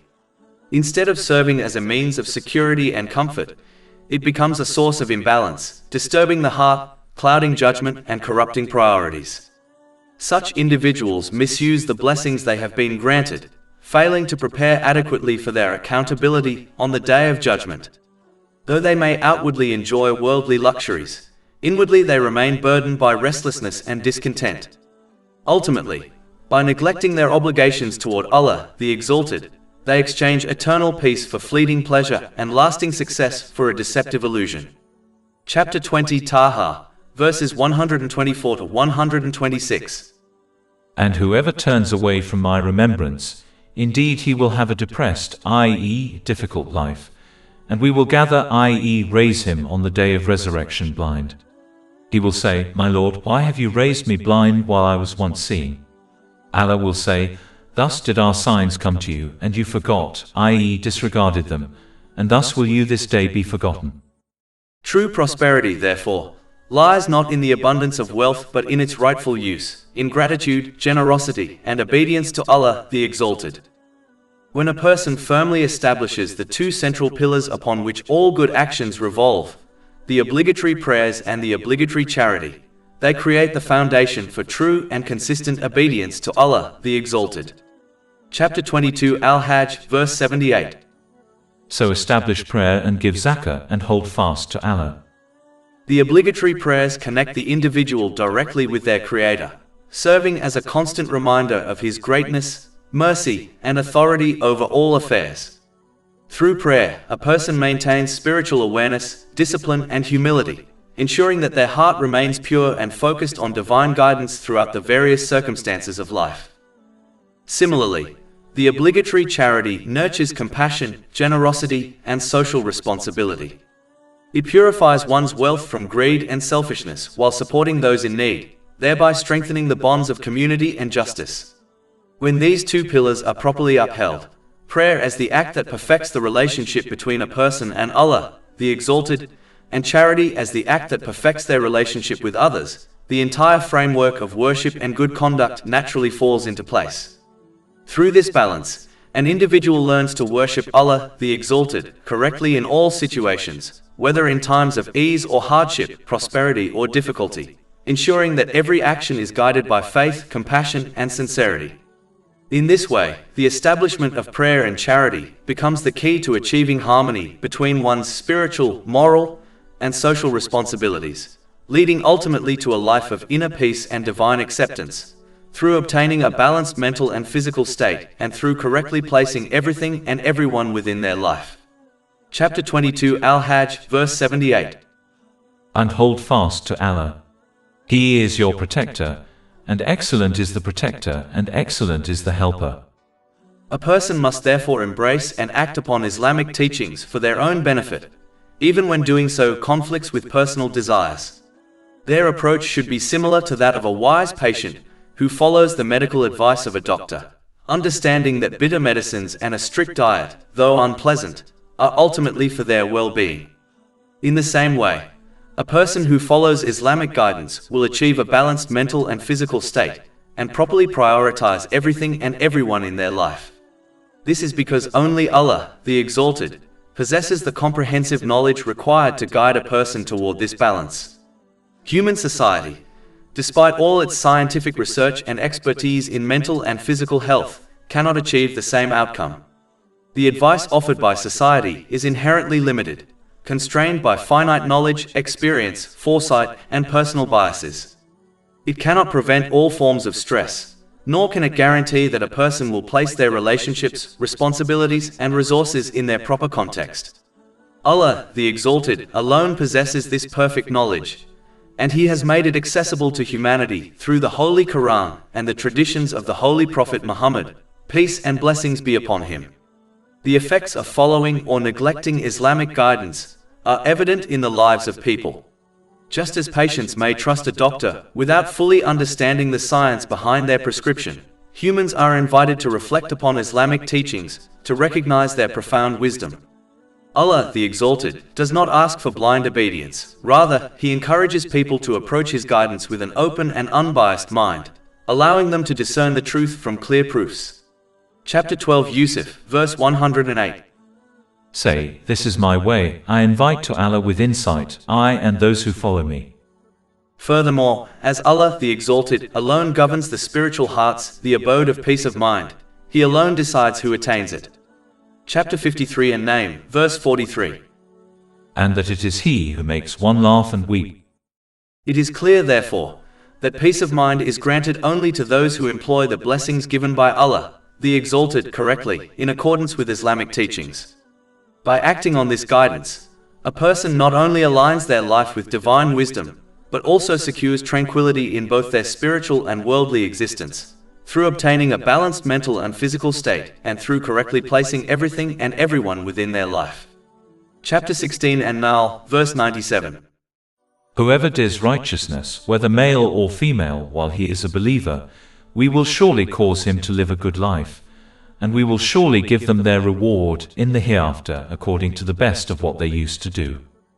All praise is due to Allah, Lord of the worlds, and may peace and blessings be upon His final messenger, Muhammad, His noble family and companions. Over 500 free ebooks, audiobooks, infographics, podcasts and blogs available on our website, www.shaykhpod.com.